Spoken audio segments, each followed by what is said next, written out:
Sup, my fellas. Don't forget to leave feedback, and enjoy the story. Mana particles were flying in the darkness. The man stood over the guy and asked if this was another alien from another world. The protagonist opened his eyes wide. He was kneeling. His gaze fell on the city. Holding the back of his head, the stranger asked him where to start. He said with a serious look that firstly, he understood that the guy was confused, he needed to calm down and listen to him. The protagonist lifted his t-shirt and began to touch his stomach. Various warriors appeared in his imagination, and we were told that this world is called Area. There are swords and magic in it. The protagonist imagined a huge horde of monsters, while we were told that there are also hordes of demons and monsters. Because of them in this world, there is an endless struggle for survival. Particles of energy hovered around the warriors, and the plot told us that this world has the ability to draw aliens from other dimensions into its battle. We were shown a large settlement, and told that they would first end up in this city, the border city, Zenovis. Looking at the frightened guy, the man asked if he had studied magic or martial arts, to which he received a negative answer. Turning around, the stranger suggested that the protagonist was out of class, adding that he would explain in more detail on the way and asked his name, after which the protagonist introduced himself as Chuck. Stretching out his hand, the man said that since he had met him, he could not leave him to his fate and offered to go and eat, and he would explain everything about this world area. The delighted protagonist thanked him. Entering the alley, the man held out a flask for Chuck to drink. The protagonist took it and thanked the stranger again. He began to greedily drink the water. His cheeks puffed out. The protagonist spat water in the man's face. Pouring the contents of the flask onto the ground, Chuck stated that it was not easy to pretend to be a newly hatched rookie, and then asked if he wanted to give him the goblin paralysis poison to drink. The furious protagonist reported that the poison dissolved in water was tasteless and colorless, but it had an almost imperceptible, unpleasant odor, and it tingled slightly on the tongue, but it would tingle much more strongly in the eyes. Holding his face, the man asked how Chuck knew this. The protagonist extended his hand when the stranger concluded that this was not a newly called rookie in area. Standing in front of the man, Chuck replied that he was just that, newly called classless. He struck hard between the stranger's legs. The protagonist noticed the blade that was in the bandit's bosom and said that he had 13 years of experience. Chuck grabbed the knife. He took it from the man. Swinging the dagger, the protagonist asked if the man remembered the rule of area that no one can be trusted. Examining the items, the protagonist wondered if the man only had 100,001 dagger. Hanging the knife on his belt, Chuck thought that it was better than nothing, just his body. The protagonist remembered how he examined his stomach. He imagined himself from his past life and emphasized the fact that he immediately realized and did not find a single scar or muscle. Indeed, he returned 13 years ago, the moment when he first appeared in area. Looking up, Chuck mentally assumed that this artifact really worked. The protagonist imagined his image from his past life and told that his name was Chuck. He was 27 years old, and before returning he was a mercenary of rank C. He had a standard poor life. He earned just enough to last until the next day. The protagonist's face was furious as he said that without innate talents and noble origin, he was deprived of the path to the top. He was in constant search of a solution to this problem. Chuck imagined how he came across a large red crystal and said that he seized the slightest chance. He was lucky. He found an unknown dungeon, and after an exhausting battle he found a small chest. The protagonist with great hope in his eyes opened the chest. There was a pink stone in the box, and Chuck said that inside he found only this stone, and since then he carried it with him. He could not find out what to do with it and why it was needed, after which a notification popped up that the return stone was activated. He would be moved to the point of departure 13 years earlier. The protagonist with a thoughtful look began to reason that he saw this notification right before his death. Chuck presented the stone and suggested that it was needed to return its owner to the past. He with a puzzled look asked to show the characteristics. Looking at the window with characteristics, Chuck read that he had no abilities. Holding his head, the protagonist thought that this was the same thing. He had a glimmer of hope. But now he realized that he ended up in area with exactly the same characteristics as last time. With a dumbfounded face, he came to the conclusion that in this case, this is a pointless return.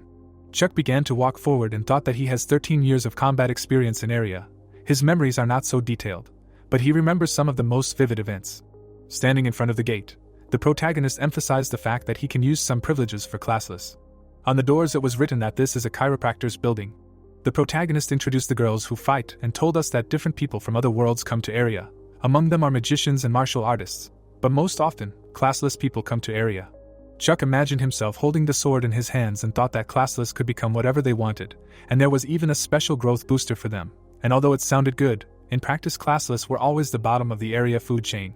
Frowning, the protagonist began to reason that they initially had no abilities and therefore most of them simply died without having time to develop. Such was he. A C-rank mercenary, humiliation, poverty, a constant struggle for survival. That was what his life had been like for 13 years. Looking at the bug, Chuck emphasized that all that awaited him was an inglorious death. He had achieved nothing and did not remember a drop of joy. Adjusting his glasses, the old man asked if the protagonist wanted an operation to improve his skeleton. The protagonist answered with a serious look that he did, and in his thoughts noted that this time he would do anything to make his life better. Looking at his hand, Chuck received notifications that his skeleton had been upgraded to a low-level martial artist skeleton. He had learned the heavenly concentration technique. The protagonist imagined the various spheres and noted that he now had 2 directions for growth. This was something he had not received in Zenovis last time due to ignorance, and thus he had cut off his path to rise in society. The protagonist imagined his skeleton and cried out that the first direction was given to him by the skeleton improvement operation. Now he had a special skeletal structure that allowed him to easily master martial arts. Many needles were sticking out of his body. While Chuck thought that he needed to take advantage of the moment to get such a favor from the master, this was the first thing he would do when he got to Zenovis. He handed the wallet with money to the old man and thought that a prerequisite for free skeleton improvement was to be classless and without skills. In the past he did not know about this, and therefore could not improve the skeleton, but in this life he would do everything right. A notification popped up that the skeleton of a low-level martial artist is ideal for mastering martial arts, giving a slight advantage in speed over an ordinary skeleton. Clenching his hand into a fist, Chuck thought that since this chiropractor would soon die, in the future there would be no more out-of-class ones receiving such an improvement. Now he has an improved skeleton and a special growth booster.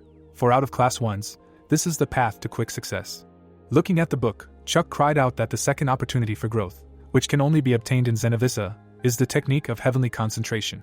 The man was enveloped in a purple aura, and the main character said that this is a basic technique for accumulating spiritual energy. There are many techniques for working with energy. They differ in the level of control over energy and the speed of its concentration. He drew attention to the book on the shelf and added that in his past life he learned the usual technique of concentration of the second level, and only later learned that in one old, inconspicuous bookstore Zenovisa there is a book about the technique of concentration of the first level. Standing in front of the man, the protagonist bought the book and told us that the bookseller did not know about its true value, and he bought this book for pennies. Smiling, Chuck thought that he had corrected the early mistakes that in the past deprived him of a chance for a better life. 2 out of 3 chances were not missed, and all this on the first day after returning. In his imagination, a picture of the arena appeared and the protagonist added that the 3rd chance is to win a prize in the tournament in the Colosseum. This tournament will take place exactly 1 year from now. Walking down the street, the protagonist reasoned that the requirements for participants were too low because this tournament was only for out-of-class people. He calmly emphasized that he was more than confident in his chances of winning, provided that he stayed in Zenovisa for a year and devoted time to training. Now he should quickly find a job to live somewhere. For this he needed to earn at least 30,000 euros a day. Standing in front of the man, Chuck came to the conclusion that he needed a job where he could also hone his skills. He would be a monster hunter. Looking up, the man asked if Chuck wanted to buy something. Looking at the items, the protagonist said that this armor would probably suit him, and the merchant suggested that its owner was just his size before he met his death. The enthusiastic protagonist asked to give him the armor, a spear and several daggers. Holding his chin, the merchant asked if he had any money, to which he replied that he had 60,000. The man began to laugh loudly and cried out that he wanted at least 300,000 for everything he had chosen. Smiling, Chuck asked if he could pay in installments. The merchant's face was puzzled. The protagonist pointed at himself with a serious expression and asked how much the man would pay for his clothes. The man listened attentively, saying that they were made in a very technologically advanced world. He was sure that there would be many who wanted them. If the man found the right merchant, he would give much more than 300,000. The man began to laugh even harder with tears in his eyes.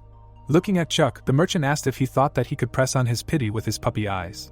The merchant pointed his finger at him and said that Chuck was out of class and that the milk had not yet dried on his lips. The protagonist leaned over and said that he would be very grateful if they sold it to him for such a pittance. The man held out the armor and agreed that the protagonist could pay in installments. The merchant grinned and said that impudence was the second happiness. He respected those who did everything to survive. If it helped him survive, he would be only glad. The protagonist smiled and thanked him. The protagonist came to the forest with a spear in his hand.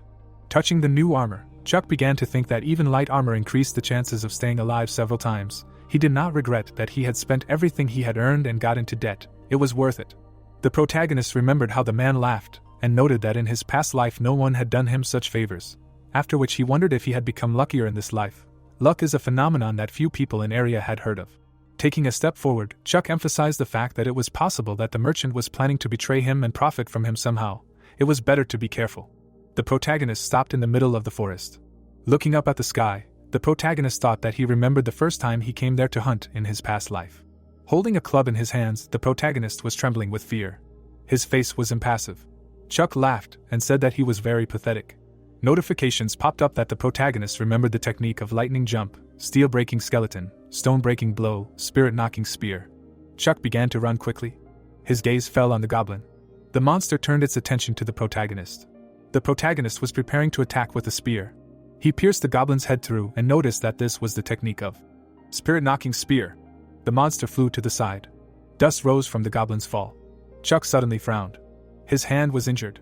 Examining the wound, the protagonist thought that the lethal shot is a technique of shooting a spear with the left hand. At first leaves burns on the palm, it would not hurt to get calluses.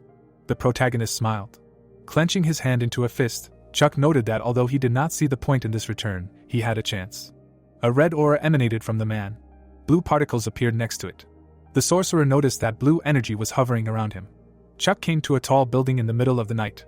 Entering it, the man greeted him. There was a smile on his face. Holding a bag in his hand, the protagonist said that he brought payment for the night's lodging. He took a spear out of the bag and said that he received a discount from his merchant on such a purse, which costs more than $1 million.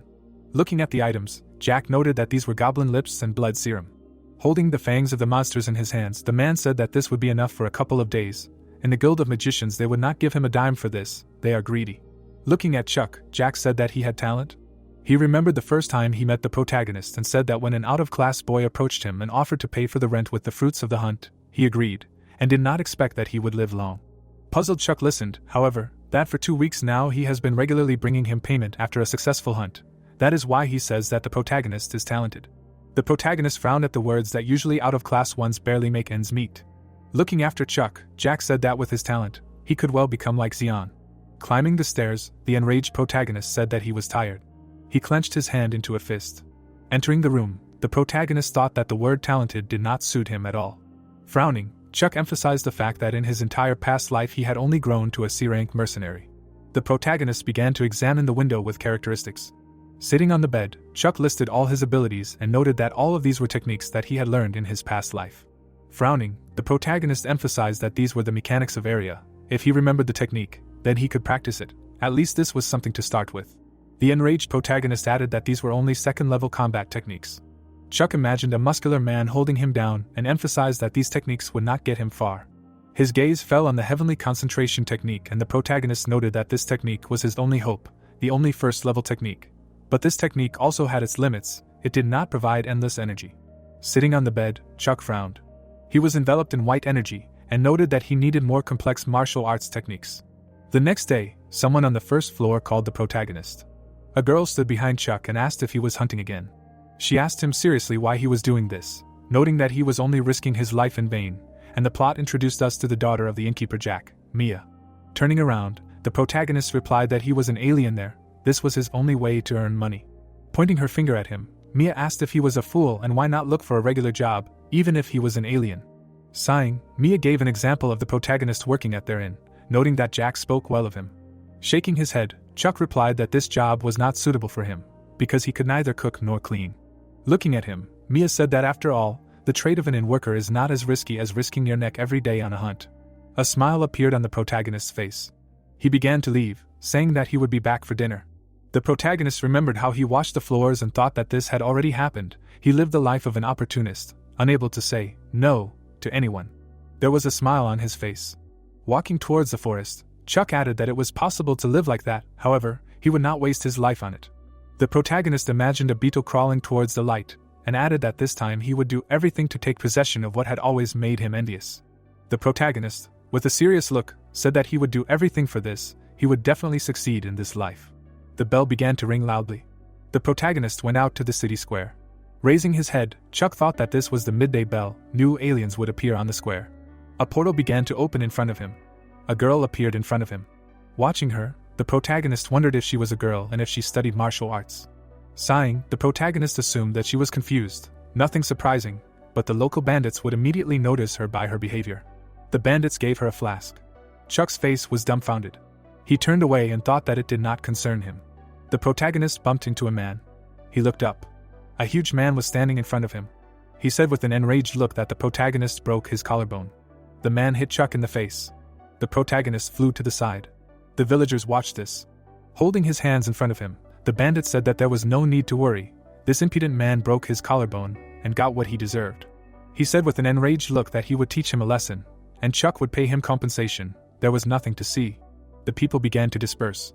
The stranger noticed him and asked what he had there, to which he received the answer that the main character had broken his collarbone and would now pay for it. Frowning, Chuck thought that they were also one gang. He was unlucky, although his punch was SOSO, but he still knew how to fight. Looking at the man, the protagonist came to the conclusion that this brute was a third-class hand-to-hand combat practitioner.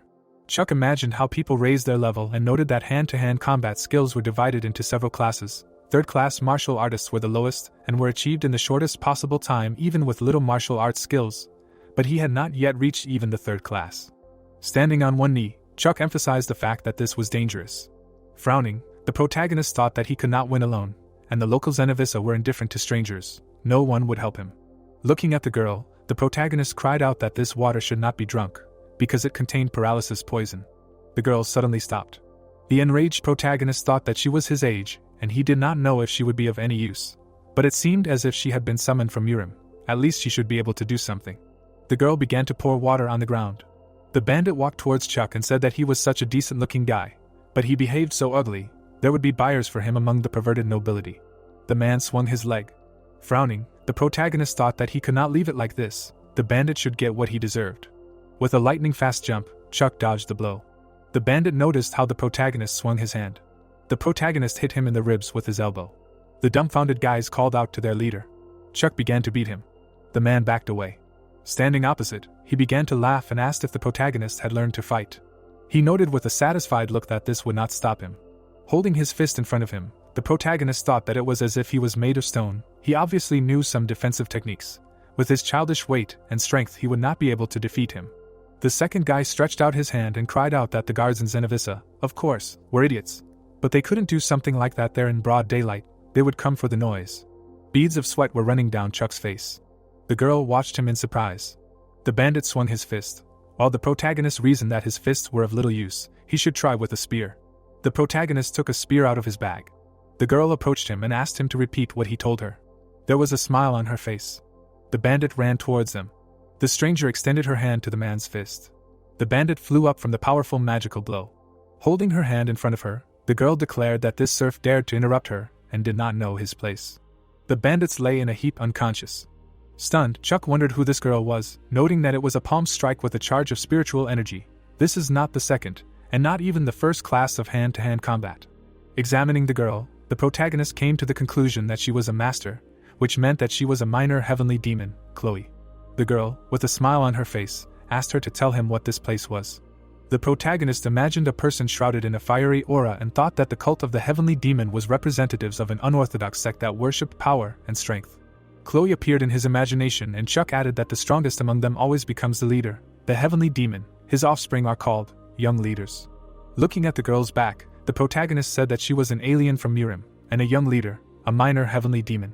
Frowning, Chuck emphasized the fact that Chloe possessed master-level techniques, and when she came to area, she soon became famous, his peer who reached heights as soon as he crossed the threshold. Naturally, he did not even dream of such a thing. The protagonist was shocked. Sitting on the bed, Chloe introduced herself and said that she was 13 years old. Frowning, Chuck said his name and age. Holding her chin, Chloe said that the protagonist said something interesting. She was intrigued by this world area. It was completely different from her home world. Looking at Chuck, she clarified if there was a cult of the heavenly demon there. Grinning, the girl laughed and said that everything was clear to her. Her gaze was empty. Chloe remembered how the protagonist began to shout at her to warn her. The confused protagonist stood in front of her. Chloe laughed and asked how Chuck dared to address her as you. Bowing his head, the protagonist apologized, noting that he did not know that she was the young leader. Chloe looked at him with a smile, while Chuck thought that he could not believe that he had to bow down to a 13-year-old. The girl had a smile on her face. She pointed her finger at the protagonist and noted that she had seen him fight and had not seen anything like this for a long time. The protagonist bit his lip. Imagining a fight, Chloe said that Chuck was clumsy. His moves were no good, and their execution was even worse, after which she asked who taught him such clumsy moves. The furious protagonist asked to let him ask first what she was getting at. Chloe extended her hand and said that she would teach him martial arts. The protagonist shuddered at what he heard. Chloe crossed her arms and pointed out that if Chuck were to learn from her, At least he wouldn't be so clumsy. The girl pointed at him and said that she would teach him martial arts, on one condition. Chuck looked puzzled. Chloe stood in front of him and said that the only condition was that the protagonist be her friend. The protagonist was shocked by what she heard. Chloe looked up at the sky and called out to her father. She said with an excited look that she wanted to have a friend. The man stood in front of her and asked who told her about such a thing. Chloe held a book in front of her and told him that she had read in it. It said that with a friend no trouble is scary.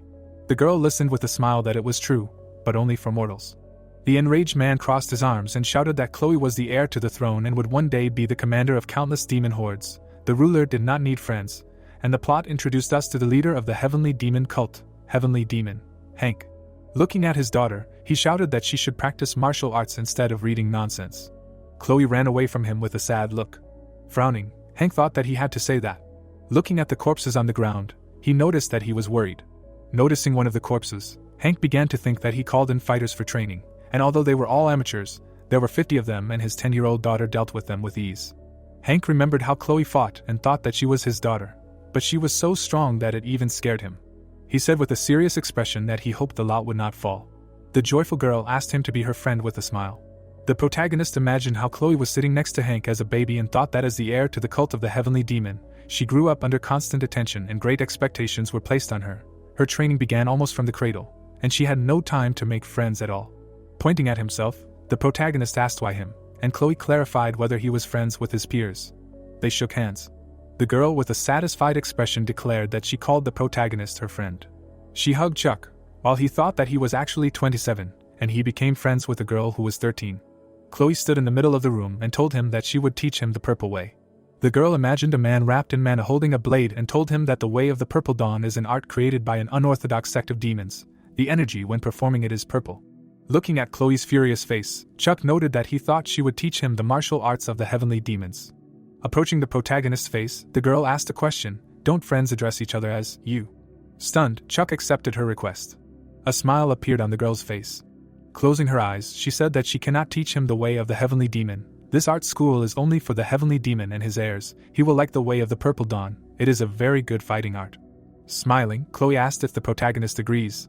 Touching the abrasion on his face, Chuck thought that a month had passed since then. Standing over the goblin's corpse, the protagonist noted that an incredible coincidence had brought him together with Chloe, and she had taught him the way of the purple dawn. There were many monster corpses lying under his feet. Chuck thoughtfully thought that he was now somewhere between a second and first grade martial artist, which was a huge achievement compared to his previous life. Enraged, Chuck imagined Chloe saying that she was his teacher, and that was all he had achieved in a month. He really was untalented. The huge monster swung his hand, while the protagonist looked away and thought that he needed to collect everything valuable from the goblins. The protagonist was suddenly taken aback. He dodged the monster's attack. Holding the spear in front of him, Chuck thought that if he hadn't reacted, his head would have rolled. Looking at the monster, the protagonist wondered where the orc came from. He shifted his gaze. The protagonist looked at the trees. His gaze fell on the forest on the other side. Standing in front of the monster, Chuck wondered if he was sure he was alone. A magical blow hit the monster's chest. Its body was pierced through. The orc fell to the ground. Smiling, the protagonist thought that killing one orc was a piece of cake for him. Crouching in front of the corpse, the protagonist thought that it was strange, because orcs were not found in this area. He was surprised when he heard a voice behind him that Chuck was a good fighter for his age. The guy was walking towards him. Folding his arms, the guy introduced himself as Ralph. In the capital he is known as the Orchid Sword. The protagonist noticed the blade on Ralph's belt and asked what he needed. Pointing his finger at the corpse of the monster, the guy said that there was some problem related to this orc. Sunlight enveloped the settlement. The man was squatting and asked why they needed this goldfinch, and we were introduced to Dobby, nicknamed Monkey. Ralph pointed his hand at the protagonist and asked not to look, that he was small. He saw his skill with his own eyes. Chuck would be very useful to them. Liam put his hand behind his cloak and said that since Ralph said so, he believed him. The girl extended her hand and introduced herself as Rachel, noting that she studied magic at the Velas school. With a smile on her face, she asked if the protagonist knew what job he would be given. She introduced many monsters and told that a tribe of orcs had recently set up camp near the city. They were attacking villages, travelers. Ralph said with a satisfied look that the mercenary guild had set a reward of 20 million eras for the one who dispatched the entire orc gang to the next world. Together with the trophies it would come to about 35 million eras. Standing in front of the guys, Chuck clarified how they would divide it, to which he received the answer that the reward would be divided 5 ways. The protagonist with a thoughtful look came to the conclusion that he would receive about 7 million eras. Such a quest does not happen often. He imagined the enraged images of people and wondered if he could trust them. There was a smile on Ralph's face. Chuck held his chin and replied that he agreed with that. Ralph grabbed him by the shoulders and cried out that the protagonist made the right choice. With him this matter would be much easier for them. Chuck removed his hand from his shoulder and thanked him for the praise. His gaze fell on the two men and the protagonist clarified who they were. Looking at the boys, Ralph said that they were just porters, classless. He looked at the men and said that he was from Murim. Rachel gave money to one of the porters while Ralph said that they would carry their gear. They were entitled to a small fee for this. Ralph stood next to Chuck and said that they were of no interest. The protagonist listened with a serious face, that he could only speak, and they would follow him. The embittered protagonist agreed with his words. Ralph had a mad smile on his face. The girl bit off an apple. They walked through the forest. Bobby with a serious face said that there would be about 50 orcs. Most likely, the fight would only be with 30 of them. He grinned and noted that orcs were stupid and clumsy creatures. This was an easy job, you just need to catch them by surprise, kill them, and their money. Looking back, Ralph said that they would split into two groups. He introduced the groups and said that he would be with Chuck and Bobby, Liam and Rachel together. Ralph imagined them moving through the forest and noted that they would lure the orcs out of the camp, divide and conquer. Gathering mana in her hand, Rachel said that she would use wind magic to make their scent spread throughout the forest. The orcs hated nothing more than encroachment on their territory. They would leave the camp to deal with them.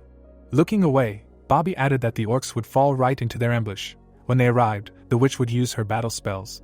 Holding a flare in his hand, Bobby noted that he and the little warrior would light this flare to lure the rest of the orcs. He imagined a map for fighting monsters and added that in this way they would divide the orcs into two fronts and deal with them. Chuck stood quietly and thought that the plan was normal. Although simple, it would be better to prepare traps, but they did not have time and there were not many of them. Looking at the skull impaled on the tree, Ralph said that they were already close to their territory. Examining the skull, he said that they would split up there. The guys walked through the forest. The porter was exhausted. Turning around, Chuck thought that they had been walking for half a day. For an out-of-class person it was probably hard. The man tried to catch his breath. Looking at him, the protagonist asked his name. The tired porter answered that his name was Brass. Chuck with a serious look said that he was not sure that he could protect him when the fight with the orcs began. Watching Brass, the protagonist asked him to choose whether he would go further or run away. Turning his gaze to Ralph, the protagonist noted that he was definitely not going to protect the out-of-class person. Exhausted Brass said that he could not run away. The protagonist remembered how he was beaten and thought that Brass knew what the guild would do to him if he tried to escape. Chuck stood still and asked him to defend himself by any means necessary. Grinning, Ralph assumed that they were there. They stopped. The guy said that fortunately they did not come across any of their patrols. In the distance there was a fence. This was the orc camp. Taking items from the bag, Chuck asked Ralph to wait and not to light the flare. Spreading his arms, the guy asked where the protagonist got the immense bag. He looked closely and clarified that the protagonist got it. Pouring water on the ground, Chuck replied that it was a tub of water. You need to replace the dirt and smear yourself to mask their smell. Ralph watched as the protagonist smeared himself with mud and noted that it was inventive. His knowledge surprised him. Looking up, Chuck said that it was Ralph's turn. A red stream of smoke rose from the forest. The orcs turned their attention to it. Sitting in front of the rocket, Ralph said that he had an idea, then suggested sending the porter ahead. He said with a satisfied look that it would be more convenient for them to send him so that Brass would distract the orcs' attention, and they would attack them from behind. The man was taken aback by what he heard. He looked at Ralph and said that the orcs would kill him. The guy with a mad look said that if Brass did not carry out the order, he would definitely kill him. Brass shuddered with fear. Chuck bit his lip in anger. He got to his feet. The protagonist with a serious look said that he would go first. Ralph with a satisfied look agreed with this. A horde of orcs was walking through the forest. The protagonist attacked them from the bushes. He cut off the monster's head. Blood sprayed from Chuck's spear. He killed another orc and noted that now there were 11 left.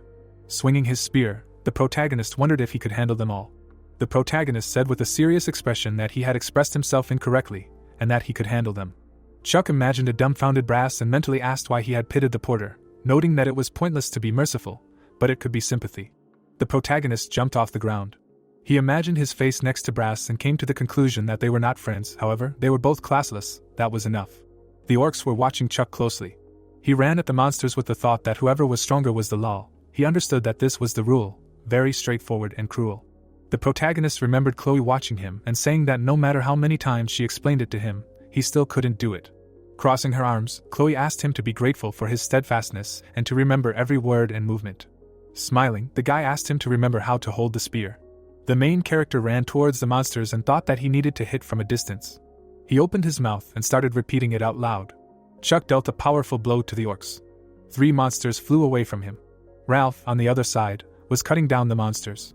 The orc swung his club at Brass. He was shaking with fear. Chuck pierced the orc's chest, thus saving the man. There was a smile on his face. They killed all the orcs in the forest. Having cut off the orc's ear, the man said that that was it. He squatted and said that there were 13 killed in total. Turning around, Ralph said that they could not have done it without him. He took their ears to prove how many they killed. The other group must have already dealt with the rest. The man threw the bag and shouted to the porter to take it and not to forget anything. He stood in front of the guy and said that it was time to go, their companions would be found. Brass looked at him seriously. Passing by the protagonist, he thanked him. The porter went into the forest. The protagonist watched him closely. Ralph walked towards the monkey and asked how everything went. Leaning on his knee, Dobby answered that they had closed them a long time ago, asking why they were in the mud, whether they had had a hard time, and that they didn't look very good. The man was sweating as he explained that everything had gone smoothly, the little warrior had helped him well, and they had done a clean job. Liam frowned. Smiling, Ralph said that for them, the real battle would begin now. The boy looked worried. A hand reached out from the darkness. Rachel looked in surprise at the dagger in her chest. Blood gushed from the wound. Liam extended his hand. Ralph swung his sword. The protagonist quickly swung his spear. The man glared at him and ordered him not to interfere. The protagonist remembered how the boss, with an angry look, shouted that the out-of-class kid should be faster, or he wouldn't pay. He imagined the sun shining on the city. The boy was carrying a sack on his shoulder and asking for forgiveness. Chuck looked at the crowd in surprise. Turning around, the man asked what he was looking at. Had he never seen an execution or something? The protagonist remembered how, crossing his arms, he said that a particularly dangerous criminal, they say, a mercenary from Murim. Looking at the man in the guillotine, the man said that he went on a job with his partners, and then killed them all to take the entire reward. They caught him red-handed, so now he will lose his head. The protagonist looked at the criminal with alarm, answering that it is clear. He looked at the joyful opponent with a grin. Extending the sword, Ralph said that he did not expect that his reaction was so fast. The guy frowned, listening to what he seemed to know in advance, and thought that of course he knew. He saw his execution in a past life. Remembering how he flew after the enemy, Chuck thought about the fact that although 13 years had passed, he remembered him well. It was the first time in his life when he was present at an execution. Frowning, the man said that nothing could be done. He saw the boy fight with orcs. He pushed off the ground and said that he had to give him credit. He was a good fighter. Ralph rushed forward and shouted that, however, he was still stronger. The protagonist looked furiously, thinking that this was a second-class fighter. He was only on the way between third and second class, and this was a very big difference. But he should not despair. Extending his spear, the protagonist thought that he was doing an excellent job of reading his movements. Now he was clearly preparing for a chopping blow. He extended the tip of the weapon. Looking at the running opponent, the guy decided that he should stop him on the approach with a spear. The man screamed from a blow to the stomach. Grinning, Chuck clarified whether he was saying that he was stronger, and thought that his past life experience and the lessons of the little demon were helping him a lot. Lowering his head, Ralph replied that this was not bad. He coughed up blood and screamed that only how much more he could do. Putting his hand to his mouth, the man asked what it was. Remembering how he held the poison in his hand, the protagonist said that he added a long-acting poison to the dirt he was covered in. It was not fatal, since it did not get into his stomach. The opponent raised his sword in panic, listening to his hands shaking, and he would not cope even with a weaker opponent. Pushing off the ground, the protagonist asked what he would do. The man ran forward. The dumbfounded guy held a spear. Ralph held the sword in front of Brass. Grinning, he said that one move and he would kill him. Chuck looked ahead in fear. The opponent smiled madly, thinking that he did care about this outcast, which meant he had a soft-hearted fool. The man watched the boy hold the weapon and thought that he would have no choice. Taken aback, the protagonist wondered if he was serious. The protagonist walked slowly towards him, thinking that he thought that taking a hostage would save him. Frowning, he thought that he had been a mercenary for so many years, the only reason to help Brass. The guy remembered the man's frightened face and his own. Chuck confidently lowered his eyebrows. Ralph smiled with a mad look. Grinning, the protagonist thought that it was not the time to reason. After the battle with the orcs, he was exhausted. Lost in thought, the protagonist thought that if it were not for this circumstance, he would have stabbed him before he had time to come to his senses. But he can't. Even if he tries with his last strength, it can end very badly. He watched as Dobby kicked his opponent away, thinking that he can't count on him not recovering from the poison soon. If the monkey is defeated, then he will have to fight 2 opponents. Frowning, the guy decided that he needs to act. He has no choice. Brass was sweating in fear. He grabbed his opponent's leg. Ralph coughed up blood from the pain. Chuck looked at him in shock. The man was taken aback, asking how he dared to leave him alone. The porter's eyes widened from the blow. Ralph grinned and said that he should have listened to him. He stuck his sword into his opponent's side. Looking at the furious protagonist, the man asked him to stop and listen. The protagonist lowered his spear. Dobby stood next to the defeated opponent. The guy looked away at the corpse. Blood spurted from Brass's mouth. Having pierced the enemy's body with a spear, Chuck told us that Ralph and Liam were dead. He and Dobby went to the mercenary guild and, having received a reward for the orcs, divided their proceeds and trophies between the two of them. Chloe smiled happily and said that he had come. The protagonist entered the room and answered that he was at work. The protagonist fell onto the bed. He spread his arms out to the sides, thinking that if only he had a little more strength, he could have saved Brass. Frowning, the girl thought that the curse, she certainly didn't want to do something in this life that would make him feel guilty for the rest of his days. Chloe crossed her arms and said that he killed a man. Touching his cheek, she said that she could smell blood. Chuck covered his face with his hand and said that there was a second-class fighter who attacked him, and therefore he had no choice. Sitting on the edge of the bed, his girlfriend said that he was hiding something else. The guy looked at her seriously and said that he should tell her what else he had kept silent about. The protagonist looked at him worriedly. Chloe sat on the bed, looking at her comrade. The protagonist's mouth dropped open as he said that it was a very strange question, and then asked what he could be hiding, and whether she thought someone like him couldn't defeat a level 2 fighter. The brunette waved her hand as she said that it was not at all, and that he was learning the way of the Violet Dawn, so it was quite achievable. The girl looked ahead carefully as she added that he was special. She imagined herself walking down the street as she said that she wandered around the city and observed, trying to understand what kind of world this was. Chloe watched a homeless man from around the corner as she said that she noticed a lot, and that she quickly realized what the life of a classless person was like. A scruffy man ate spoiled food as she summed up that most were worthless. The brunette looked away haughtily. She imagined someone swiping at the animal when she said she knew that humans usually killed insects with ease, while not everyone was capable of killing a small animal, and that it required crossing a certain line in oneself. The protagonist glanced at the girl standing next to him. The boy headed towards the goblins when Chloe said that the first thing he did on the first day of his summoning was go hunting in the forest. Chuck was shown in profile when he asked if it was really that unusual, adding that he wouldn't have survived otherwise. The brunette's mouth dropped open when he answered that it made sense, and then asked if he really thought that other classless lived like this just because they didn't understand it. She imagined a man with a sword in front of a small animal when she said that they understand, but do not dare to end someone's life, and that in addition to the fact that he is out of class, he is also a teenager, summing up that something does not add up there, and that she is getting to this. The protagonist sat with his arms folded in front of him when he answered that he knows how to adapt. The girl crossed her arms over her chest when she added that he also knows how to evade direct questions, and that then she will tell him her other suspicion. Then she was asked about whether there really is more. Chloe stood in front of the protagonist when she reminded him that he has no abilities. The boy was lying on the bed when the brunette said that, given this fact, even if she teaches him, he cannot learn more than a third of the material. Chuck held a spear in front of himself when the girl explained that she was interested in the fact that no more than 3 weeks have passed since he hunted with a weapon, and his skill is already quite good. Chloe looked thoughtful as she said that usually a beginner's weakest point was their lack of control over their internal energy and footwork, but she didn't notice any of those common mistakes with him.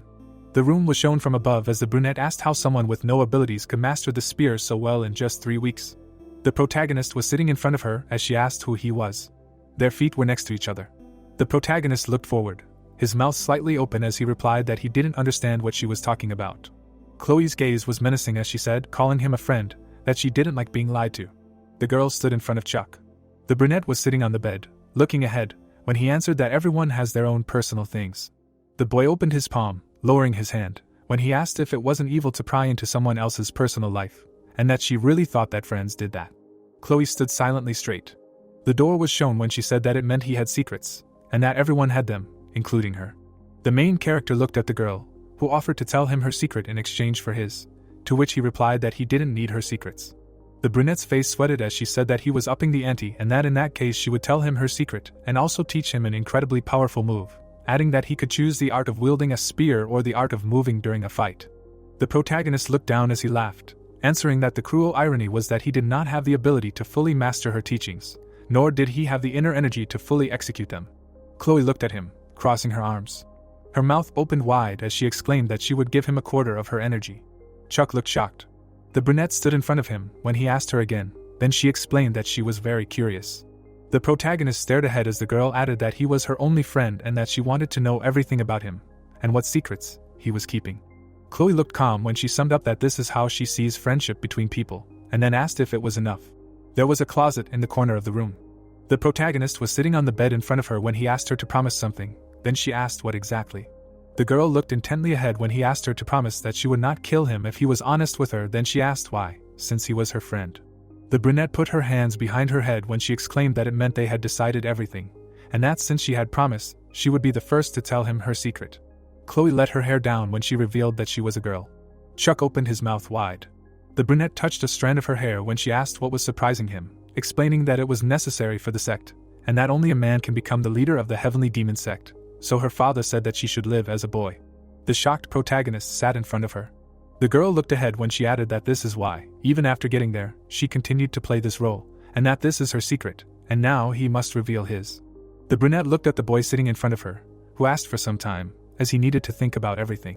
The protagonist was on his bed when he said that, first of all, tomorrow they need to move to different rooms, then she asked why. Chuck threw his head back. His lips were closed. He looked at Chloe seriously when he said that he was returned. The girl's pupils narrowed greatly.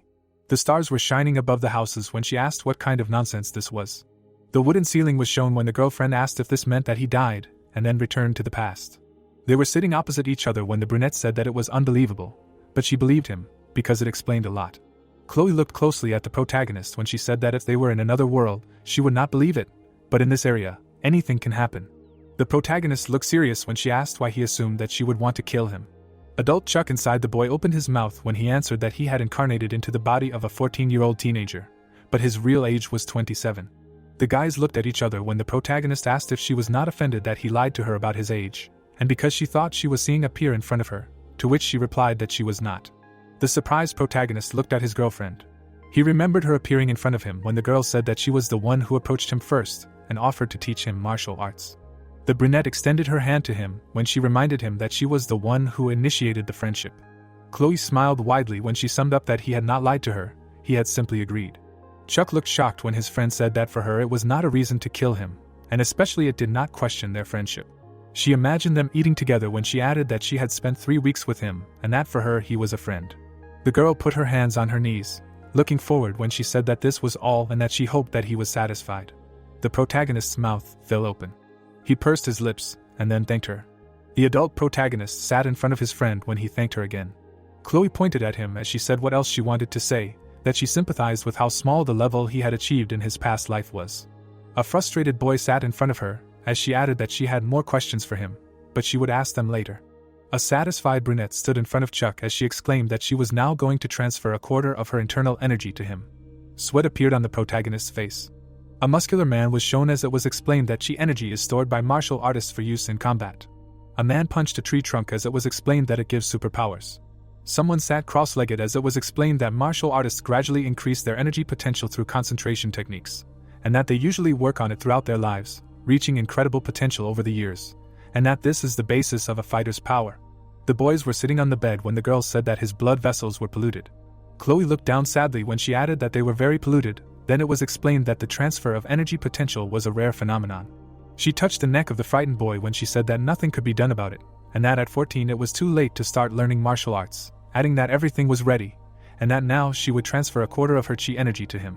The brunette smiled when she said that how much he would hold in himself depended only on him, and then advised him to use the path of the purple dawn. She put her hand on his back. The protagonist clenched his teeth. His palm was open. The girl looked at her hand when she asked what he was thinking about. The boy's body was enveloped in a purple aura. There was a lump of energy in his stomach as he wondered if it was only a quarter of her chi, and then realized it was much more than he had managed to store in his past life. Sweat was pouring down their faces as the brunette asked how much he had retained, to which he replied that it was about half. A human silhouette was shown as she asked him again and asked him not to be upset, explaining that the rest of the energy would dissipate along his meridians.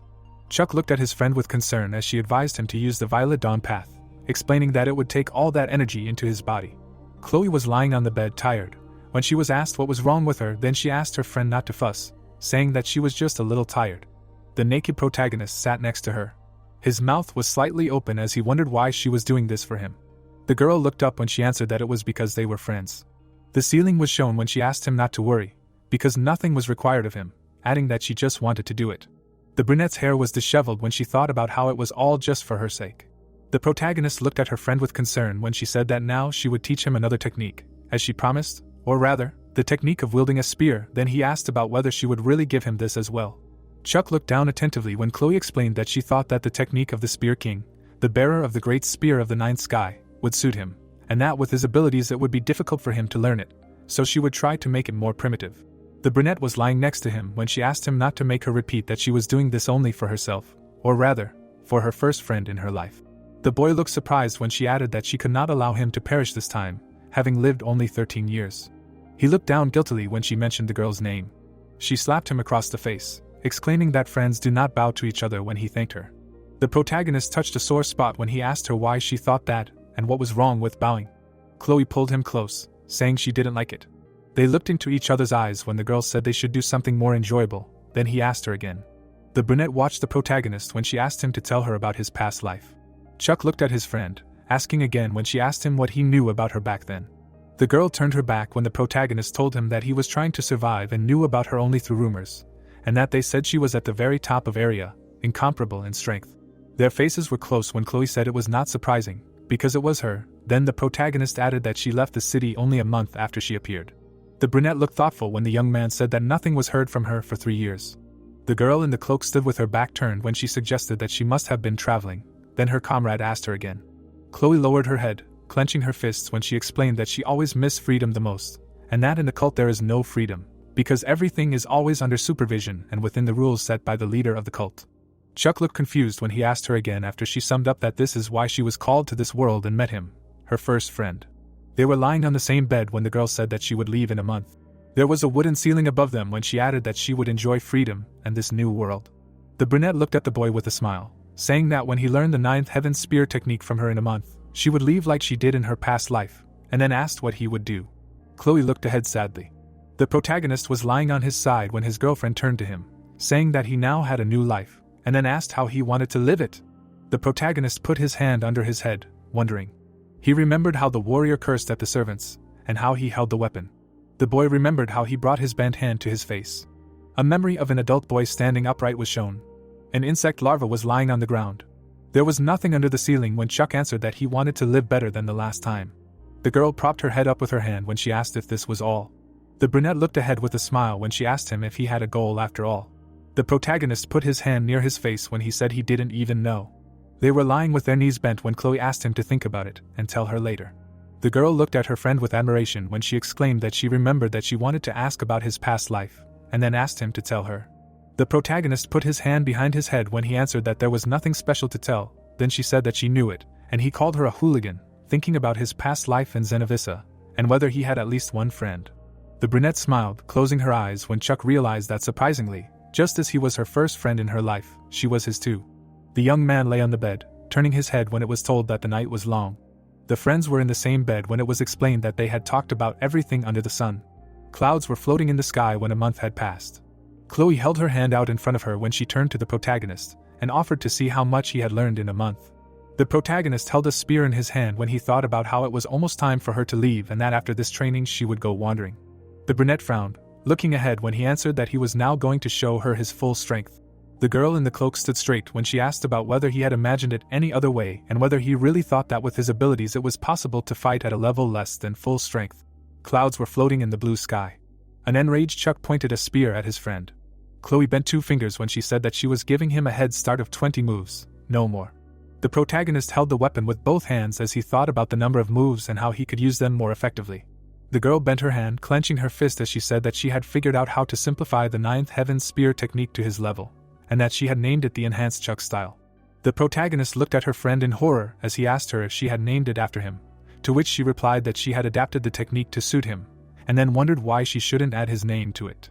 Bright stars shone above the houses as the young man thought that he didn't want this.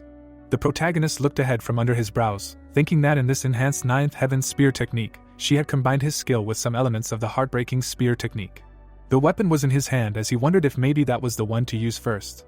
The protagonist held the spear in front of him when he used the first move of the enhanced technique called Heartbreaking Death Strike. Chloe put her hand forward. The weapon appeared in front of the brunette. She easily parried it. The young man attacked her again. The girl deftly dodged. Chuck looked ahead, gritting his teeth, when he used the style of the same name.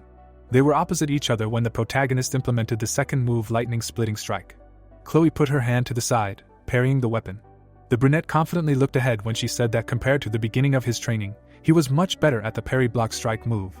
The spear touched the blade when she added that parrying reflects the enemy's attack with an outward movement.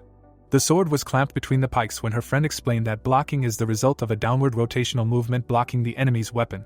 The brunette held the spear in front of her when she summarized that then you need to deliver a strike that attacks the enemy. She stood in front of the confused protagonist as she said that this was the basics of using such a weapon, and then asked him if he didn't know about it before she taught him, to which he replied that he did, but he learned them himself through trial and error. Chuck looked ahead with a smile as he mentally repeated her words about him remembering to practice them every day until it became a habit, and then thanked her. The girl easily parried his attacks. She looked ahead smugly as she asked about his back, reminding him to work it to increase the power of the blow. The protagonist gritted his teeth in anger. Chloe blocked his attack with her hand as she said that it was better this way. The angry protagonist glared as he mentally cursed, wondering if she really had such a huge advantage. A red aura enveloped his palm as the boy thought about how he had already grown to the second grade of martial arts thanks to the cheat practices his girlfriend had taught him, and she was parrying all of his blows with just her right hand. There was a powerful aura around the brunette as he realized that her level was supreme martial artist. Chloe brought her hand to her face as she said that he looked hesitant, and then asked if he had already given up. The girl stood in front of Chuck. The protagonist pointed a spear at her as he asked if she thought he was giving up. His girlfriend parried his blows, looking forward. The protagonist gritted her teeth in rage. The brunette opened her palm in front of her. Her hand stretched to the side as she spoke about the final move. The tip of the spear appeared in front of Chloe's face. She opened her mouth in a half-smile. There was no one in front of Chuck. The boy felt something behind him. The girl was behind the protagonist. There was a blue sky above the boys when she said that he lost. The brunette touched her friend's shoulder when she added that he was doing well, then he asked her not to console him, answering that she blocked everything with ease, with one hand. The protagonist turned to Chloe, who said that he had good reactions, and that despite the limited capabilities of his chi, she was sure that he was born for martial arts, because he felt how she appeared from behind, even if he could not strike. She remembered how Chuck opened his eye wide, summing up that when a person feels what he cannot see, this in itself can already be called a superpower. Sweat was pouring down the boy's face when the girl said that one day he will bring it to such a level that it will give him a significant advantage over others. The brunette stood in front of him when she added that she hoped that this would happen in 10 years, then he asked her again. Chloe looked away thoughtfully as she answered affirmatively, saying that this training had been too easy. She remembered the spearhead appearing in front of her when she told him that she was satisfied with his achievements, as he demonstrated everything she had taught him, and the last move was especially impressive. The protagonist looked ahead in amazement when the girl suggested that they meet in 10 years. The protagonist looked gloomy when the friend reminded him that a month ago she asked him if he had a goal, and then asked if he had decided anything, to which he replied that he did not know yet. The brunette put her hand on her chest, standing in front of him, when she said that if so, then let her be his goal. Chuck clenched his fist. The ship sailed on the waves when she explained that a person needs a goal in life, and that a person without it is like a boat without a helmsman. Chloe's mouth dropped open, looking ahead as she asked her comrade to make it a goal to defeat her in battle in 10 years, when he replied that he couldn't, and she asked him again. The boy opened his mouth wide and exclaimed that even if he made her his goal, he still couldn't become like her. He remembered sitting in front of the warrior when he asked her not to talk about the impossible, because there was no way he could do it, adding that it was simply impossible, and that he was untalented. The tired boy was dragging a bag when the protagonist said that she had talent, and that she was a natural genius, and also that she probably still had access to elixirs and did not understand what it was like to be a nobody, concluding that it was impossible for him. The upset girl stood in front of the protagonist, who shouted that they had been unequal ever since their stay in area. They stood opposite each other when she replied that he was starting again, and that it was disgusting to see this self-flagellation. Chuck looked forward angrily when his girlfriend added that this is what disgusts her about him. The brunette looked down sadly when she said that he was clinging to the failures of his past life that were dragging him down. The young man looked angry when he called her a scumbag. He opened his palms when he exclaimed that he came there, nothing, and that he was called to area without abilities. The protagonist remembered standing in front of the beast when he added that he risked hunting a boar and fought with it in the slippery mud, and that he spent his entire life on the edge of survival, in poverty.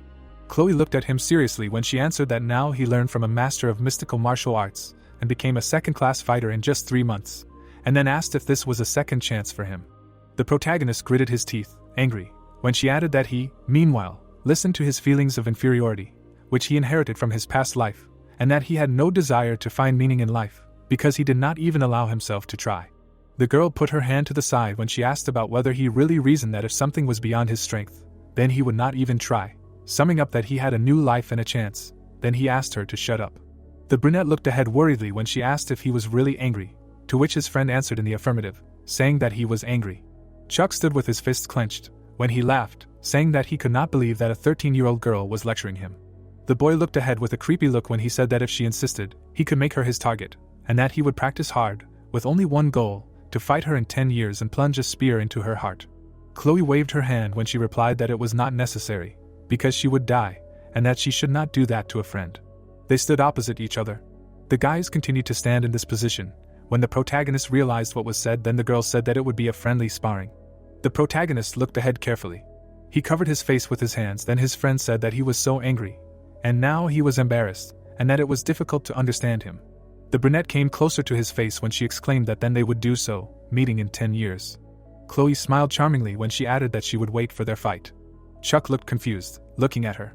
The girl looked ahead with a smirk when she asked if he really had butterflies in his stomach, to which the young man replied that she was just moving closer, and then asked what she was even talking about, since she was still a child. The brunette approached him again when she replied that she was talking about nothing, and that he was actually a 27-year-old man with the face of a teenage boy. Then he asked her to move away from him.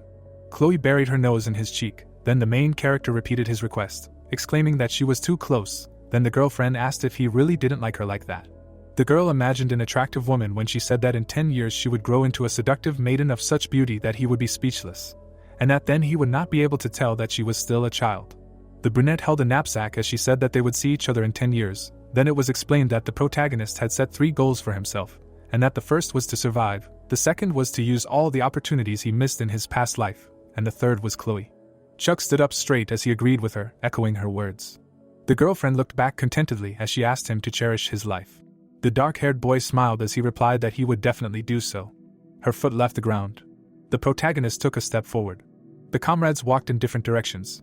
Behind the man was a skeleton as the protagonist exclaimed that he had 3 chances he should not miss in this life, including the skeletal enhancement surgery and the heavenly focus technique. A 3-story building was shown as the boy added that the last one was the tournament for the extracurriculars. Chuck stared ahead intently as he explained that Zenovis often held various tournaments, and that there was one that he could participate in as a classless. The dark-haired man flexed his arms when he noticed that the boy had also come to the tournament, and then advised him to give up immediately, since he himself was a level 3 fighter. The brunette clenched his fist in front of him as he thought about how it had been 10 months since Chloe had left, and how in that time he had grown to level 1 in martial arts, and that victory had come to him with great ease, as he had no equal among the classless. His hand reached for the red pill when it was explained that the prize in the tournament was a sacred elixir of power that increased the potential of chi energy. The boy was enveloped in a purple aura as he stated that he had taken the potion right away and that the sacred elixir of power was a huge boost to his energy potential, even though it was given to him by his friend. The protagonist looked down thoughtfully, realizing that he had now gotten everything he wanted from the city of Zenovis and that there was only one thing left. Tall buildings were shown as someone spoke to Hans. The bearded man opened his mouth wide. The protagonist was walking towards him as he said that he heard about his victory in the tournament, congratulating him, and the boy thanked him. Chuck looked ahead as he replied that he came to say goodbye after Hans asked why he had come. The bearded man looked up as he said that he knew it. He touched the boy's shoulder when he said that the little out-of-class brat had achieved everything that could be achieved in Zenovissa and that he was happy for him. Then the protagonist replied that it was all thanks to him. The protagonist looked ahead with a smile when Hans said that the outside world was dangerous, but he would definitely cope, because the smart ones always survive longer than others. He knew that, because he was like that himself. The man had an object in his hand when he explained that it was for the boy. Chuck took the gift in his hands when he recognized it as an oversized bag, then he was warned that it was not new. The bearded man looked at the boy with a grin when he added that this one was 1.5 times more capacious than the one the boy bought from him, and that this item would come in handy. Then he was asked why he was giving him a gift. The protagonist was behind Hans, who advised him to take what they gave him, explaining that he would not be able to sell it anyway, since it was in a bad condition. The man sat down in front of the protagonist as he said that it was his parting gift, and that if he wanted to repay him so much, he should come back when he became famous and pay him 100 times more. Hans smiled as he added that he should tell everyone that he had been in debt to a merchant of the same name when he was young. Chuck stared straight ahead as he thanked him. There was no one in the tavern. Someone stepped forward. The young man looked away as he addressed the girl by name. Mia looked sad when she asked him if he was leaving. She opened her mouth wide when he asked how she knew, and the girl replied that only a blind man would not notice that he had cleaned his room for the first time in his life. Mia was sitting on the table in front of him when she asked him why he had cleaned, adding that it was her job. The protagonist looked down with warmth when he said that he knew. The girl swung her legs when she said that she knew that they, aliens from other worlds, would leave their city sooner or later anyway. The protagonist watched her when he agreed, explaining that he had to go. The brunette opened her mouth slightly when she asked if it was true. Chuck looked ahead attentively when she wished him to disappear and die a horrible death somewhere. The upset girl turned away from him. She went to her father. Jack looked ahead confused. He closed his eyes when he asked the boy not to be angry and to understand that she was young, and then remembered that he was even younger. Sweat appeared on the protagonist's forehead when he answered that. Of course, he understood everything. Then the man asked why he was so mature beyond his years, saying that it was as if his soul was much older than his body. Jack handed the boy a robe, asking him to take it. Then the protagonist asked what it was. The man imagined a warrior with a blade when he answered that he wore this cloak in his youth, when he was a knight, and that it looked unsightly. But it had warmth, magic that helped in sword fighting, so he thought he would need it. Chuck was examining the gifted robe when he thanked Jack, who said that the cloak was too big for him, and that he could have it tailored.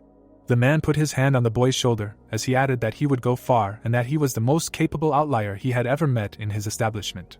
Tears welled up in his eyes as he asked the boy to take care of himself. The protagonist took a step forward. He looked ahead carefully. Mia gritted her teeth. The cloaked protagonist had his back turned as she shouted his name. Chuck turned around, looking back. There was a girl standing behind him. The brunette was wiping sweat from her face, asking the boy to stop as he addressed her. They stood opposite each other as Mia apologized, then he asked her again. The protagonist looked surprised as she apologized for wishing him dead. The tired girl looked sad as she asked the boy not to die. The protagonist looked at the brunette as he asked if she had really run so far to tell him that. Chuck was in front of Mia, who exclaimed that it was a pity that he was leaving, and then asked him to live long, adding that if it was hard for him, unbearable, then he could always return to their city. The young man was shown in profile when he answered that it was fine, thanking her. The girl lowered her head forward when she said that it was strange, but one day she looked at him with completely different eyes. She squeezed the hem of her dress when she added that she did not know what was wrong with her, and that it seemed to her that she just suddenly began to like him. Mia looked forward with a smile when she finished speaking. The guys stood opposite each other when the protagonist answered that he noticed, then she said that she understood, after which he apologized to her, and the girl said that everything was fine, and asked him to just take care of himself. They stood close to each other when the protagonist told her not to be afraid, because he would not die, to which she replied that it was fine. Chuck lowered his gaze when he said goodbye to her. Mia covered her face with her hands, crying as she said goodbye to him. The city was visible behind the boy as he thought about how it took him 3 years to leave Zenovis in his past life, while it only took him a year in this one. He imagined Hans, Jack, his daughter, and Chloe as he realized that it was strange that he had no good memories from his past life, while in his new life he had received all the good that he did not have. The protagonist looked away as he thought that maybe he could return there someday. The city was shown from above as he remembered the request to take care of himself and the answer to it. The hooded stranger opened his mouth as he announced that the community of Mount Mercer welcomed him, and then asked the child what kind of ban he wanted to impose on himself. Chuck stood in front of the tall man. The boy looked forward with determination as he thought about how he only needed to become stronger for that. The girl bent her finger, looking ahead as she asked where they would meet in 10 years, adding that she did not know the geography of this world, so it was up to him. Chloe watched her friend suggest that they meet in Behanger. The protagonist walked away from the city, thinking about how there were still 9 years until the agreed meeting, and where he should go now, deciding that he did not need to go to Behanger yet. The protagonist touched his face, thinking about how he could become a mercenary, but it would be the same life as in the past, and he needed to hone his skills. Chuck looked away. He imagined mountain peaks when he thought of Mercer. The human body was shown when it was explained that Mercer is the Aryan god of trials and tribulations, and that through the community of priests of this god, who live on the mountain of the same name, it is possible to cast a prohibitive spell on a part of the body or on one of the senses, and also that this allows a person to increase the effectiveness of their training 100-fold. The young man turned his head towards the forest when he thought that, it seems, this mountain is somewhere nearby, and that he will go there. Clouds were floating above the thicket. A stranger in a hood was shown when the protagonist told that he arrived at Mount Mercer, received a prohibition from one of the priests, and decided to train. There was a seal on the boy's back when he added that 2 prohibitions were imposed on him, and that the first was a prohibition of lightness. The protagonist took out bread when he explained that with it he felt an unusual heaviness in his whole body, even in his equipment, and that even the immense bag and the loaf had become heavy. He was eating, sitting on the ground, when he thought about the second prohibition. The boy was in the center of the clearing. Suddenly his pupils narrowed greatly. He spat out a bunch of insects from his mouth. Chuck was leaning forward when he told about the other prohibition imposed on the sense of taste. There were pieces of bread on the ground. The boy stuck out his tongue. He was lying on the ground, thinking about how this was the worst of all, and how it was not even about the loss of taste, as such, because this was a prohibition to feel good taste, so everything he ate seemed nauseating and disgusting. The protagonist imagined bugs in a strange liquid, thinking about how even the texture of food changed, and about how instead of a piece of bread, he felt slippery, moving insects in his mouth and as if he was chewing them alive, and they secreted juice. The protagonist spread his arms out to the sides as he thought about not being able to drink or eat with this ban, and how he didn't know it would be this bad. Sweat was pouring down his face as he wondered if he should give up. There were white clouds in the sky as he thought about whether he really had to work so hard, and how he could go to Behanger and become a mercenary there, where he could quickly rise to be class. Chuck lay on the ground thinking that this was still better than his past life, and that he seemed to be trying to achieve the impossible. He imagined Chloe's disappointed look. The boy's eyes widened. He grabbed the bread. The protagonist began to eat it, thinking about insects. The boy brought the flask to his mouth, feeling the taste of feces. Clouds floated above the forest. The protagonist gritted his teeth, looking ahead as he said that he should try harder, and then cursed, mentioning Mercer. A girl appeared behind him and ordered him to be quiet. Chuck looked away, worried. A dense forest was visible behind him. High mountains were shown as a week passed. The deer turned its head to the side. The protagonist watched it with a weapon. His foot rested on the ground.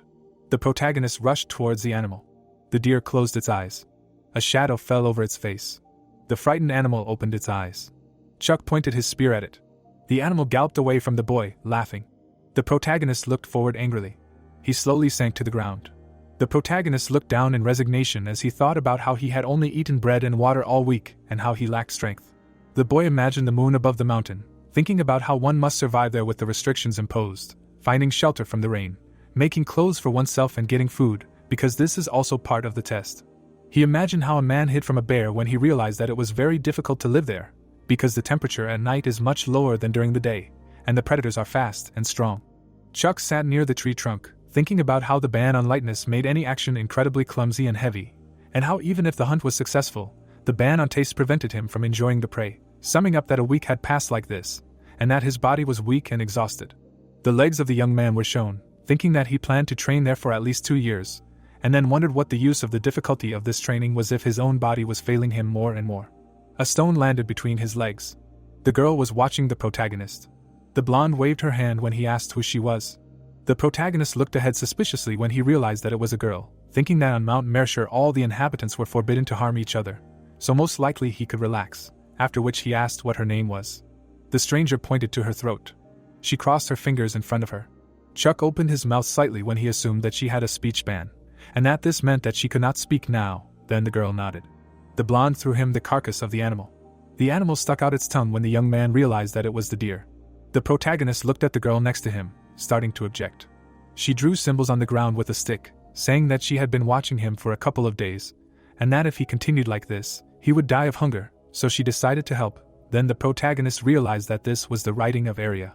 Chuck opened his mouth slightly, looking forward when he thanked her for her help, asking what she wanted, to which she answered that nothing. Then he wondered why she was doing this then.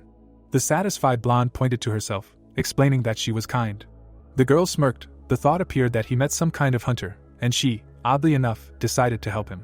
She took the hero's hand. It was said that she said it out of the kindness of her heart, and subsequently, when he got into trouble, she was always there to help him out. The huntress looked away. The thought arose that he asked her name, and her answer surprised him. Looking straight ahead, Brittany introduced herself. The girl ran forward. It was said that he knew this name. In a past life he heard of her. She was famous. Her name means lightning. That's what she was called because she was fast as lightning. The hero frowned, thinking about that, but he was surprised not by the fact that he met a future celebrity. The fact is that. The huntress lowered her head. The thought arose that Brittany would die in 9 years. The guy stretched out his hand forward.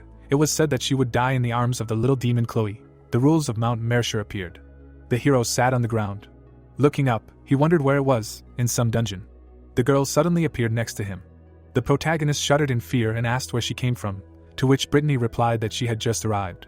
Looking at the stone, Chuck thought that she was cutting the stone with her finger, and the girl said that she was worried that he had not come again, and came. She turned her head, hearing that thank you, but her level is so high, why doesn't she use telepathy to speak? To which Brittany replied that she can't. Telepathy is also included in her speech ban. The hero looked surprised when he heard this.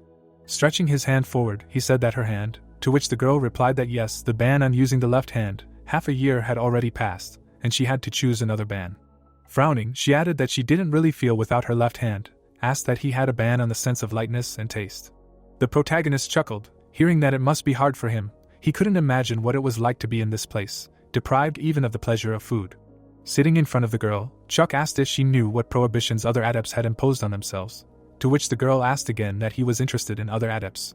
Brittany chuckled, hearing that well, yes, to which she replied that okay, she would introduce them, they would go. Looking straight ahead, the hero said that he would be very grateful to her. He froze in amazement, thinking about how he could catch up with her. Taking a step forward, the huntress said that she forgot, he had a prohibition on lightness, to which the protagonist replied that he wouldn't have caught up with her even without a prohibition. Looking straight ahead, the girl said that with a weighted body, he needed to work more on movement technique, he needed it more now than mastering a spear. The protagonist lowered his head and asked her what she had seen him training, and said that she should teach him the technique of movement, to which the girl replied that she might be kind, but she couldn't share with him what gave her an advantage in battle. Chuck grinned and said that he was joking, and then thought, damn. The girl took him on her shoulder. Looking away, she said that he was slow, she would carry him. Frowning, the hero asked again, to which the girl said that he should hold on tighter. They abruptly rushed forward. High mountains appeared. The sky appeared, and he heard someone say, "Ah, it's the mute." The protagonist covered his nose with his hand, hearing that, "Ah, who is this boy? It's Chuck, the new adept," and he said, "What a stench." Looking straight ahead, Scarlet asked what Chuck was doing, said that he was probably studying martial arts. What a moron. John lowered his head and asked what a fighter. Great, they'll compete sometime. Looking straight ahead, Brittany said that there were only 4 of them left on the mountain after 6 months of testing, the rest couldn't stand it. The hero looked in amazement, and thought that these people. Looking at the people, he added that they would all become great masters in the future. The protagonist opened his eyes wide and thought that for now they were little known, but soon the fame of their mastery would spread throughout area, and also. Stretching his hand forward, Scarlet asked what kind of prohibitions he had, to which Chuck replied that the feelings of lightness and feelings. Frowning, she said what? But he hadn't even been here for 6 months, and already had 2 prohibitions, that is, he had voluntarily taken them from the very beginning, he wouldn't last long here. Holding a weapon in his hands, the man said that he came here to gain strength, so he shouldn't be surprised that he decided to make his life difficult. Smiling, he added that he set himself the goal of overcoming himself, at any cost. The hero looked at him in amazement, hearing that this was so, to which he replied that yes, it sounded like he sometimes instilled fear for no reason. Looking straight ahead, John said that different people gather on this mountain, and in 6 months, only the 4 of them remained. Sitting on a stump, he added that they would see how long he lasted, would look after him, to which the protagonist replied that okay. Stretching her hand forward, Scarlet asked what and she was happy, probably, now there were 2 of them such eccentrics, who took 2 prohibitions at once from the beginning of the path, a thought appeared, which means that Brittany also started with 2 prohibitions. Looking to the side, the girl said that now they met, now they will return back. Looking at them, the hero said that but she said that there were 4 of them, who survived for more than half a year, who was the 4th? The protagonist looked surprised, hearing that he wanted to meet Flam, she did not advise, to which he asked again. Looking down, the man said that he was dangerous. The guy looked ahead. Chuck froze in bewilderment. A mountain appeared, for months had passed. The hero swung his weapon, a thought appeared that as soon as he got used to the prohibitions, they became worse, the body became even heavier, and the taste of food more disgusting. Frowning, he added that, however, he felt that he was getting stronger. A notification about the skill appeared. It was said that after 4 months of training, he pumped the path of the Purple Dawn to 3 stars, despite the fact that his skeletal improvement operation was low class. This significantly accelerated his growth in martial arts. Blows flew at the tree. Pulling the weapon to the side, the protagonist thought that life on the mountain was full of difficulties. Grinning, he added that but the reward is worth the effort. Walking forward, Chuck thought about how he used the improved technique of the Spear of the Ninth Sky during the day, and at night the path of the Purple Dawn, and the excessive weight of the body, and the nauseating taste of food are always with him, but every minute spent on the mountain brings him results. The hero looked down, and thought that his bones seemed to be trying to break with every step, and his muscles were almost torn when he worked the spear. Standing still, he added that but he must endure everything, he set himself such a goal. Looking at the weapon, the protagonist thought that in fact, he had grown during this time. Taking a step forward, he added that his clothes had become too small. Grinning, the guy exclaimed in surprise. Chuck looked at him in amazement, hearing that he was good at wielding a spear. Sitting on a rock, the guy said that he hadn't met him before, nice to meet him. Smiling, he added that it was the first time he met a peer here. His name was Flam. The hero frowned upon hearing this. Looking straight ahead, the guy asked what and what his name was. The girl looked up, the thought occurred to him that he had met a real genius. The man looked ahead. The thought occurred to him that while they were working hard on the brink of despair and continuing to fight, he was moving forward by leaps and bounds and looking at them, grinning. Such was the extent of his talents. Brittany looked away. It was said that she should not meet Flam. The guy took a step forward. The thought occurred to him that otherwise he might despair. The hero looked away. Smiling, Flam asked what and why he was so tense. He was just asking his name, to which the protagonist introduced himself.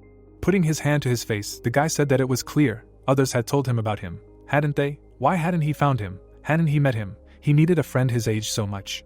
Frowning, Chuck said that he should excuse him. He needed to train, to which the guy asked again. Looking away, he thought that this was a genius too, a lie. He had lived with a real genius for a year. Walking forward, the hero added that he would not waste time on this simpleton. The protagonist rolled his eyes when he heard what kind of training he had, to which he replied that it was really not clear, although, of course, it was not clear what he was talking about. Looking down, he said that with a spear. Holding his weapon in his hands, Flam said that a spear, which meant that he had not trained with a spear yet. He smirked, looking straight ahead. Chuck looked at him in amazement and thought that how could he, the greatest humiliation for a warrior, to be deprived of a weapon. His hand trembled and he added that, but instead of rage, he was overcome with surprise. How did he do it? Standing in front of him, the guy asked why he was looking at him like that. He just borrowed his spear. Let him not worry, he would return it to him. Just try it out a little. Stretching the weapon in front of him, he added that he would repeat his techniques. Asked what was wrong, how did he do it there? Smiling, the guy said that it was an improved technique of the spear of the ninth sky, Chuck style. The hero cut a tree. Suddenly, the guy began to swing the weapon. The tree was cut into several pieces. Putting his hand to his face, Flam exclaimed in surprise. Looking to the side, he said that it was a good technique for a spear. The protagonist froze in amazement and thought that he not only repeated the technique the first time, he also improved it. Could Chloe do such a thing? And then said that it was incredible. The guy grinned, looking at him. Closing his eyes, he asked if it was true. He saw he was better than him. Chuck froze silently. Walking forward, Flam said that he could not understand why they all came here to train. No matter how they trained, he could copy any of them, and even do better.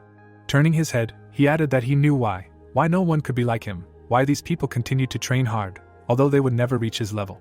The hero opened his eyes wide.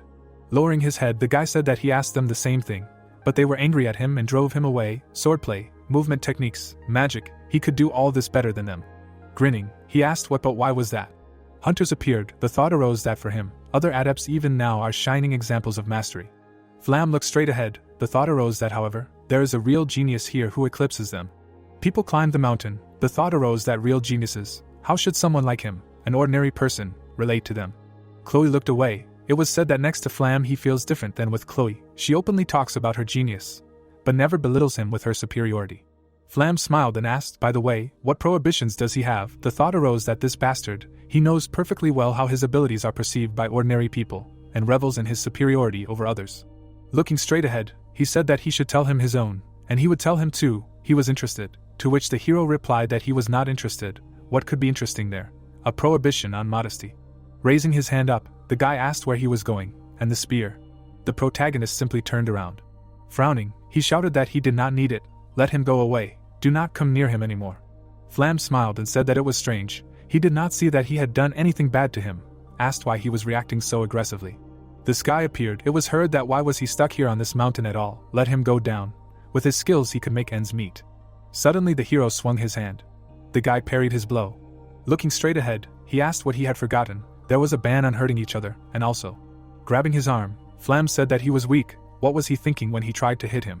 Standing in front of the hero, the guy asked what, or did he do it with the knowledge that he would not be able to answer him due to the ban. Said that perhaps life is so hard when you have to constantly hold back your anger. Looking straight ahead, he added that he knows that they all gossip behind his back and avoid him.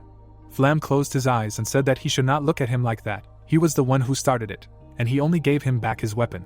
Looking away, he added that the technique he did with the spear was incredibly good, but he did it clumsily. The hero gritted his teeth, listening to how the higher the level of the technique, the more difficult it is in practice. He does not know what he hopes for with his meager abilities. He does not think that he will reach this technique above 6 stars. The man held stones on his back. He heard that he was going to tell him something. The more difficult the test he took on himself during his stay on this mountain, the better the gifts that the goddess of trials will shower him with will be.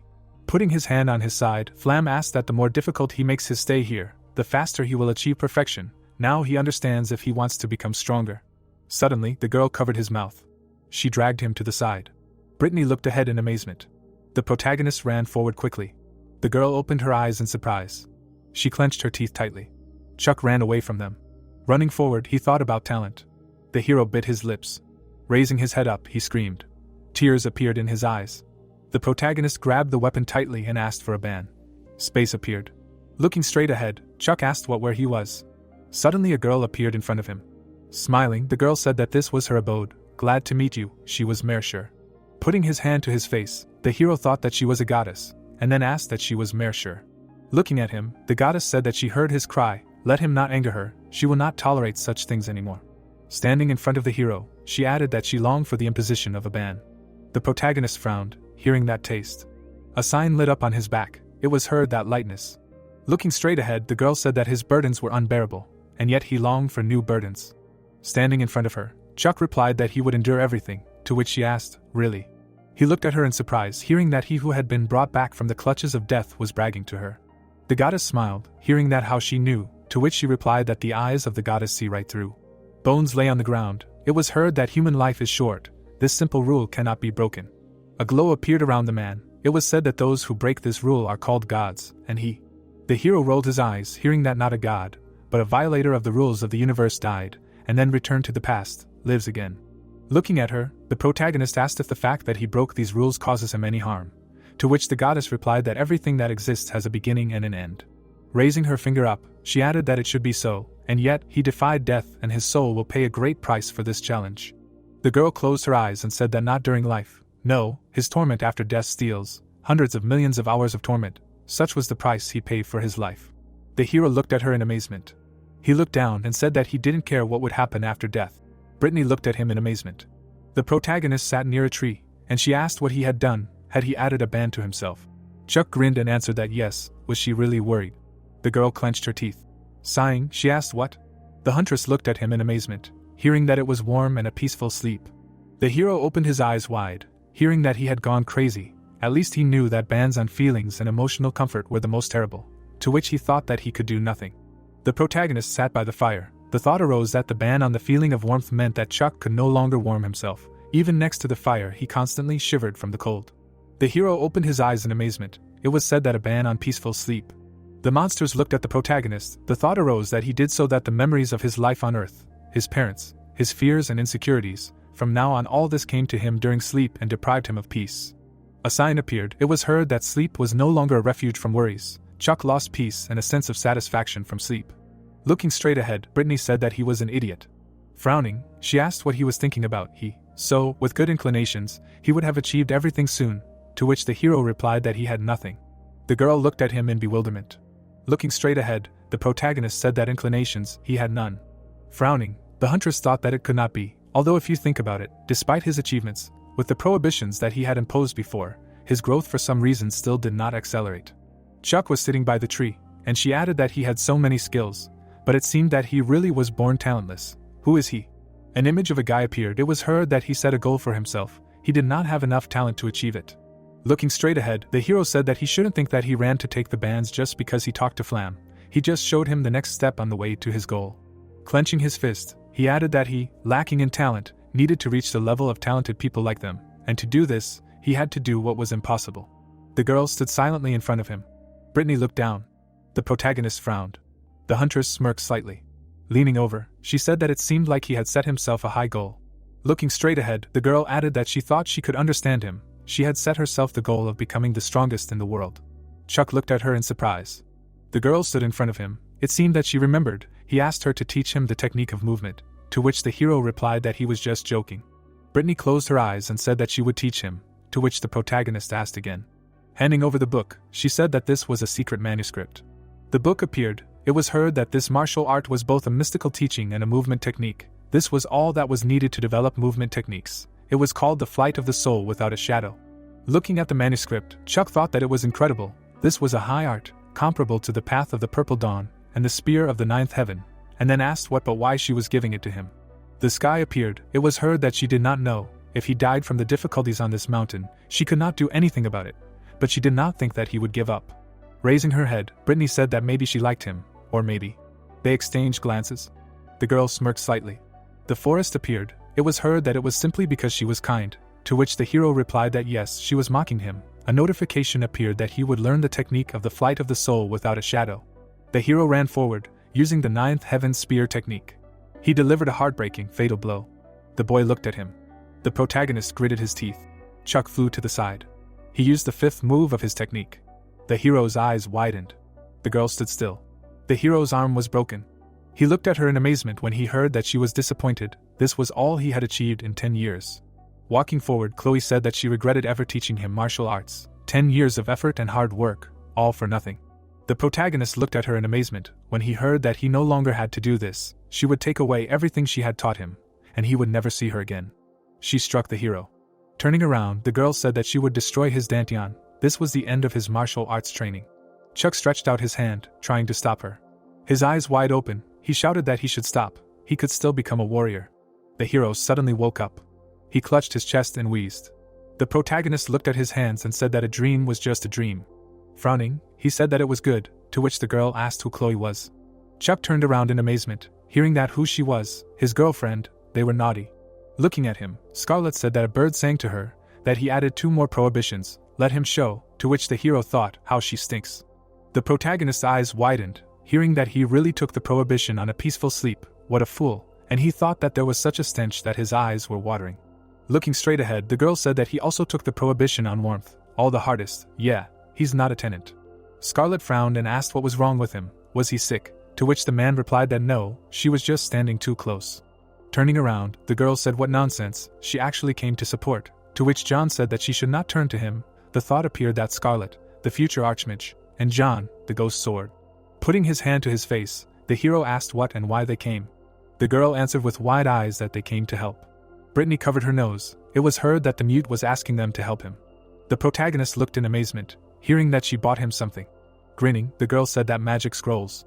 Looking at the hero, she added that they, aliens from other worlds, have access to the study of magic by reading scrolls, which is very convenient.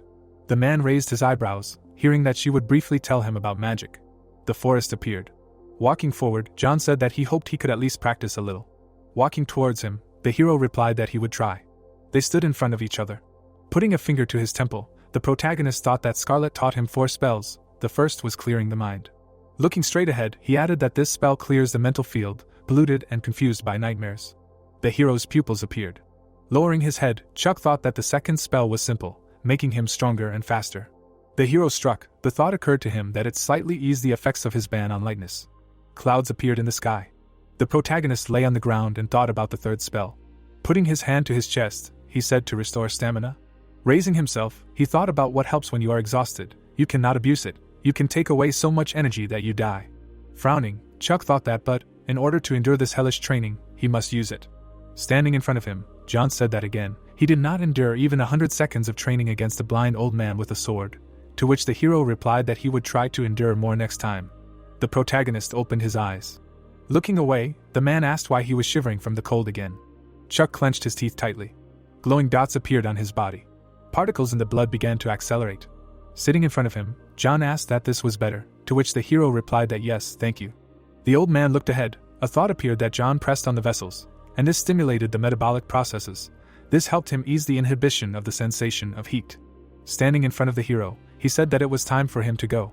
Turning around, the man said that he should take care of himself. Except for him, he had no one to train with, to which the protagonist thanked him. Looking straight ahead, Chuck thought that if he hadn't been helped, he wouldn't have survived. The sunset appeared. Lying on the ground, the hero thought about how he had gotten a chance to live his life again, and how so many people had helped him. He looked ahead in bewilderment. An emblem appeared on the hero's back. The protagonist's eyes widened, thinking that it couldn't be. Was it possible? It was somehow unnatural.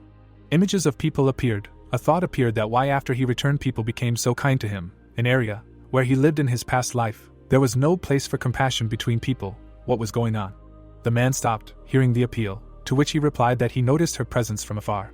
Frowning, Scarlet said that she knew that as soon as she returned from this mountain, she would burn him like a match.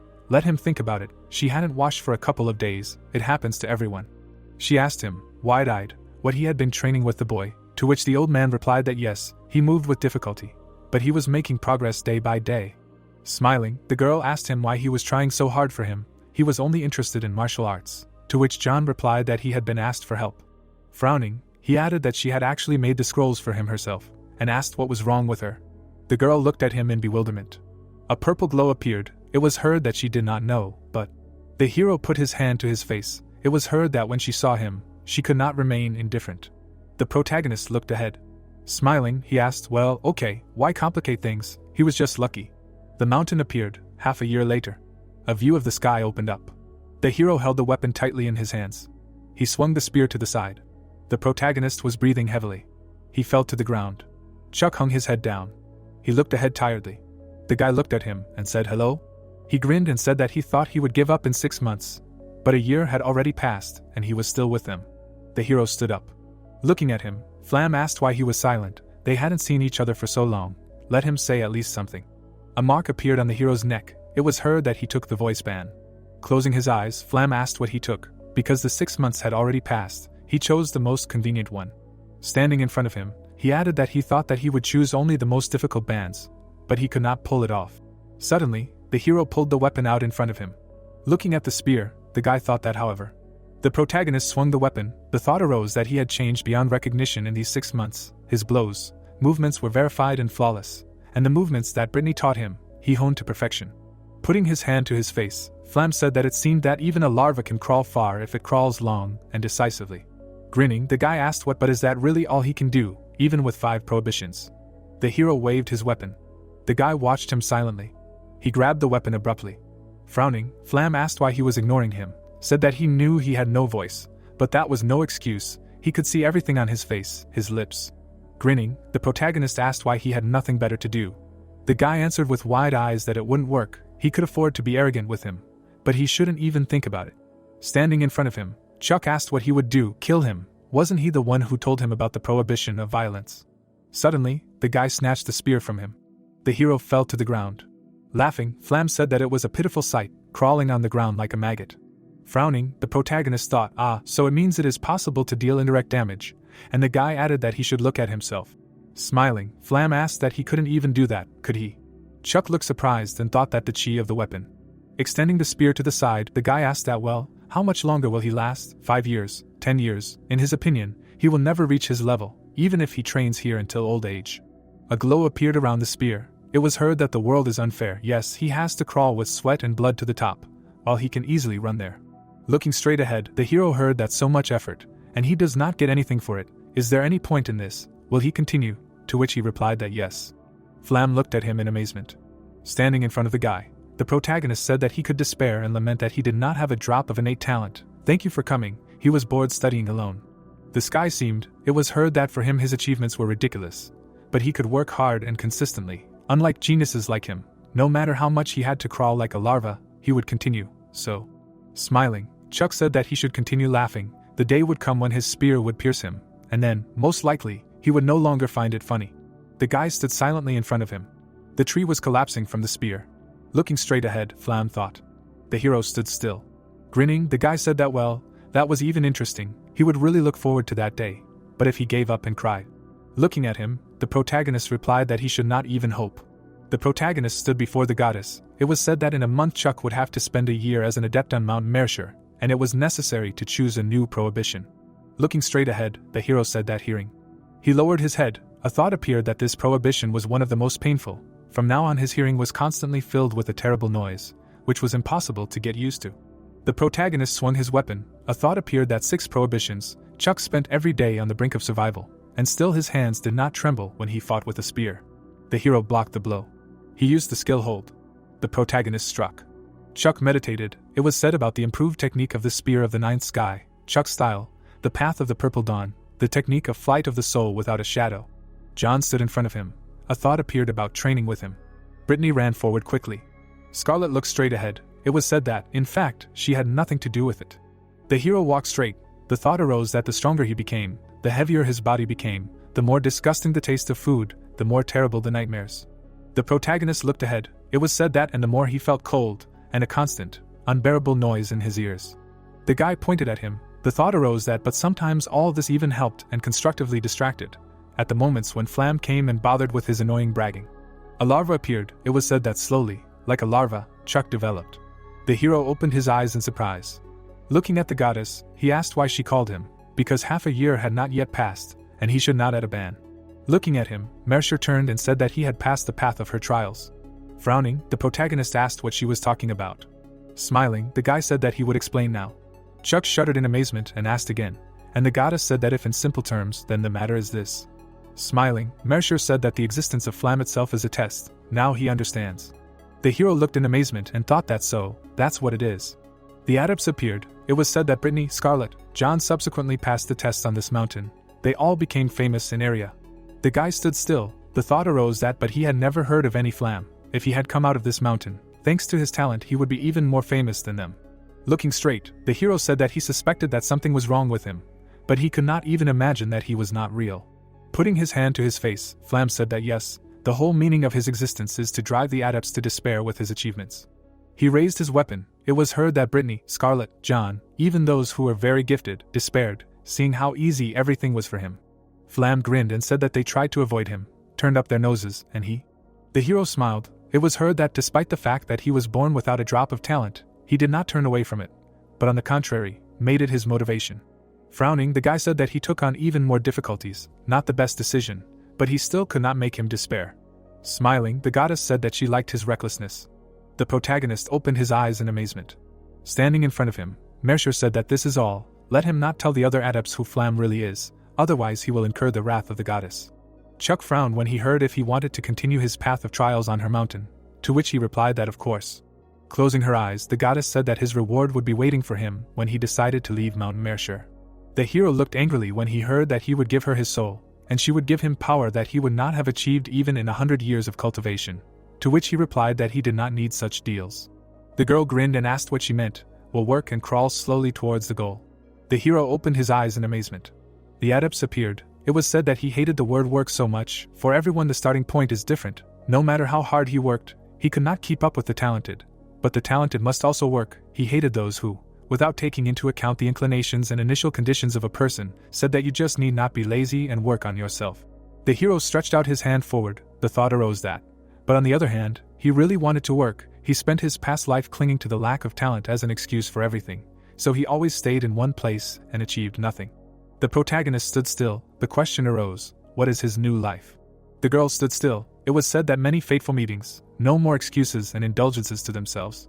The mark appeared. The thought arose that having broken away from the comfort of excuses, he had no choice but to move forward. Only in this life does he really work on himself, overcome himself. Smiling, the hero said that he would crawl to the very end. Mercer looked at him happily. The thought arose that in this life he fell in love with the word work. Closing her eyes, she said that a short monologue, if she allows. Turning around, the goddess said that in area there are no coincidences. Everything has a reason and a beginning. People came out of the portals. It was heard that Area was calling aliens from other worlds to her. They were given an advantage in the form of skills. Mercer asked, with her eyes wide open, why, what was the reason? The hero looked at her in surprise and thought, what is she talking about? She said that she would talk to herself, but she was definitely saying this to him. The goddess stood still. A thought appeared. Does this mean that she is saying something that he should not know, and therefore she is talking about it as if indirectly? But why? They stood silently. Particles appeared around the man. It was heard that his return meant that someone or something wanted him to return, and something incredible was about to happen. Looking straight ahead, the protagonist heard that since he had returned to the past, he should prepare himself. He should be ready for what gave him a second chance. The starry sky appeared. The girl grinned and thought, well, that's it. She looked straight ahead. The goddess extended her hand forward and said that he should stop immediately. This is her abode. Frowning, she added that he should retreat, otherwise she would destroy him. A crack appeared in the sky. Suddenly it began to heal. The hero looked at it in bewilderment. His eyes widened when he heard that he should return immediately. Looking to the side, Mercer said that he had little time. He should return and continue training. Suddenly, the protagonist evaporated. Looking straight ahead, the goddess wondered if he would be able to stop the end. The mark on the hero's back appeared. It was heard that the world. The smell flew near the nose. It was said that 2 days later, the sixth ban, which he took, was a ban on smell. Worse could not come up. Scarlet looked ahead. A thought appeared that the stench from Scarlet's hair constantly irritated his nose. Chuck looked down, hearing that maybe he chose the wrong ban. Looking to the side, he turned to the girl. Looking straight, the hero said that the worse the ban, the greater the reward. When he swallows saliva, he almost feels sick, but otherwise bearable. Brittany stuck out her tongue. It was said that in addition to the already known, she now had a ban on hearing and taste. Her constant suffering from these bans was great. The girl grinned and said that she only now understood what he went through. a thought appeared that now it was much harder for her than with the previous bands. Looking straight ahead, the hero heard that taking away feelings is terrible, to which he chuckled. The protagonist looked in bewilderment, hearing that she needed to tell him something. Standing in front of him, the girl said that she would soon leave this mountain. She silently looked forward. Chuck opened his eyes in amazement. The girl crossed her arms. It was said that in general, for Brittany, the mountain's trials were unnecessary. Her talent, so, outshines everyone. Looking at her, the hero thought that she had been going through trials for 2 years. I am sure she has already achieved all her goals. The girl nodded her head, hearing that she was leaving, then, to which she responded approvingly. Standing in front of him, Brittany asked what and he, to which the protagonist replied that he would stay. Lowering her gaze, the adept said that it was clear. Lowering his head, Chuck asked that they would meet again, to which the girl replied that she was sure of it. She smirked, looking at him. The hero looked down. A thought occurred to him that they had known each other for a year. The little boy he had been was now as tall as her. Looking at him, Brittany thought that if she left, he might die. A few more prohibitions, and he would not be able to bear them anymore. Pursing her lips, she added that she had never taught him the full mastery of the soul's flight without a shadow. Maybe she should stay for that. Looking at her, the protagonist said that he could handle it. Smirking, he added that thanks to her, he had lasted so long, and now he could handle it himself. She probably had plans. Let her go. There was no need to stay just because of him. The girl looked in amazement, hearing that he thanked her for everything. If not for her, he would no longer be alive. Brittany smirked, hearing this. She hugged the hero. Chuck looked away in bewilderment. He frowned. Suddenly the hero calmed down. They stood and hugged. The forest appeared. The girl took a step back. The protagonist grinned, hearing that she knew he could handle it. He was the strongest person she had ever met in her life. The sky appeared. She heard why she thought so, to which the girl replied that he never gave up. Looking straight at her, Chuck replied that it was not true. He fell into despair again and again. He just somehow managed to get up and move on. Looking at him, Brittany said that this was his strength. She could not stand it, meeting Flam face to face. The hero grinned, hearing that he was a younger brother. Looking straight at him, the adept said that he should take care of himself and not die. Raising his eyebrows, the protagonist replied that he would never die. The followers walked forward. The thought appeared that so, Brittany left. John and Scarlet also soon left the mountain. He was left completely alone. Walking forward, Chuck thought about how he had become so unaccustomed to the feeling of loneliness. The hero swung his weapon. It was said that he remembered what he was like before he met anyone. He did not trust anyone. People were smiling. The thought appeared that but now he understood that a person cannot exist alone. Looking up, the protagonist thought that if it were not for them, he would have died. Chuck raised his head up. Grinning, he thought that something in his heart had changed. An invisible wall had fallen. Stamping his foot, the hero added that at that moment he no longer felt the heaviness, no stench, did not hear any more noise. He rushed forward sharply, thinking that the feeling of freedom was fleeting, but it seemed that it lasted forever. The usual views suddenly changed. The protagonist flew up. A thought appeared that of course, because he, as such, no longer existed, he became different, and after him, the world around him changed. The beetle climbed a tree. It was said that summer had come. The singing of cicadas was heard. The girl stretched her hand forward. A thought appeared that in 7 years Brittany would meet Chloe in the dungeon, and would be killed by her. Rays appeared. It was said that he must repay Brittany with kindness. He must save her from this death. The hero waved his weapon. The spear stopped near the beetle. Raising his head, the protagonist thought that it was a cicada. A larva appeared. It was said that cicada larvae lie in the ground for 10 years before developing into an adult cicada. He only has 7 years to prevent this murder. Chuck looked up. A thought appeared that 7 years. I wonder what he can achieve, whether he can at all. He grinned and thought, no, he can do it, period. The hero held the weapon in his hands. The thought came that although each day brought new achievements, Chuck was not enough. He tried to increase the intensity time after time. He cut down on his sleep hours, and used this time to train with a spear. An image of a man appeared. The thought came that the next span, he heard that how he navigates without sight. Everything is simple. The hero looked straight and thought that he needs to focus on other senses, and remember the environment well. It was said that the world was plunged into darkness. The only thing Chuck could rely on was touch. After a week he could already move a little. Hearing did not help him in this dark world, because it was filled with deafening sounds. The protagonist held the spear in his hands. The thought arose that one day the noise began to resemble the singing of cicadas, and in the flow of cicada singing Chuck forgot about the passage of time. He continued to work with the spear. His body got used to performing the techniques automatically, and he could devote more time to thinking. The hero took a step forward, thinking that if he was a larva, then what would he like to become? He would like to become a cicada. A beetle appeared. The thought arose that when a larva climbs to the surface, it first makes a song, and then becomes a cicada. The protagonist clenched his teeth tightly. Looking straight ahead, he thought about what he wanted to become, why he came back, why. Chuck stood still. The thought arose that summer had passed. He began to feel that he was getting colder. The hero held the weapon in his hands and thought that his routine, however, remained the same. He just trains with a spear, season after season passes, and he gets used to a world full of darkness. The cosmos appeared. Looking straight ahead, the protagonist said that he wanted to complete the trials. He closed one eye. Chuck looked at his hand and exclaimed. Standing in front of him, the goddess asked him what it was like to feel again after such a long trial, to which the hero replied that it was nice to be free of time. Looking at his hand, he added that his eyes could see again. There was no more stench in his nose, no more deafening noises in his ears. His body was light as a feather, and there was no more constant frost on his skin. This was true freedom. The girl looked at him in bewilderment, to which Chuck asked again. Smiling, Mercer said that she was thinking about what reward he deserved. The hero frowned, hearing that he had spent 3 long years on her mountain, endured difficult trials.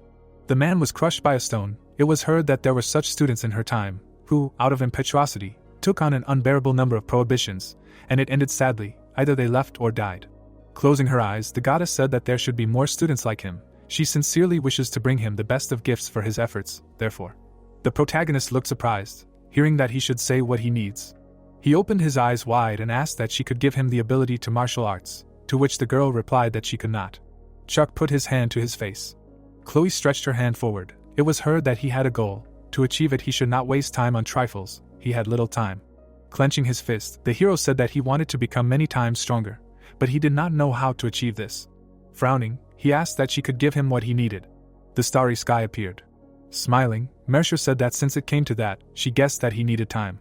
The protagonist asked again in amazement, hearing that she could give him time. Stretching her hand forward, the girl said that he should go to Ormer, show Denur this sign. The symbol appeared. It was heard that Denur was the god of time. He would give him a test. Closing her eyes, the goddess said that but let him know. Her tests will seem like flowers to him, although she thinks that this is what will attract him to them. Raising her hand, she added that just like here, in Denur's abode, he would receive as a reward for the trials he had passed exactly as much as they were difficult, the dangers and difficulties awaiting him. Grinning, the hero said that this was exactly what he needed. Raising her hands up, Mercer said that this was his first reward. For his victory over Flam, the next reward would be for 3 years of trials. The starry sky appeared. It was heard that she was generous. The gods are not petty.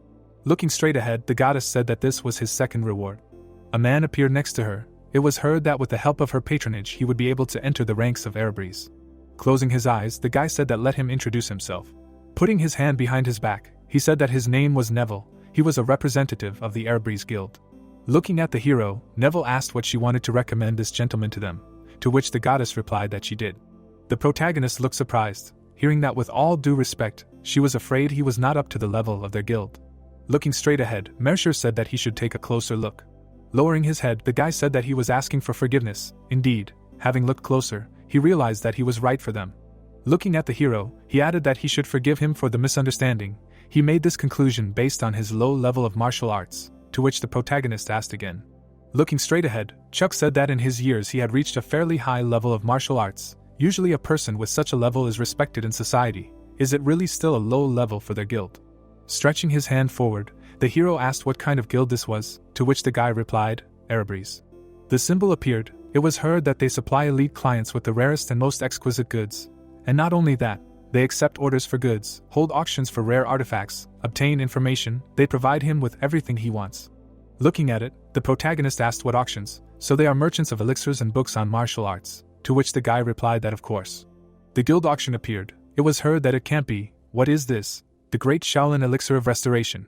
But this can't be bought for money. They even have the Hua Mountain Sex technique of the Plum Blossom Sword, and the Wudang Mountain Sex technique of the Taiji Sword.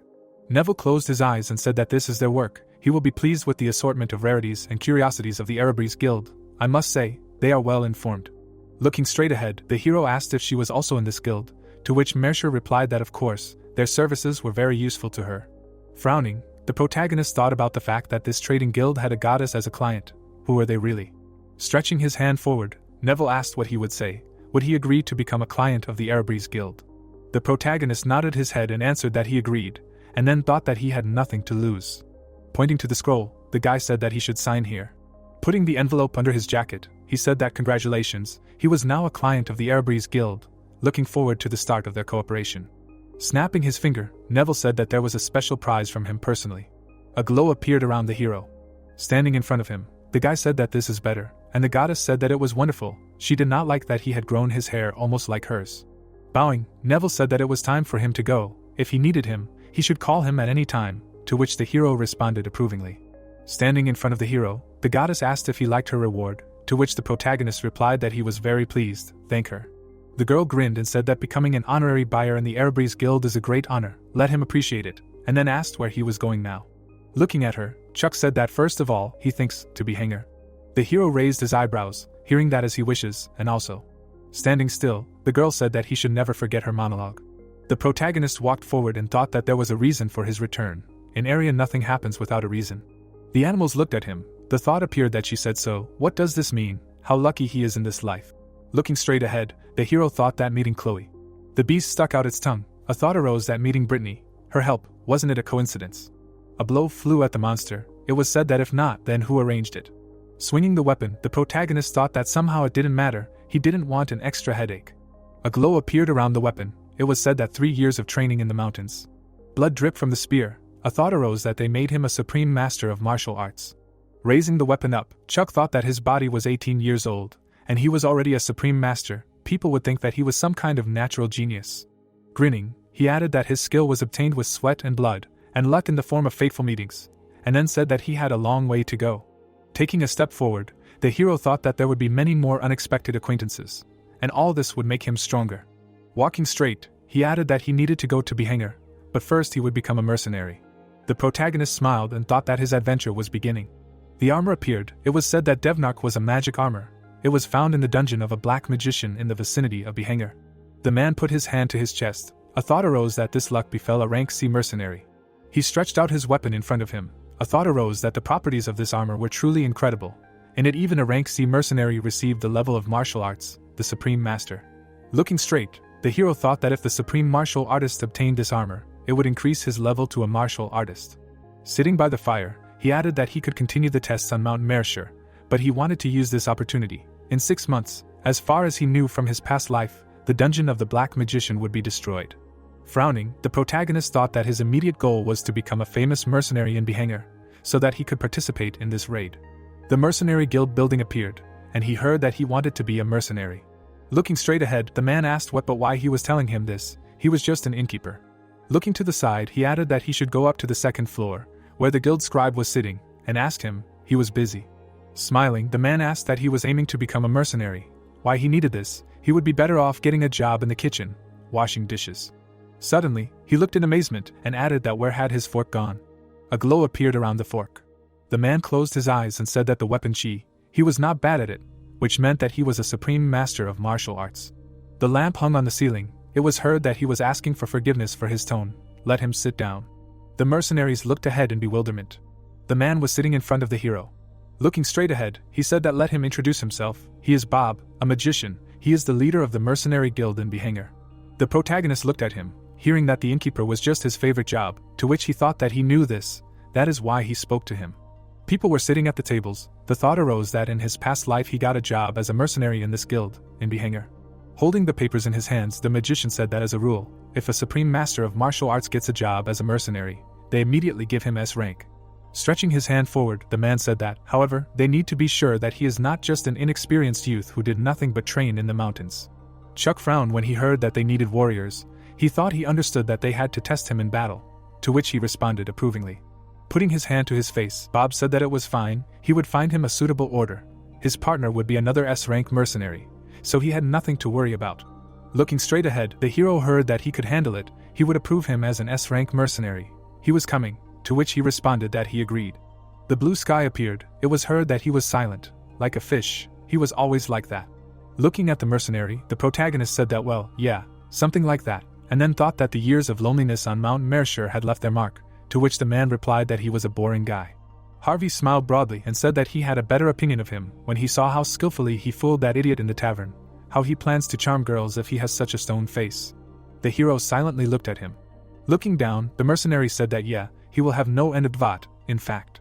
He looked ahead disappointedly. A thought occurred to him that his name was Harvey. He was a rank S mercenary from the guild. In his past life he only knew him by name, but did not communicate. The man clenched his fist. It was said that he would be his partner on this mission. He would closely monitor how he was doing. Smiling, he asked what and had he ever fought an ogre. Frowning, the protagonist replied that he had not. A monster appeared. The thought arose that ogres, one of the strongest monsters in area, have moderate resistance to magic, and their skin is hard as steel. The man jumped in fear. It was said that their task was to kill the ogre. This order came from the villagers. One of them saw the ogre in the forest. Walking forward, Harvey said that 2 rank S mercenaries. They are quite enough to deal with the ogre. Let him not worry. The forest appeared. It was heard that only this strange forest. Looking straight ahead, the mercenary said that he was too small for the ogre. Looking at him, Chuck asked, "What do you mean?" Raising his hands up, the man replied that he should think about it. Ogres are large monsters, usually 3 to 5 meters tall. Such a huge creature needs a lot of food. Standing behind a tree, the hero heard that in a small forest like this, his food would quickly run out. Looking down, he said that he should wait. The man looked at him in amazement and said that yes, that's it. Looking at the animal, he asked what was monstrous. Was it a deer? To which the protagonist replied that it looked like it. Frowning, Harvey said that tearing living creatures apart. Only an ogre has such strength, but... Looking down, the protagonist said that there was no sign that he killed for meat. Looking to the side, the man replied that for sure, that was strange. Besides, they still hadn't seen any droppings. They opened their eyes in amazement. Suddenly, the beast stretched its hand forward. They abruptly grabbed their weapons. The hero looked to the side. The man was looking at him. Suddenly, they rushed forward. The protagonist stopped abruptly. The monster stood in front of them. They looked at it in bewilderment. Frowning, the man said that this was not what they had agreed on. Chuck frowned when he heard that they would run away. They could not handle this. The monster stretched out his hand to the side. His body appeared. His skin was stitched together with bones. Suddenly the ogre swung his hand. He looked forward. It was heard that the ogre was a chimera. The monster appeared. It was said that a chimera is a magical creation made from parts of different monsters. Its creators pursue the goal of making the most perfect monster.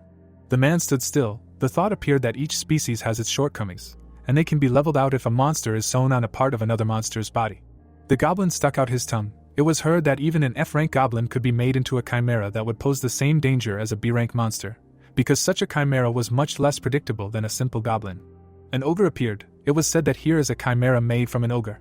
The man gritted his teeth and thought that even S-rank mercenaries would not be able to cope with such a monster. The hero looked straight ahead. Suddenly, the monster raised its hands up. It looked down. The protagonist watched it silently. The ogre swung its hand sharply. The fist stopped in front of Chuck. The man turned around abruptly. The hero froze in surprise. His eyes widened. The protagonist raised his leg up. Chuck used the technique of flight of the soul without a shadow, the first move, a traceless run. The man watched from behind a tree in amazement. Looking straight ahead, the hero thought that he was fast. How long had he become like this? Well, this is not Mount Mercier. The ban on lightness has not been pressing on him for a long time. The ogre swung his hand. The thought appeared that well. The protagonist abruptly rushed along his hand. He jumped up. Chuck extended his weapon in front of him. He delivered a sharp blow to the monster. Frowning, the hero thought that the skin was like stone. The monster looked at him in bewilderment. Looking at them, the mercenary thought that it could not be penetrated even by a spear charged with chi energy, not a scratch. Gritting his teeth, he added that damn, the reward they would only be given as for an ordinary ogre. It was not worth it at all. Taking a step forward, the man thought that it was too late to run. He did not know if they would succeed, but he had to help him. Harvey looked in amazement, hearing that he could not do this. Looking at the monster, the man thought that telepathy. Frowning, the hero heard that he was out of his mind. It was a chimera ogre, to which he replied that he knew. Harvey opened his eyes wide and said that he knew nothing. He had never even fought an ogre. His spear did not pierce him. Did not he see? He was even stronger than a two-headed ogre. Looking straight ahead, the protagonist thought, well, yes, but that's why. The monster grinned. The thought arose that why he had a feeling that he could win. Chuck abruptly struck him. The tree was torn out by the roots. The monster stood still. Frowning, the man shouted that no, even so nothing would happen to him. It was impenetrable. Gritting his teeth, he thought that it was strong. Even if he helped it, it would not affect anything. The protagonist held the spear in his hands. The ogre looked down. A glow flew around the weapon. Suddenly Chuck jumped up. Smiling, he asked what was interesting, and his eyes were just as hard. A blow appeared. The hero thrust his spear into the monster's eye.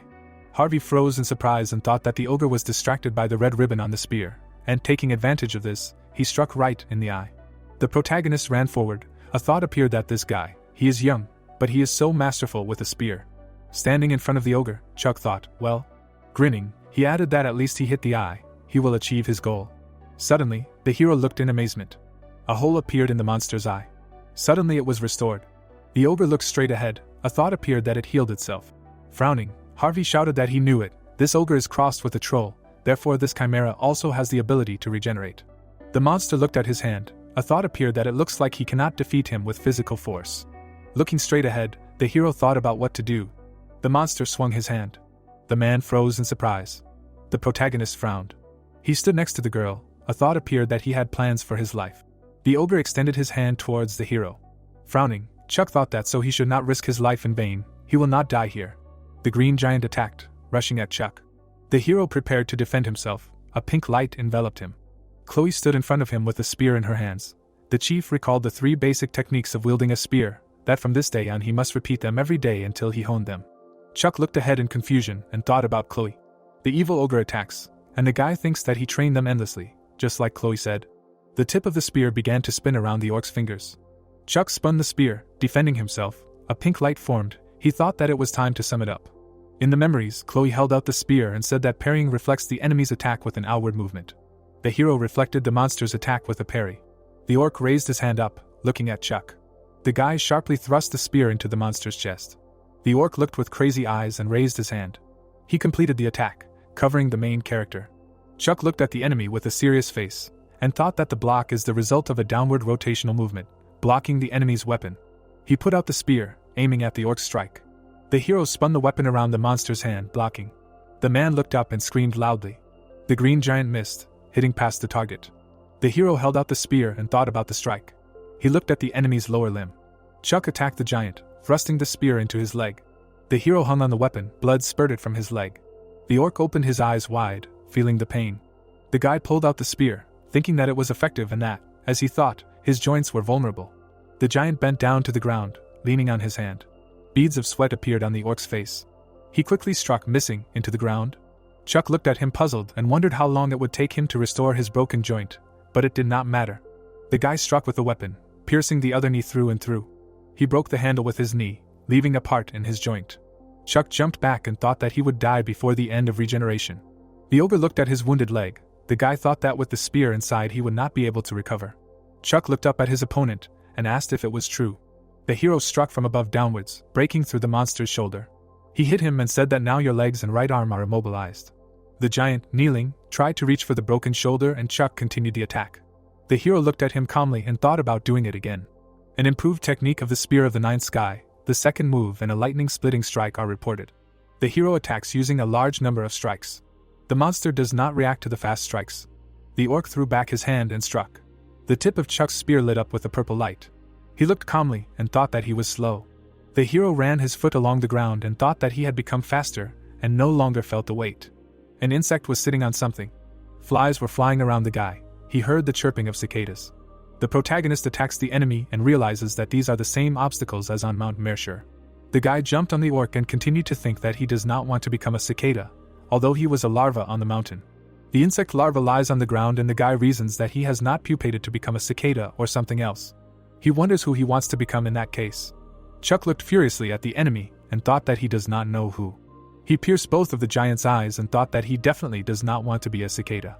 The hero raised his spear above himself and thought that he does not want to regret, because something like this already happened in his first life and he does not know how his current path will end. He only develops and prepares for the future until he reaches the end. Harvey looked at what was happening in horror. The protagonist, bowing his head down, furiously finished off the enemy. The man looked at the murder scene and asked who the hell he was. The protagonist looked ahead emotionlessly. He looked at the sky and wondered who he was. Chuck's gaze dropped to his hand. It was covered in calluses. The guy looked at it and laughed, thinking that he didn't know. His palm clenched into a fist, and he thought that he was sure of one thing. The protagonist did not turn to the man and said that he was not a larva. Beads of sweat appeared on the man's face. He smiled and asked what kind of nonsense he was talking, adding that he was an interesting dude. The cicada was lying upside down on the ground. Chuck grinned and looked at the man in armor, realizing that the cicadas were no longer chirping. The man with the mustache looked in surprise. Harvey actively pointed towards Chuck. Bob looked at what had happened and thought that killing the Chimera Ogre was definitely an achievement equal to the SS rank, and said that no one had ever gotten the SS rank to begin with. The protagonist looked unperturbed and replied that the S rank was enough, because it didn't change much and he was happy with the current state of affairs. The reward for killing the Chimera Ogre was reported to be 27 million eras, and along with it a plaque with an extra S rank mercenary. The rewards glittered with a golden sheen. It was depicted that there was money for the head, and it was said that the Chimera Ogre's corpse was handed over to the Mercenary Guild for further study, and that it was worth more than 20 million. Harvey handed over the coins, saying that he should take his share, because all the work was done by him. Chuck thanked him. In total it was 47 million eras. The protagonist passes by the shelves with vegetables. He brought the coin closer to examine it, and thought that 47 million was an incredible number. The tired guy looked at 120,000er. He remembered that in his past life he risked his life fulfilling orders and received at best a millionaire. Chuck put the coin in his bag and thought about what to do with this money. He looked sharply at his spear, thinking. A view of the wooden doors in the darkness, behind which a conversation was taking place. Bob crossed his arms and asked the man in armor what he was like. He answered that he was pretty good. The guy raised his hand to his temple and said that it was better to let him see for himself. Varen put a hook stick to his head. The man closed his eyes, saw everything that was happening there. Varen opened his eyes and thought that Chuck was definitely above S rank. Harvey, taking his head away from the stick, asked to simply assign him an SS rank. The man with the mustache put his hand on his belt and thought that he couldn't decide this alone. He said that he would think about it, and noted that this guy, classless, who became the supreme master of martial arts in just 4 years, he would like Xian. Chuck stood in the hallway and looked into the darkness. On the floor, a black liquid was moving. He called out to Neville. Suddenly, the guy crawled out of the liquid. He stood, pressing his hand to his stomach, and said that he was glad to meet him and asked how he could help. Chuck remembered looking at his spear. The spear was hovering in a pink cloud, and the hero replied that he was not very interested in weapons, and before the main thing was that it could be waved and stabbed. An ogre appeared before his eyes, and he explained that during the battle with the ogre, he felt something and asked a question about whether his skin would be easier to pierce with another weapon. Chuck imagined himself fighting with this spear and added that he would not want it to become a burden in an emergency. The hero looked at him with anticipation and thought that this is why he now wants to buy something better. He said that he needs a weapon. Neville raised his finger and asked if he prefers to buy it or create it, and what is his budget. Chuck listened to him and thought that even if the creation takes longer, he would prefer it. He answered that 47 million eras and he would like to create it. Neville answered that this is not such a large amount of money. The guy was surprised and asked again, about 47 million eras. The bearded man holds a shiny sword in his hand. The young man explains that Airbreeze only cooperates with first-class blacksmiths, and that the price of their services is appropriate. Neville touched the eyepiece and said that if he leaves his soul as collateral, he can take a loan for a large amount and at a low interest rate. Chuck, not understanding, refused. The guy looked him in the eyes and asked if there were any ways to create a weapon for this money. Neville pressed the pink projection and replied that if that was the deal he could introduce him to someone. Asking if he minded meeting now, Chuck agreed. The man raised his hand up and said okay. Chuck watched closely as Neville ran his finger down, leaving a black trail. Suddenly a purple portal opened between them. Neville sank back into the liquid and said that they could communicate through this. Chuck raised his finger, pointing at the portal, and wondered what the hell it was, if it was a rift in space. He wondered what the middleman had such methods, wondering what Airbreeze was all about. Chuck stared into the portal. A voice from there asked that he was just a kid.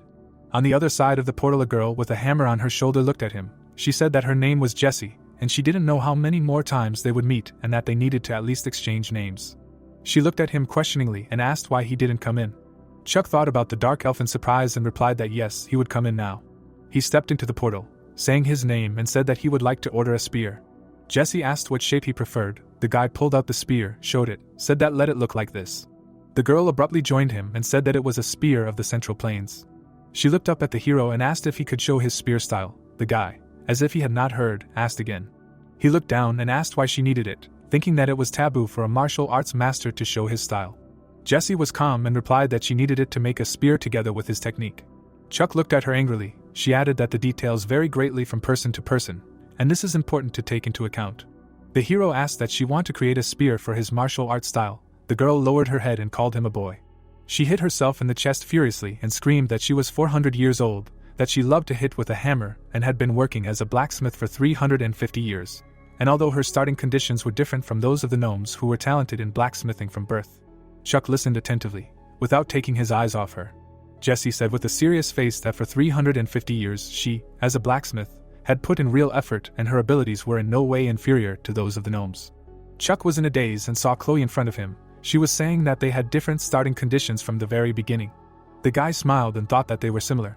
View of the brick wall of the house. It was audible that Jessie was talking about why she was telling such a thing to a child she was seeing for the first time. She turned away and said upset that if you don't like it, go to the gnomes. Chuck replied that he would show you. Jessie turned around and asked again in surprise. Chuck added that he would show you his martial arts. The girl looked at the hero with confusion and said that he was surprisingly easy to persuade and that usually, suspecting that something was fishy, martial artists leave after something like that. The guy looked at her deeply and noted that she said that her efforts over 350 years were real. Chuck and Jesse looked at each other in silence. The girl laughed, saying that he was too trusting. The hero put his spear on his shoulder and replied that it was the first time he heard that. He was usually told that he was suspicious of everyone around him. Jessie smiled contentedly, putting her hands in her pocket. She left, noticing that he knew how to choose his words. The corners of the girl's lips involuntarily rose, but she lowered them. Chuck thoughtfully watched her as she began to speak. Jessie threw her hammer over her shoulder and said that she liked him and that she was calculating, but she would make him a weapon with a price tag higher than he offered money. The girl smiled. She added that he would make a great regular customer. Jessie watched him carefully. He was thinking about how it would take several months to make the spear and that he should relax. Chuck sat down to meditate, flaring up with pink magic. He closed his eyes and thought, remembering that fight with the Chimera Ogre, which was the first real one since he became a top-level martial artist. He thought that he had learned a lot, and this knowledge needed to be fully absorbed. Chuck remembered a dialogue with Chloe, where she said that he understood the situation well and this was already a kind of talent.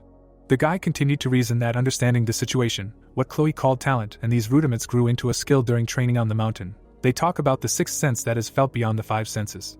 The green monster looked down at Chuck and the guy thought that he felt it in the battle against the ogre, where his business moves itself, even before he realizes the need for it. Perhaps this is the sixth sense. Chuck sat on the floor, glowing with pink magic and thought that it was a powerful force. But he could not rely on it alone, and training on the mountain sharpened his sense of touch and sixth sense. But his other senses were not affected. A graph of all the hero's senses was depicted, and he continued that there was an imbalance, and that something had to be done about it later. Chuck opened his eyes, frowning, suggesting that if this was not done, then he would feel it later. It would be more difficult for him to solve it. A two-story building at sunset, which was said to be a mercenary guild. Bob stood behind the bar and asked about the plans for today, and whether he was going to request the next task. Chuck looked closely and answered that no, then asked about what turned him into an ogre chimera. The man poured a drink into a glass and asked a question about what was bothering him so much. Having answered himself that he thought it was quite possible, he continued that a chimera always has a creator. Chuck listened to him intently. Bob claimed that it would be difficult to investigate this alone, so he cooperates with the Guild of Magicians. The ogre fought with people with a smile, and the guy reasoned that he had never stumbled upon an ogre chimera in his past life, and no one completed this task, or the creature dealt with the mercenaries.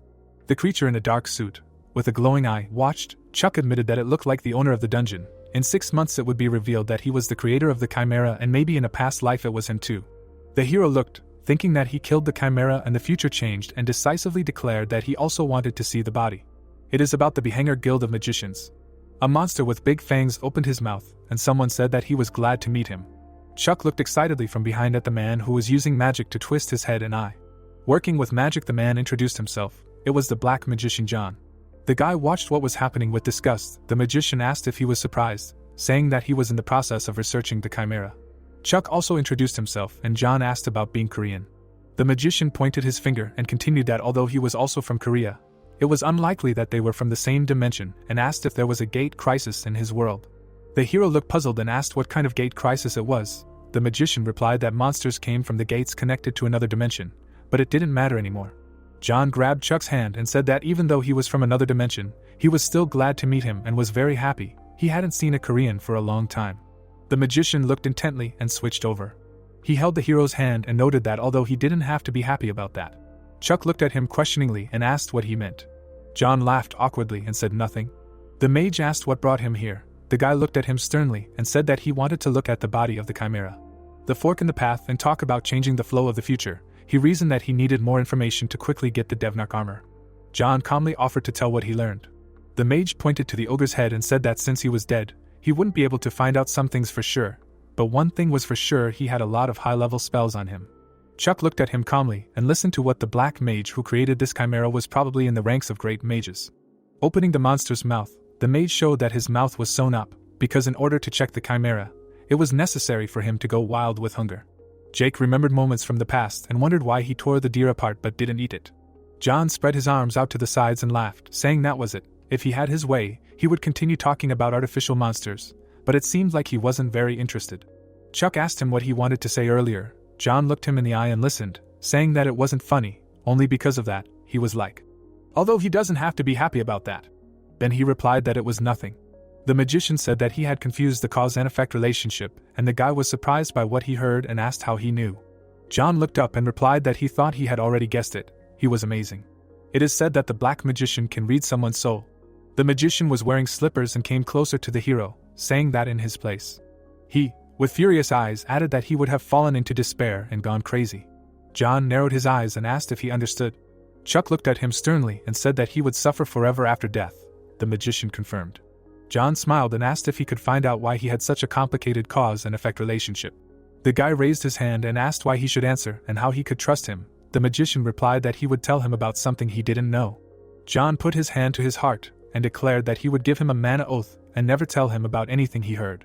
The black magician leaned back, falling backwards. Chuck looked forward and thought about how he had no idea what was happening to him now, but since he had given a mana oath, this was a great opportunity for him. The guy abruptly declared that he was a regressor. John looked at him in surprise and asked that he had returned to the past after death. Chuck stood and listened attentively. The magician said that he would look into what had confused his cause and effect relationship. This was life and death. He had broken so many fundamental rules that he would face commensurate karma.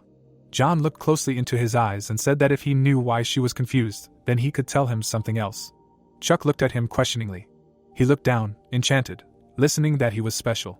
John smiled and continued that it was not only his cause and effect relationship that was twisted. Everything around him went dark and Chuck heard a slow, "You still?" which was repeated over and over again. The hero covered his ears in horror. The magician's face was dark. He said that he could not. John said that he could not tell him. Chuck, holding his head, asked what it meant. The magician added that if he told, then the hero looked at him in horror. Blood poured from John's eyes and he said that then he would die. Chuck looked and thought, that's blood. The mage's hand was shaking and he said that he didn't think his life was his own anymore. The hero was shocked by what he heard. The mage wiped his eyes and said that he was sorry, wouldn't he come back next time, that he was confused and needed to collect his thoughts. Chuck was stunned and thought about what had happened and definitely before. Mercer raised her hand up and told him to stop right now, said that this was her abode. She stretched out her hand and told him to back off or she would destroy him. The hero put his hand on his belt and cursed and was called out. He turned to look. Scarlet was standing in front of him and waving her hand. She asked if he was that crazy kid from Mount Mercer and added that they hadn't seen each other for so long and he had grown a lot. Chuck looked questioningly, asking who it was. The girl got angry and screamed that he didn't remember her. He was so heartless. She was Scarlet, the one who taught him magic. The guy couldn't figure it out in his head. He silently looked at the chandelier. They looked at each other, and he asked her not to lie. Scarlet hit him hard in the face. Chuck, with a battered face, said that he had not seen Scarlet for a long time. The girl stood in front of him and asked what brought him to the Magician's Guild, noting that she was still glad to meet, to which she received the answer that he had some business. Scarlet looked back and asked again about business. The protagonist turned around when Scarlet loudly asked if he was there because of the crazy fool Mike. The girl imagined Mike holding skulls in his hands and said that black magicians are by nature very pleasant, but this one is especially creepy. If Chuck has not completely lost his mind, then messing with him is more expensive for himself. Scarlet touched her finger to the protagonist's face and said that she is sure that the protagonist can take care of himself, but he needs to be careful. A slight smile appeared on her face, and she remarked that it was nice to see a familiar face after so many years. Leaving him, the girl said that she was busy today, so she would leave first. He could drop in on her if he missed her. Her lab was on the 3rd floor. She would treat him to tea, at least if he came. Chuck waved his hand after her. The protagonist's hand stopped. The protagonist introduced Mercer and Mike, and noted that what she was saying to herself, a sentence unfinished by Mike. He watched Scarlet, and thought that he had a faint feeling that people had become more favorable to him. Everything was very strange. Lowering his head, Chuck came to the conclusion that something was happening, but he did not know what exactly. Holding the spear on his shoulder, the protagonist thought that such things were too complicated. He was unnecessarily distracted by them. He decided to switch to what was happening around him. The protagonist looked at the double two-headed troll and thought that the reward for him was 60 million. Harvey waved his hand and said that they met again. He said with a satisfied look that this time he would show him what he was capable of. Smiling, Chuck replied that he was waiting for this. The protagonist fought with trolls and thought that he was acquiring new connections, and only in his second life did he understand that a person needs a person. He stopped pushing other people away. Looking at Harvey, the protagonist reasoned that he turned out to be a good friend. Over the years of practice his feelings had dulled, but from being near him he felt comfort. They had been traveling together for 3 months already. The man put the bag on the table and said that they had coped with this task with flying colors. 50 million belonged to Chuck. The protagonist thanked him with a satisfied look. He said with a serious look that this was not all. The protagonist was puzzled by the words that someone wanted to see him. The man introduced a muscular guy and said that Chuck wanted to see the captain of the mercenary squad, Torch Zeon. The guys were taken aback by what they heard.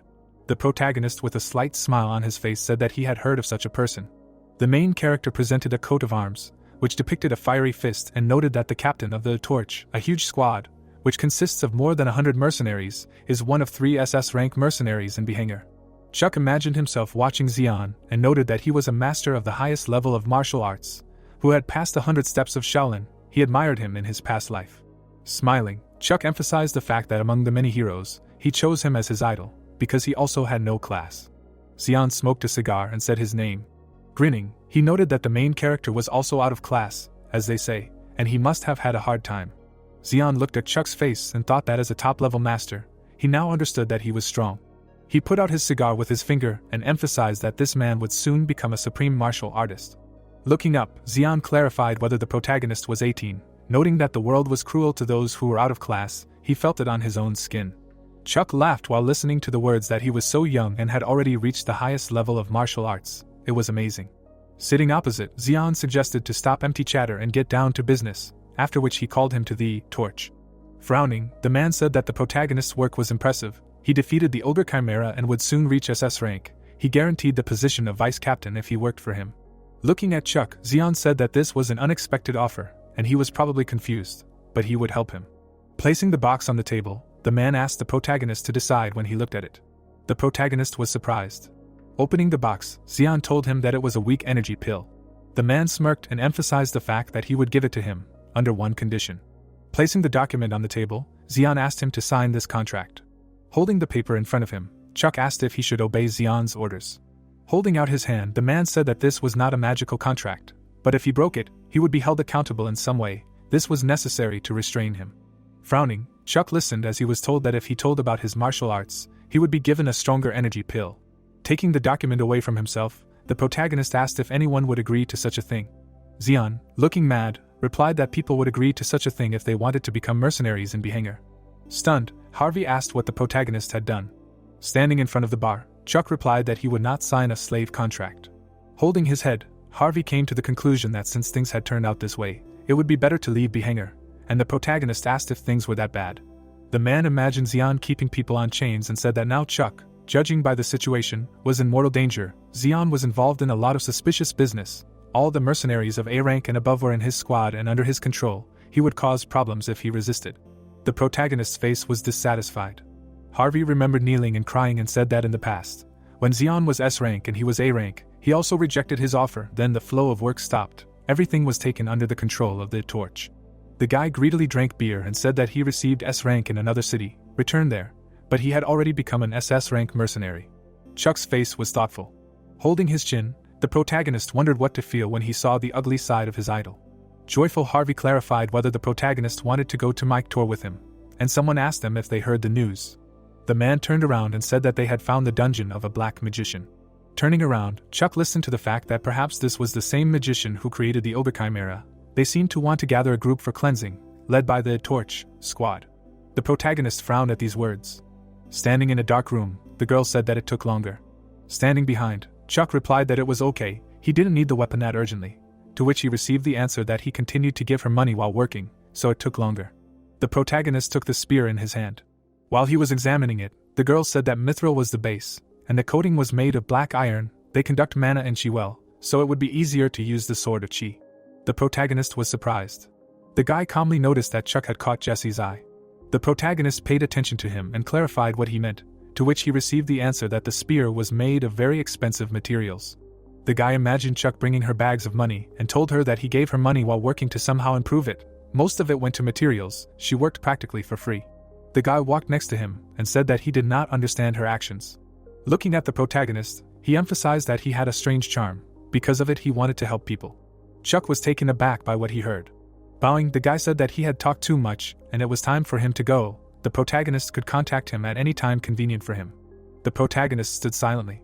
The dumbfounded protagonist reasoned that it was not his strange words that surprised him, but the fact that they confirmed his suspicions. Chuck remembered how, at a younger age, he smiled and noted that he felt something was wrong for the first time on Mount Mercier. Writing it off to luck, he continued on his way as if nothing had happened. Walking through the forest, the protagonist wondered that if there was something inside him that attracted people, then everyone he met. Chuck imagined his comrades. The picture with his comrades collapsed. Shrouded in a dark aura, the protagonist wondered if this could be considered something real. Harvey came to him and asked where he had been.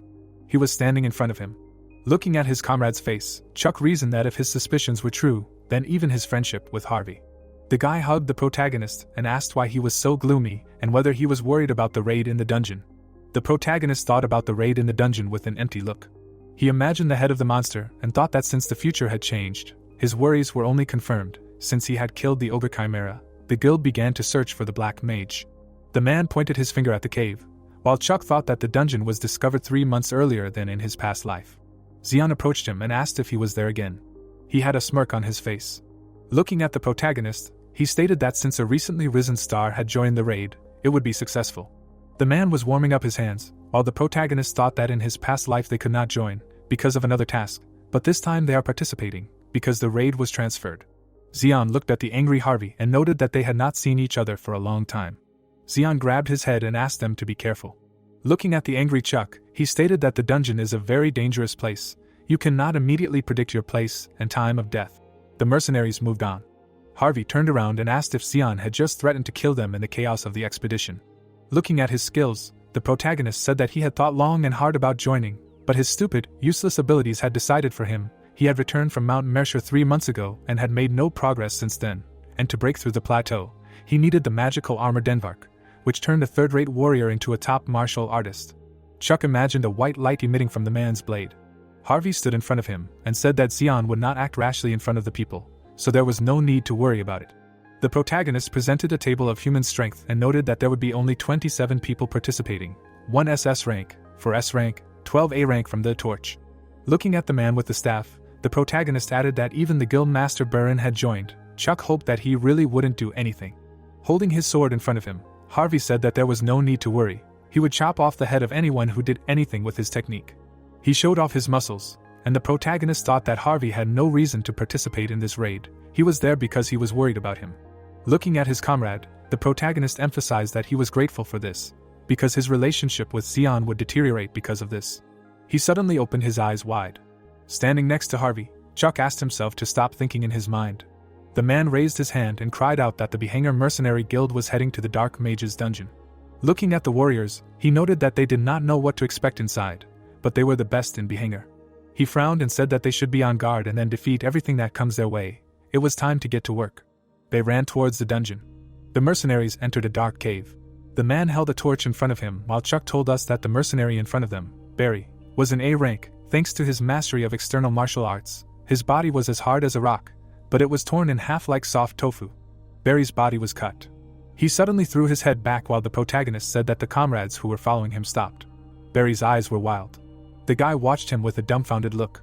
He noticed that Barry's feet were lying on the ground. The man was taken aback by what happened. After shining a light into the cave, they saw many monsters that surrounded them. The frightened guys cried out that they were chimeras. Looking around, Xian noticed that from the very beginning, it seemed that everything was not going smoothly. A huge monster appeared in front of him. Its body was suddenly cut apart.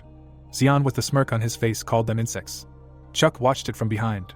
While the monster was running towards the protagonist, he thought that Xian was strong. He would not stand a chance in a fight with him.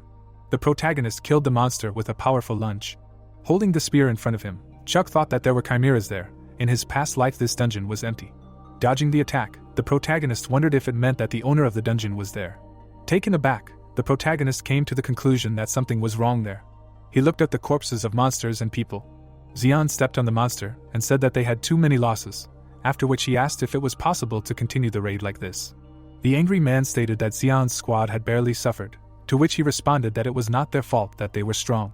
Trying to catch his breath, Harvey said that Xian had only been protecting his squad, but it was amazing that he had managed to do so in such chaos. The protagonist imagined crossing off the warriors on the list and noted that in an hour in the dungeon, the team had lost 11 A-rank mercenaries. The dumbfounded girl sat on the ground and trembled in fear while the plot told us that only one of the surviving A-rank hunters was not part of the torch, after which we were introduced to an independent A-rank hunter, Mary. Harvey approached her and stated that thanks to him, she no longer had to worry. The guy was upset when Mary became scared of him and pressed herself against the wall, and asked if the protagonist knew that the arousal misattribution theory was complete nonsense. The man turned his gaze to Mary, who was calling him. She said with a sad expression that there had been huge losses. His face was serious. Sighing, the man apologized and said that was why they couldn't stay there, then clarified, otherwise how would they be able to face their dead comrades? Standing in front of her, he added that since the core of S and SS ranks were still alive, they could continue the raid. The sad man asked Mary to go back if she was not sure of success. Looking at the huge number of corpses, he said that no one would protect her on the way back.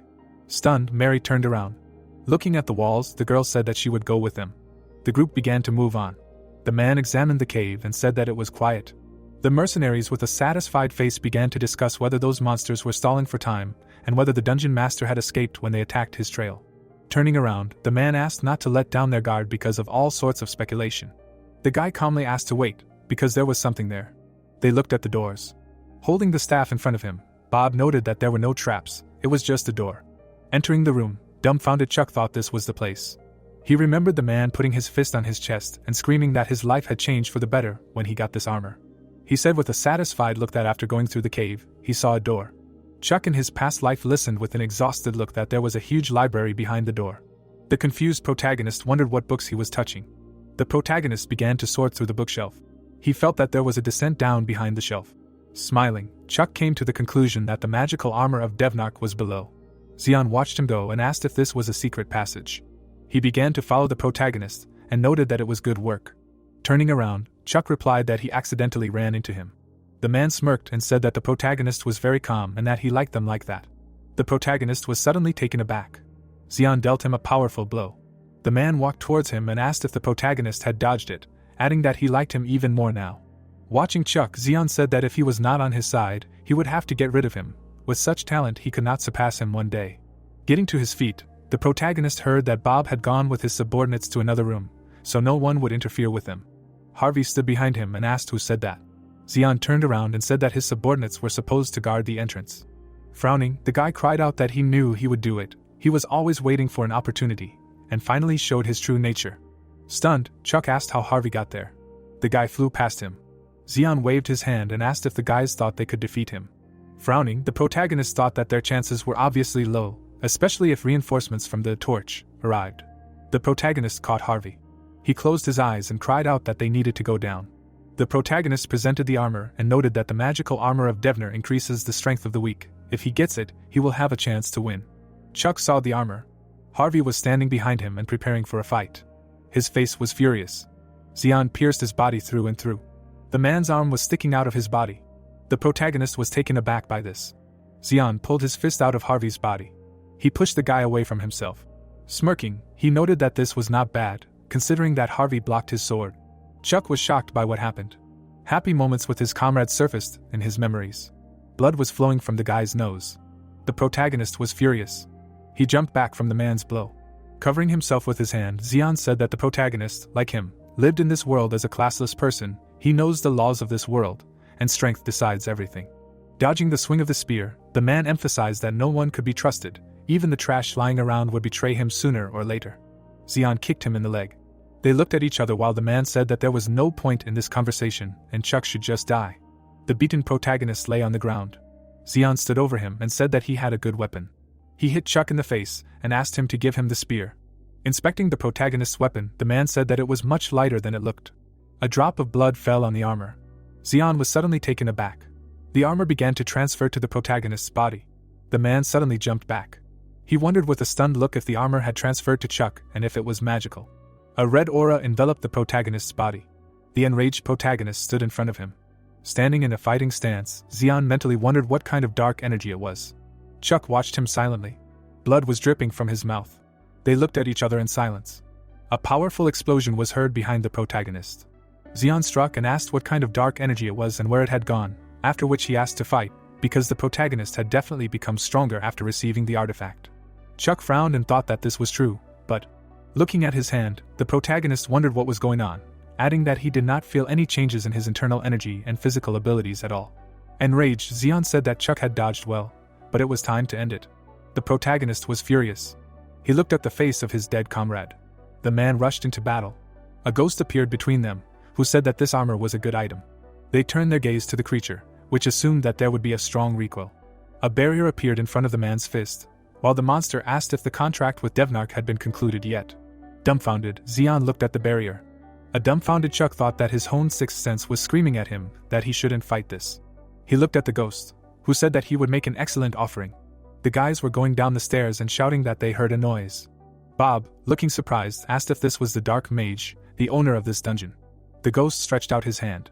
Dumbfounded, Bob asked if this was a lich. The dumbfounded guys screamed that the lich was dangerous, and they needed to run. A powerful stream of energy flew at Bob. Pink mana emanated from the monster's finger. Watching the fight, the mercenaries screamed that Bob was killed, the exit was blocked. Holding his hands in front of himself, the lich said that in a normal situation they would not be able to get there, he allowed them. Magic chains held the protagonist back. While the ghost said that he was in a very good mood, now there was an offering better than the ogre chimera. The man was also shackled. The lich approached him and grabbed his hood. The monster with glowing eyes declared that the day of his prayers was coming. Drawing his sword, the protagonist thought about how the battle was over before it even began. The protagonist watched as the enemy released mana and thought that the dark mage had killed everyone, including dozens of SS-ranked mercenaries. Looking at his chained ally, he thought about how Baron, who was standing in front of the great mage, was cut in half in an instant, his lifeless body rolled to the floor, and even Zeon was easily captured. The boy lay in chains on the ground, wondering why he was in such a state. Remembering how he looked at his palm, Chuck thought about how everything seemed different in this life, as if he had grown from a larva and a cicada, that he had become something more. The protagonist looked ahead in surprise. The man was desperately lying on the ground. The protagonist was chained and thought he was still a larva. Through a blurry vision, he looked at Presken. The dark mage stood in front of the suspended guy, asking if he was awake yet. He smirked and said that he was welcome to his workshop. Chuck clenched his teeth in panic, listening to him say that there was no point in struggling, he would not be able to break these chains. The enemy approached him with a laugh. Frowning, the protagonist listened to him say that this may sound strange, but he wants to become a woman. Introducing a pregnant girl, Presken said that women are amazing, they have a power that no alchemist could reproduce. He tried everything, but did not become a woman. Raising his hands, the skeleton said that magic failed him, and he gave his soul and flesh in exchange for eternity, because only with an infinite amount of time can he find answers. Looking at the tools on the wall, the mage said that he had found a solution to this problem. The lich smiled and said that although he himself could not create life, he knew a way to create it. He wanted to give birth to life.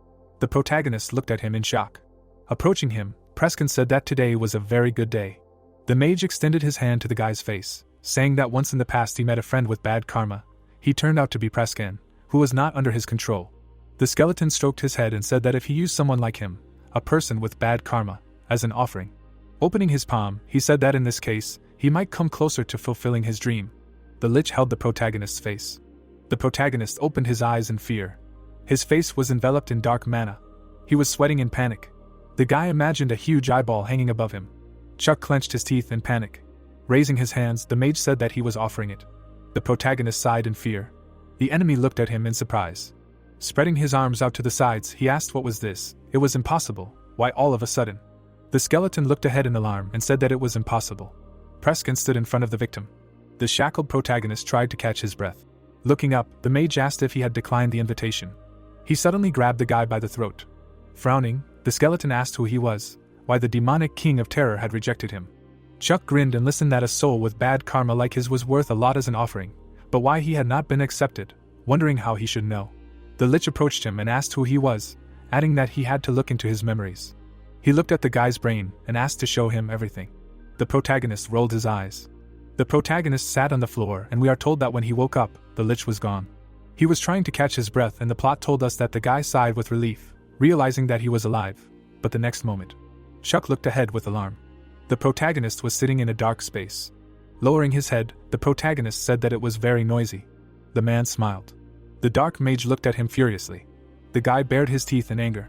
He remembered the face of his killed ally. Clutching his head, Chuck thought about the fact that the sounds of cicadas that disappeared after killing the ogre chimera returned. The protagonist stood up on the ground, thinking that he was able to move soon. The dumbfounded protagonist looked down, thinking that it was not the experience of this life that was to blame, but the experience of working as a third-rate mercenary, tempering his will in an endless fight for life and the promises he made to his friends. Remembering tired Mia and happy girlfriends, he thought that he promised them not to die. The guy looked down sadly and said that he would never die. Looking at the spear, Chuck thought that he was used to this, the usual return to the past, regrets, shame and self-flagellation. These were the only three things he allowed himself to have when he survived. Dumbfounded, The protagonist listened to someone asking that he did not know who he was, but whether he could hear him, and thought that this was a signal transmission or telepathy. The protagonist stood in the room, clarifying who it was, why he was talking to him through telepathy. Lloyd sat in the dark and told him that he was the owner of the Golden Magic Tower, located underground, right under him. The guy looked ahead in surprise, thinking that someone seemed to stir up the water, and memories popped up in his head. The owner of the Golden Magic Tower, a great magician, in the past he disappeared at some point. Chuck stood quietly, thinking that it seemed like it happened around this time, and asked what he wanted. Bleeding, the man said that he was seriously injured and could not move. Let him help him get out of this place. Frowning, the protagonist listened that it was probably about Preskin. He ran away, and asked if it was safe below. The protagonist walked forward and asked why he should believe the stranger. Lloyd sat in a pile of stones and answered that he swears by his mana. If his words are true, and he helps him, he will reward him well. Lowering his head, the guy said that he agrees. Chuck walked through the cave, listening that fortunately, he was not too late. Smiling, the man said that when he felt someone's presence in the dungeon, he grabbed the last straw and contacted him. He was lucky. The protagonist looked at the wounded man, thinking that the battle, judging by the traces, was not small. He opened his eyes wide. The guy froze in panic. Chuck stood in front of the man's corpse. Taken aback, the protagonist asked what exactly happened here. Lloyd sat behind him and answered that it was not important now. Let him quickly come and help him. He would tell him the details later. The protagonist was stretching his neck. He lowered his head, but asked what he needed help with. The man extended his finger and said that he needed help getting out of the dungeon. He pointed to the hovering heart. Having examined the organ surrounded by mana, Lloyd asked to destroy this thing. Frowning, the guy clarified what kind of nonsense this was. Chuck examined the mana coming from the heart. Listening to how dangerous it was, they needed to get rid of it. The protagonist quickly held out his spear. The organ bounced off the blow. Tentacles appeared from the heart. The protagonist looked at them in shock. He confidently held the spear. The tip of the weapon was surrounded by dark energy. The guy was taken aback.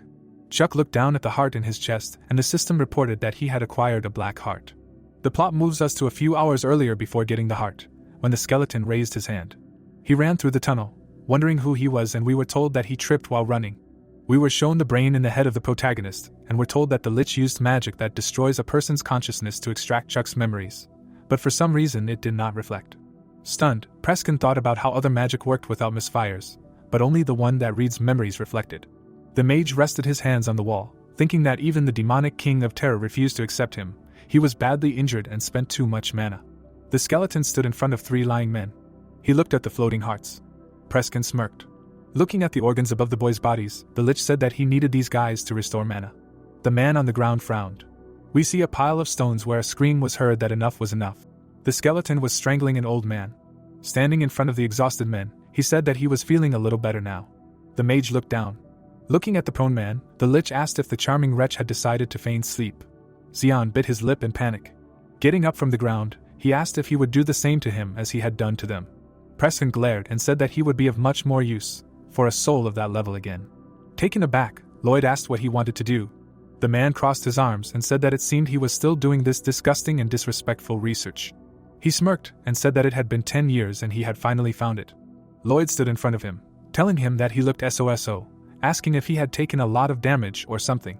Raising his hand, the man said that it was great, it would make his job easier. First destroy his body, and then slowly search for his life force vessel. Xian happily stood in front of him, and cried out that he was the master of the Golden Magic Tower, and a great mage. Smiling, the guy said that he would help him. They should destroy this evil together.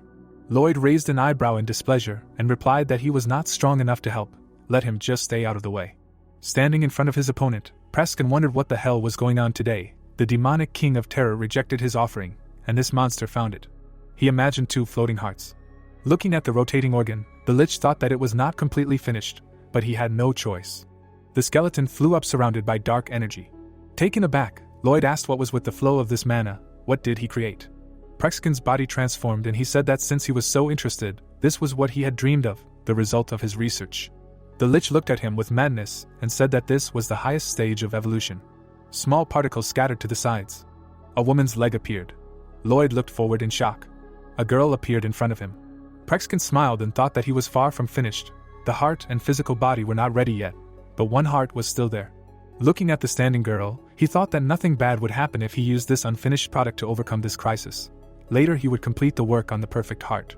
Raising his hand, the man shouted that this was a useless effort. He would win with this.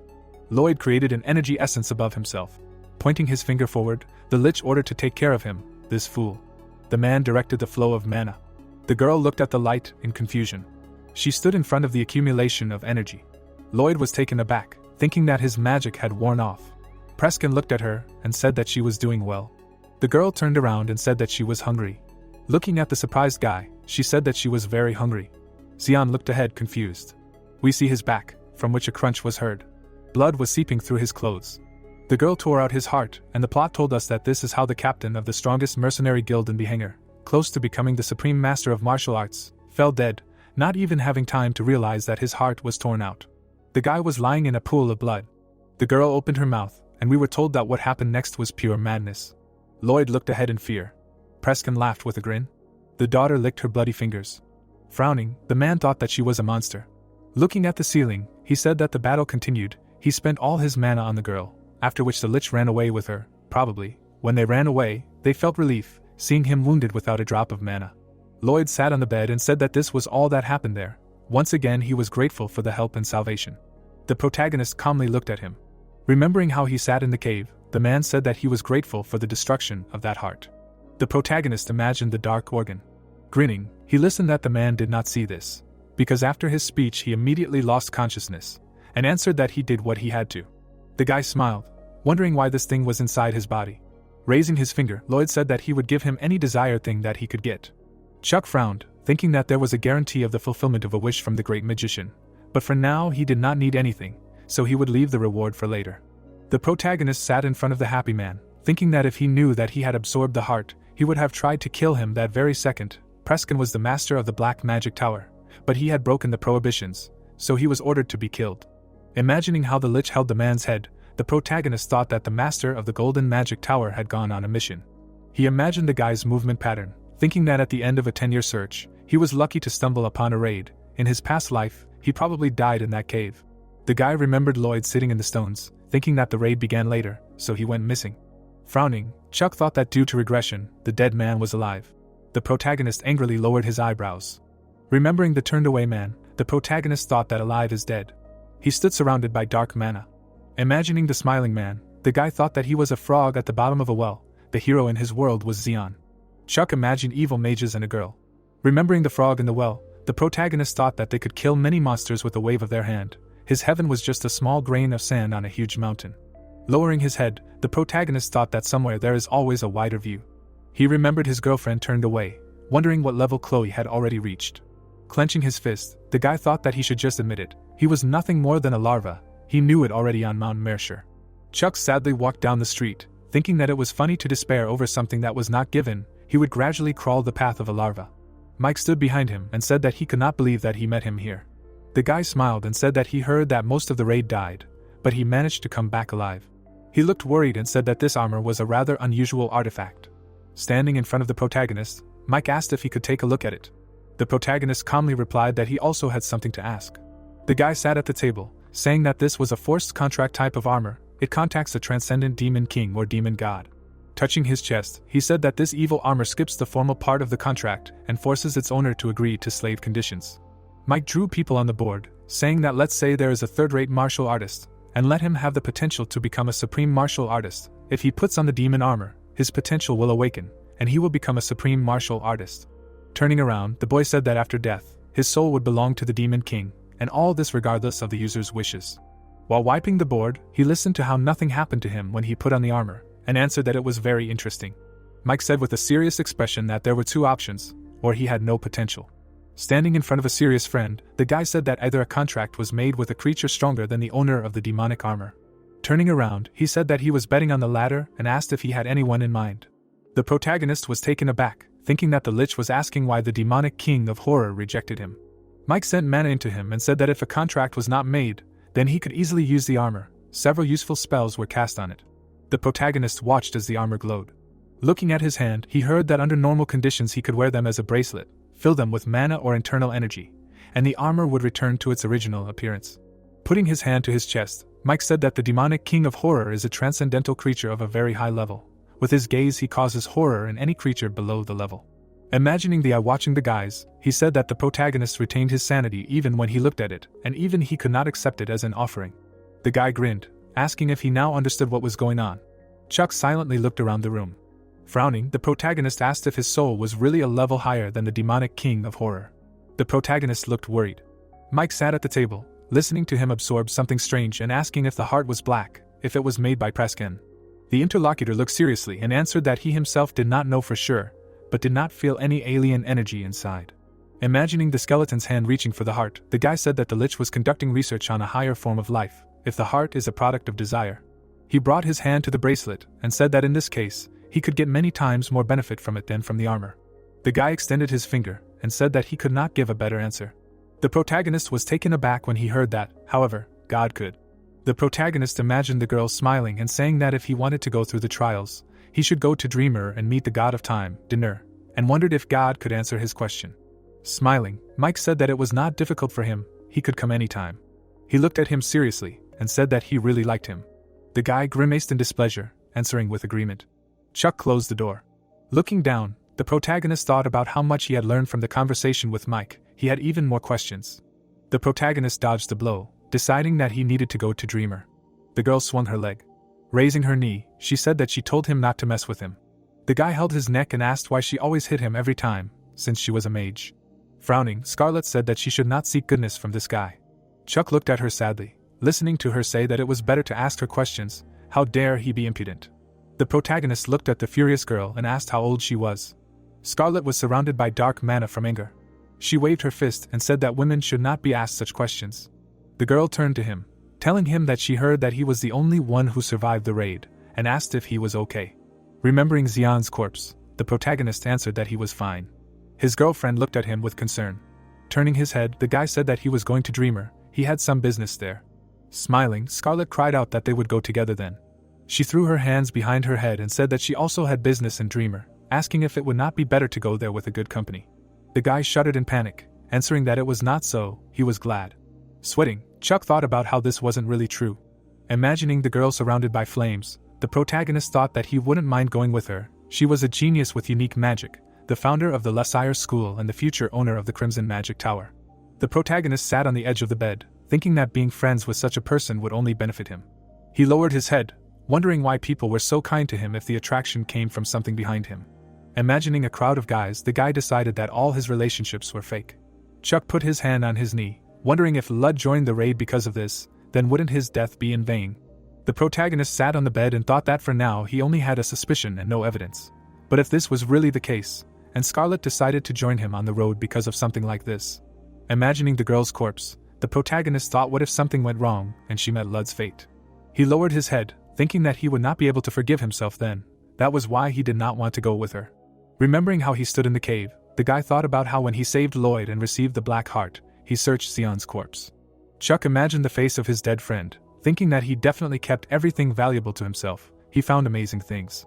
The protagonist imagined pills and books, thinking that he had a small and large energy pill and a secret Shaolin manual on the highest level martial arts. The protagonist picked up the pill, deciding that these were all priceless things. Throwing the pill into his mouth, he thought that anxiety can wait. First he needs to become stronger. The guy swallowed, thinking that he first needs to pass the energy through the body. Chuck frowned. The protagonist sat on the bed. The protagonist stood up in surprise. Imagining the man swallowing the pill and sitting, he thought about what was happening. No changes were felt. Usually when someone drinks a small energy pill, the internal energy of the elixir rages inside the body. Dumbfounded, the guy thought that it was really fake. Chuck looked at the glow in his stomach in surprise. Remembering the smiling Xian, the protagonist thought that to sum it up, his internal energy had increased many times over. The small energy pill was not fake. Usually when a person drinks an elixir, the internal energy of the elixir begins to burst out. The protagonist stood surrounded by mana and thought that in order to successfully absorb it, he needed to make it circulate inside. But he did not have to do this. He managed to absorb all the internal energy of the weak energy pill. Raising his fiery hand, he thought about how difficult it was to absorb even a part, but he managed to absorb it all.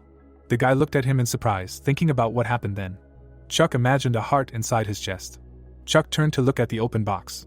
Picking up the box, the protagonist thought that it was a large energy pill. The surprised protagonist was enveloped in a stream of energy. Grinning, he thought about how he managed to perfectly absorb the internal energy of both the small and large energy pills. He was almost on par with the supreme martial artist in internal energy. The guy imagined a dark organ, thinking why he could effectively absorb it without loss. Could it be the influence of the black heart? Chuck stood in the room and reasoned that he did not know for sure, but it was incredibly beneficial. He was able to replenish his eternal lack of internal energy. The protagonist took the books, deciding that he needed to take care of them. The protagonist looked at him in surprise. A light bulb went off in his mind. Scarlet crossed her arms and asked him if he was going to Breton instead of Dreamer. The guy bowed and replied that it meant he couldn't go with her. He stood in front of his surprised friend and told her that it was because he had received a secret martial arts manual from the Shaolin Temple, wanted to return it, and the Shaolin Temple was in Breton. Chuck imagined himself jumping over a stack of books and saying that he had already read it. There were plenty of similar manuals on the market. Scratching his head, the protagonist explained that it would be hard to sell it for its real price, so he intended to return the book to the Shaolin Temple and get a reward. The protagonist looked confused when he heard that this was why he couldn't go with her, and replied that she only had business in Dreamer. The girl smiled and said that she also had business in Breton. She put her hands on her hips and said that it wasn't really a big deal, she just wanted to see the world. Imagining herself happily in the mountains, Scarlet said that cities weren't really her thing, she preferred training in the mountains. The guy was taken aback when he heard that she was going to settle down somewhere for a while after the trip. The girl frowned and cried out that she was going to wash herself. The sun was shining on the roofs of the houses. Putting her arm around the guy's shoulder, Scarlet asked if it meant that they could go together. She tilted his head and said that he had agreed. Since he was nodding, he couldn't take his words back. Kneeling down, Chuck said that they would go together. Smiling, Scarlet said that she would just close all the questions in a week. The protagonist sat with a dented face, thinking that he needed to think about this in a positive way. He could talk to her on the way, and it was unlikely that something bad would happen if they were alone. The girl walked along the grass and asked who he was. She stopped in front of the guys. The protagonist stood tensely in front of his companion. Extending her hand, the stranger said that after meeting him. Tentacles appeared from her hand. She raised a huge paw, continuing to say that she had such strange sensations. Light emanated from her chest. Dumbfounded, the guy listened as the stranger asked who he was. A little earlier. The night sky against the background of the forest. The lich, with his hands folded on his knees, thinks that Lloyd is too strong. Lloyd looks, raising his hand. The lich continues to think that he barely survived and that such monsters are called geniuses. The magician lowered his head and thought that if he had not awakened him in time, he would hardly have left alive. The girl stood with her back turned. He called her child. Lloyd looked at her back in surprise. Lloyd screamed, calling her. She did not react at all. She sat up. The girl's hands and face were covered in blood. He reasoned that apparently because of the rush to wake up, he still did not control her very well, and that she did not listen to his orders. Lloyd clenched his teeth and thought about the fact that at least she did not attack him, and that meant the obedience seal worked fine. The magician approached her and asked if she remembered what he said. His heart's where she first opened. Lloyd asked if she would find him. The girl stood up looking forward attentively. He clarified whether she would return soon. The magician, angry, pointed his finger and said that good, then let her follow him. The girl ran into the forest. The magician looked after her and reasoned about where she went. She just goes wherever she wants. Amanda ran and thought about her father asking to go to another place. There was something strange there. The girl was beating in her chest. She thought that her heart was beating very hard and it was strange. Chuck followed Scarlet and thought about what this feeling was. He turned around and thought how bad it was. A foot stepped out of the darkness. Amanda stood and asked who he was. The guy looked calmly and heard the heartbeat. Suddenly, a monster like a worm appeared in front of him. Chuck opened his eyes wide in horror. He watched as a substance hung over the girl. A magic ball grew in Scarlet's hand and she screamed what he was doing, calling him an idiot. She launched an energy ball at the monster. Anya's tentacles burned from the impact. Scarlet screamed for Chuck to pull himself together if he did not want to die. He clasped his hand on his chest and apologized, saying that his heart suddenly. The girl was taken aback, asking again. Amanda was sitting on one knee. Scarlet said what this child was. Chuck, gritting his teeth, furiously said that this was the Lich's chimera, which Lloyd had talked about, and asked why she was here, whether she was here to return the heart. Zeon was lying on the ground and the guy remembered that she killed Zeon without blinking an eye. Lloyd was sitting unconscious. Chuck added that even the great mage Lloyd barely survived a meeting with her, although he was also fighting the Lich at the same time. The bracelet on his hand lit up and the guy wondered if he could handle it. Scarlet lit up behind him. He imagined her death and thought that he should handle it. Chuck transformed and prepared to attack. Amanda spread her tentacle arms. The guy was the first to strike her. He was focused. Chuck abruptly blocked Anya's attack from behind. He pierced her long tentacles with a spear and said that this brat, noting that her attacks are not at all ordinary, and her fists hit harder than the ogre chimera. The guy held a weapon in his hand and reasoned that if he had not increased his internal energy with the help of an elixir, then this would have been damn problematic, and that how lucky he asked Jesse to lighten his armor. Now he can move much faster. Scarlet extended her finger and screamed for the idiot to move away. She attacked Anya with a fire strike. The girl spread her tentacles trying to block. She held the defense against her attack with effort. Scarlet hovered in the runes and said that it was quite painful, it must be very hot, and noted that she had strong magical resistance. Amanda writhed in pain, continuing to defend herself. Scarlet continued to tell her that although she could neutralize most spells, her magic was a little special.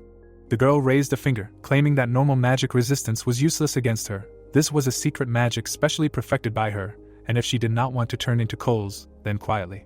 She saw the approaching danger. Chuck shielded her from the blow. He saved her life and asked if his debt for helping her was repaid. Scarlet slowly answered that yes, of course. The hero, raising his head, was wary. Behind the girl stood Xian, who had just attacked. Chuck wondered if this was really 100 steps of the mystical fist. He remembered Anya, whose entire face was covered in blood, and assumed that Lloyd had mentioned that she had eaten Xian's heart. The hero attacked the girl, wondering if she was able to absorb abilities. Chuck got angry, looking at her, and called her a monster. The guy looked at Anya with hatred. She attacked the hero. Amanda threw a punch, but Chuck stopped her, blocking her with his spear, thinking that he could neither parry nor defend himself. In the heat of the fight, the girl screamed that she had asked a question and why he was not answering it. Anya's eyes were filled with shock. She asked who the hell he was. The hero continued to defend himself with an impassive face. Suddenly, a fireball struck and the heroes flew away. Scarlet's finger was smoking, and she said that she had attached the stars of luck to her and advised her to read them, calling her baby. Anya's face was burning, but she continued to stand on her feet. The girl raised her finger and noted how angry she was and suggested trying to kill her since she had so many emotions. Amanda clenched her teeth in fury. She opened her eyes wide, surprised. Hands came out of the ground and grabbed her legs. Scarlet grinned and added that of course, if she could. Chuck, taking advantage of the moment, quickly attacked the chimera. The spear was flying straight at her. She noticed it. Amanda cut off her own legs with her own tentacles and dodged the attack. Chuck opened his mouth and asked. She cut off her own legs. The chimera flew with cut-off limbs to the ground. She curled up into a ball. Amanda landed on her newly appeared legs and arms. Chuck and Scarlet were shocked by what they saw. The girl stood in front of them. As if nothing had happened, the heroes discussed that her limbs immediately regenerated. Scarlet grabbed her head and screamed that she was just a monster, even what she burned perfectly restored, and this irritated her. The heroes looked at the chimera. The guy asked that this situation only irritated her. The girl answered that it did. Scarlet took a lock of hair and added that even perfect regeneration will have limitations, and if the mana runs out, it will stop too. Chuck looked at her, discouraged. The girl said that having faced her in battle, she realized that if they fought her together, they would have a chance, or rather, they would be able to continue to damage her. Amanda stood calmly to the side, and Scarlet continued to say that sooner or later her mana would run out and victory would be theirs. Chimera watched, smirking. The heroes watched as the girl enveloped everything around her with her magic. The girl calmly said that she was taking her words back. Amanda prepared for battle by pulling out her tentacles. Scarlet continued to say that she had an infinite amount of mana and that they were in big trouble. The girl attacked Chuck. He missed the blow in horror. The guy lay to the side, trying to get up. Scarlet asked if he was okay. She angrily screamed that this idiot could not die. Chuck slowly rose, bleeding. He thought about what he had to change, and he changed. He changed and changed the world around him. This is what he achieved on Mount Mercer.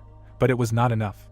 Chloe looked at him calmly. He continued to think about what he dreamed of, the unattainable. A larva can only crawl.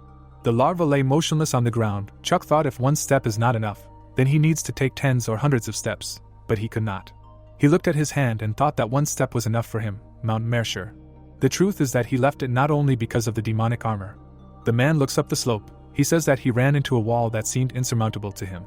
The armor glowed red and said that he gave up, tempted by an easier way. The demonic armor was just an excuse to leave the mountain. The memory of a cheerful Harvey with him continued that the price was too high. Chuck almost stood up, leaning on the spear, reasoning that he was useless and worthless, so he had to fight, but then he ran away, which he should not have done. The guy picked up the spear, thinking that it was heavy, and that he had not felt the weight of the spear for so long and the constant noise of the cicada. He gritted his teeth in pain, talking about these cicadas. Chloe stood with her back turned. Chuck thought he wanted to stand shoulder to shoulder with her. Short-haired girl from the back. He wanted to change his fate. Amanda attacked Scarlet. He continued to think that he did not want to die. The girl clenched her teeth, preparing to defend herself. His dream was too much for a normal larva. Chuck watched what was happening and thought that he did not want to die. He thought that he definitely did not want to die and that it was almost impossible for him today. The hero screamed and thought that if the wind took possession of him, which he did not deserve, was much stronger than him. Amanda was calm and consistent. The protagonist reasoned that he would need to step forward again and again. He pointed his spear and prepared to attack. Screaming again, Chuck struck with all his might. The attack was strong and Amanda was surprised. Scarlet watched in horror what was happening. The guy clenched his teeth and gave all of himself. Amanda screamed furiously about who the hell he was. He was exhausted and tried to say that he was Chuck. The guy pierced her with a spear. The girl was bleeding. She looked into his eyes and said her name. Scarlet ran up to Chuck, grabbing his hand. Anya was bleeding from her mouth. She was calm. The chimera turned towards the forest. The heroes watched as she quickly ran away from them. The guy bent down, bleeding and lost consciousness. Chuck opened his eyes and saw a wooden ceiling. He was lying on a pillow in a bed. He jumped up abruptly and asked Scarlet, who was reading, where he was. She asked in response that he was already awake. The girl slammed the book shut and said that fortunately he did not die, but only lay unconscious for 3 days and that they were in a nearby village. She said that a doctor examined him and she used earth to heal external wounds, asking how he felt. Chuck tried to move and replied that he did not feel any stiffness in his movements. Scarlet jumped up from her seat and kicked him, telling the idiot to stop being so brave and whether he knew how many bones he had broken. The guy thought about something, and the girl continued asking, "What do you mean he claims to have fully recovered in 3 days?"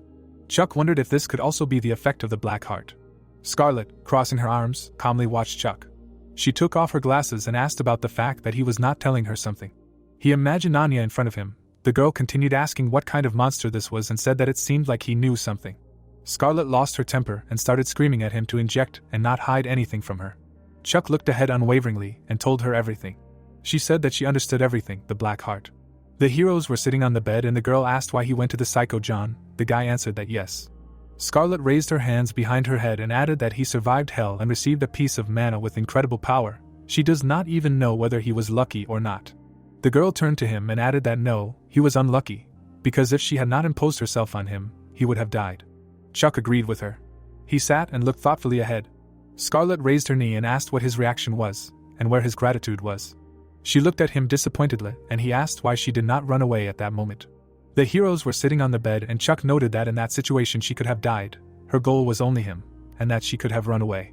He turned his head to her and repeated this asking why she did not run away. Scarlet looked with offended eyes and answered asking again that he wanted to know why she did not leave him to die. Chuck objected that it was not so. She got up from the bed and continued that she did not want to do that. The hero looked at her with guilty eyes. Scarlet stepped aside and put her hand on her head.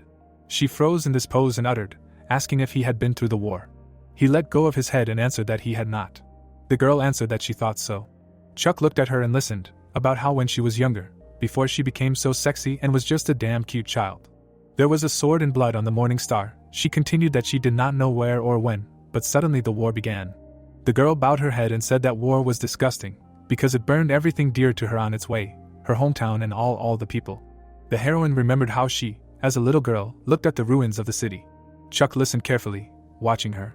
She stood with her back to him and told him that it was hard to get used to the emptiness in her heart, and that was why she never got close to anyone. Scarlet turned around abruptly and added that she could do nothing. It all happened before her eyes and she couldn't leave him alone. She looked at him with sympathy and claimed that she knew that expression. He asked if he had lost anyone before. Chuck was upset and hung his head. Scarlet cheerfully cried out that he shouldn't worry about the little things, because she was still alive. She leaned closer to him and said that she had survived the war and all the difficulties on her way and luck was on her side. Chuck remembered how Amanda attacked Scarlet and asked that she had been on the brink of death. The girl smiled and replied that she had her best technique hidden for such cases. She would have survived even if he hadn't caught the last attack. Remembering how Chuck bowed, she continued asking him that he was traveling alone because he was afraid that people around him would die. She said that she would give him advice as an older woman. Scarlet pointed her finger and said that if he didn't want to lose important people, then he just needed to become stronger. She pointed her finger at him and screamed for him to become so strong that he would never be in danger again, and added that she was doing the same. Chuck listened to her silently, sitting on the bed. He smiled and asked how anyone didn't know that. The girl answered that yes, it was quite obvious. There was a net on the window. She asked if he was better. Chuck answered that it was definitely so. Scarlet turned around and said that since he seemed to understand her words, then she would go, let him gain strength, because they were leaving for Breton tomorrow. Chuck jumped out of bed and thanked her. In response, the girl waved her hand and told him not to overdo it. The guy smiled silently. He thought, to become stronger, raised the knife above himself, adding that he also knows it. Chuck looked at the knife, shifting it in his hand. He remembered that at the last moment, what was released from his spear was amplified energy. The guy saw how the knife lit up with a pink light. Looking at it, he thought that yes, he did not need to think about useless things. Chuck raised the blade above himself, and reasoned that he would continue to become stronger. Scarlet, smiling, exclaimed that they had finally arrived. She, throwing her arms out to the sides, enjoyed the view of the city. They were talking about Brendan. The houses stood like a wall, and she said that it was her first time in the city of the Central Plains, and it was good that they were not attacked anymore. The girl hugged Chuck and asked what they would do. Would they go to Shaolin right now? The guy answered that he had not decided yet. Scarlet looked at him and asked that since they were here, maybe they would rest a little, at least have a snack. The hero, nodding approvingly, agreed. A view of a spacious room with a staircase to the second floor, where people were. Chuck was sitting at the table and asked what was best to take. The girl jumped up and answered that she did not know. She thoughtfully put her finger to her chin and said that she was not familiar with the local food and had never eaten dishes from the Central Plains, and even more so. 2 men were sitting at a table nearby. They were quite tense. She added that she didn't know what to do with these flies bastards. The men were looking at the heroes from above, from the balcony. Chuck asked if the girl felt it too. She answered positively. The bald man looked away in fear. Scarlet continued that they were looking at them from head to toe as soon as they entered, and it was impossible not to feel it. The girl sat opposite Chuck and, sighing, asked why they were doing this shit. The hero leaned over a little and answered that it was all because of him. Scarlet asked again. The 2 people laughed, closing their eyes, and it was said that when a martial artist reaches the highest level, his essence changes, and because of this, his vast reserve of internal energy is not visible to others. The hero stood with his spear pointed in front of him. It was reported that Chuck met one of the criteria, the amount of energy, but did not fit the others. He had not yet become a full-fledged supreme master of martial arts. Scarlet looked in surprise and asked a question about his internal energy overflowing and attracting those guys. The man walked to the edge of the balcony and, looking at the heroes, questioningly exclaimed what she said. Did she call them flies? He, thinking, pulled his hand to his face and said that for a beauty, the language is sharp, and although perhaps this zest makes her more attractive. Scarlet reluctantly looked up and insultingly asked what he was talking about. Chuck looked at her in surprise. She continued, asking if all the screws in his head were in place. The man, putting his hand to his forehead, noted that, as expected, the beautiful flower has sharp thorns. The girl asked him to shut up and asked a question about what his mother taught him to say from novels. The girl threatened with her finger and said that she was serious. He better get back to eating and not talk nonsense, because every word brings him closer to death, and her hands are itching. The man turned red with rage. Chuck, looking at him, said that it seems he is furious. The girl asked again why.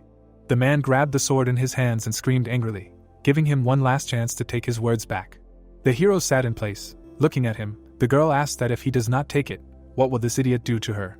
The man, furious, jumped down and attacked her.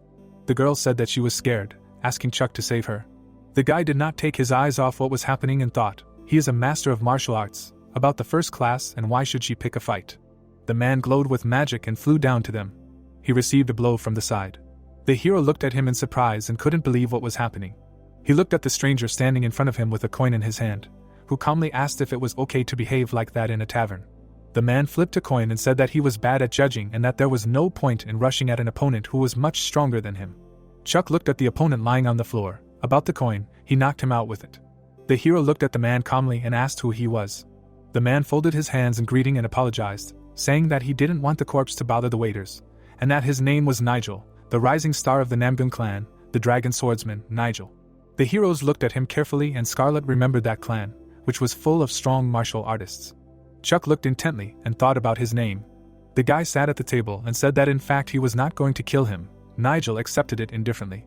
He asked if he could sit with them. Scarlet leaned on the chair and said that if he paid for them, because the Namgun clan was rich. He laughed in response and agreed. Nigel sat at the table and stared at the hero. Chuck could not resist and asked why he was staring at him so. He smiled and asked in response how old the hero was. The guy answered that he was 18. Nigel smiled and said that he was so young and practically the highest master of martial arts. Chuck took a sip from the glass. The man continued that this was very impressive. He thought he was no slouch himself, but he met an even more incredible talent. He asked if this was by any chance the lesser heavenly demon, Chloe. Chuck choked and spat out everything from his mouth. The boy bowed his head and heard Nigel continue to talk about how isn't it that when he thinks about his peers, this is the only monster with a similar level of martial arts, and asked if he knows a minor heavenly demon. Chuck turned and cried out inquiringly if he knows a minor heavenly demon, and Nigel replied that he is quite a famous person. The bloody heavenly demon. Beck Wuzin stood shrouded in magic, and the man said that in area there are only 3 martial artists who are called heavenly demons. The monster was tearing apart its opponent. It was the heavenly demon Berserker, Beck Wunpei. Nigel watched carefully and said that the minor heavenly demon, Chloe, and if we judge his strength based on his nickname, then you might think that he is weaker, but this is not the case. Scarlet furiously pounced on the hero with her feet. The man finished that it turns out he is not a heavenly demon. Chuck hit his head on the table and heard some people say that he was a girl. Nigel raised his hand and calmly asked him, who was he? The same age as the lesser heavenly demon and the owner of amazing martial arts. The guy with the bump on his head replied that he was Chuck. The man said that he had never heard of him. Chuck sternly asked him if he knew anything else about the lesser heavenly demon. The man remained calm and replied that he had told him everything he knew. He continued to say that if he wanted to know anything else, he should ask around, because they said that he had a tough character. Chuck listened to him intently. Nigel got up from the table and told him that he would like to spar with him. The guy asked again. The man laughed and added that he should not think anything bad. It was just that the spirit of competition awakens in him when he sees a worthy martial artist. Chuck thought that a fight with a strong opponent would help him overcome the plateau in his development that he had encountered. He smiled, nodded, and said that he would agree to a friendly fight. Nigel laughed and said that it was just great.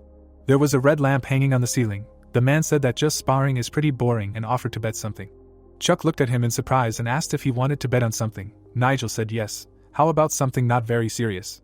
The man cheerfully cried out that, for example, the loser would become the winner's brother. The legs of the hero and the man walked side by side. They came to the ring, standing opposite each other. Nigel asked if his opponent was ready. The guy held the weapon to his head and said that he was unlikely to live up to his expectations. The man, closing his eyes, laughed. Energy accumulated around Nigel and he noted that he was too modest. Chuck watched and thought that his energy aura had completely changed, and it was not for nothing that he had become the strongest of the Namgun clan in his past life. The hero watched carefully and thought that he was strong, at least a martial artist. Nigel raised his golden sword ready. Chuck wondered that he was the supreme master. Scarlet was sitting on the floor. The man was lifting his feet off the floor, moving them. He was moving around the ring from side to side. The hero thought that these were strange foot movements, and if he hesitated, he would lose the rhythm and thought to attack first. The plot says about the flight of the soul, devoid of shadow, the first form. The hero attacked the man with a lightning strike. Chuck was close, holding a spear at Nigel's head. The man reasoned that he had increased his speed and now his illusory steps were not a problem, and got so close despite the spear in his hands. The man knocked Chuck's weapon aside with his sword and said he liked it. The spear seemed to stick to the sword, glowing with energy. The hero thought it was sucking him in, an energy absorption technique. Chuck gritted his teeth and tried to resist. He swirled the spear around the man's sword. The hero struck the enemy's weapon, but did not knock it out. Nigel raised the sword above himself and froze in anticipation. This is about the Spear of Nine Heavens, the first form. Chuck launched a heartbreaking spear at him. The man swung his sword around. It knocked the hero's spear aside. Chuck looked at him, confused, wondering why he had put his sword away in the middle of the attack. Nigel looked at his weapon and said that a real spear would have hit him much harder. The man smiled, put his sword on his shoulder, and noted that he would have been in danger if he had been fooling around. He didn't really want to call someone younger than him an older brother. Chuck frowned, aimed the spear, and asked if this wasn't a better deal for him. He continued that since the man was older, he had nothing to lose either way. Scarlet watched the fight and thought that it was so boring, they should just end it already. Nigel asked if he had given it his all anyway, because martial artists don't like to lose. Chuck replied that of course he did. The man ran at him and shouted, "Okay, let's continue the game then." The hero leaned back. He used magic and threw a spear at the opponent, who only smirked. The man ducked and dodged the blow. Chuck was furious at what had happened. He struck again, but Nigel successfully blocked. The guy helplessly thought that the spear was stuck. It was an energy absorption technique. The man was relaxed and easily deflected the opponent's spear to the side. The guy was furious and thought, he did not want to admit it, but his control of internal energy was much better. He thought that the most effective way was to push him away with internal energy. Chuck knocked the sword out, hitting from below. Nigel tensed silently. The guy spun the spear. It was about the Spear of Nine Heavens, the second form. He attacked with a lightning-fast splitting blow at the opponent. The hero looked at him intently. The man thrust the sword, shattering the spear into splinters. The street shook from Nigel's blow. He extended the sword to the hero's throat and said that there were many movements only in appearance. But the original was the same for phantoms, and they only needed to find it and meet face to face. The man defeated his opponent and said that he had won. Chuck, narrowing his eyes, agreed that he had lost, calling Nigel his older brother. He tensed up so much that the veins on his neck popped out. The guy thought that he still had a long way to go. The man helped him get up and laughed, noting that he was still quite skilled. Chuck, getting up, replied that he had lost without a win. Nigel looked him in the eye and objected that no, the difference in their skills was not that big, as was the level with the amount of internal energy, and added that his mastery of the spear was truly amazing. The guy listened attentively, and the man continued that he was good at basic techniques, but more advanced ones were still lame. He asked, guessing that there probably weren't many opportunities to use them in a real fight, right? Recalling how the spear had stuck to the sword, he said that his control of internal energy was still poorly honed, and because of that, even in small clashes, he took too much damage. Nigel happily hugged Chuck and added that in general, he only won because of experience, and if he gained it, everything would be within his power. The man looked at him, still hugging him, and said that since they were now brothers, he hoped that he would keep him company. Chuck looked at him questioningly and asked where he was going. Nigel screamed loudly that he was going to the Shaolin Temple. The guy opened his mouth and screamed in response that he was going there. The man asked if this was true and noted that it was an amazing coincidence. Chuck agreed that it was indeed amazing. Scarlet, picking him up from the floor, asked why the boys were so noisy, adding that their boring fight was already over. She watched questioningly as the two hugged and laughed. The girl continued to watch in surprise and asked what was happening to them, and said that she didn't like it. The old man sat with his back turned and said that he felt himself approaching. The grandfather smiled and said that the almighty god of chaos was approaching. She asked why Nigel was going to Shaolin. The man calmly explained that about once a year he had to visit the Shaolin monk, Master William. He turned around and added that he was with the new generation of the other three respected clans. Chuck asked in confusion why he had to do this every year, and Scarlet, raising her finger, called him a loser. Nigel added, saying that it was because of an old promise, and that he would explain on the way. The hero answered positively. The girl, her eyes wide open in surprise, thought that the loser could talk. It is said that this is why they are going together. Not far from the mountains, in a beautiful place, there was the Shaolin Temple. The monk closed his eyes, in deep meditation. It is reported that the Namgun clan, the Chaegao clan, the Mon clan and the Tang clan, for respected clans, and their successors are peers with similar skills. Scarlet tried to hide from the bright light. The monk turned to the heroes. His head was shining brightly, so the girl could not look at him. It was said that more than once the heads of the clans made attempts to unite the clans. In front of them stood three characters who were waiting for something. The plot said that everything ended in an argument about who to give leadership to. It was difficult to decide when everyone was approximately equal in strength. The girl with a short haircut thoughtfully watched. It was said that they gave this problem to the next generation to solve. The hero with a bandage on his forehead closed his eyes, thinking. The plot explained that Monk William was chosen. The girl with green hair looked intently ahead. It is said that he will decide who will take the place of the leader. Nigel raised his hand up and exclaimed that the guys seemed to have to wait for some time. He added that he was delayed for some reason. While one of the characters asked about the reason for his lateness, Chuck watched attentively, and reasoned that he had heard about everyone in a past life. The guys asked that the reason is that guy? Let him tell about the improbability of his reason. Chuck's eyes became small, all attention was on him. The man smirked and asked again who she was calling a guy, adding that, apparently, there was something wrong with her eyes. The girl with the short hair was furious and asked what he said. Nigel hugged Chuck abruptly and continued that his little brother was not even 20 and was almost a top martial artist, asking if she understood now. She continued to shout questioningly that this was his brother, and he was such a gifted master. Chuck looked at her and understood everything. While the man hugged the boy, he looked at him with a serious face. Someone thought that since his brother was like this at 18, his status would increase. The three boys were perplexed and watched, silently. Chuck asked Nigel about why he wanted him to be his brother. The man, without letting go of his hand from his shoulder, answered that he probably would reach the top level someday. He continued to talk in his ear that being his brother did not have any disadvantages for him, and was not that the reason he accepted the bet. Chuck exhaled, agreeing. The man with the bandage asked how long they would have to wait for them. Nigel, hugging Chuck, raised his head and noted that it was definitely time to go. The man, leaving, turned to the guy and said that they would go to Master William, so he could rest somewhere here. Chuck agreed, calling him brother. The man went on with the others. The girl with green hair thoughtfully turned towards Nigel. He looked at her with loving eyes. Scarlet patted Chuck on the back and said that he was lucky, he lost the fight, but got such a reliable person as an ally. The guy irritably asked her to stop. She replied that it was so careless. The girl turned around and saw the monk behind her, who called them with him, said that they had prepared lunches for them.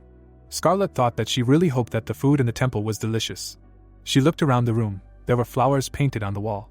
The heroes were sitting at the table and the girl, sorting through the food on her plate, sadly said that she understood that there was no meat here. Chuck objected that it was still a temple. They were having dinner and everyone was thinking about their own. Scarlet, chewing her food, was thinking that the taste was not rich but pleasant, and Chuck looked up. He was thinking that he needed to return the secret manual found at Xion's and return to Dreamer. The door opened and the monk entered, who called out to the hero. Chuck turned around. He said that the monk wanted to see him, the guy repeated with surprise that he wanted to see him. Chuck followed him through the dark place and thought about the monk, arguing that it must be Master William. The guide stopped and nodded. The hero thought about why he wanted to meet him. Chuck leaned over in response and arguing that he knew little about him and that in his past life he was not particularly prominent. He raised his head and remembered that he had a nickname, Eccentric Buddha. William sat in the darkness and raised his head and said that he understood. He laughed and asked about Chuck being the favorite of the Almighty God of Chaos. The hero stood in front of him and did not understand what he was talking about, asking again about the Almighty God of Chaos. The old man answered that it was an immortal being beyond human understanding. Chuck looked at him in surprise and cried out questioningly that he would be kind enough to tell him more. William answered that it was impossible. The monk smiled and continued that if he told him and survived, he would get rid of the flesh and become God in heaven. Chuck, frowning, remembered Chloe, whose face was covered in blood. The hero fell to his knees and asked what in that case, where he could get answers. Something flashed and in an instant changed all the colors around. Chuck looked at it in surprise, wondering what it was. He watched as the monk's eyes glowed in the darkness. The guy opened his eyes wider, hearing that they had to go north. William opened his eyes wide, which glowed with magic, and continued to say that in 5 years, in a place eternally covered with snow, he would meet someone very important. Chuck sat down and, crossing his legs, listened attentively to the old man.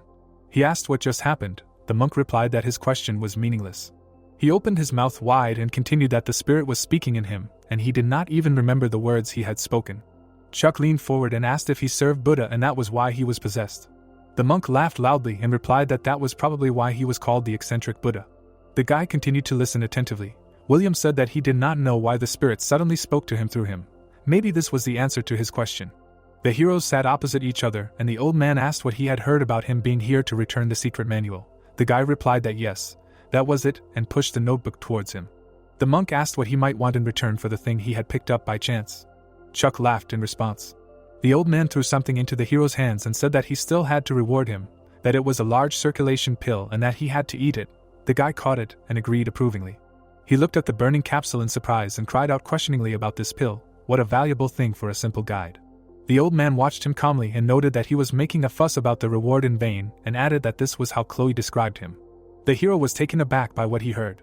He asked again who he had just mentioned. William noted that he was asking again, although he had heard everything perfectly well. The hero leaned forward and asked that Chloe was here. The old man put his hands on his knees and said that he was interested. Chuck exclaimed about the request that if he knew, then please let him tell. William smiled and said that since he wanted to know so much. The guy opened his eyes wide, and behind him stood Tom. He stood with a satisfied, anticipatory face. The old man shouted for the hero to fight this guy. This is the future of Shaolin Tom. Chuck fell at the feet of his opponent. He spread his arms out to the sides and thought about how he had lost.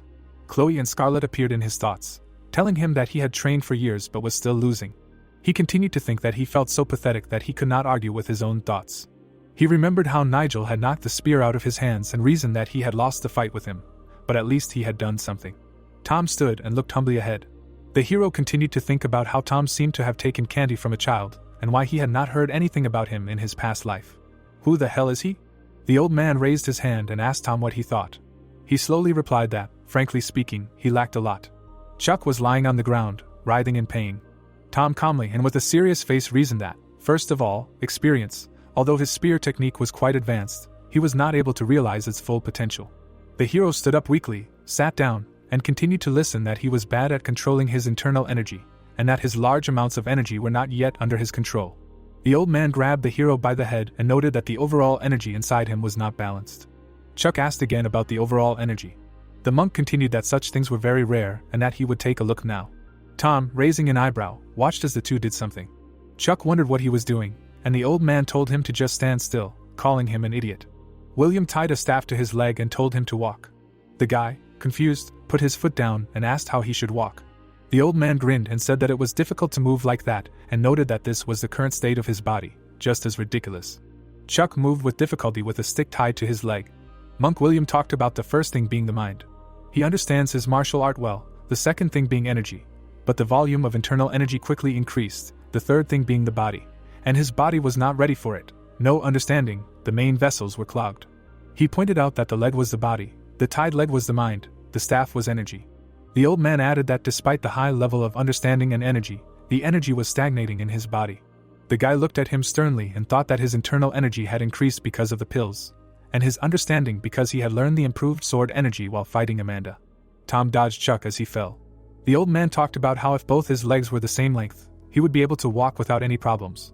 But when they were different lengths, the hero raised his head after falling and asked what he should do. The old man put his hands behind his back and said that he should clean the main vessels first because if he did that the energy flow would be smooth and his control problems would disappear. Chuck got angry and shouted that he had to improve his body. In response, he heard that cleaning the main vessels was the easiest method. Tom stood still, watching this. The old man turned to him and said that he wanted him to help this kid with martial arts for now, which he accepted approvingly. The toy was torn and fluff flew in all directions. William said that otherwise in 10 years the energy would get completely out of control and that as a follower of Buddhism, he could not allow this to happen. Chuck listened sadly and thought about being out of control. The old man turned and said that the kid he liked asked me to guide you if you came and he meant Chloe. The guy opened his eyes wide, looking. Tom and Chuck walked in step. Tom called out to him and asked him what he had been thinking about since their fight. They were walking along the street past lamp posts. The hero replied that he had become a little stronger. He calmly continued to tell him that he had reached the level of the Supreme Master after years of wandering and had recently been enlightened, and now he could use improved energy. The temple was beautiful in the rays of the sun, with mountains visible in the background. The hero continued that he had lost to both him and Nigel, which meant that he still had a long road ahead. Tom turned to him and asked if he was thinking too much and that at his age, people rarely reach such a level. He looked at him calmly and added that he was simply unlucky with his opponents, and that Nigel was not the only genius. He clarified that he was called the future of Shaolin, although he was still not strong enough and that he had been trained by the monks since early childhood and that he had eaten dozens of pills. Chuck looked at him and thought that they had started from different places. The sun's rays fell on the roofs of the temple and Tom added that he still couldn't defeat the lesser heavenly demon. The guy glanced at him questioningly and exclaimed if he had fought her. Tom looked away and answered that yes, when she was here. The girl was heading towards the temple, where the monks were meeting her. The guy wondered why Chloe came to Shaolin and why she was here. Tom said that she really wanted to see Shaolin, and it sounded very impudent from a 17-year-old. The monks looked at her, and no one could reproach her for it. The girl smiled. He continued to tell, remembering that this is how she was born, and it remained to be accepted as a given. Tom lay and looked at the leaving girl. He said that he was shocked by their fight. He lay defeated on the ground and trembled all over, remembering that he was completely defeated and this loss was even worse than yours. Chuck looked him in the eye and asked how strong Chloe had become. Tom replied that he was not at the level to judge. Tom opened his eyes wide and listened in surprise, saying that it was obvious that she had long since surpassed the level of the highest master. The hero turned forward, smirking. The monk asked what connected them together. Chuck covered his mouth with his hand and said that he was her friend. Trees with golden leaves stood inside the temple.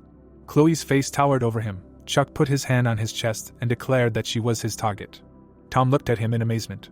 He closed his eyes, lowered his head and replied that he understood, and it was no wonder that he was so nervous then.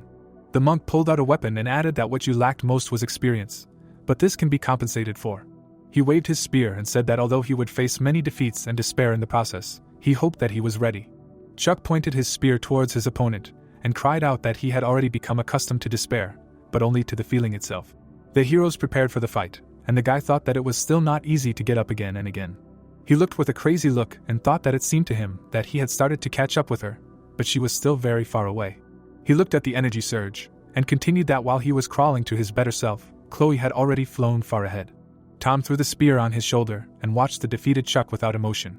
The hero, with his arms spread out to the sides, lay and continued to think that this was why he.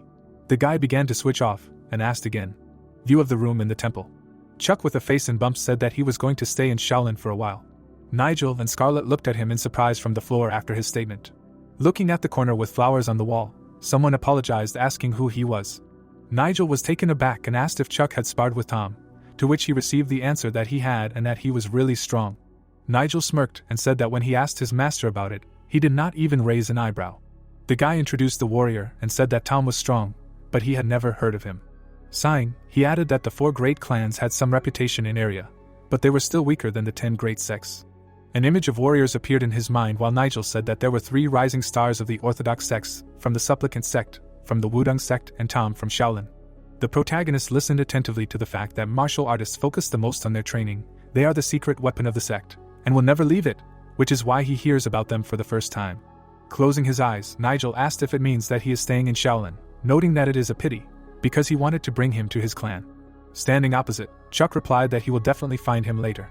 The protagonist was taken aback when Scarlet said that it was time for her to say goodbye. Smiling, the girl said that she planned to travel without following any specific route. She, with a satisfied look, emphasized that although she does not study martial arts, she has no benefit from sitting around there, so she is leaving too. Scarlet pushed Chuck down and began to tickle him, asking if he was sad and did not want to part with his cool girlfriend. The protagonist began to tremble. Scarlet hovered over him and said that Chuck was a real punching bag, going through grueling training over and over again and still coming back beaten wherever he went. Looking into his eyes, the girl asked where he would meet his end when she was not around, to which she received the answer that if the protagonist tried hard enough, this would not happen. Shifting her gaze, the girl said that she understood him. She put the bracelet on his hand, saying that it was connected to her soul. Sitting on Chuck's legs, Scarlet said that if he wanted to see him, he would give a signal, wherever he was. Smiling, the girl asked him to promise that the protagonist would train hard and someday save her and not be a punching bag. The protagonist, with a satisfied look, agreed with her. Disappointed, Nigel thought that he was jealous. The next day, a scream was heard in the settlement. Scarlet waved and screamed that they would see each other next time. Chuck saw them off. The dumbfounded protagonist presented Harvey's corpse. The girl turned around at the protagonist's loud cry. Chuck stood still and asked why she treated him so well. Taken aback, Scarlet whispered that now the protagonist was making a fuss over her sweet behavior. A dark aura enveloped the protagonist. She looked at him with a serious expression. Holding the back of her head, the girl said that they had already discussed this, but since he was so worried, she would tell him. Puzzled, Chuck listened, thinking about it now. It actually seemed like the truth, that for some unknown reason she was drawn to him from the very first meeting. Upset, Scarlet said that it was strange. Usually she did not try to get close to people. The protagonist, surrounded by a purple aura, listened attentively, that he was like a magnet. It was quite strange. The girl looked at the sky. Putting her hand on her hip, Scarlet said that having traveled with him, she can say without a doubt that he is a nice guy. The protagonist was taken aback by the words that he is sometimes boring and indifferent to everything, but she wants to support him, seeing his hard work. Smiling, the girl added that he is ideal for beating, and also loyal, not at all like those who stick a knife in the back. Besides, he is handsome. Chuck opened his mouth in surprise.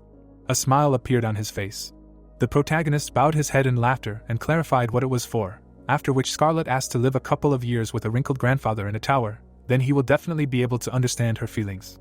The girl noted with a satisfied look that he should live with his head held high, and not act like a fool. He deserved more if he did not want to die from beatings. Encouraged, Chuck agreed with her. The protagonist watched his comrades go. He clenched his hand into a fist. The protagonist began to examine his hand. He held a spear in front of him. Examining the weapon, Chuck thought that he had refused to use the spear and demonic armor in Shaolin. They reminded him of the past, looking for easy ways to achieve something. Leaving there, the protagonist said that along with them, he would leave his weak self there. Walking through the cave, the protagonist added that he would put aside the large circulation pill from the master. It would further shake the balance in his body. Chuck imagined the old man who said that in 5 years, in a place eternally covered with snow, he would meet someone very important. The protagonist imagined familiar girls and came to the conclusion that the meeting with Chloe will take place in 6, and in 5 the dungeon will open, in which she will meet Brittany. Taking out a wooden spear, Chuck noted that it is clear that the important person in the prophecy is Brittany. He only has 5 years left. He asked himself with a serious face how far he can go. The protagonist stood opposite Tom. Smiling, the guy asked why Chuck left his spear and demonic armor. Standing opposite, the protagonist answered that they do not suit him now. Stretching out his hand, Tom said that by studying martial arts, he learns to use his body, but the main thing in the body is the heart. Swinging the spear, Tom said that the heart affects the whole body. It is the key to energy. Such are the martial arts of Shaolin. Smiling, he asked to observe the essence of Shaolin for himself and experience it on his own skin. Chuck smirked, emphasizing the fact that he could still hear the cicadas. He charged into battle with the thought firmly lodged in his head. The sounds of battle could be heard in the cave. Tom jumped back and said that Chuck had impressive basic techniques. He had honed them well. Swinging his spear over his head, he added that the spear technique he had learned, despite its advancement, looked awkward for some reason. The protagonist breathed loudly and replied that it was because he had run away. After parrying the attack, the protagonist reported that no matter how much he trained, he could not advance further. He ran away from difficulties, repeating simpler techniques over and over: parry, block, and strike. Tom frowned and said that if someone could become an advanced master with the 3 basic techniques, there would be no point in learning advanced martial arts, and the technique he avoided would have most masters rip their throats out for it. A pink aura enveloped Chuck's spear. Streams of energy began to move towards Tom. The boy closely watched the mana. The magical snake was under his feet. A powerful blow hit him. Clouds of dust rose around Chuck. He said with a serious expression that this was why he did not want to run away anymore. Tom's spear was broken in half. He examined it. Smiling, he said that the path of martial arts has no end. They must accept their shortcomings and correct them. Many beads of sweat ran down Chuck's face while he listened to him say that he was not a genius. Geniuses had flown far ahead while he crawled. Tom folded his arms and explained that it was okay to feel despair, but he shouldn't let it consume him. If he couldn't fly, then he could walk. If he couldn't walk, then he had to crawl. And if he couldn't crawl, then he should try crawling again. Frowning, the protagonist asked if Tom himself was flying. The guy remembered meeting Chloe and said that he used to think so, but that delusion went away when he met the lesser sky demon. Tom, looking satisfied, said that he hadn't flown, but if he worked hard he could. Looking around the cave, Chuck wondered what about him. The protagonist imagined an insect and wondered what the earth beetle could hope for, if only to scurry around in the cold earth. He began to walk through the cave and noted that for now he could only twitch, but one day he would definitely fly. Chloe kicked the protagonist, and the plot told us that Chloe and Brittany had no talent for teaching. Geniuses don't know what it's like not to be gifted. Brittany held a sign in her hands, with which she asked why the protagonist couldn't. Tom stood next to Chuck as we were told that he was a better teacher, having been trained by many monks since he was a child. Tom's fist and blade were shrouded in mana, as the story told us that he had learned 72 advanced Shaolin styles and fought using as many different equipment and martial arts. The protagonist rushed into battle and noted that they had now switched to sharpened weapons. Tom slapped him and said that his senses were confused. Only the sixth one was sharpened, and the other 5 were stuck in one place. He held his hand in front of the spear blade and said that his energy circulation was SOSO, he needed to improve it. The exhausted protagonist listened as his understanding was terrible, he needed to work harder than the others. Holding the spear in his hand, the protagonist thought that he felt the full depth of his pity and uselessness that day, but he did not run away. He lunged and added that he had been practicing the advanced technique of the ninth heaven spear. As usual, his progress had stagnated. He concentrated the energy in his hands and thought that he had been training the circulation of energy. It was not going very well. Closing his eyes, Chuck emphasized the fact that he had been developing his 5 senses, finally finding balance in them. The protagonist imagined himself standing in the middle of a white space and noted that he lacked understanding. He intensified his training as soon as he felt it. The seasons changed one another. The night sky enveloped the settlement. Looking at Tom, Chuck told us that he had never defeated him. The experience of all the monks was concentrated in him. He was the true embodiment of Shaolin. The protagonist rushed into battle, with the thought that he would follow Shaolin and experience it on his own skin. The protagonist's face was furious. Standing on the ledge, Chuck came to the conclusion that he was just a grain of sand in this huge world. His face was calm. He sat in the lotus position and began to reason that the larva curled up in the ground thinks that the world is limited to its shelter. It does not want to become like that. Inspecting the settlement, the protagonist said that he wants to fly over the world and see it all. William came up to him from behind and asked if the frog was going to get out of the well. Turning around, Chuck called out to him. He smiled at the words that he had changed and asked if this was true.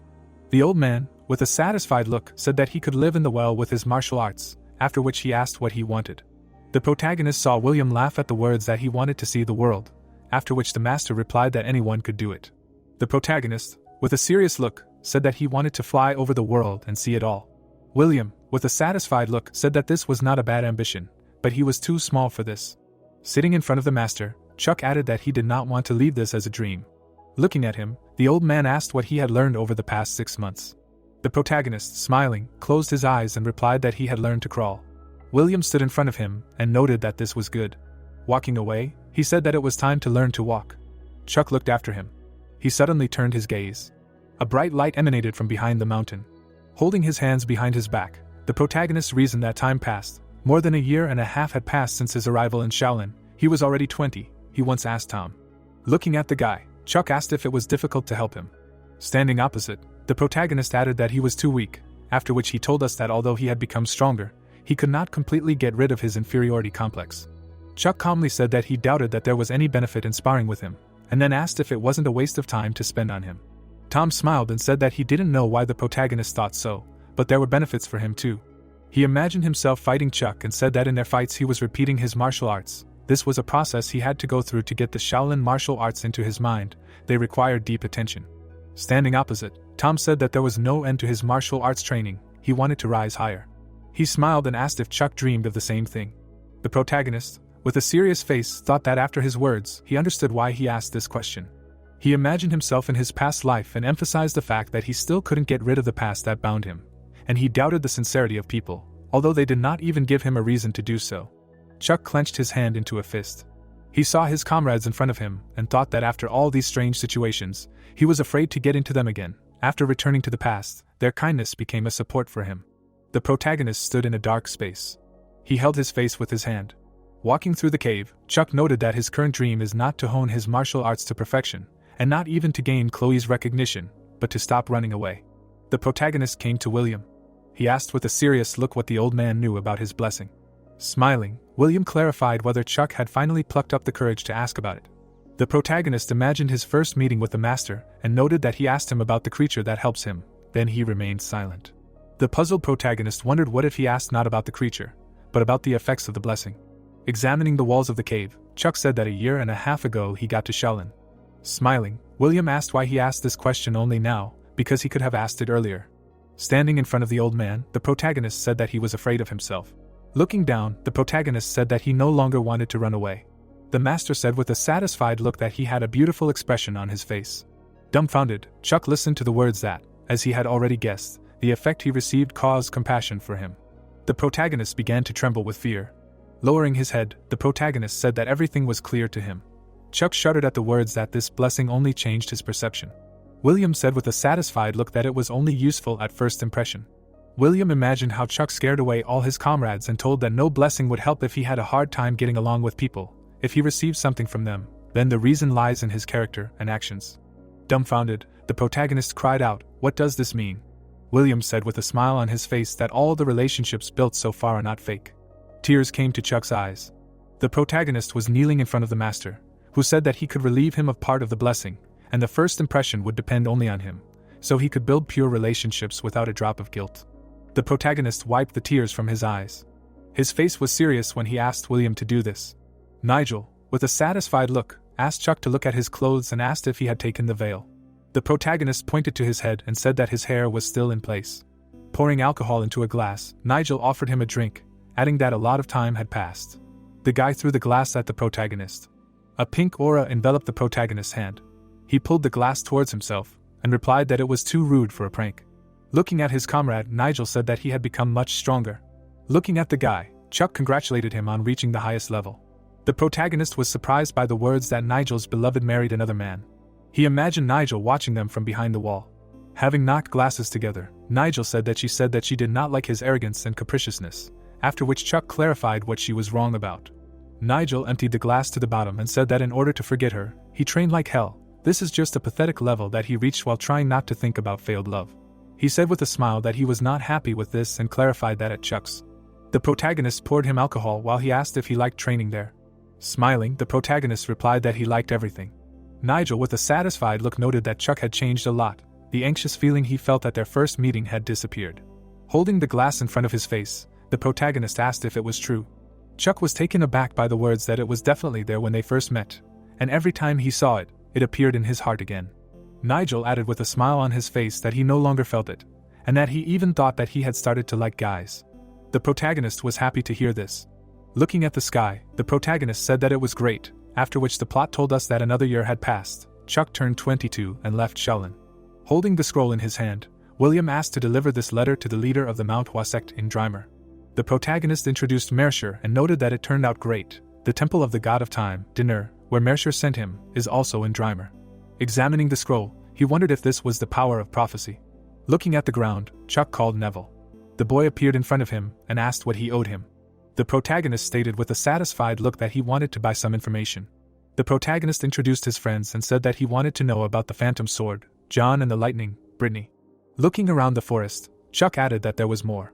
Looking at Neville, the protagonist noted that he also wanted information about the lesser heavenly demon, Chloe. Neville imagined the girl fighting and said that Brittany nobly helps the helpless. Her face was calm while the boy said that she became quite famous from this. A week ago she stopped in a large city named Rubes. Neville imagined John holding a katana in his hand and stated that he was making a name for himself through difficult trials. His eyes glowed brightly while the boy said that John went on a journey to find reputable sects and martial artists to fight them, currently on his way to the sect of Manhwa, Dreamer. Looking at the crystal ball, the protagonist asked about the Manhwa sect in his mind. He thoughtfully suggested that they might meet. Neville started talking about Chloe with a serious expression. Chuck shifted his gaze with a smile on his face. The guy imagined the girl sitting on the throne. In Neville's imagination, He imagined Chloe's face and told her that she had gathered many followers around her thanks to her charisma and strength. There were many people standing around Chloe, while the guy said that there were about 20 of them, but all of them were at least top-level masters, which is why many began to fear them. Neville introduced Bill and suggested that the same fate awaited the bloody heavenly demon. He owned the northernmost territories. Bill looked at Chloe, while the guy said that a group of lesser heavenly demons was heading towards them. They would soon clash. Neville stood still and said that the bloody sky demon would most likely win, since he had been ruling this territory for a long time, to which Chuck replied that he was wrong. Taken aback, the guy asked again. The protagonist with a smile on his face said that he was sure that the lesser sky demon would win. The protagonist was sitting on a stump. Looking at Chloe through the crystal ball, he reasoned that the last time he saw her was 8 years ago. He embarrassedly emphasized that Chloe had become much prettier. Taken aback, Chuck wondered what he was thinking about right now. Looking up, the protagonist began to reflect that the bloody sky demon and the lesser sky demon had never met each other. It was strange. An image of Chloe appeared in his imagination, and Chuck added that she pretended to be a guy in his past life. But now she openly walks around as a woman. Looking at the ball, the protagonist mentally wondered if her values had changed compared to his past life. The confused protagonist thought about the encounter with the bloody sky demon. Getting up from the stump, Chuck emphasized that he wanted to rush north to help her, but there were 2 years left until their meeting.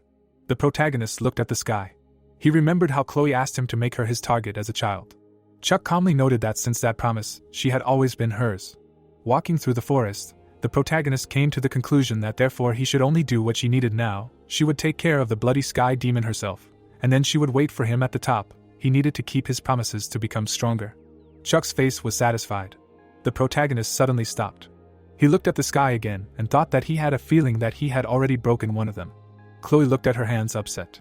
She thought with a depressed look that she still hadn't grown big breasts. The man stood behind her and asked if she was awake yet. He added with a serious look that it would be better if she slept a little more. Turning around, Chloe clarified if she had told her not to call her that, noting that she never took them as subordinates. They could follow her, but they shouldn't expect anything like that. Taken aback, the man agreed with her. The warriors stood in front of her. Chloe imagined many hungry eyes looking at her. Looking at her followers, the girl reasoned that she didn't like those burning eyes. Since she became the young head of the demonic cult, they followed her everywhere. Sighing, Chloe wondered if she should kill them all, adding that she missed Chuck. She looked up at the guy who asked if she was a lesser sky demon. Bill happily assumed that she was full of energy, and then asked if she wanted to fight him. Standing in front of her, Chloe said that as a heavenly demon, she was curious about how skilled another heavenly demon was. Holding her chin, the girl asked him to just consider him unlucky, only he was within her reach. Bill smirked and replied that she was overconfident. She would hardly continue to say such things after their fight. Looking at Bill, Chloe asked which hand he was holding the spoon with. The girl, shrouded in a red aura, said that she would leave that hand intact. The plot moves us to the Manhwa sect, where a voice came from the city, saying that this was the entrance to the sect. Extending his hand, the man asked where he came from and asked for the purpose of his visit. The protagonist picked up the scroll and replied that he was here on behalf of Master William, thinking that he had not spent much time on the way to Drymer. The guard bowed and said that he was asking for forgiveness, and would immediately take him to the leader of the sect. The protagonist calmly thought about how, once he was done here, he should look in on the god of time, Dinner. Having stuck his sword into the ground, the old man asked if he was the guy from Mount Mercer. Smiling, John said that they had not seen each other for a long time. He got up from the ground and said that he seemed to have forgotten everything that happened on the mountain. Chuck looked happily, hearing that this was the hardest moment in his life. He would probably remember it until his death. Remembering the walking man, the protagonist asked how he recognized him so quickly. He had a ban on vision. John looked up and replied that he recognized him by the internal energy that emanated from him. He was an ordinary child back then, but he had really grown up since then. He was sitting in front of the guy. The old man extended his hand and asked if he had any business here, adding that he should not waste time on him and go finish it. The protagonist looked at him in confusion. The guys behind frowned, hearing that it was not worth wasting time on him. John was sitting on a rock. He looked down. The old man held the sword with shaking hands. John remembered watching the guy running. He imagined the girl hugging him from behind. Meanwhile, the protagonist looked around the room and said that it was nice to meet you. Derek smiled and said that he was the leader of the Hua Mountain sect. The protagonist nodded and replied that he was here on behalf of Master William. Reaching out for the scroll, the man said that the current leader of the Murima Alliance had resigned and he had asked the master to become the new leader. He looked at the letter of refusal. Throwing the scroll back, Derek said that he knew it would be like this stupid old man. The boy looked tense, hearing that he had heard from the students who saw him off that he was familiar with the ghost sword, and replied that they had crossed paths by chance in the past. The man frowned, listening to what he had been waiting near the entrance. Derek sat in front of the interlocutor, telling him that the ghost sword wanted to fight him, but he did not want it. Lowering his eyebrows, Chuck asked if he could find out the reason. The protagonist walked on the ground, recalling the words that as a martial artist, the leader liked to fight with skilled opponents and would accept a challenge from someone who was strong and experienced enough. The protagonist stopped in front of the old man. Looking at his stern face, he thought that the ghost sword was dangerous. The boy stood calmly in front of the man. Frowning, Chuck asked if it was true that he used dark sorcery. John smiled and asked if Derek said so, that was why he refused to fight him. The protagonist looked at the dark ground, asking what kind of dark sorcery he learned, adding that he thought he only focused on the sword technique. The protagonist looked away, hearing the old man ask if he had ever reached his limits, and answered in the affirmative. Smiling, John said that it was not so, he was too young to talk about them, and asked if he felt the approach of old age. He raised his hand, telling that even a user of internal energy will eventually notice how the strength leaks from his fingers. No matter what he does, he will not be able to return to the peak of his strength. Lowering his head, the old man asked if he was familiar with such despair. John looked at him with wild eyes, saying that even if he took up dark sorcery and cast aside his martial arts pride, he wondered if he knew this desperation, wanting to achieve more, no matter what it took. The boy stood in front of him silently. The old man said with a serious expression that he was on his way. Chuck looked worried, listening to him say that he no longer wanted to show him this side of him. The protagonist looked down sadly. The protagonist walked through the grass, thinking that he left because he felt that he was not the one to say anything and decided to focus on other tasks rather than think about it. Approaching the house, he thought about the fact that he had started searching for the temple of the deity that Mercer had mentioned. Could this hut really be the temple? Wiping his mouth, Dinur said that he was lost. A light was coming from the guy's chest. Clutching his head, the god asked if this was a sign, if Mercer had sent it. Seriously, why was it so problematic? He frowned and asked if he had traveled through time to come here. Spreading his arms out to the sides, Chuck replied that as expected, the gods could see it right away. Dinur sat in the air and said that he was the god of time. Frowning, the protagonist listened to him say that this was why he was not happy with any time cheaters like him. They were disrupting the natural flow of the world. The protagonist spread his arms wide and asked what exactly he meant, and the god asked if his life was really the same now as it had been before. Dinur imagined the guy in the past and now, and asked if all his actions were exactly the same, if he ate the same food, slept at the same time, dated the same people. Frowning, Chuck wondered if he was repeating all of this, and the god reported that even minor changes accumulate and affect the flow of the world. Imagining the girl turned away, the protagonist thought about Chloe no longer pretending to be a man and coming into conflict with a bloody sky demon. Dinur raised a finger and said exactly that, his very existence was already distorting the world. He remembered how blood dripped from the blade. Imagining John standing in front of the wounded man, the god said that changing this flow only produces new changes. The bloody Derek screamed. The old man breathed steam furiously. Looking at the hut, the protagonist asked if his very existence was already distorting the world. Frowning, he said that he regressed against his will. When he woke up, something had already clung to him. Dinur put his hand on his hip, hearing that he could say what it was, and answered negatively. Raising his hand in chains, the god said that even they, the gods, are not omnipotent, they are just beings who also cannot escape the shackles of death. Imagining a smoking silhouette of a man, he said that this is exactly what they should not talk about, otherwise let him be ready for destruction. The guy looked at it in fear. Smiling, Dinur suggested that he look at it. Looking at the hovering dark mana, the god said that the apostle was already here, and he only hinted a little, specifying whether he felt it. Chuck grinned in panic, wondering if this was the same feeling as from Mayor Shah or Mike. The god extended his hand and said that he was asking for forgiveness and wanted him to leave, and would not speak of it again. Dark mana hung in the air. The energy was gradually fading. The protagonist looked down and asked what it was. The protagonist raised his head, hearing that no god could answer his question, and no mortal could.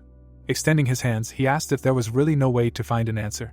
Dinur looked at him seriously, and said that they needed to find Enverus. He stood in front of the guy and told him that he was the only one who had escaped the shackles of death, that his cause and effect was also distorted, but not like his, and that he should find it himself. Chuck listened, taken aback, as if he had heard everything and needed to leave, and asked him to wait a minute.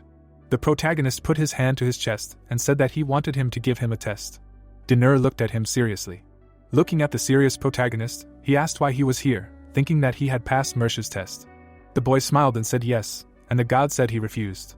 Dinur's eye glowed and he said that he seemed to be mistaken in some things. His test was far from the training that Mercer arranged on his mountain. The god hovered in front of the boy, saying that he was sorry, but he could not give it to him. Those who accepted his test were stronger than him. Leaning towards his face, Dinur said that they all went crazy and died in the end. Chuck walked away from the hut, thinking that he was kicked out. The protagonist remembered how the god extended his hand and said that he should go away and first clear his head before returning. If the thirst for self-destruction did not fade, let him come back, he would give him a test. The protagonist stepped on the ground, thinking that he decided to spend the night in the village and rest. As he advised, there was something ominous in the air. Imagining the old man holding out the sword to Derek, he thought that he soon learned that he had ambushed and killed the leader at night. The guy remembered John surrounded by mana, thinking that he had strained his memory with all his might, but he did not remember anything like this in the past. Imagining the old man sitting in the rocks, Chuck thought that the duel between the ghost sword and the Taoist Derek never happened. The ghost sword gave up and left the Manhwa sect. A year later, in the dungeon, he fought Chloe and died. The protagonist walked through the forest, thinking that this was the original event, was the reason for the changes in his regression. He continued walking and, without noticing it, he found himself at the entrance of the Manhwa sect. The man extended his hand, saying that he must stop and cannot go further. He stood with a crowd of guys, reporting that the inevitability network was activated here. Frowning, the stranger said that John had killed their leader with evil sorcery, had shown up in the middle of the night after being refused a duel. The protagonist looked at him seriously, asking if it was true that they couldn't give way. The guard stood behind him and said that he was with a ghost sword. Yesterday this guy had exchanged a few words with him while he was waiting outside. The man grabbed the hilt of the sword. The stranger was taking out the weapon. Frowning, Chuck thought about the fact that because of his regression, the Taoist Derek had died, and the ghost sword was now being pursued. Should he take responsibility? Having struck the enemy with a spear, the protagonist thought that he didn't know what he felt. The protagonist squatted down and ordered to get lost, thinking that in any case, he needed to meet the ghost sword immediately. He looked up in surprise when he heard his name being called. The guy stood to the side and said that he didn't think he would meet him here. What a strange coincidence. Mike smiled and said that it must be fate. The man turned around and asked if he knew him. The stranger pointed his finger at the protagonist and said that they had cordoned off this area, and then he showed up, saying that he wanted to go through. The guy looked thoughtfully, hearing that he had definitely come to the aid of the ghost sword. Frowning, Chuck listened as he asked if he was going to help John, and answered that he didn't know. Mike put his hand to his chin. He happily raised his finger and said that he would go with him then. The man was taken aback, hearing that he wouldn't go there without him. Hugging the protagonist, the guy said that everything was fine. If he tried to help the ghost sword, he would kill it. He looked at him with a smile and said that it was nothing. The protagonist followed him, asking what happened to John and why he was here. Mike smiled and said he thought he would understand when he saw it. The guy stood in front of the injured man, saying that it was witchcraft. Chuck listened in shock as he heard that energy absorption was an ability that could take away the target's energy. Mike took the stranger's hand, telling him that when they said that it was witchcraft, he thought of the art of illusion. It lived up to its name, Demon's Sword. Leaning over, he said that John had crossed the line. It was not like the Demon's Sword and the Manhwa sect would settle everything between themselves. The protagonist pursed his lips as he heard that the hunt for him would most likely spread throughout area. Even if he managed to leave this place alive, his luck would not last long. A raven flew onto the guy's shoulder. Mike sat next to the man and said that it was his familiar who had returned from reconnaissance. The protagonist looked up at the night sky. Stunned, he listened to the bird find out where the demonic sword was. The guy clenched his trembling fist. Chuck frowned when he heard that the Taoist from the Hua sect would be late, and asked him again. Extending his hand with mana, Mike said that he had interrupted their conversation a little. He could go meet him alone. He stood in front of the interlocutor and said that if they sent the masters of the arts, they would fall victim to the absorption of energy and only make him stronger. Smiling, the guy said that he wanted to meet him, so he was giving him the opportunity. Mike looked at him with interest and said that he was very curious about what other changes the flow would undergo if they met him. The main character bowed his head. The protagonist held the hilt, listening. Was it really all over? He was kneeling in front of the enemy. Sweating, the guy shouted that he had not given up yet. Chuck quickly extended the spear, using the fifth form. The old man raised the sword.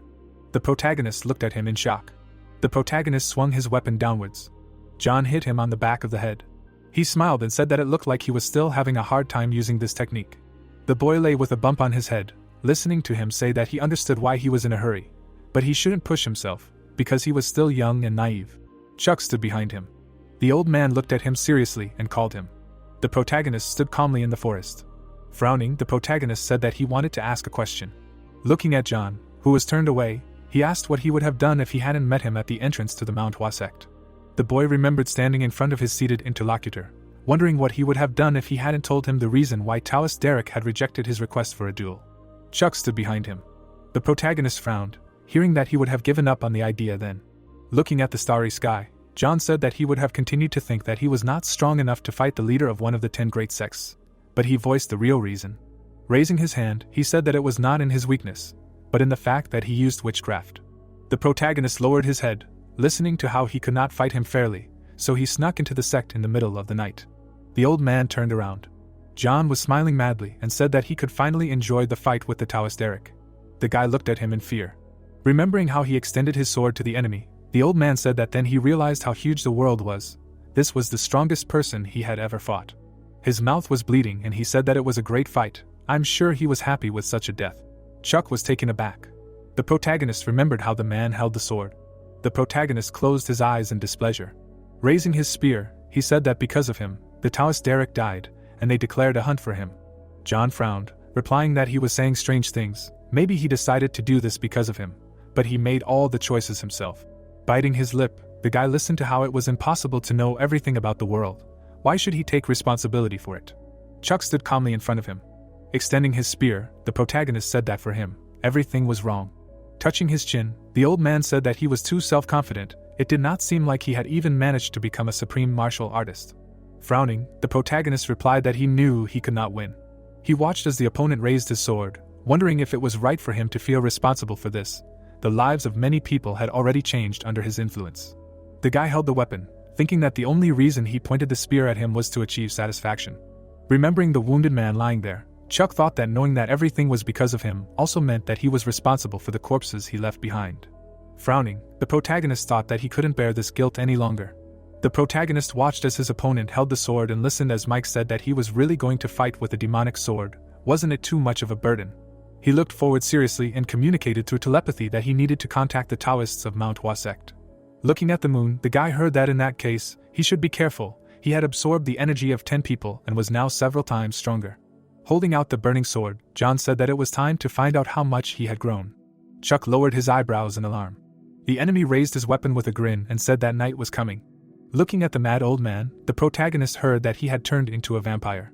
The protagonist ran towards his rival, hearing through telepathy that it did not seem like the vampire who had turned the demonic sword was strong, and it was unlikely that such a person would be interested in him. Drawing out his spear, he used a lightning-fast splitting blow and heard that if you drink the blood of a higher vampire, you can defeat aging.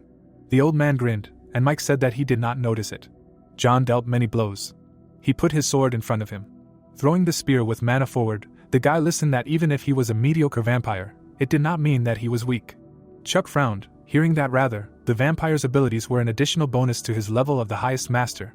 Let him not lose his vigilance. Raising his weapon, the protagonist thought that he could not start with this. Looking at the dumbfounded opponent, the protagonist used the improved technique of the 9 Heavens Spear, the first form. John watched the flying stream of mana. He spun the sword in his hand. The old man grabbed the handle. The vampire swung the weapon. John dodged the attack. The guy stepped on the ground. Chuck ran away from the flying enemy. The protagonist grinned and held out the spear. The protagonist gripped the handle tightly. The old man quickly dodged the blow. The vampire attacked him with a sword in the stomach. The illusion of the guy began to dissipate. Running behind the enemy, Chuck said that this was a substitution of bodies. Reflecting the blow, John said that this is Brittany's mystical art. He has learned it well. The protagonist grinned and held out the weapon. The old man swung the sword. The protagonist jumped back from the powerful attack. He braked with his feet. Having launched the mana streams, the guy activated the improved technique of the 9 Heavens Spear, the third form. The opponent looked at him in surprise. He looked away. The vampire closed his eyes. The old man dodged the attack. The energy flow rushed down. Laughter rang out under the night sky. John smiled and said that he would never have thought that the spear would jump out of the ground. What a bizarre technique. Wiping the blood from his mouth, he said that if he had been too late to dodge, the spear would have pierced his head through and through. The scratch on his nose disappeared. Gritting his teeth, the protagonist thought about the wound's healing. The vampire smiled and said that he would never have thought that an ignorant child from the mountain would grow up like this. The moon above the trees turned red. The old man looked at him with madness and said that he was even jealous. The guy was taken aback. Approaching Chuck's face, the enemy said that he was very jealous of his talent. The protagonist quickly swung his spear. The vampire cut his shoulder. John swung his sword furiously. A stream of mana rushed forward. Having cut the spear, the old man asked if he really looked that pathetic now. Frowning, the protagonist asked when he became like this. The vampire looked at him in confusion. He looked at the red moon and answered that when he came down from the mountain, he despaired from the realization of his limits. Remembering how he looked at his shaking hands, John said that he was disgusted by old age, wanted to do more and go even further, but his decrepit body limited him. Raising his head, the old man said that he swung swords for 50 years, hoping to become the strongest, and asked if it was not stupid to wish this on someone who was not able to overcome their own limits. He remembered how the girl hugged him from behind, saying that he could not overcome the changes of age on his own, so he chose another way to defeat old age. Gritting his teeth, Chuck asked if this was why he became a vampire. Smiling, John said that since he was waiting for reinforcements, he hoped that they would be here soon. The protagonist bit his lip, listening to the story that if he drank all their blood and he, perhaps, could regain his youth. The old man looked surprised. Bright mana surrounded the tip of the spear. Raising the weapon, the protagonist said that he really respected it. The vampire smiled and said that this was enhanced sword energy. How amazing! This is impossible at the highest level. With tears in his eyes, the guy listened to their fight becoming more and more exciting. Against the background of a sword with smoke, a voiceover says that when a martial artist reaches the highest level, he can put all his energy into the weapon, and such energy is called sword energy. A stone splits and someone says that this is how you can multiply the destructive power many times and cut steel like butter. The man holds the same sword, and the voice continues that in the future you can learn to give shape to the energy of the sword, and this will be called enhanced sword energy. Chuck looks ahead tiredly and thinks that this way he can make his weapon even stronger. He thinks that it can kill with one blow, but there is a way to defend against such a weapon. The man with white hair stands in front of him, while he says that this enhanced defensive energy can help. The man glows red while Chuck continues that this energy is like armor. It covers the whole body and allows him to withstand even the enhanced energy of the enemy. The guy frowns and someone says that only Chuck has not fully mastered the enhanced energy through understanding and cannot use it like this. Against the background of the red moon, the man continues that the path to victory is nowhere to be seen. Chuck madly strikes the enemy. The white-haired man blocks the blow. The brunette does a roundhouse kick. The man in purple jumps back. He looks forward, and his opponent has disappeared. Chuck wonders where her opponent is. He parries the blow at the last moment. He looks at the glowing sword. With this sword, Chuck strikes the enemy. The weapon hits the red aura. The girl jumps back. He looks ahead with a sweat, thinking that as long as his opponent is covered in enhanced energy, he can block most of his attacks, while it will be all over for him if he gets hit even once. The man stares at the white face furiously as he continues that besides the fundamental difference in their abilities, there is something else, namely that he has vampire abilities and enhanced defensive energy. Chuck swings his weapon and someone voices that despite their staggering difference in fighting ability, they have spent hundreds of rounds attacking and defending against each other. Chuck passes to the side and the man continues that while thinking about how miraculous it is that the guy is still alive. Chuck looks ahead madly and the voiceover states that the man stabbed the spear into the void and thereby opened a fatal hole in his defense, and in a battle between martial artists, even a small advantage can decide the outcome of the fight. Chuck realizes the extent of his failure and the voice comments that for him that moment lasted no more than a tenth of a second, but his pupils contracted and he instinctively felt the nearness of his own death. The brunette feels a jump from behind, while the voice prepares a counter to this action. The white-haired man walks towards him, while he continues that the sword demon stepped back, although he knew that such a wonderful opportunity opened up before him. His mustache parted in a smile. Chuck stares at him in horror, while he says that Chuck realized that the sword demon had descended on him. The voice refers to the past and demonstrates it, saying that it is really annoying that all 4 years passed exactly like this. The man from the cliff looks at the settlement, and he says that he spent 4 years training in Shaolin. Against the background of the fighter's image, he says that Chuck's fighting skills have stabilized after daily fights with Tom, which happened slowly but surely, and he was moving to the highest rank. Such a level is not typical for people at such an early age. Chuck looks at the weapon, and he continues that this is an argument in favor of Chuck, that he is far from weak. Against the background of the girls, he reasons that he simply met too many people on his way who are superior to him, and he will not keep up with these singers even if he trains until he loses his pulse. A bald man and a man with a ponytail come to his mind, but he still does not shut up that, among other things, because of the memories of his past life, he developed a huge inferiority complex. Against the background of the king's image, he says that the guy was just unlucky all the time, because it would have been a simple life for him if he lived in a small world and paid attention only to small things. The guy grips the handle tighter and he continues that training in Shaolin cured him of the inferiority complex that had ingrained him. The blonde attacks. The voice wonders if this means that he has become stronger. Chuck fell to his knees. He looks at the floor and thinks that he is still weak.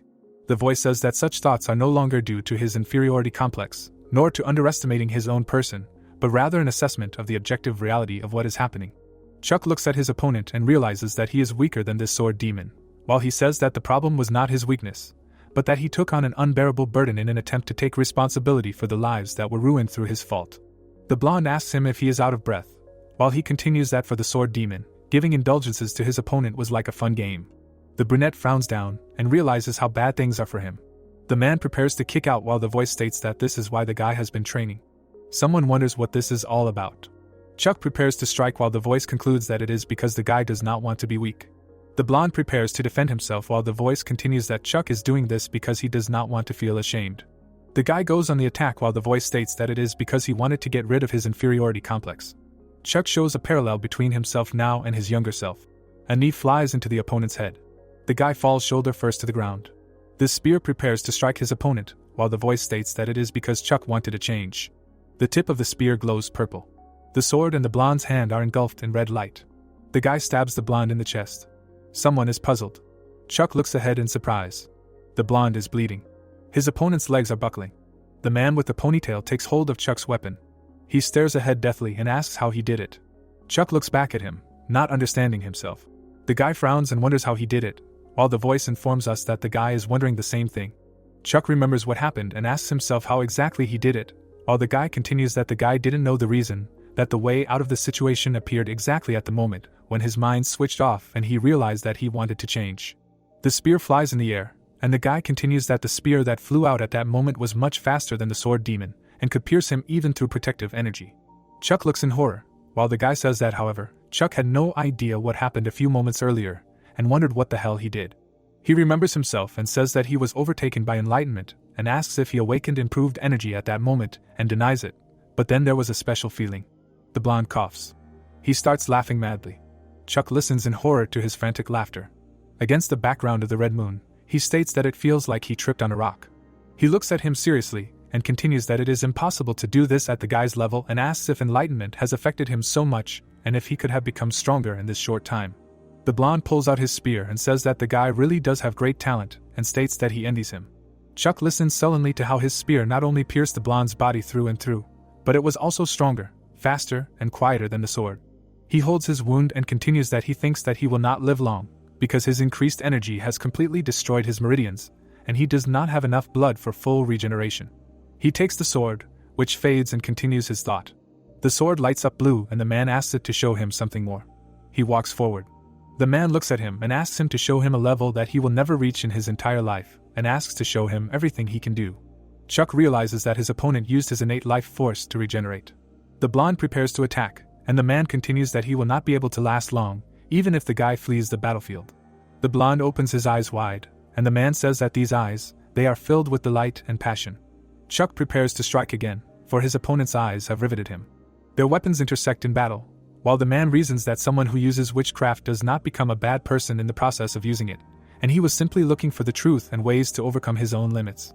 The blonde fights contentedly, and the man continues that he is different from him, and he should have guessed from seeing those honest eyes that he was lying about his envy of his youth and talent. Chuck attacks and continues that he was just pretending to overcome his inferiority complex and ran away, and Chuck, in turn, will put all his strength into this spear. Against the background of the multicolored moon, the voice does not stop saying that in order to repeat that mesmerizing blow that happened to him by pure chance, he must give his noble master a worthy end. The blonde is bleeding and turns to the guy. The blonde fell and says that he deceived him at the last moment. Chuck realizes that he is ultimately not capable of such a thing. Chuck listens to him say that his blow that killed him should have been faster and more amazing than that one. The blonde raises his hand up and asks why he will die like this. Chuck looks at him, and he says what he wants, namely more. The blonde's hand fell lifelessly. Chuck is distorted in madness. Against the background of the stone, he thinks that he should have lived up to his expectations because of what he created, but because of his return, something went wrong. The man with the ponytail looks down. The blonde smiles with his mustache, and the guy states that the sword demon could have died with a satisfied smile from this. In fact, the sword demon died with his mouth open. Chuck falls to the ground. He asks him for forgiveness. The guy writhes on the ground. He gets up. Something has drawn attention to him. He recognizes Brittany there. She hugs him wounded. She states that he has grown so much since their last meeting. She turns to him. Chuck looks ahead in surprise. She lets him go, and he is perplexed by his presence here. Chuck asks her face why she is here. She silently gets up. The girl stands with a bouquet and explains that she heard rumors about the sword demon. Chuck looks sadly. The girl drops the bouquet on the dead man's chest. She covers his eyes with her hands. The blonde lies with his eyes and mouth closed. Brittany turns around and says that they haven't seen each other for a long time and asks how much time has passed since then, if it was 5 years, and realizes that this is exactly the reason why they met again. Chuck's mouth is bleeding, and she says that he has become stronger. The blonde says that this may seem cruel to him. She was just watching their fight with the sword demon, and continued even when he was losing. The guy stood up and listens to her say that she had a feeling that she should not interfere, even if he died at that moment. Chuck smiles and notes that he is fine and such an outcome was quite expected, because she is a master of martial arts, and he did not die. Chuck asks himself if he should not have died in such conditions. He looks ahead and thinks that he was running away all this time, even despite the difference in strength, he was able to win and won due to pure chance.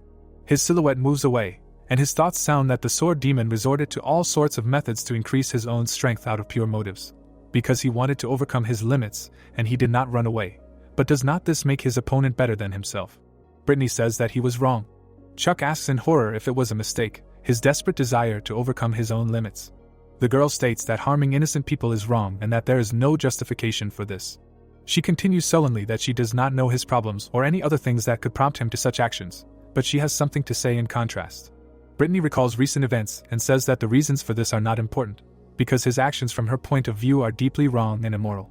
She stands next to him, and a strong difference in their heights is visible. The girl added that her sense of justice is different from his, and asks what made him, or rather what thoughts made him stop. Chuck says that he felt responsible. Brittany looks down and says that she understands it. She turns around and says that she is now a member of the Murim Alliance, and that it suits her, because this way she has the right to administer justice, and she was able to get information about the sword demon also thanks to them. She looks at the corpse and says that they knew each other, and she herself wanted to be one of those who would stop him, and says that she did not expect to meet him here. The guy calls her by name. She turns around when asked how he looks in her eyes, to which she receives in response that he has changed a lot.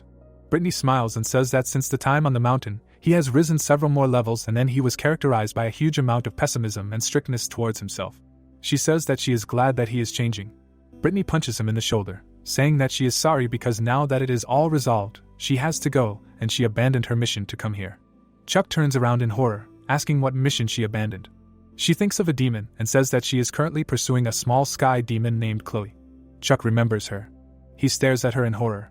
Chuck reaches out to her as she continues to say that she cannot tell him all the details and says that maybe she will another time when they meet again. She turns around and continues that she cannot promise, but she is sure that they will meet again someday. Chuck reaches out to the place from which she disappeared. He wonders in horror if she is pursuing Chloe and asks if this is an order from her alliance. He imagines this and asks if she was following her, and that is why she could have died in her past life, and realizes that if this is the case, then there is no way he can make her stop pursuing Chloe. The brunette grabs his face and continues that this is what she was just talking about, that she joined the alliance for the sake of justice, and that the sense of justice is not a conviction that can be shaken by someone else's words. Chuck looks ahead in horror and says that he will not be able to convince her, and therefore he needs to act differently. We move to a foggy forest.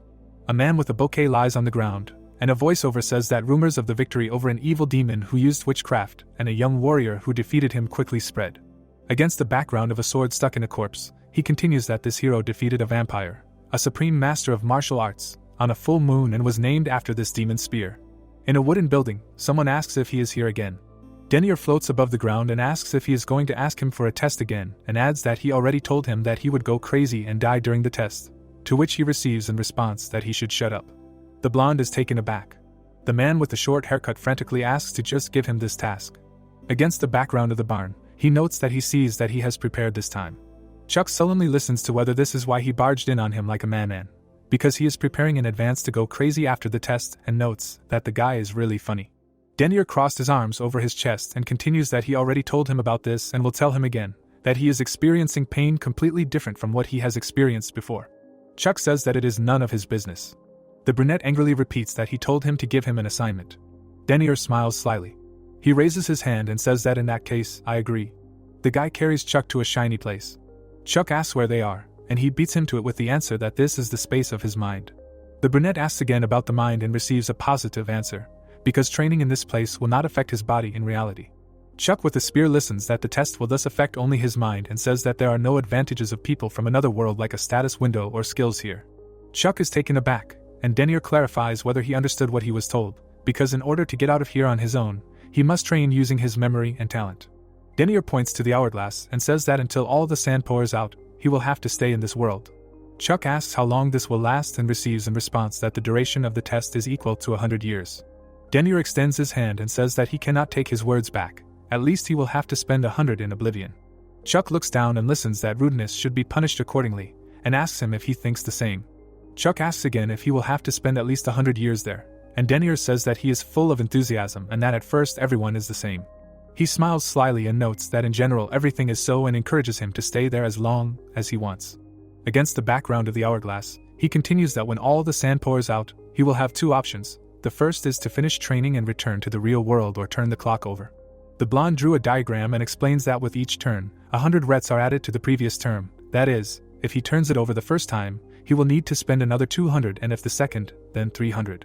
Chuck looks surprised and he says that after the turn there is no way back. You need to stay there until all the sand pours out.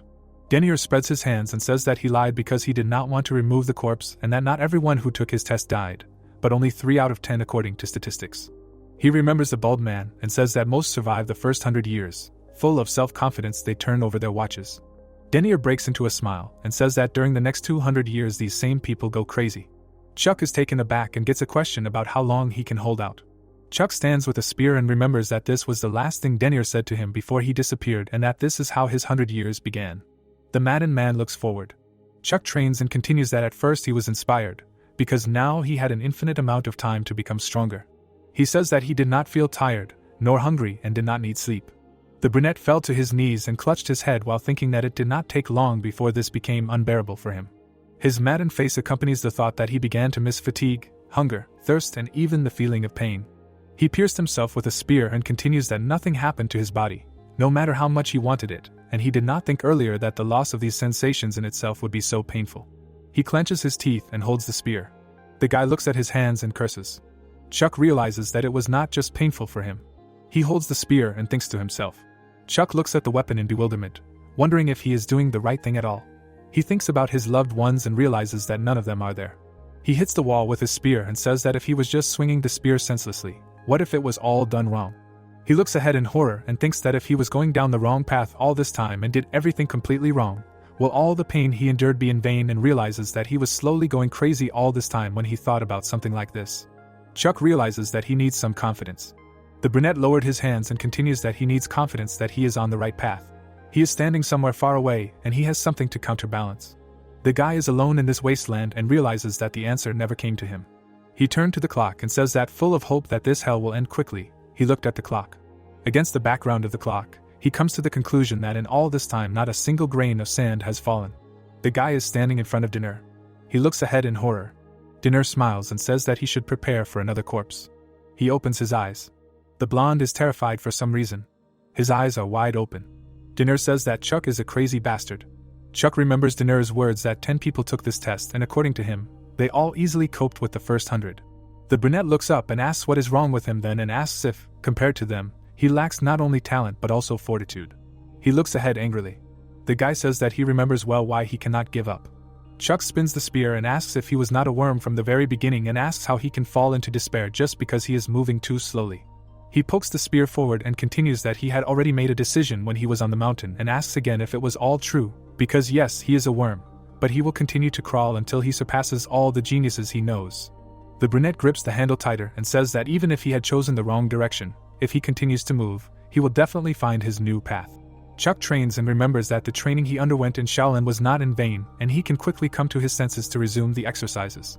He fell to his knees and asks himself that someone who, taking into account his past and present life, has lived no more than 40 can even imagine how long that is, because even a strong determination will become shaky and wear out over time. Sand falls to the bottom of the watch. The guy continues to train and says that there is no progress in the improved technique of the Spear of the Nine Heavens, even after training, and he again moved away from parrying the block and attack. The guy pulls his hair out and says he can't go on like this, but he realizes it too late because people don't change. He looks down and says that's why they can only put on a mask and try to play someone else. The guy looks at his thin fingers and says his hands don't get calluses and he doesn't get tired no matter how much he repeats, and he wonders how many times he's done these lunges. He trains and the thoughts run through his head that the spear is for attacks, that distance, shadow, and the spearhead are both stable and so are distance and shadow, and that neutralization with the spear is one of the best in the world and that the Shaolin spear technique was pretty good too, but he's still not a monk. The guy lies on the ground and wonders why he is like this. He looks ahead and says he has less than half of this left to live, but still, what has he achieved? He trains and realizes he has a little more to go. The guy grabs his face and realizes that his skills are not enough to change anything outside now and that he will need to kill himself, because such weak trash needs to be disposed of. He gives in to despair and asks for forgiveness from his sir, because he is very sorry that he killed him, because he believes that he was not worthy of it. Chuck thinks that he knows that he is deprived of talent, and even after 100 years he has not made any progress, although he has been swinging his spear non-stop all this time. He realizes that this is difficult to change, but he wants to kill himself for weakness, although he came here just to eradicate it, but he still has not made any progress. Chuck sits and asks them to stop this. Now he sits with his back and understands that he should not give up. He realizes that most of the sand has settled. Chuck says that it is happening again. The guy turns the clock over and realizes that even if he trains for 200 years, he will achieve nothing, because he is classless and has no class advantages or skills, which makes this place perfect for him. The guy holds the clock and says that he cannot even remember how many times he managed to give up, fall into despair in less time, and maybe he will get nothing again if he turns the clock over. Chuck says that nevertheless, he does not want to run away, but everything will be the same.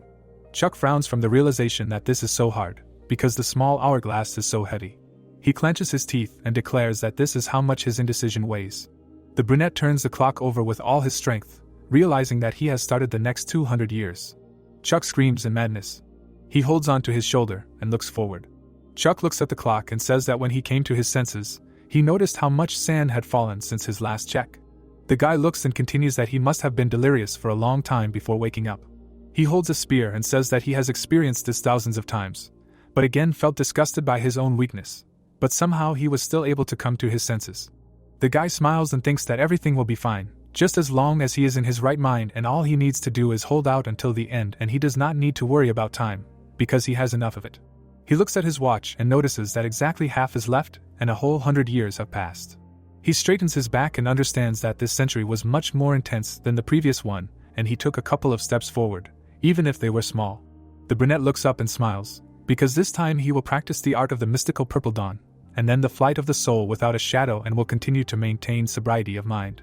The guy sat down to meditate and says that he set goals and for the first time was pleased with himself in all this time. He suggests continuing in the same spirit. He remembers that this is how his 200 years have passed. The guy smiles and continues that as he expected, again no achievements worth mentioning, and realizes that this was actually great. He happily turns the watch over again and starts his 300 years. The guy runs screaming that he is going to do his best, because the first century was terrible, but after that everything only got better. Chuck wonders if this could be too easy, maybe he has gone crazy. The guy holds the spear and continues that he thinks that he has made some progress, and wonders if he should set more ambitious goals for himself, because he should reproduce that move from the battle with the sword demon. He continues that 300 years have passed in total. He has spent 6 centuries in this place. He throws away the watch and says that as expected, he was unable to repeat that move with the spear, and continues that he is not the type to get everything right after a couple of tries. With these words he started his 400 years. The guy sits and realizes that 1,000 years have passed. The brunette looks forward. Chuck looks at the wall and realizes that he hit a wall of the highest level. The guy bursts out laughing, to think that only after 1,000 years he reached the wall. He remembers that he turned the hourglass over again and started a new 500 years. Chuck says that he hit the wall only after 1,000 and asks how much longer he needs to cross it, with which he began training. He trains with a spear. The guy happily declares that he did it. Only after 1,500 years he repeated the movement of the spear that killed the sword demon. Chuck exhales and says that of course it was just a copy, but he could not use it with the same speed and power for other techniques, and continues that as expected of him. What a pathetic idiot he is. The brunette hums something and wonders when he will become the supreme master of martial arts. He turns his attention to the clock. Chuck wonders if he needs even more time for that. Dina looks at him in horror. The blonde claims he's just crazy. Chuck looks out of the shadows. He came out with his eyes closed. His eyes widen. He stares at Dina emotionlessly. Chuck looks at the blonde and realizes that he's kept something from the test subjects, that in the mind space the effect of training is reduced several times. He looks at him from the haze and continues that because of this even geniuses who mastered everything much faster than ordinary people had a hard time. Denier is left with only a red haze, and he says that all the previous test subjects were much more talented than Chuck, but none could last more than 1,000 years. Denier reasons about him. The blonde states that he was able to overcome 2,100 years. He asks himself how he was able to last so long, to which the guy only sighs. Chuck does not understand why his nose started bleeding. He wipes his nose, and Denier says that his brain is overloaded due to the sudden influx of memories that have accumulated over 2,100 years. If not for his blessing, everything could have been much worse. Denier frowns and thinks that during all this time his mind was destroyed many times, but he did the impossible again and again and again, assembled it. Chuck puts his hand on his face, and he continues that he is such a fool, limited by the lack of talent, and how could he even survive this? Although there is an explanation for this. Denier looks at him in surprise, realizing that it is all because of his ordinariness, because it is. He thinks of the bird and says that everyone who took the blonde boy's test was extremely talented. They were not used to crawling slowly like a maggot. Denier visualizes Chuck as a worm and continues that he was one at first, and crawled slowly. He continues that he was used to getting up after falling and was always haunted by despair. Chuck looks at his finger, and the blonde clarifies that this despair was important to him. Denier looks ahead and realizes. There is a lot of smoke behind Chuck, and he realizes that this is not all the reasons. Chuck says that his body is so heavy, to which he receives in response that he is lucky that he can still feel it. After all, it is normal to get used to your own body for 2,100 years. Chuck continues to look at himself, and he says that one guy after 1,000 years could not even distinguish his own limbs, and he miraculously retained his personality, to which the guy asks if this is true. Denier created a ball and continues that he most likely feels out of place, and he has a backup copy of his memories in his hands. They will help him feel better. Chuck is surprised to receive his memories back. He looks sadly and remembers all the moments of his life. He smiles and says that it reminded him of the time when he was pathetic, but still thanks him for the fact that he should not forget. Chuck raises his hands and says that he really does not like his body, because it is weak like an insect, to which he receives in response that it was just training the mind. Chuck listens to reasoning that as long as he has the same mindset and remembers the experience, he can quickly return to the same level. Denier is surprised to hear that in that case he will stay with him for a while. Chuck points and says that he has nowhere to go, so he will stay there until he gets used to his body, to which Chuck asks what he just said and notes that he was rude before, but now it seems he has forgotten about basic politeness. Denier is disgusted to hear that he did spend 2,100 years cut off from society. Denier yells that he can do whatever he wants. The scene moves to a year later in the Shaolin Temple. Someone is swinging a stick. Tom exhales in the middle of training. He hears someone say that it has been a long time. He turns and asks if it is Chuck, to which Chuck asks how he has been. The bald man is shocked. Chuck looks at him madly. Tom stands with a stick and asks what happened to him. Chuck replies that a lot of things happened, and the man is confused by the answer and laughs. Chuck stands at attention and hears people say that he defeated the sword demon, and the monk says that it was just luck. Tom lowers his eyebrows and asks if it is possible to kill the leader of the mountain cult with luck, but asks permission to ask him another question. Chuck smiles and listens to the question about how much time has passed since he was able to reach the peak and says it has been 6 months. The monk asks again about 6 months, and the monk clarifies that it is not. Tom exhales and says that it is nothing like that. Chuck looks blankly, and the monk says that if you look into his eyes, it feels like much more time has passed for him. The guys look at each other. Tom squeezes the stick and asks if he minds. The bald man smiles and clarifies that he is talking to him about sparring. Chuck takes out his spear and says that it would be nice. Someone stops them in front of the temple. The man blocks them and says that if they fight. William looks at them and clarifies that Shaolin could lose its future if that happened. Tom is taken aback, to which Chuck says that he is overestimating his abilities. William grins and replies that since their last meeting, he has not only mastered a new martial art, but has also become more talkative and asks why he came to him. Chuck closes his eyes and replies that he wanted to know how much closer he has become. Grandpa asks if he is talking about Chloe, to which he answers in the affirmative. William says that he does not know what level she has reached, but most likely, given her incredible talent, she has grown a lot compared to the 17-year-old version of herself who visited Shaolin several years ago. Tom frowns. Grandpa says that he is still behind, to which he smiles and says that everything is as he expected. Tom is perplexed by the fact that he is smiling. Chuck thinks about Chloe, that he never even thought that his current level could somehow compare to hers. He flexes his biceps and continues that he has made more progress in the creation world and hopes to be able to do the same with his main body. Chuck smiles. Someone states that there are a little over 2 months left until the dungeon opens. Chuck stares straight ahead, thinking that there are still 2 months left until the dungeon opens. Imagining Tom in his mind, the boy thought that he asked him to stay the night before leaving, but he had too many things to do, so he took back his demon armor and spear and immediately left Shaolin. Looking away, the protagonist thought that he needed to learn as much as possible about the black heart in his body and prevent Brittany from dying in the dungeon, then find the sorcerer that Denier told him about, and stop the fighting prowess that he had in the consciousness realm, harmonizing his body, energy, and mind. Looking straight ahead, Chuck added that there was much to do and he needed to use his time efficiently, because in that case, he should start with something concrete. Remembering the words of the god of time, who told him to find Enverus, the boy mused that he also had a distorted causality, but not in the same way as he did. Then he visualized how Denier said that he was the only one who escaped death, and his causality was also distorted, but not in the same way. Heading straight for the dark forest, the protagonist knew that it would be able to answer his question. Remembering Neville, who asked him for money, the protagonist mused that according to the information he bought from the vampire, a merchant with the same name was seen in this sleeping forest. Looking to the side sharply, Chuck thought that it could be another person, but this is a special forest, and here, in the sleeping forest, people are known to go crazy because of ghostly screams.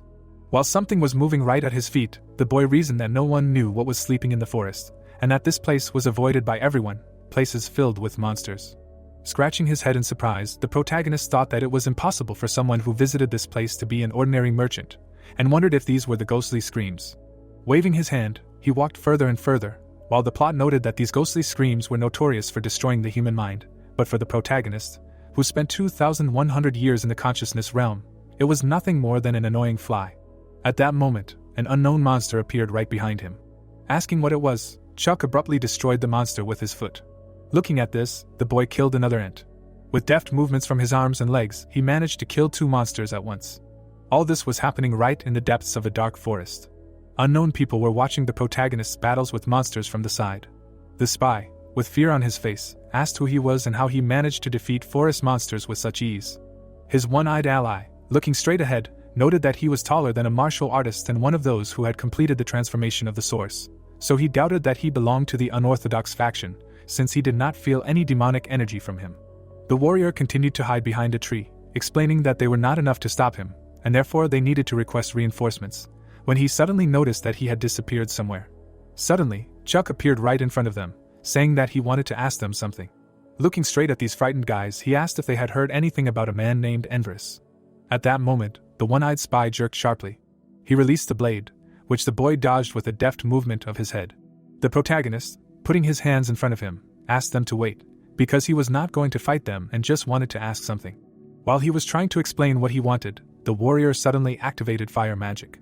A moment later, he directed it straight towards Chuck, who wondered if he was serious. With a deft movement of his hand, he managed to repel the enemy's attack, asking why he was doing this.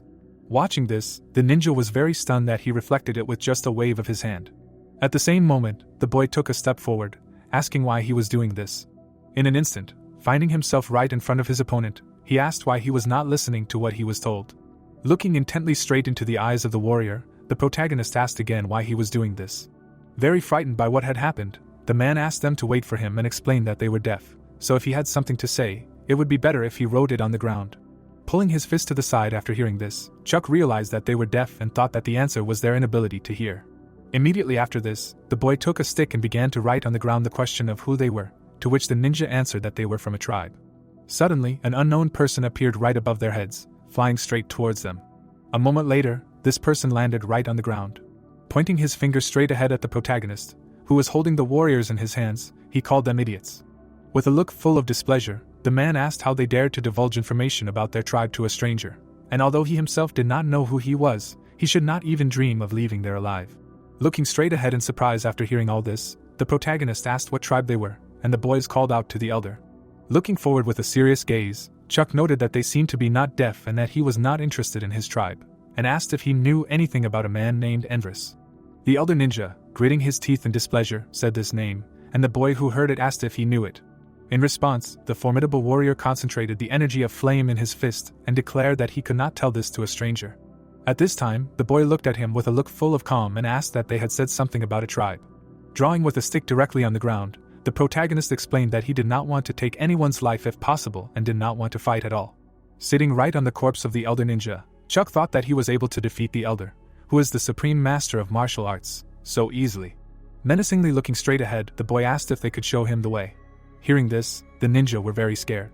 Visualizing the image of the ninja, Chuck thought that this tribe settled in the sleeping forest. Its people use a secret drug that makes them deaf, so as not to hear the screams. After some time, the guys led the boys straight to their village. Looking straight ahead, the protagonist asked why they decided to settle here, because this place does not look peaceful for living. Right in front of him, with his arms crossed over his chest, stood the chief of the tribe, Kanzuya, who explained that everything was in order to fulfill the desire of the tribe. The two menacingly looked at each other, releasing their energy. Looking straight ahead, Chuck thought that he was strong and definitely a supreme martial artist who had completed the transformation of the origin. At the same time, the old man, looking straight ahead, asked what he was trying to achieve, since he had killed their elder and even threatened the younger members of their tribe. With a calm look in his eyes, the boy explained that he had already said that he had no intention of fighting, and that the initiative was on their side. Continuing to look straight ahead, the protagonist noted that, however, if they were going to attack him, then there was no doubt that he would attack back. Hearing this, the tribal leader silently looked at him. Nodding his head slightly, the old man said that then they should forget about it, and many of their people would die if they tried to stop him. Extending his hand straight ahead, the man said that they would accept him as a guest in their village. Seeing this, Chuck remained wary. After a moment, he finally shook his opponent's hand. Then the boy's questions swept through the village, asking if they knew anything about Enverus. The old man looked straight at him, asked if he really wanted to meet him, and explained that he had left this forest 2 months ago. Looking straight at him, the protagonist asked where he was now, to which he received the answer that he did not know that much. Continuing to walk slowly forward, the chief of the tribe said that he had no idea whether he was the visitor that the sorcerer had mentioned before leaving, but he said that someone would come here looking for him, and that this someone would come to this forest and ask for information about him. Then the old man added that when this someone came, he should bring him to this place, which surprised Chuck very much. They came straight to a huge tree, the roots of which spread very wide. Looking straight at this creation of nature, the boy asked if this wall was really made of an infinite number of trees intertwined together, to which he received a positive answer. Looking at his guest, the old man asked if he wanted to try to break this wall, and upon hearing this, the protagonist immediately took out his spear from his inventory. Enveloping the blade of the weapon with his power, Chuck prepared to strike. A moment later, he lunged straight towards the wooden wall, putting all his strength into it. The tribal chief covered himself with his hand from the shock wave so as not to be hit. After the strike, the protagonist was very surprised, looking straight ahead. The old man standing right behind him asked how it felt, and explained that he would not be able to break this wall with force alone. Then he added that even Enverus could not do it, and only the tribal chief can open this wall, so now he will do it, while Chuck was touching the trees directly. Looking angrily at the old man using magic on this wall, the boy wondered why he asked him to try to break it. At this time, the man was enveloped in blue particles of energy. A moment later, the trees began to part in different directions right in front of the protagonist. Looking into the unknown darkness that opened up in front, Chuck asked what was there, to which he received the answer that he had no idea. Then the chief of the tribe explained that he knew that there was an incredibly strong howl inside, and even a top martial artist would have a hard time passing through this area unscathed, while the boy silently looked forward. The old man simply looked at the protagonist's back, until he suddenly walked forward. The man simply remained silent, continuing to watch Chuck, who moved further. Going deeper, the boy seemed to find himself in darkness, thinking that the ringing dust would destroy the consciousness of anyone who heard it. Moving along the barely visible white path, the protagonist reasoned that this was an incredibly strong psychological attack, and everything was as Kanzuya said, that even the highest martial artists who had mastered the mind, energy and body could not resist this scream. At that moment, the sign of the god of time appeared in his head, and he thought that 2,100 years definitely did not pass in vain. Remembering how he suffered from mental pain, passing the tests, Chuck thought that he lived 2,100 years in the realm of consciousness, and his mind was destroyed and restored many times. Returning to reality, with a menacing look straight ahead, the boy noticed that in the process of all this, his mind gained a strong spiritual state, as well as madness. Suddenly, the boy noticed something in front of him, as someone said that he was confused. Right in front of the protagonist was an incomprehensible purple flame. The energy clot levitated in the darkness, saying that it was rare to encounter beings with a twisted cause and effect relationship. So he mistook him for someone else and thought that he was the one who came in there recently and let him in. Then, through the unknown smoke, the words of the violet flame asking for an answer from the being with a twisted connection rushed through. Abruptly incarnating into something terrible, the unknown being asked that he was really one of those who regressed back in time. The boy was very tense from the pressure of this energy clot. Suddenly, a cat girl appeared to the side, asking the monarch of the void to stop this. A moment later, she took the form of a beast man, asking that he did not see that he was shocked now. Seeing this, the protagonist was extremely dumbfounded and did not know what to say. Looking at the beings he had just met, Chuck asked who they were. Hearing this, the cat girl bowed, asking for permission to introduce herself. She put her hand on her chest and stated that her name was Ruby and she was Enver's familiar, and that she was waiting for him there as per her master's instructions. Looking straight at her in surprise, Chuck asked her what was unexpected, was she really a familiar, and why did she take the form of a beast man? To which she replied that her master liked her so much. The boy then pointed at the void monarch and asked what that thing was then, and he, upon hearing this, could not believe that he was called that. Clicking her finger at him, the cat girl explained that it was an echo of a great demon, which angered him greatly. Imagining a crazy monster in her head, she told him that 400 years ago he was a powerful demon who led 100 demons, but now he was just a soul without a body. Looking straight at her, the boy asked why she was waiting for him there then, and she was just about to explain everything to him. With a slightly guilty expression, the familiar explained that he had to find her master Zenovis, since the only one who could answer his question was her master, who also had a distorted cause and effect relationship. Looking straight at her, the protagonist asked if being his familiar meant that she could detect his location, to which he received a negative answer. After hearing this, Chuck was very upset. Suddenly, Ruby, pointing her finger up, noted that her master was able to detect her location, so if he went with her, then eventually her master would find them too. Moving his hand to the side, the boy explained that he really didn't understand why all this was happening, and why he was making things more complicated.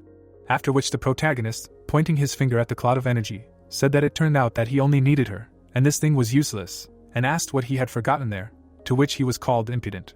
With a clearly displeased expression, the Void Monarch stated that he also did not know why he needed to follow him, and all he knew was that the one who had regressed would one day come looking for him. He then added that he needed to leave this forest with him, and the protagonist, who was looking straight ahead with a menacing expression, asked if he was really the one behind the screams of this place. Then Chuck explained that it was said that the tribe of this forest prayed hard, and asked if he was the result of this prayer, to which the energy clot laughed, asking what he was talking about these pathetic parasites. Immediately after that, his voice echoed through the unknown fog, telling them that they were a tribe that was woven into this forest, and as long as their blood existed in this forest, at the end of this path the seal would continue to exist, and their prayers should reach the end of this path. With a serious expression, the energy clot explained that it didn't even know what would happen in the end, and simply existed in the middle of this path. Looking at his new companions, the protagonist stated that he had many questions, but no clear answer, and asked what was wrong with them at all. At the same time, the cat girl, pointing to herself, said that she knew one thing for sure: if he went with them, he would eventually be able to meet Zenovis. Looking straight ahead, Chuck thought that her words about him meeting him in the end were naturally vague, and asked him to forget about everything, asking what did this demon mean, going with them, and he didn't have a physical body. Looking straight at the monarch of the void, Ruby explained that she was unsure, and the master did not say anything about it, when she suddenly turned to him. When she asked where he was, the energy cloud approached the protagonist for a moment. Then, suddenly, it began to inhabit Chuck's body. The cat girl watched in shock as the demon soul took over the boy's body, asking the void monarch what he was doing. The energy ball continued to consume the protagonist and laughed, explaining that it was never obvious that he would steal this fool's body, and explained that he had lost his own body and had been trapped there for 400 years. As Ruby reared up and hissed, the demon soul explained that although this body was trash compared to when he was in his prime, he would make good use of it. Then, in the darkness, he said that he would be able to walk this world again. At this time, the cat girl looked ahead in surprise as laughter continued to rise up around the area. Chuck also looked straight ahead in surprise. The soul of the strongest demon was trapped right inside the bracelet on his arm. The Void Monarch was very scared and asked what was going on, while the boy, who was looking straight at him, explained that he had the same question. The strongest demon stated that this couldn't be happening, because he was a great and powerful demon and couldn't even control a child's mind, and he couldn't believe that he was rejected and locked in this bracelet, while everyone thought he was an idiot. In the form of the bracelet, the Void Monarch asked who he was and why the hell his mind was so strong, and the protagonist, looking straight at him, thought that maybe it was the result of 2,100 years of training in the realm of consciousness. Visualizing something terrible behind him, Chuck thought that it could be some kind of blessing from the one behind him again. The boy looked at the bracelet on his hand and reasoned that he had no way of knowing now, and the only clue was Zenovis. At that moment, the protagonist remembered his adventurer friend. He then looked straight at the demon's soul trapped in the bracelet, and explained that he had so many precious memories with it, and it was a shame that he would have to throw it away, to which the demon asked if he was really going to do that. Reaching out his hand for the bracelet, Chuck explained that since they weren't friends or anything, he couldn't help but throw it away, so he would just have to get lost, to which the cat girl agreed, and the demon's soul asked him to wait and expressed his regret, asking for forgiveness for trying to take it. Suddenly, the Void Monarch announced that he could give him a treasure, and the boy stopped abruptly. With great worry, the great demon soul explained that he was a very powerful being and had gained several trophies in battle over the centuries of his reign, so the vault was full of mysterious and wonderful treasures that he had never seen before. Looking straight at Ruby, Chuck saw her nod her head approvingly, explaining that he was indeed an influential demon in the past. After hearing all this, the boy suddenly thought about it. He was still in the same place and the void and was thinking about what to do.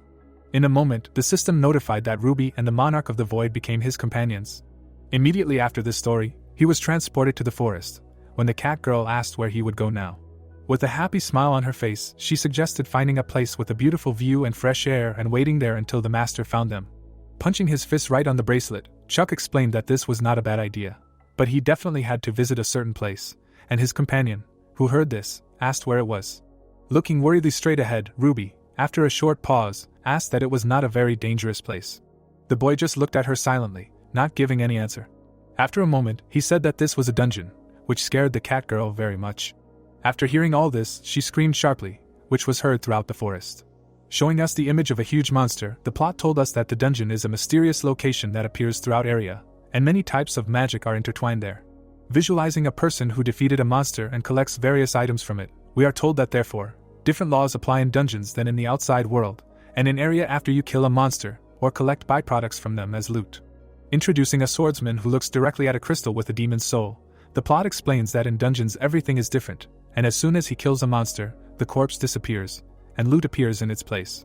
Showing us different items, it also tells us that the loot comes in different types, and the stronger the monster killed, the better it is. Visualizing the battles of the war with a huge monster, the story explains that if you defeat the boss of the dungeon, you can get an incredible reward, and the dungeon will be closed. Then the story moves right into the thicket of the forest. Ruby in handheld mode with a frightened expression asked if he was really going there. Looking forward with a serious look, Chuck gave a positive answer. He was right in front of a huge orange magic crystal. Showing us the moment the boy met his new companions, the story told us that 2 months had passed since he met Ruby and the Monarch of the Void and learned the exact location of the dungeon thanks to the information of Erebriza.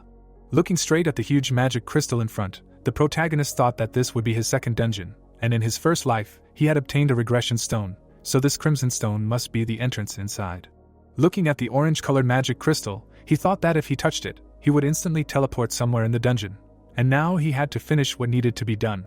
Remembering the moment in his head, how Chloe defeated Brittany, Chuck realized that a crazy thought flashed through his head, whether he could win. Stepping towards the teleportation crystal, the boy reasoned that this was a stupid question, because he had come so far only to prevent this. Touching his hand directly to the magic stone, the protagonist decided for himself that he had to do it. Immediately after that, he was transported directly into the dungeon. Once inside, Chuck looked around, while Ruby in portable mode was very scared, saying that they really got inside. Suddenly, the boy felt an unknown surge of energy nearby. The smart man attacked him right from behind. Swinging his weapon sharply, the protagonist thought it was an ambush. The man looked straight at him with great surprise. Holding an axe in his hands, he asked who he was, and Chuck blurted out that he was asking after the first one attacked him, and told his name. Hearing this, the stranger asked that he was the demon Spear who killed the sword demon, and he explained with a displeased look that he did not really like this nickname, while the plot noted that the world bestowed the nickname Demon Spear on Chuck, who killed the sword demon. Right in front of him was the mountain Yakbal Theodore. Staring straight ahead, the boy thought that he heard about him, and his fighting skill is at the highest peak level, and he is one of the martial artists who was killed by Chloe in his past life. At the same time, the warrior with the axe pointed his finger forward, asking if he was here to stop the little sky demon, to which he received a positive answer and noted that he was an amazing and noble warrior. He then became a little worried, explaining that as he already knew, Chloe was very dangerous, and not only did she earn the title of Sky Demon at such a young age, but she also led a powerful group. The Mountain Yakbal then explained that the dungeon's rewards were huge, and if they left things as they were, a great demon would be born that no one could stop, while the protagonist listened to him with a serious expression. Suddenly angry, Theodore stated that they must stop her for the sake of protecting the world of Area, when Chuck suddenly asked if someone else had entered the dungeon besides Chloe. Immediately after that, the axe warrior imagines in his head the image of Chloe along with her subordinates, saying that with her is the sword demon, lonely granny and demonic iron fist, and they are all at the highest level, and are also subordinates of the little demon. Then he visualizes the image of Brittany, saying that from the Roman alliance there is her, a drunkard from the beggar sect, an unrivaled man and the highest heavenly swordsman. Looking at his ally, the boy thought that they are also here, when suddenly he called out to the demonic spear. With a slightly confused expression, the Mountain Yakbal explained that Chloe must be stopped, and he must help. Hearing this, the protagonist was extremely dumbfounded. A moment later, he raised his fist up, declaring that of course he will help and do everything in his power to help justice. While Chuck was punching the bracelet, Theodore was rejoicing, saying that this is what a young hero who killed the evil sword demon should do. Immediately after that, the warrior with the axe, slowly walking forward, asked if this was his first dungeon, to which he received a positive answer. With a smile on his face, looking back, Theodore explained that all dungeons are very different from each other, but in this one the monsters are very strong, and it is better to be careful. Suddenly, the Mountain Yakbal stopped in place, seeing something in front. Someone unknown was standing right in front of the guys. In the eyes of the man, the image of the unknown was visible, who was standing in front. Suddenly, a voice was heard right through the cave, saying that they had come here too. It was Chloe, who with a smile on her face noted that they had not seen each other for a long time. She stood right in front of the protagonist, saying nothing. The little sky demon Chloe, grinning a little, called Chuck's name. At this time, the two warriors stood silently in place. Theodore looked straight ahead in surprise, not knowing what to say. Straight ahead, he saw Lady Brittany, who did not move at all. Happy to see her, the axeman said that this was great, and he had been uncomfortable since they entered the dungeon and separated, and the boy standing behind him asked him to wait. Menacingly looking straight ahead, the boy asked him to take a closer look. At the same time, the mountain Yakpo looked closely at his ally and was very surprised. The woman's face was half distorted. Noticing this, the axe warrior was very scared. A moment later, Brittany rushed forward with great speed, striking her foot right on the opponent's chest. After receiving damage, Theodore coughed up blood. Watching everything happening from the side, Chuck was very surprised, when suddenly Ruby in portable mode explained that it was a doppelganger. Watching his ally fly away from Brittany's blows, the cat girl explained that it was a monster that copied the appearance of the target and imitated it, which greatly surprised her companion. Leaning forward slightly, the protagonist mused that the shadowless soul flight and the traceless step that she had just used, he was able to copy the martial art of his target. At this time, the double, having dealt with the man, sharply looked away. Her attention was drawn to the next opponent. At the same moment, the bracelet on Chuck's arm suddenly activated. The boy was very angry, not understanding how she could use her appearance, and put on his armor. Noticing the dark energy that the protagonist exuded, Ruby asked why he was so worried and asked him to calm down. At this time, the double turned his head in his direction, after which he also moved his leg, using Shadowless Soul Flight. Embodying the advance of the Shadow clones, a huge number of copies of Brittany headed straight towards the protagonist. Chuck stood there, thinking that on the day the sword demon died, a memory suddenly appeared in his head, how the girl with white hair hugged him and told him that he had matured a lot. Holding his head, in agony, the boy thought that it was difficult for him to accept these words. The protagonist was tormented, because he had put in 2,100 years and was proud of himself for getting better, so he wanted to hear it from her. Looking at the huge number of copies of Brittany that were approaching him, he stated that, but not from a monster like her. The narrative of the story then shifts to the moment when Chuck, holding a spear in his hands, stood right in front of the corpse of the monster. Right behind him was Theodore, who asked what it was, and the boy explained that it was a doppelganger. Looking at the defeated copy of Brittany, the protagonist explained that compared to the real Lady Brittany, the doppelganger was weaker, but if you think about it, he was even able to copy her martial art, and something like that really exists. Suddenly, Chuck looked at Ruby in portable form, who explained that doppelgangers usually only copy appearances, and they cannot copy techniques, but it is knowledge from the outside world. Then, with a look full of enthusiasm, she added that in any case, there is no need to worry, because she is already trying to explore the dungeons and can become a guide, so you just need to trust her and show you the way. Suddenly, the monarch of the void in the form of armor intervened, asking what a worthless doll like her can do, to which she asked what he even said, since he sealed himself in armor. In response, the soul of the great demon stated that as soon as he returned to his body, he would kick her ass, and Ruby noted that he definitely would, but he would not be able to find her, when suddenly Chuck, angry at all this, asked them to be quiet. Immediately after this, silence arose around the boy. Then Theodore's voice was heard right through the cave, who said that a terrifying thought had just occurred to him. Hearing this, the protagonist looked in surprise straight at the mountain Yapple, who asked that didn't they just fight with Lydia Brittany's doppelganger? After which he sighed in fear, looking straight ahead. A moment later, a man with a huge axe suggested what would happen if they or something else appeared, which greatly shocked Chuck. Then the boy was very scared, imagining the image of Chloe in his head. Immediately after this, the story's narrative shifts to a dead man who was slammed right into a wall, and the plot explained that he was the supreme celestial swordsman of the Murim Alliance. Right next to the corpse of his ally, there was another man, while a kerchief fluttered in front. This man was a peerless freak from the Murim Alliance who called the enemy a monster with a fearful expression. Right in front of him was a small heavenly demon whom he called by name. Calling out to Chloe, the peerless freak looked straight at the doppelganger of this woman. The man's hand trembled as he asked what was wrong with her, and whether she had learned a new demonic art, stating that he knew he could not defeat her. A moment later, he rushed forward saying that for chivalry and justice, and for the soul of the supreme heavenly swordsman who had met such a terrible death, he must avenge. Concentrating yellow energy in his palm, the peerless freak wished for the little heavenly demon Chloe to burn in hell. At the same time, her doppelganger destroyed the enemy with a blow of her handkerchief. A huge amount of blood dropped straight towards her. At this moment, many men began to stutter. A moment later there was a roar and blood poured out. The little sky demon's double was looking straight at the fallen enemy. The girl continued to look straight ahead emotionlessly. Suddenly, the monster tilted her head slightly to the side. It was impossible to see anything but indifference in her gaze. Immediately after this, the story moves to the real little sky demon, who had the same cold gaze. She looked straight at the corpse of her age, asking what had happened, because it had already been 9 years. Right at her feet was the murdered monster double of her friend. Looking straight at him, she noted that she was glad that this was not the real him. Looking at her injured arm, Chloe thought that she should have dressed up better. Then she took a step forward. Grinning, she said that he probably tried very hard and became stronger. Looking at the corpse of Chuck's double, the little sky demon said that if he died here, she would be very upset.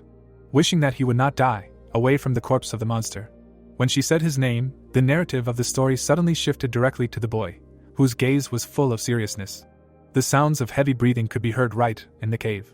They belonged to Brittany, who was wiping the sweat from her face, sitting right in front of the enemy's corpse. While continuing to breathe heavily, the girl with white hair remarked that who would have thought that a doppelganger would appear. Looking at the disappearing corpse of the monster, she thought that it was good that it was the doppelganger of the supreme celestial swordsman. After all, he was the weakest among them. Looking at the small bottle in her hands, Brittany thought that the thing that fell out of the doppelganger's corpse was an elixir, and it was quite pure. Looking around, the girl with white hair wondered where she should go now. After all, she could join her alliance members sooner. Looking ahead, she reasoned that if she faced a small sky demon or more than 2 of her subordinates, then she would have no chance of winning, when suddenly someone called out to her. Turning around, Brittany saw 2 people who called her lightning there. They were Chloe's followers, the small sky demon, the sword demon, and the iron fist demon, who glared at her and asked if it was really her. They then asked if she was alone, and the white-haired girl just glared at them without answering. Immediately after your story, it shifts to Chuck, who was looking at the magic crystal that was taken out of the corpse of Brittany's doppelganger, and was simply silent. Suddenly, the boy was greatly surprised when the spirit of the great demon in his armor asked him why he didn't eat it. In response, the protagonist explained that his mind, energy, and body were unstable, and perhaps if he ate him, he would be in even worse shape, and the Void Monarch, slightly opening his mouth, suggested that perhaps this would not happen. At the same time, he, imagining the black heart located in the protagonist's chest, explained that he felt it, because his heart was an incredible thing, and even among those known as the Great and Demons, he had not seen anyone who had such an exceptional heart as his. While the demon's soul added that, of course, this was all not counting him, Chuck looked ahead in surprise and simply remained silent. Suddenly, he noticed that his ally walking in front of him had stopped. At this time, Theodore looked straight ahead in surprise and said someone's name. He saw his injured ally in front, asking what happened to him, and the ally was happy to see him. It was a man from the beggar sect, a top 3 rising star of the Orthodox sect, who was shaking in pain, asking that if he could talk to him, then he was not a double. Looking straight at him, he often thought of Toma and reasoned that he was one of the top 3 rising stars in the Orthodox sect, just like the monk. At that moment, the man with the axe ran straight to his ally, asking what was wrong with his hand, and he explained that he had met a double of the sword demon, and tens of units of sword energy were released from just one strike, so no one escaped. Then his voice carried through the cave, asking if he could get a potion first, and the boy gave him a healing potion. After drinking the potion that his allies gave him, the warrior from the beggar sect thanked him, because it saved his life. At this moment, Theodore's voice rang out, noting that unfortunately, if they had the elixir, they could have returned his arm, and he was only a little upset. Then Nicholas, seeing the boy standing behind his ally, asked who it was, and the mountain Yakbal explained that it was the spear demon and he was the man who defeated the sword demon. Hearing this, the man from the beggar sect walked closer to the protagonist and nodded his head, noting that he had heard a lot about him. With a slightly dissatisfied expression, he noted that Lady Brittany had mentioned him a couple of times, and asked if he was helping because he was worried about her, and what a deep and loving relationship they had between the elder and the younger. Hearing this, Chuck was greatly shocked. Looking straight ahead with a dissatisfied look, he asked if it was not normal for the younger to come to the aid of his elder, and stated that he wanted to ask him how he was related to her.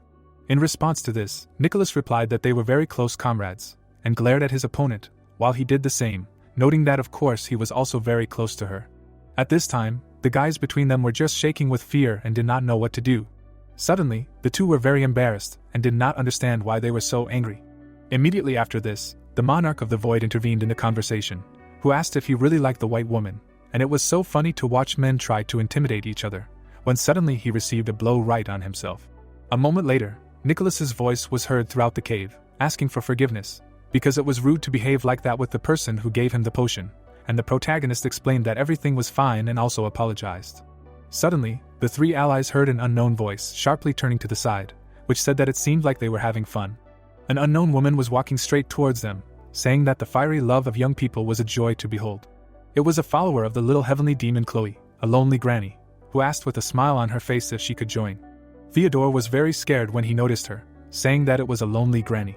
Smiling widely, the woman said that this pig had a very loud voice and it seemed like they had fought with someone and fell into this pathetic state, so she thought she could take care of them herself. Grabbing his spear, Chuck thought that this lonely granny was also a top-level martial artist. Suddenly, Ruby in portable mode smiled widely, saying that she had finished analyzing the dungeon. Sharply turning towards her, the boy asked her to hurry up, because he was just about to fight, and she said that she would show him everything now. Immediately after that, a dungeon map appeared right in front of the protagonist's face. The boy looked straight at it while his assistant explained that the blue dot was him, and the yellow dots were other people, while the red ones were the dungeon's monsters. Chuck stared at the dungeon map, saying that it was enough and that he needed to focus on the battle now, and then fell silent. Suddenly, he noticed that some 3 dots were moving very quickly, and they were probably fighting. Suddenly realizing something, the boy was very surprised. While his allies were fighting the lonely granny, Chuck was wondering what was behind that wall. Staring ahead with a menacing gaze, he reasoned that perhaps one of the yellow dots was Brittany, and if she had met Chloe or someone else and was now fighting, then he needed to act, when Ruby suddenly called out. A moment later, he asked if it was possible to destroy this wall, and the cat girl, stunned by such a question, said that they would find out after they tried, but it would not be easy, because the wall was quite thick, based on the readings of her detectors. At this time, the warriors from the Murim Alliance, as well as the lonely granny, wrapped themselves in their own energy to continue the battle. At the same time, they noticed Chuck gathering a huge amount of internal energy in his spear, and they realized that this was all happening behind them. Theodore smiled widely, thinking that the demon's spear was probably preparing a powerful attack, and that was wonderful, so he hoped that it could buy him some time. At this time, Chuck, continuing to gather a huge amount of power in his spear, thought that the usual enhanced energy would not work, and a little more was needed. When his weapon was almost overflowing, he still thought that more was needed.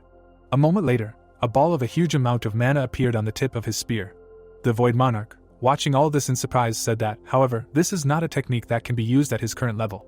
At that moment, a symbol of time appeared right above Chuck's head, and he thought that it was all because he had already tried it. Immediately after that, the boy pointed a spear with charged energy straight ahead. Seeing this, the warrior with the axe was very happy. A moment later, he jumped aside so that his ally could strike, but he deflected the spear to the side. The protagonist poured all his strength into this strike, sharply turning to the side. Watching the force of his strike, the lonely granny was very surprised. Everyone present was extremely dumbfounded when nothing happened. Then they looked in surprise at the wall in which a huge hole was made. Brittany was heavily painted, when suddenly someone appeared in front of her. Chloe's subordinates looked straight ahead, not understanding anything. Chuck appeared right in front of them, who stood up for the girl with white hair. When he noted that they had not seen each other for a long time, Brittany was very confused. Chuck stood right in front of his ally, protecting her. The demonic Iron Fist asked who he was with a displeased expression, looking straight ahead, and the demonic swordsman asked if someone in their alliance had used a spear. At this time, Brittany was very confused, asking how her friend was there. Holding the pill in his hands, the boy explained that he came to help her.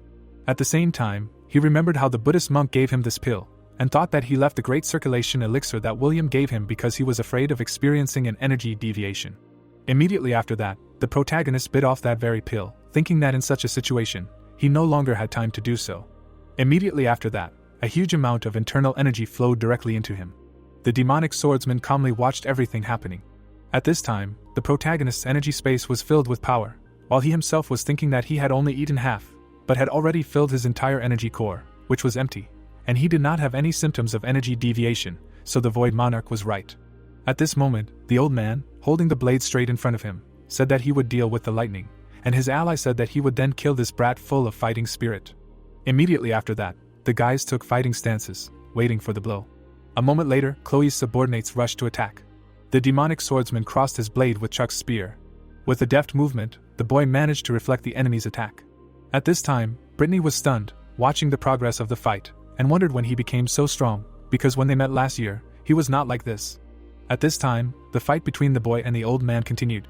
The demonic swordsman looked straight ahead menacingly, asking who this strong comrade was, because he seemed less experienced, but they could easily defeat him.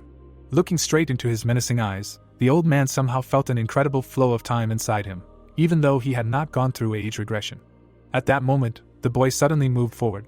His spear was moving towards the swordsman at great speed. The old man and the boy continued to strike each other, and deflect them. The dexterous movements of the sword and spear did not allow the two to injure each other. At some point in the battle, Chuck noticed something. Then he struck with his spear with great force, throwing the opponent's hand aside. Immediately after that, the demonic swordsman released his internal energy to strike. Then he made several swings of his blades, sending an energy slash forward straight towards the opponent. Noticing this, the protagonist tightly gripped the handle of his weapon. Chuck deftly wielded his spear, parrying all of the enemy's attacks. The old man continued to strike and laughed, because he enjoyed this fight. Suddenly, he held his hand forward, and was about to use the third form of the supreme spear of the 9 heavens.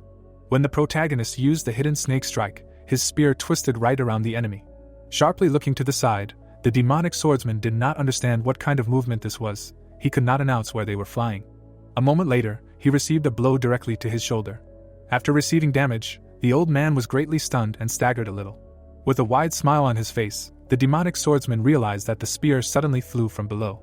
Immediately after that, he smiled widely and began to laugh, thinking that this was just a wonderful fight.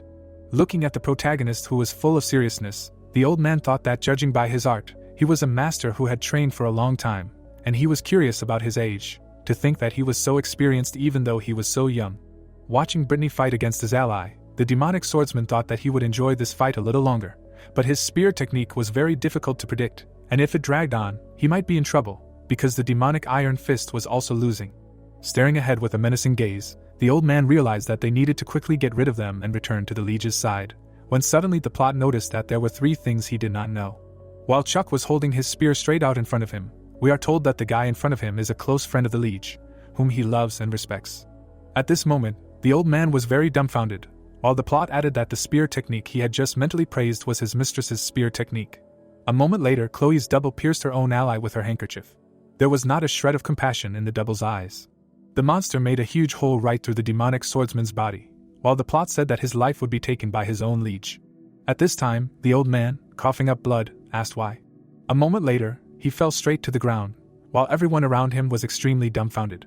The demonic iron fist abruptly turned back and called out to the small heavenly demon. With a look full of confusion, the big man asked why she killed the sword demon. Looking at his mistress's double, he explained that even if she didn't like them, they called her their liege, and when she would rule the world in the near future. Clenching his hand into a fist, he added that they wanted to see the demonic martial artist rule the world, that's all. Looking at the corpse of his ally, the demonic iron fist asked why. Because the sword demon followed her with all his heart. In response, the double Chloe only slightly tilted her head. Teeth from dissatisfaction with such a reaction, the big guy asked if he was really not even worth talking about, and then everything was clear. While Chloe stood still, he wished death on the little heavenly demon. With just a small movement of his handkerchief, the double managed to destroy him, and the plot explained that, of course, the demonic iron fist died, because Chloe who appeared was her double, and both the sword demon and the demonic iron fist could not know this, because they never met a double in the dungeon.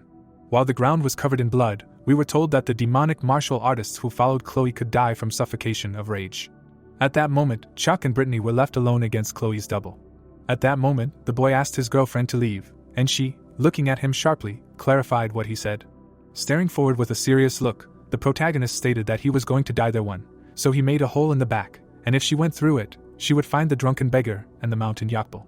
Looking straight at the double of the little sky demon, Chuck said that she needed to lead them there, and they could fight her together, and only then would they have a chance to win. Hearing all this, the girl with white hair with a frightened expression on her face said that if he did this, he might not survive, and he only noted that she was faster than him. With an innocent smile on his face, Chuck said that he was counting on her. After his words, Brittany was about to say something. After a moment, she closed her mouth, realizing that there was no point in talking anymore. Immediately after this, the girl threw the boy an elixir and called him by name while he was catching it. With sympathy in her eyes, Lightning asked him not to die. Hearing this, the protagonist paused for a moment and said with a smile on his face that he would definitely survive. He then looked straight at Chloe's double, noting that this might not be accurate. Imagining the image of Chloe standing right in front of the 2 arguing men, Chuck mused that in his past life, she left the dungeon alive, and when asked what happened, she answered. With a look full of indifference, the little sky demon explained that everyone died. Her fingers in her back, and the boy reasoned that everyone decided that the little sky demon simply killed everyone, but he thinks he knows the truth now. Looking at the monster in the form of Chloe, the protagonist reasoned that in his past life, her double killed everyone. He looked straight at his opponent, thinking that her cloth looked like an artifact that could stretch and fly forward at incredible speed. Staring at his opponent, Chuck wondered if he could stop her at his current level. At that moment, Chloe's scarf moved slightly. A moment later, she struck with her cloth at great speed, directing it straight towards the boy. The protagonist, noticing this, became very wary. He deftly swung his spear to deflect the opponent's blow. Using a huge amount of his strength to do this, Chuck thought he could handle it, and felt like his arm was about to be torn off. Using his own strength, he managed to survive the double's blow, jumping back. Landing right on the ground a little behind, the boy reasoned that it would take at least 5 minutes for Brittany to bring the drunk beggar and the mountain Yakbal, who were fighting the lonely granny. Enveloping himself with inner energy, the protagonist looked at the canvas approaching him, and wondered what would happen and what would change if these three helped him fight. With a deft movement of his weapon, he managed to reflect another attack of the enemy. Immediately after that, he coughed up blood, but thought that he wanted to live and had to do it. Gritting his teeth, Chuck collected his thoughts, realizing that this was necessary because he had promised many people, and asked what he needed to do to survive. Looking at Chloe's double, he understood that he had to hold on and fight her. Fixing his menacing gaze forward, the boy decided for himself that he had to win. Visualizing the sign of the god of time, he thought that his current body may be weak, but his mind is not, and he will remember the 2,100 years he spent in the world of the mind. This is what is needed now. With an expression full of rage, the protagonist declared that he wanted to remember everything he learned so far. At the same time, memories of little Chloe appeared in his head, who said with a smile on her face that those who attack from the front are weak from the sides, and when fighting someone so powerful that it is difficult to fight, you need to parry the attacks and turn them against the enemy. At the same time, the doppelganger of the lesser heavenly demon attacked again with his cloth. With the help of his ka, Chuck tried to parry the blows of his opponent. One could see only madness in his gaze, but he himself continued to fight. At this time, the doppelganger of Chloe did not feel any emotions. A moment later, the girl noticed how her opponent appeared right above her head. Immediately after, a loud roar was heard throughout the area. Chuck held the spear in his hands, trying to see what was wrong with his opponent. After a moment, he saw that the monster had blocked his attack with a handkerchief. Realizing this, the boy quickly jumped back to regroup. The protagonist looked straight ahead with displeasure, when he suddenly heard a voice coming from the armor, asking if he understood what happened. Looking directly at Chloe's doppelganger, the Void Monarch explained that this girl, without using leg techniques, palms, or martial arts, she simply swings her cloth, and to begin with, it is not a very powerful tool, and it is so strong only because she is very experienced and has a ton of internal energy. Hearing all this, Chuck was very dumbfounded, thinking that doppelgangers are able to reproduce the movements of the original, and the little heavenly demon usually does not use martial arts, but uses her handkerchief. Suddenly, Chloe's double jerked his hand. The boy looked straight at the monster when she put her hand in front of her, and he knew that she did not use martial arts on those who were not worthy of it. At the same time, the spirit of the great demon, sealed in the armor, suddenly glowed, congratulating the child, because he was recognized as an opponent worth using them against, and it seemed like she was just fooling around all this time. After all this, the protagonist was very dumbfounded, thinking about Brittany and that she did not need to come there. Watching Chloe's double, who was wrapping herself in internal energy, he thought that she was a real monster. Suddenly, the narrative of the story moved straight to the corpse of a lonely granny, who was lying under the rocks. Brittany, with fear on her face, said that they should go save the protagonist right now. Right in front of her was a wounded Theodore, who asked her to wait and look at him, and the girl with white hair explained that they did not have time to discuss this now. Lightning with an angry look asked to forget about them all and said that if they guys did not go, then she would go alone, when suddenly the drunk beggar appeared behind her. A moment later, Brittany's eyes clouded over. The mountain Yakbal, looking straight at his ally, what did he do? And he, holding the girl with his hand, explained that he knocked her out by blocking the pain point, and if they went as she said they would die. While blood flowed from his mouth, the man with blue hair noted that, firstly, they were wrong about the combat power of their opponent, and they used all their strength in the fight with the granny, so in order to subdue the little sky demon, they need 5 times more power than they have now. Then he added that it was better to retreat now, and the warrior with an axe who heard this silently recalled the image of Chuck. Looking at his ally, Theodore asked if there was a way out of there at all, and if they did not defeat the boss, then there was no way out, and the drunken beggar showed him an unknown scroll, explaining that they had luck, and he found the dungeon escape scroll when he searched a lonely granny. Hearing this, the mountain Yakbal agreed with his ally, and he, continuing to hold the scroll in his hand, explained that this was not an easy decision, and thanked him for agreeing to this. Meanwhile, the man with blue hair changed the position of the unconscious Brittany, after which he silently looked into the hole that Chuck made with his blow. The drunken beggar trembled a little, not knowing what to say. Finally, apologizing to his ally, whom he was abandoning, he used the teleportation scroll, and everything around was illuminated with a blue glow. There is an energy circle in front of the man in the armor. Chuck is bleeding. The voice from the armor tells Chuck to pull herself together because it is coming. The brunette goes on the attack. Chuck stabs the spear while the voice continues that he needs to hit the center, then at 10 o'clock on the conventional clock, then at 7 o'clock. Chuck looks ahead in horror while the voice tells him that he needs to dodge a blow from the left, and then rages. The guy jumps back while the voice continues that he is getting too upset, but he must act according to its instructions. The guy screams for him to shut up while the voice tells him to try harder because his house is about to be destroyed. G bows his head while the voice tells him that he is an ungrateful brat, and that if he had not blocked the blow, he would already be a pool of blood, and that if he died, he will have to rot in this miserable place for the rest of his life. The voice reminds Chuck about Brittany, saying that the woman has not returned yet, although quite a lot of time has passed. The guy sullenly answers that he knows it, and gets a question in response about whether he hates her because she betrayed him earlier. They look at the girl, and he still does not shut up, that if he had not come there to save her, he would not have found himself in such danger, and notes that he is now simply dying for her. Chuck notes that he does not care about this and listens to the indignation of the interlocutor. The guy gets up and continues that he knows it, namely that she is not like that, and that he is sure that something happened, and adds that he decided not to think about such nonsense. He smiles and answers that he wanted her not to come back, and suggests to start with the fact that he would have died on that mountain anyway if not for her. The armor thought about it. Chuck is perplexed by the hysterical laughter of the armor.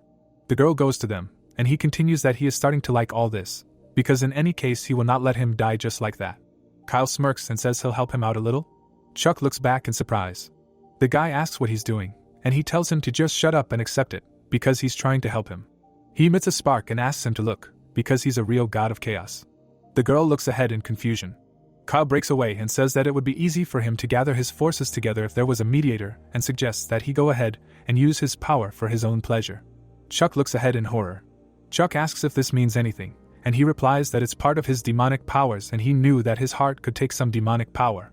Chuck is scared and thinks that the wounds are healing, and even his broken arm is recovering, and on top of that he feels incredible power.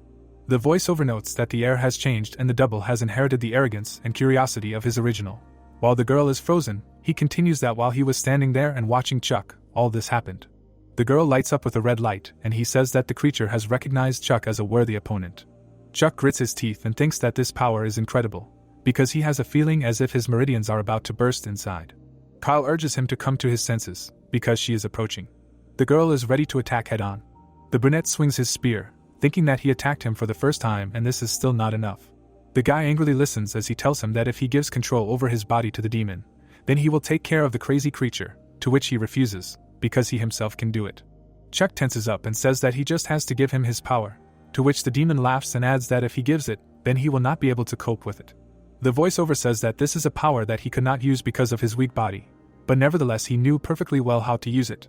The girl prepares to knee him, while he continues that with the level he has reached in the mental sphere, he could defeat the doppelganger standing in front of him. He also says that he could defeat even Chloe. Chuck frowns and mentally asks to just give him strength, and that's it. Chuck's spear glows purple. It fills with red energy. The doppelganger and Chuck are about to clash in battle. The girl is stunned by what she sees. The spear releases a powerful volley towards her. The doppelganger hits the wall with her back. Chuck strikes again and tears the floor to shreds. He frowns and uses the ultimate spear of the Nine Heavens technique, specifically its fourth form. The spear emits purple smoke while he uses the distraction of the 9 dragons. The room is cracking at the seams from the battle. The doppelganger gets rid of the excess smoke around her. She holds out her palm and it glows. Her huge palm is about to slap the poor brunette. He looks ahead and realizes something. The guy is stunned by the fact that the most powerful technique he can use after receiving the power of the Void Monarch. Chuck is preparing to attack again with the 9 Heavens Supreme Spear technique, but this time in its 6th form. He grits his teeth.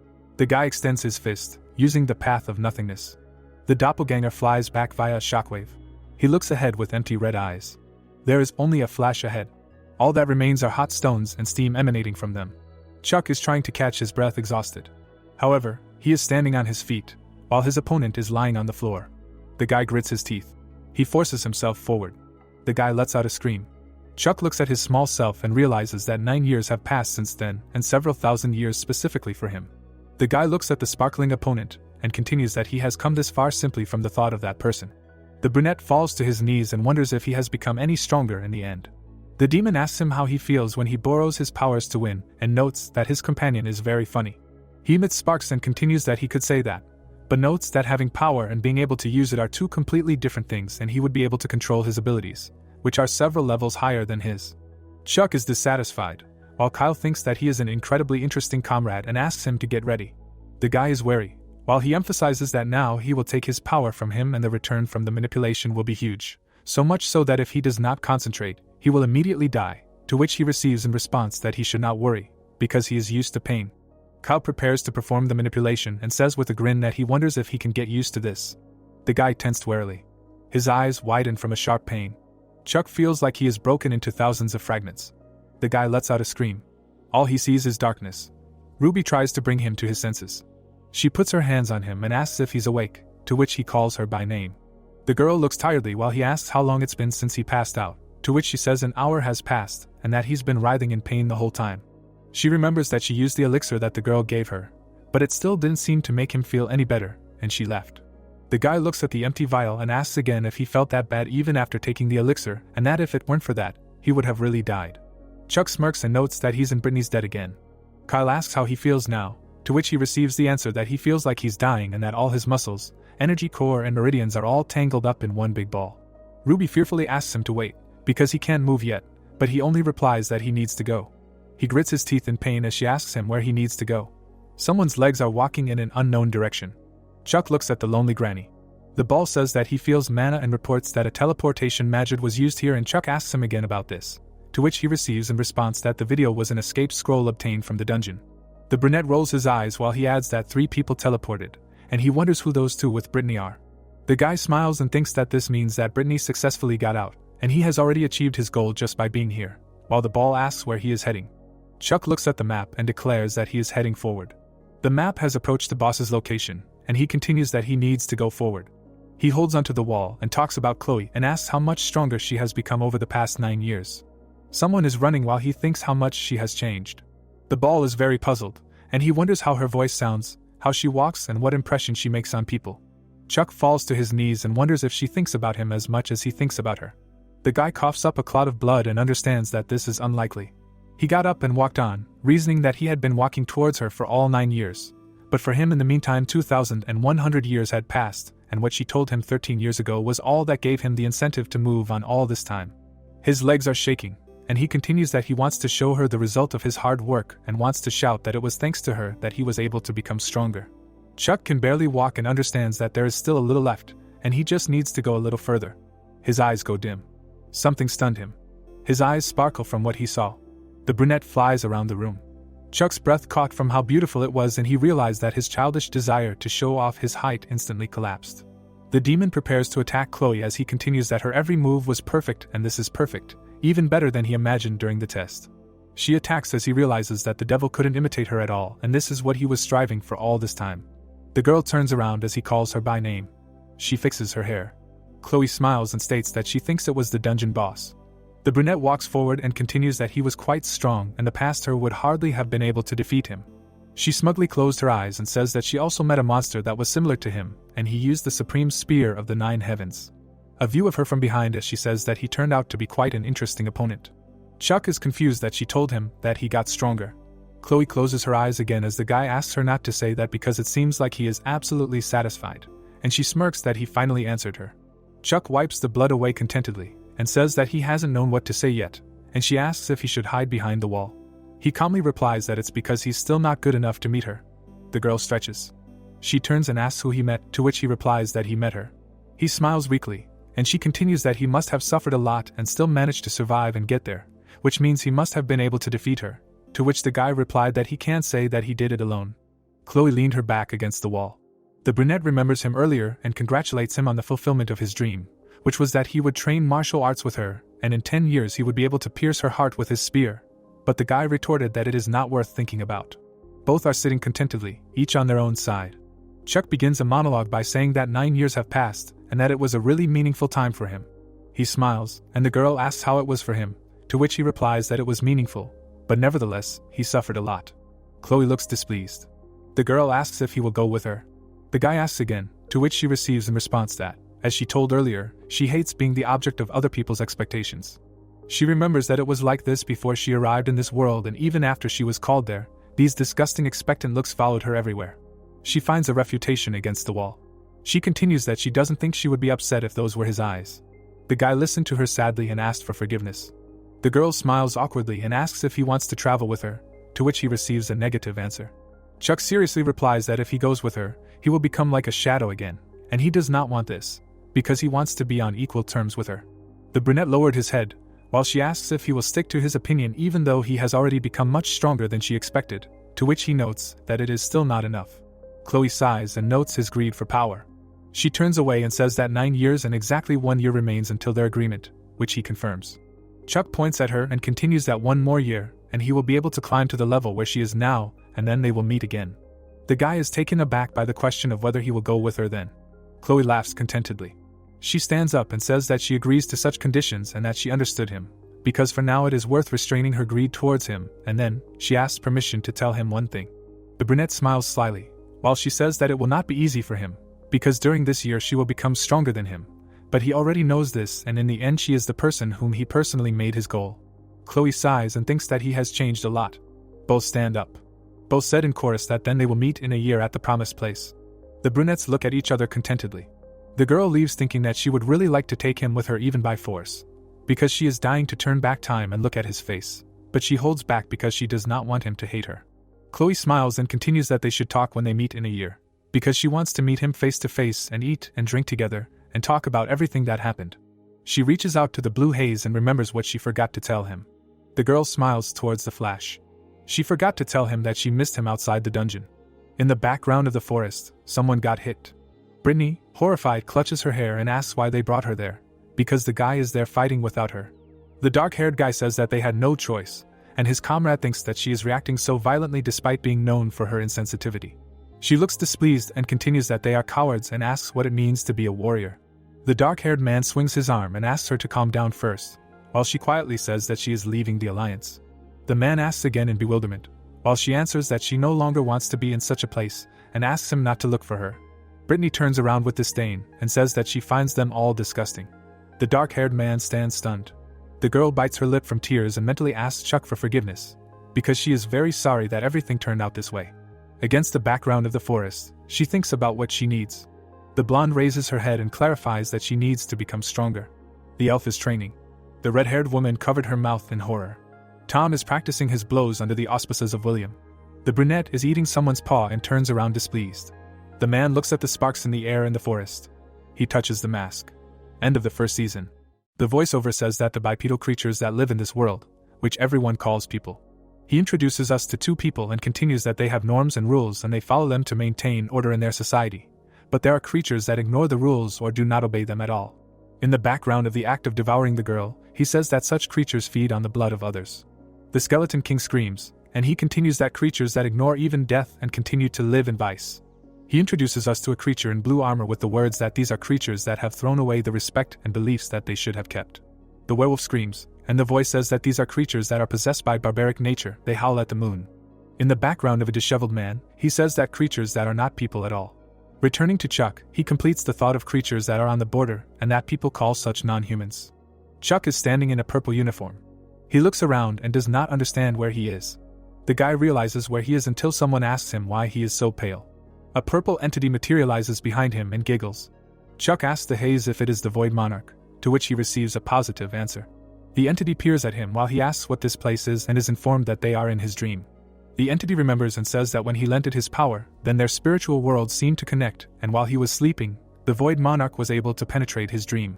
The Void Monarch refers to Ruby and continues that at the moment his physical body is suffering from the effects of using his power, but nevertheless, he will not die. Chuck turns around and wonders if he's serious, because he was already worried that he was in a mirage again, but since after experiencing everything, his memories turned out to be hallucinations. The guy asks if this is his true form, to which the demon laughs and replies that he just took on a form in which he is comfortable. The Monarch of the Void flies up and asks if he wants to see what he will really look like. Chuck looks at the patches of purple smoke. The Monarch of the Void begins to take shape. He shows his humanoid form and asks what he thinks about it, because here is his true form, his as a great demon and the Monarch of the Void.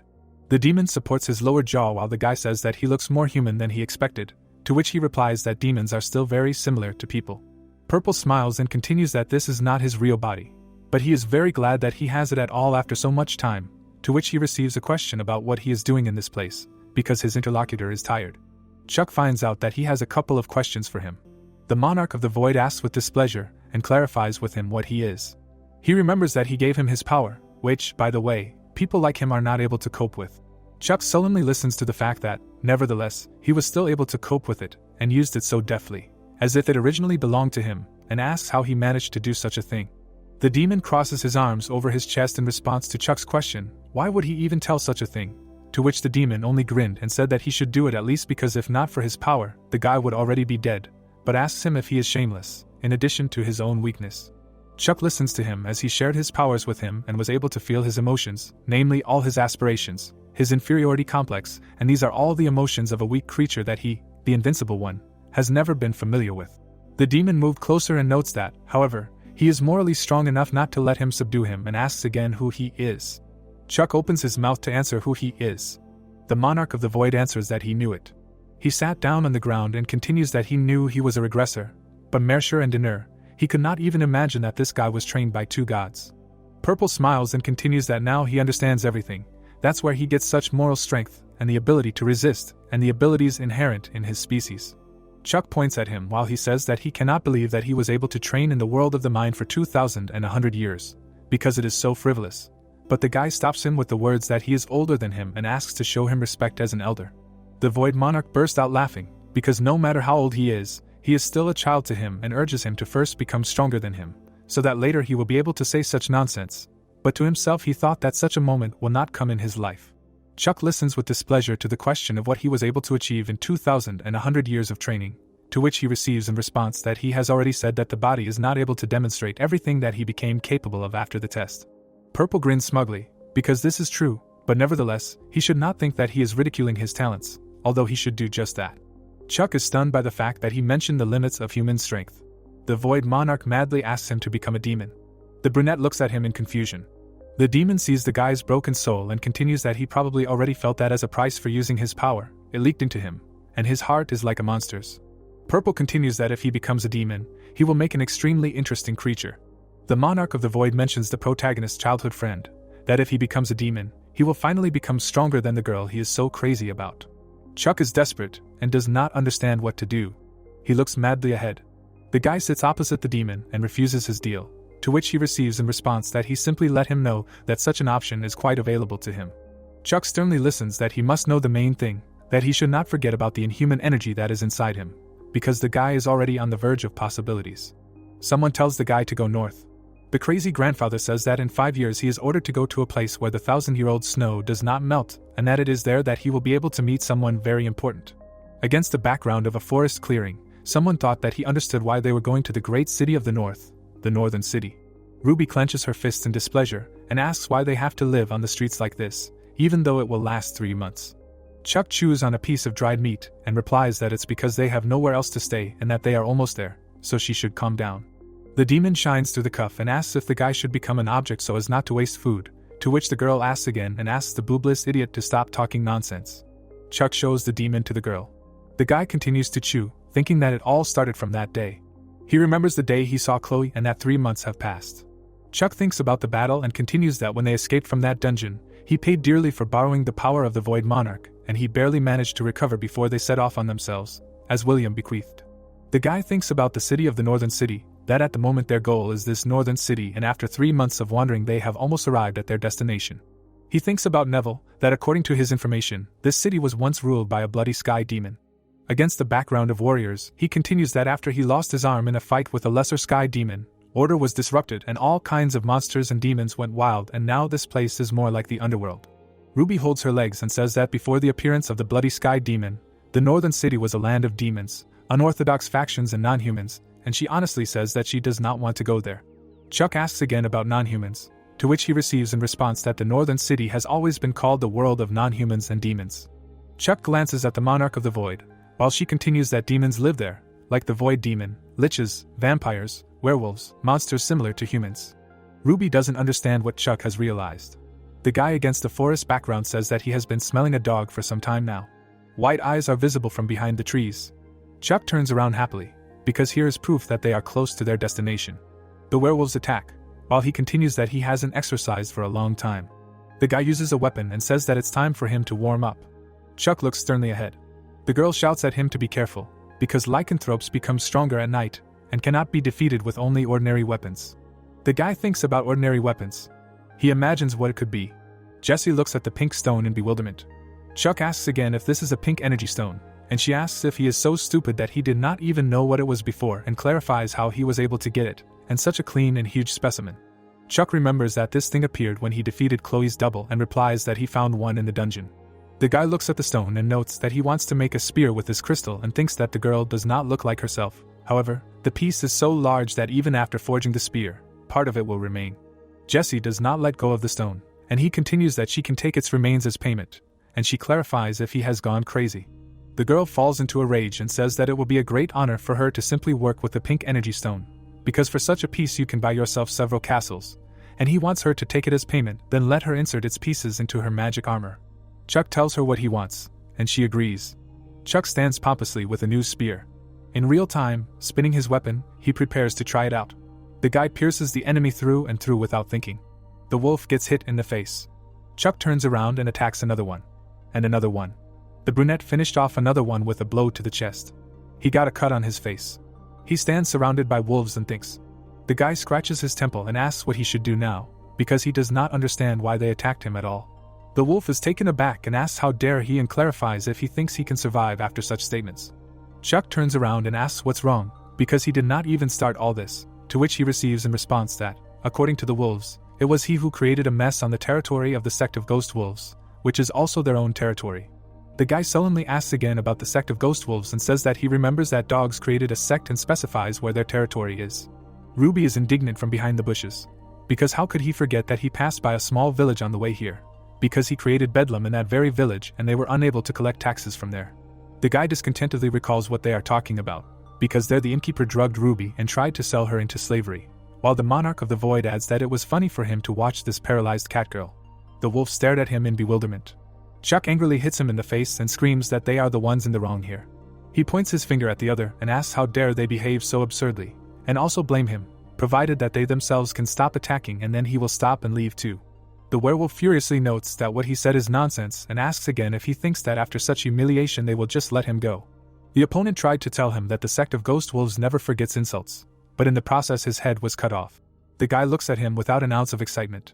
The monarch of the void asks what he has in mind, to which he replies that nothing like that. Chuck asks if he should think about whether or not to kill such scum, to which the demon agrees with him. They look at the decapitated wolf and he continues that they are too weak for him, and with such power in his power, he could easily kill a dozen of his kind. Chuck discontentedly asks again what he is getting at, and he says that he should not be too self-confident.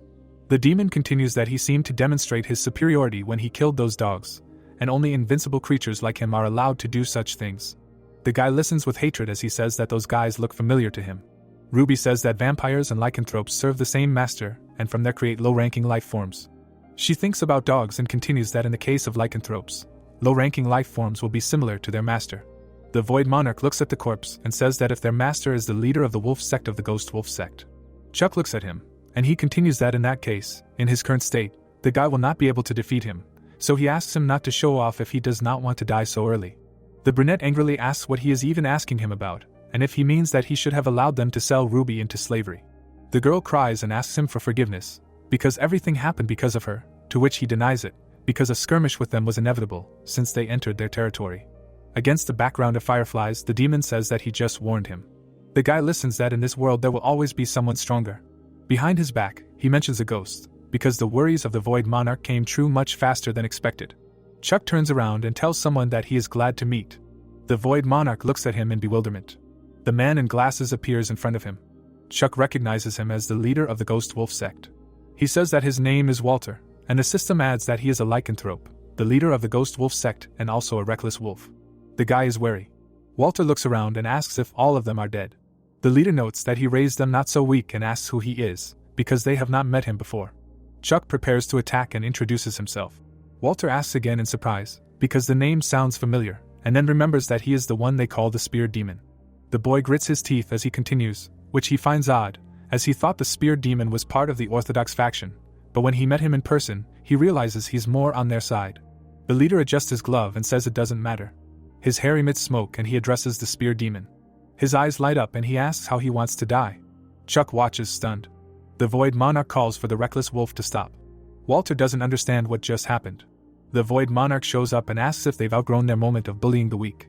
The wolf sect leader recognizes this spirit energy and the Void Monarch in front of him. Chuck waits as he confirms it's him and asks how many years have passed since they last met, if it's been 4 centuries. Walter chuckles and says he heard he died 400 years ago and asks where his body is and why he's possessed this boy. The demon sullenly replies that he has no idea what happened to his body, because it was probably destroyed. The leader of the wolf sect covers his face and laughs, because how could this happen to such a great monarch of emptiness, and notes that he has become even more pathetic than before.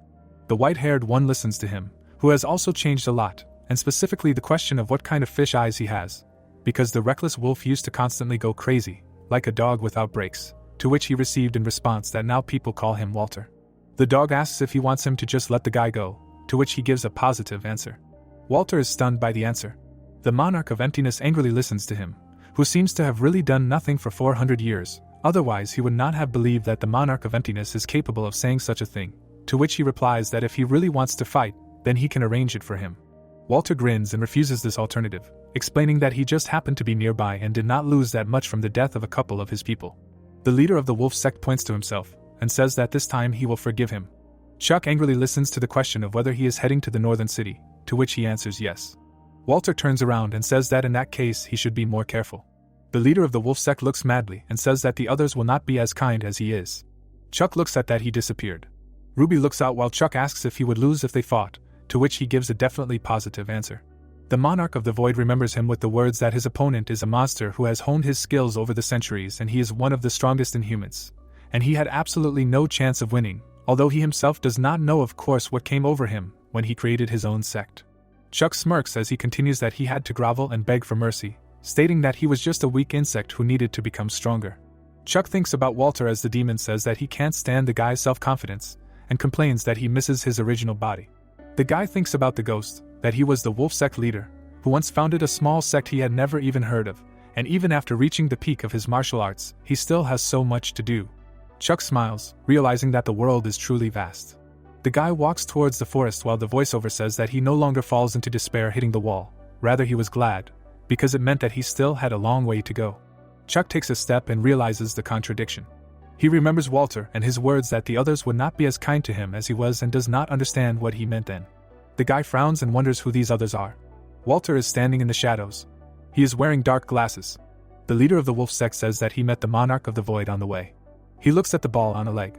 Something materializes behind him.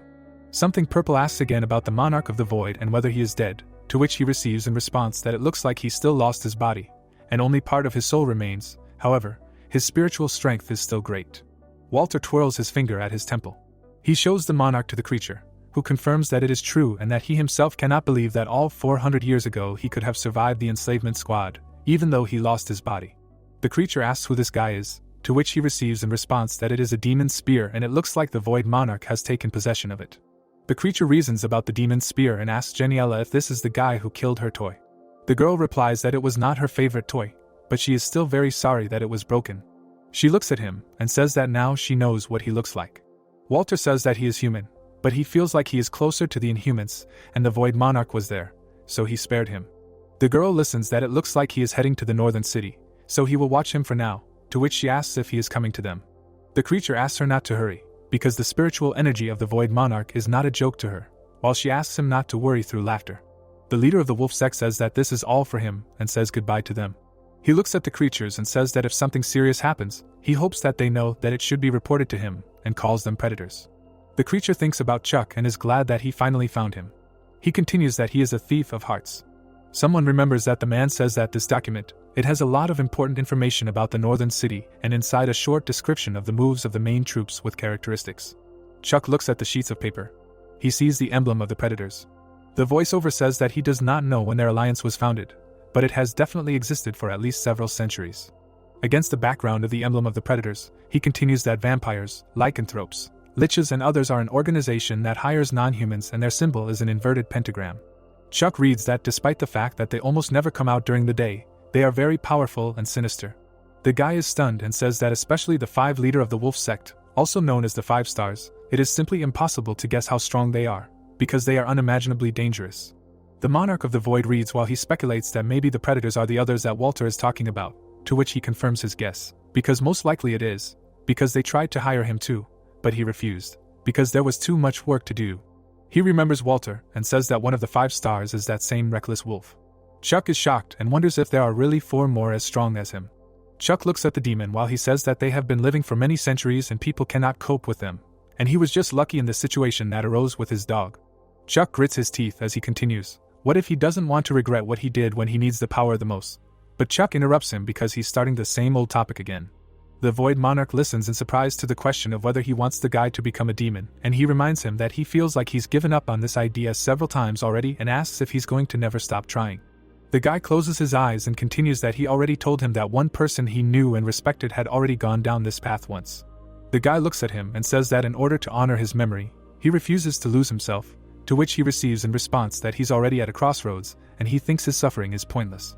Against the backdrop of the night sky, the demon asks again about losing himself, because what's the point of being himself if he loses the chance to gain the power that he will need? Chuck frowns and the guy says that he is already tired of his stupid thoughts, to which the guy replies that he should shut up, because he can become strong enough without becoming a demon. Chuck sits on a stone and listens as the demon asks if this is true, because he hopes that when he realizes that the demon was right, it will not be too late, and fortunately this time the reckless wolf left without making a fuss, as usually happens. The Monarch of the Void remembers the man with the flask and sends off to the northern city. The girl looks at the corpses, while the demon says that there is a crazy woman there who especially likes guys like Chuck. She tells the guy that all those who were ready to do anything just to get a drop of his love when he was strong turned away from him the second he showed them his weakness. The guy discontentedly asks her to disappear, while she continues that she could not even imagine that he defeated them all with such a body and it impressed her. The girl looks down contentedly. She grabs his face and says she's sorry. She hits him with all her strength. The guy gets angry and says she's a vampire and should disappear. She reaches out to him and he replies that he won't be tempted by a vicious woman like her. The guy, horrified, says he's a bloody sky demon, but in fact he's the former ruler of Travich, a bloody demon. She grabs his wrist. The demon, horrified, asks why and why her heart trembles so much from seeing proud warriors. She licks the wounds on the back of his hand and calls for him to finally belong to her, while the system informs us that she's the Black Star of the Predators, the same vampire queen named Geniella. She says he lost his left arm and that it will instantly grow back as soon as he becomes her servant. The demon listens in horror as she says that he too will gain the power to defeat the small sky demon that turned her into one before. The boy groans in horror. He clenches his teeth and says that he refuses. Geniella looks at him in ecstasy. She looks at him and thinks that he is incredibly beautiful, despite the fact that he has a terrible loss to a girl much younger than him and the despair that fills him, and despite even the shattered honor and army that he so carefully built, he is still unwavering. He trembles as she continues that does he know, but every time she comes here, she receives a weaker rejection. The voiceover says that the bloody sky demon will soon surrender to her. He trembles and watches her go, for she is not happy about this. In the background, the voice continues that she has always been like this. As soon as she received a new toy, she immediately lost interest in it. She closes her eyes, and he says that this is when she starts looking for a new toy and she has been entertaining herself like this for a very long time. She turns around and says that it looks like it's time to look for a new toy, to which the light one turns to her. She rolls her eyes. He says about Chuck that a very strange person entered the city. Geniella listens that it is absolutely human, but he feels some kind of inhuman energy from him, to which she agrees because Walter must have told her about him. She remembers with displeasure that this guy destroyed her toy and at that moment she no longer liked it, but nevertheless. The blonde asked her earlier not to do anything rashly. She thinks about it. Her eyes lit up bright green and she says that it does not concern her and offers to see what this spear demon looks like. A bald man dies sitting on the bare ground. People in cloaks are doing something. Chuck looks around warily. He looks away and says that it is good that they have finally arrived in the northern city, but asks what is wrong with the city, because there are only corpses walking around here, to which Ruby replies that she seemed to tell him that the place turned into complete chaos after the bloody sky demon was defeated. The guy looks at the pile of corpses and the explanation is not enough for him. The Monarch of the Void says that these are not just corpses. They look at the townspeople, and he continues that they are all non-humans, specifically lycanthropes and vampires, because there are so many of them.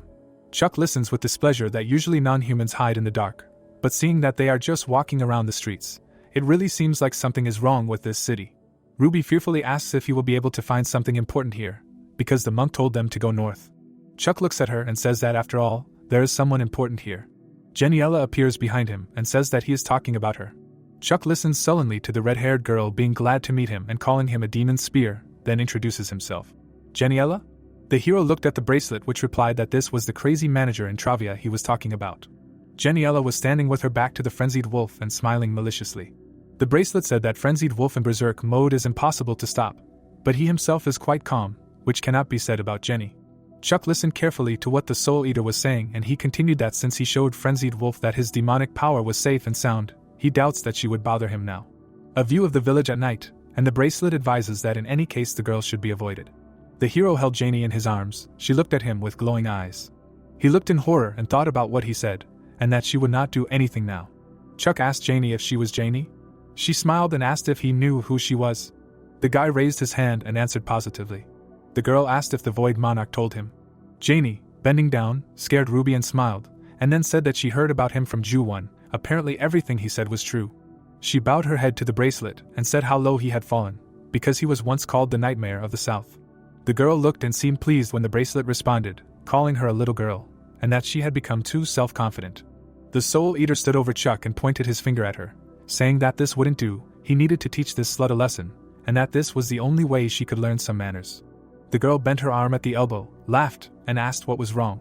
Her eye glowed magically, and she asked again if he would teach her a lesson. The Soul Eater smiled, looking at her, and said that her soul was completely separated from her body and that it was very strong, and it was thanks to her that he was able to maintain his existence, but that she was no longer in her prime. He leaned over her, smirking. Jenny looked up and asked if he was sure he wanted to try his luck with just a soul. His eyes turned red and he said that if she was so curious, then they should try. The girl, without looking away, looked into his eyes and asked why she would be curious about the obvious. Jenny raised her finger to her cheek and noticed the girl behind Chuck who was scared. She looked at her and noted that, calling her cat ears, she was not half human, but there was nothing human about her either, because her bones and organs did not function as they should and they were just for show. The girl, wide-eyed, watched Ruby and added that this was an organism that supported its existence with magic and a doll created to satisfy its owner. Ruby, closing herself off, felt uncomfortable and asked to stop. Jenny asked if she could even call herself a living being. The girl laughed and said that he scared her and apologized. Ruby hid behind Chuck's back. The guy looked at her carefully and the bracelet at that moment repeated that this is why it is difficult to deal with her. She has penetrating demonic vision, the eyes of one of the vampire queens. Jenny's face was calm, and her eyes continued to glow. The bracelet added that she was able to see through a person, including their essence, and that she only had to look into someone else's eyes. The guy tensed up after Jenny said that it was time to look at him too. Clouds floated across the night sky. The girl looked at him and thought. She grabbed his cheek and shook it. Jenny came close to his face and thought that it was strange why she could not see anything. The Devourer, folding his arms, watched as the girl tried to count the guy, said that after all, he himself was strange and that her penetrating demonic vision would not work on him. She looked straight into his eyes, grabbing his head. The Devourer asked her if it was not interesting. She answered him that yes, absolutely. Jenny abruptly pushed the hero aside. She bowed and said, asking for forgiveness, that it seemed she had shown herself from a not very pleasant side. A man suddenly appeared behind her and asked what was going on, since she was a woman and a killer. He only managed to say that she shouldn't talk to this weakling, but should talk to him, when his neck was twisted. Without turning her back to him, Jenny replied that she wasn't interested in him. Everyone standing around the heroes started to twist their heads. Chuck looked at what was happening in horror, his mouth open. She said that it was too dirty here. Jenny, shrouded in magic, looked at the hero and said that she would be brief. He looked at her dismissively and asked what she was talking about. Suddenly, he noticed the demonic blade. Jenny remembered how she killed the man and said that she took him several years ago and that despite his despair, he was steadfast and did not give up. The girl, smiling sarcastically, tilted her head and noted that he was weak, but she liked him, and that she liked hard-working people. Chuck looked at her with a shudder and reasoned that this was how she was trying to make him pay for killing that man. The girl laughed and answered that no, but admitted that of course she thought about it at first. The guy looked at her attentively and listened to her about how all toys break over time, and would not blame him for this. The main character's hand tensed, and he asked what she meant. The girl answered that everything was simple. Jenny jumped up to Chuck and asked him if he would like to become a vampire. The girl looked into his eyes in anticipation and said that the demonic blade became only a low-ranking vampire because he drank diluted blood, but she would make him her first servant. She continued to say that she had never offered this to anyone and would surround him with great love. Chuck looked at her with disgust and refused. She smiled, showing her fangs. Jenny pointed her finger at him and said that there was nothing she could do then. The girl smirked and said that what she had now was enough and thought that she would be disappointed if he agreed to her offer so quickly.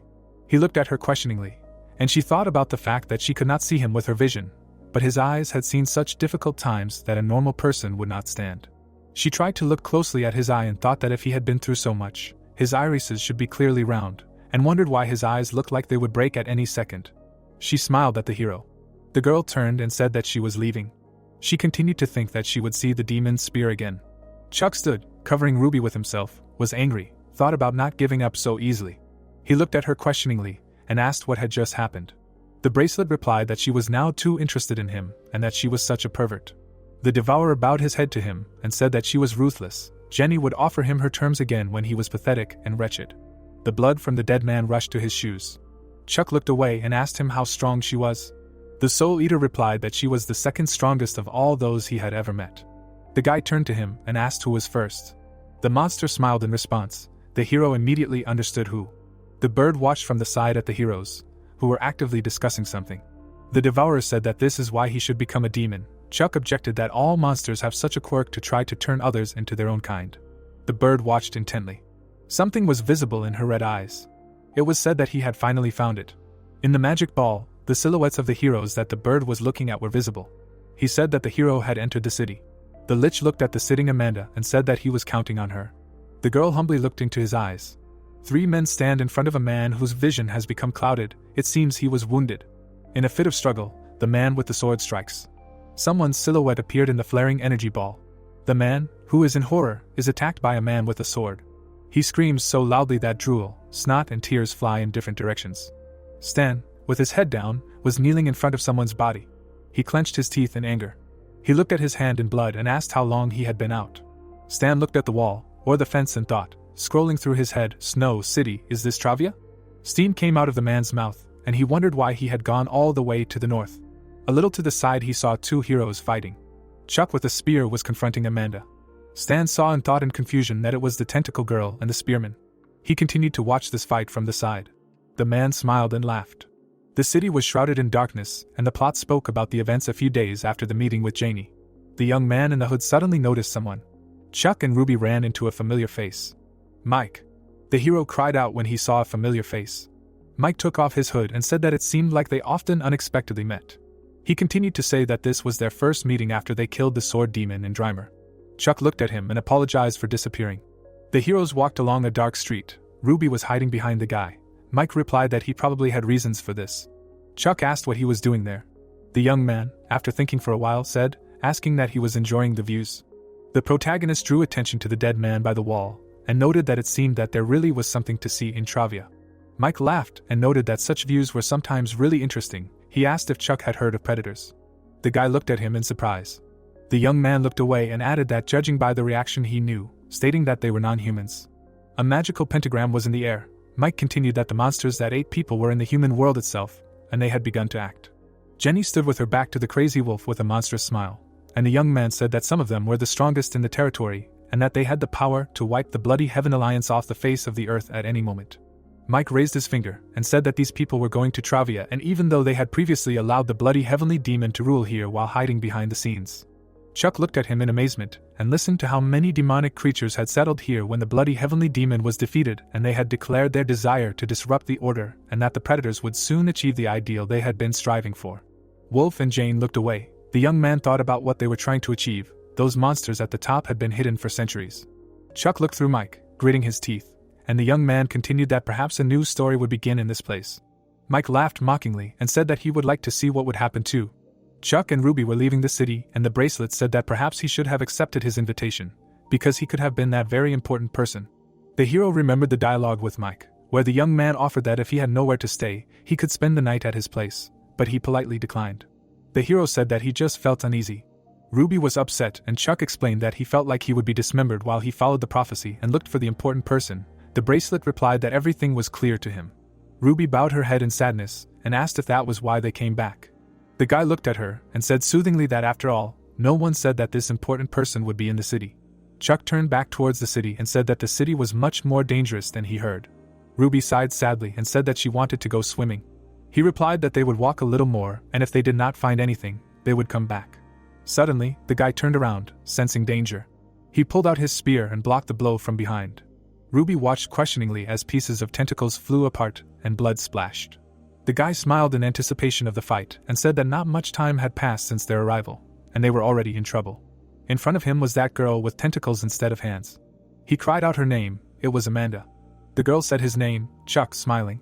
The guy aimed his spear, prepared for battle, and hurried her. Amanda spread her arms out and was enveloped in pink magic. She said she could do that too. He watched it and thought about endless mana and regeneration, unpredictable tentacle attacks, and the energy became even stronger. He looked at Amanda and the devourer called him, calling him kid. Chuck told him no, don't even start. The hero is surrounded by a bright light, and he says he will do it himself. They screamed before attacking each other. Stan said they were having fun here. He attacked them, clenching his hands into fists, saying that he should be allowed to join. Chuck was lying in a pile of earth and thinking about who this guy was and that he just came and knocked him and Amanda down. Blood was dripping from the man's fist. He looked, stretching a smile, madly said that he was the reckless demon of the bloody skies. Stan. Nigel points his finger and says that if he meets a light heavenly demon, he must run away immediately. 3 demons stood before his eyes. They talked about the blood heavenly demon, the lesser heavenly demon, and the light heavenly demon. 3 heavenly demons rule in Erie. Nigel stood in front of Chuck and Scarlet and said that he believed that among them, only one was a real heavenly demon, the light heavenly demon. Chuck, with a bump on his head, asked why. The man answered that there were many reasons for that, but the main one was that he was very strong. Stan stood there looking at the heroes insanely and terrifyingly. Amanda, clenching her teeth, tried to get up from the ground in pain. Chuck thoughtfully looked up at him and wondered what this giant light heavenly demon was doing here. Stan glanced around and sarcastically asked where all the fierce aura had gone and hurried his rivals. He spread his arms out to the sides and looked up, yelling at him to play with him. Amanda was sitting on her hands, leaning on them, watching angrily. She stood up abruptly and yelled that this wouldn't do. The girl spread her arms out furiously, ready to attack, saying that this wasn't fun and that he had ruined everything. Stan turned around and let out a joyful cry, "Oh!" She ran at him, attacking, and he, ready, exclaimed that this was wonderful. Stan stretched his arms forward and tried to stop Amanda. Large fiery hands flew towards the chimera. She looked at it all in surprise. The lich watched the scene and was stunned. The girl, flying at him with frightened eyes and saying that if the body was destroyed, even she would not be able to recover, a dangerous attack. She spun around after trying to turn around. She ran away from him to the side. Stan caught up with her, and there was a big explosion. Amanda felt helpless with horror on her face. Chuck screamed, enveloped in a bright light. A powerful fireball illuminated the night city. The demon was satisfied, looking at his flaming hands. He watched with a smile at the defeated Amanda. She, bleeding, lay without limbs. They were scattered around. She was alive and raising her head said that she would kill him. The lich held the ball in his hands and addressed the chimera, that it was impossible, because if this old man was her only enemy, she could use the hidden power to fight back. But the thief of hearts was there too. She was offended and clenched her fist, heard that she should not be stubborn, but should run. She rose on new limbs, trying to turn around. Stan watched her trying to leave and cried out questioningly that she could regenerate. Amanda soared into the air, trying to leave, but the demon shouted that they would continue the game. He silently watched as she flew further into the night sky. Stan, having calmed down, turned his gaze to Chuck and said that okay, then he would play with him. The hero, scared, cried out. The demon looked fixedly at the enemy and thought that initially he forgot about dignity and started a fight because of this guy. Chuck held a spear in his hand and thought about such a strange feeling. He definitely saw it for the first time, but when he saw it, there was a strange pounding in his chest. The bracelet turned to the main hero, saying that something was wrong with this guy and he needed to be interrogated, so he did not need to be killed, but caught alive. Stan stood and watched patiently. Chuck reasoned that the devourer was wrong, that he was not even sure whether he could defeat him at all. The bracelet said that if he was angry, it was better to move away. Stan asked the guy what this place was. Chuck lowered his head and answered that it was Travia. The demon scratched his chin and thought, so he really is in Travia. That loss of control and mass murder from the madness of the light demon is nothing new, but he first went this far. Stan raised his hands in front of himself and continued to reason that he was out for months and ran to the very northern edge. He stood and, waving his hands, wondered what he was. Chuck watched what was happening questioningly. The bracelet noted that he seemed to be thinking. The demon closed his eyes and, lowering his head, froze. He opened his eyes and said, "What is the use of these thoughts?" The hero watched him questioningly. Stan prepared for battle and exclaimed that who knows when he will come to his senses again, so he needs to take advantage of the moment of clarity. The guy was scared and screamed. He asked him to stop and asked why he was fighting. There were no reasons. Stan, with a merciless look, said that this was a stupid question. His rage grew and he explained that when warriors meet, they don't need a reason to fight. The demon jumped to attack, and Chuck, spear ready, waited for him. The guy looked at what was happening in horror. Stan extended a fiery palm, attacking the enemy. The hero glowed with pink magic and prepared himself. Chuck spun the spear around its axis. He furiously pressed the handle of the weapon to himself. The fiery palm hit the hero and he thought that he could not reflect the blow by spinning, because this attack was too powerful. The demon's face looked crazy. Chuck reasoned that he was incredibly stronger than the double of Ouija. The bracelet was fascinated by this energy. Stan looked at the enemy questioningly. An explosion of light flew apart. The hero stopped the demon with his spear. A crater formed around the warriors, which spread like smoke. Stan clenched his teeth and noted that such dense energy for his age, and that then great, he would prolong the pleasure. Chuck looked sternly at the enemy and thought that this was unimaginable nonsense, and that he needed to find a loophole and escape. The devourer screamed no. The demon raised his palm and looked at the hero from above. Chuck asked the devourer again, and he replied that he couldn't escape, he needed to take him. The guy clenched his teeth, raising his spear. The bracelet spoke of his power, and that this bastard was using his energy. Stan, getting ready, glowed with red magic. Stan, with a smirk on his face, declared that Chuck couldn't escape, and then ordered to capture him. The dumbfounded protagonist thought that this was his power. Looking at the man, shrouded in a red aura, the protagonist came to the conclusion that this fool was using his power. Holding the spear in front of him, Chuck also asked if he was using the energy of the Void Monarch. The protagonist dodged a powerful attack from the light demon. He jumped back and noted that this was not the case. Chuck thought with a serious look that he couldn't get distracted in battle, he needed to eliminate the threat first.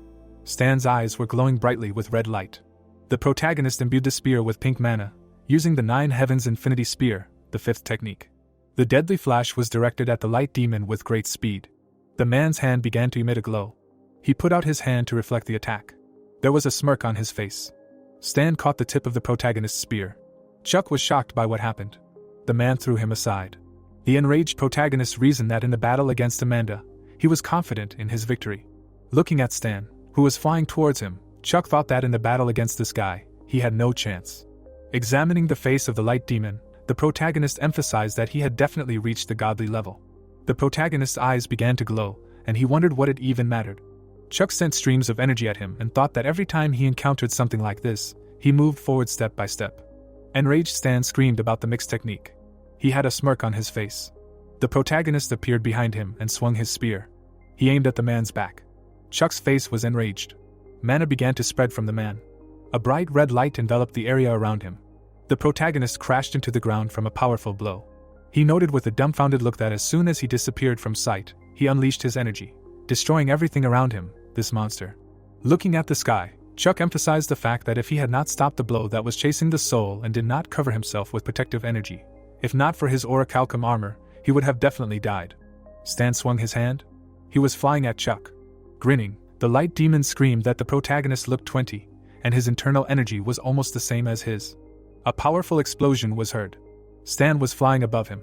He asked with a satisfied look if the protagonist had become younger or if he was the lesser heavenly demon.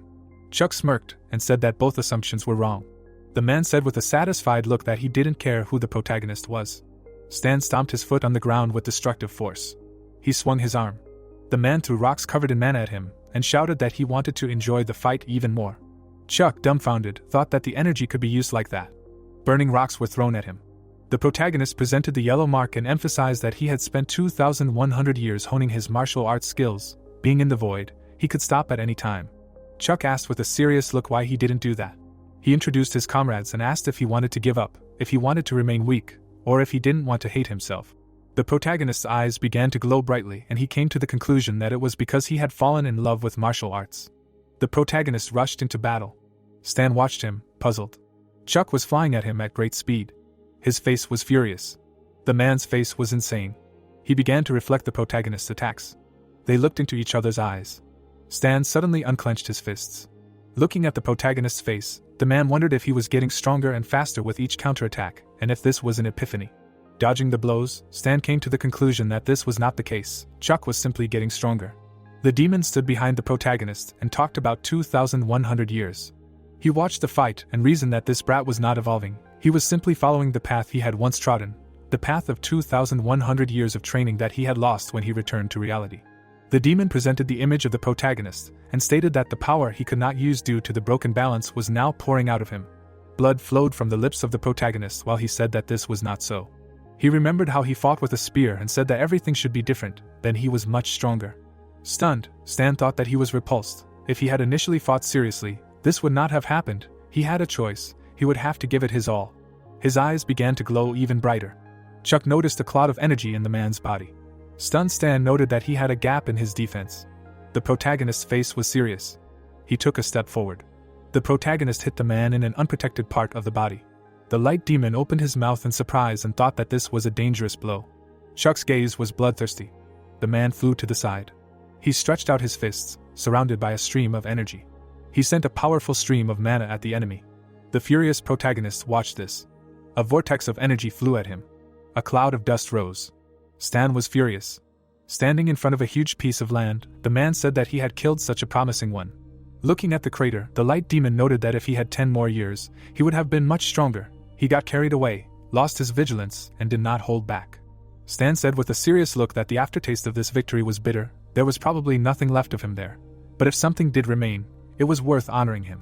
The man saw the outline of a man through a veil of smoke. A spear pierced his chest. The protagonist grabbed him by the throat. He was shocked by what happened. Smiling, Chuck said that he certainly fought much better than he expected. Veins appeared on Stan's face. A demon appeared behind the protagonist, who said that he had many questions for him, after which he called Stan a thief of spiritual energy. The protagonist smirked and asked where he got it from. The man was shocked.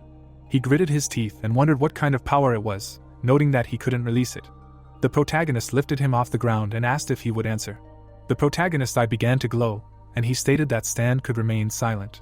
A pink aura began to hover around him. The light demon began to scream as he felt intense pain inside his body. Chuck was suddenly taken aback. He saw a cloud of energy in the man's lower abdomen and thought that his spiritual energy was already deep in his core. A human shouldn't be able to control such power. The protagonist continued to hold him by the throat. Chuck began to strangle himself. A demon appeared behind him. The enraged protagonist asked for his body to be returned to him. The Void Monarch thought with an enraged face that he certainly knew that the protagonist had a strong will, but he was trying to regain control of his body. The demon stood in front of him, confused, and said that it wasn't trying to take over his body, the thing is. Chuck lowered his head and began to try to catch his breath. Looking at his hand, the protagonist apologized to the Void Monarch.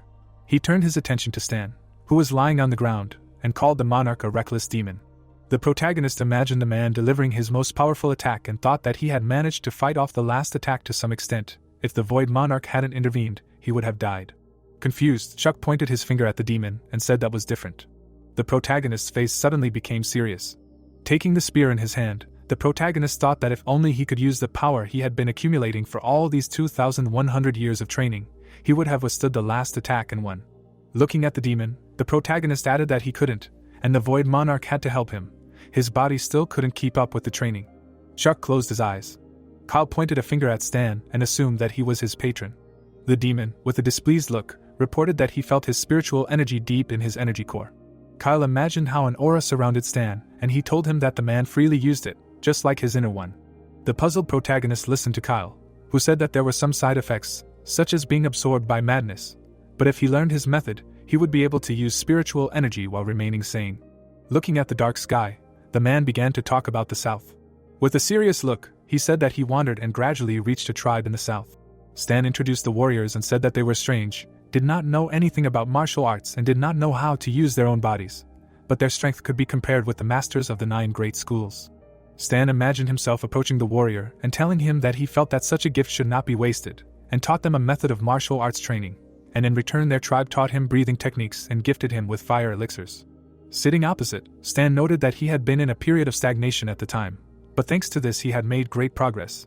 Then he encountered another problem. The man imagined how he had gone mad and said that in the end he had fallen into deviation and suffered from madness. He had gone crazy and wandered the world, turning into a monster, killing everything in his path. Smiling, the light demon said that now he had regained his mind, but did not know when he would go mad again. Kyle pointed his finger at Chuck with a grin. Looking at him, the protagonist turned to him. The protagonist with a serious look said that he would cure him of madness.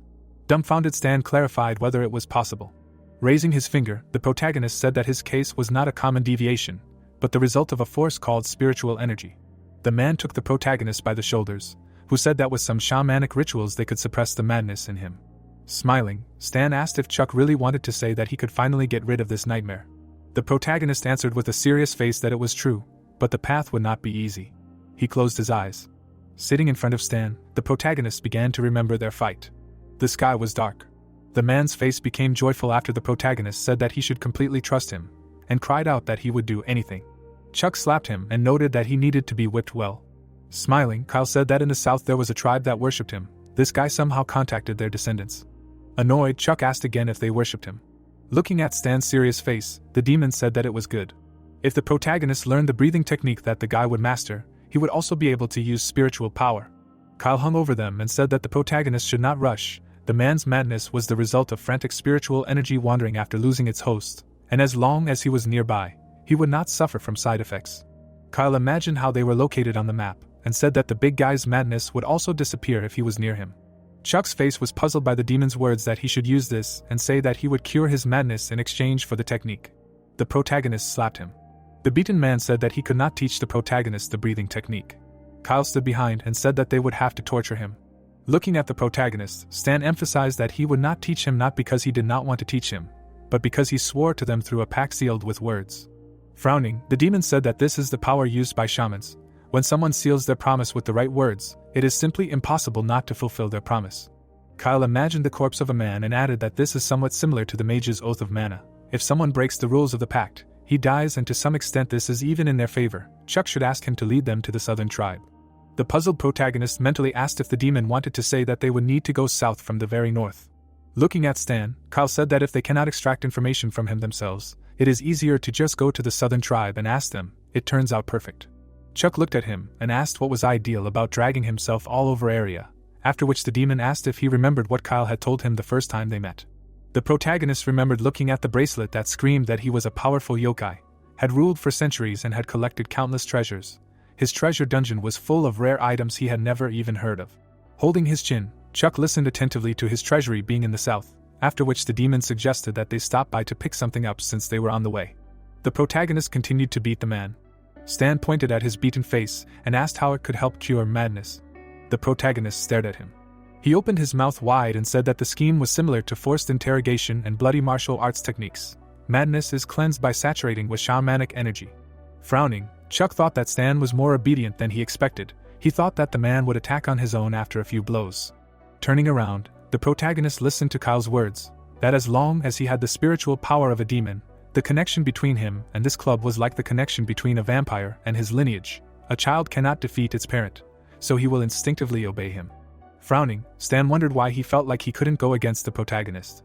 He remembered how the protagonist turned into a demon, and wondered if it was because of that form, noting that the crushing energy and deathly frightening aura made him stagger. He looked at Chuck's back and reasoned that everything was different then, as if a completely different person was standing in front of him.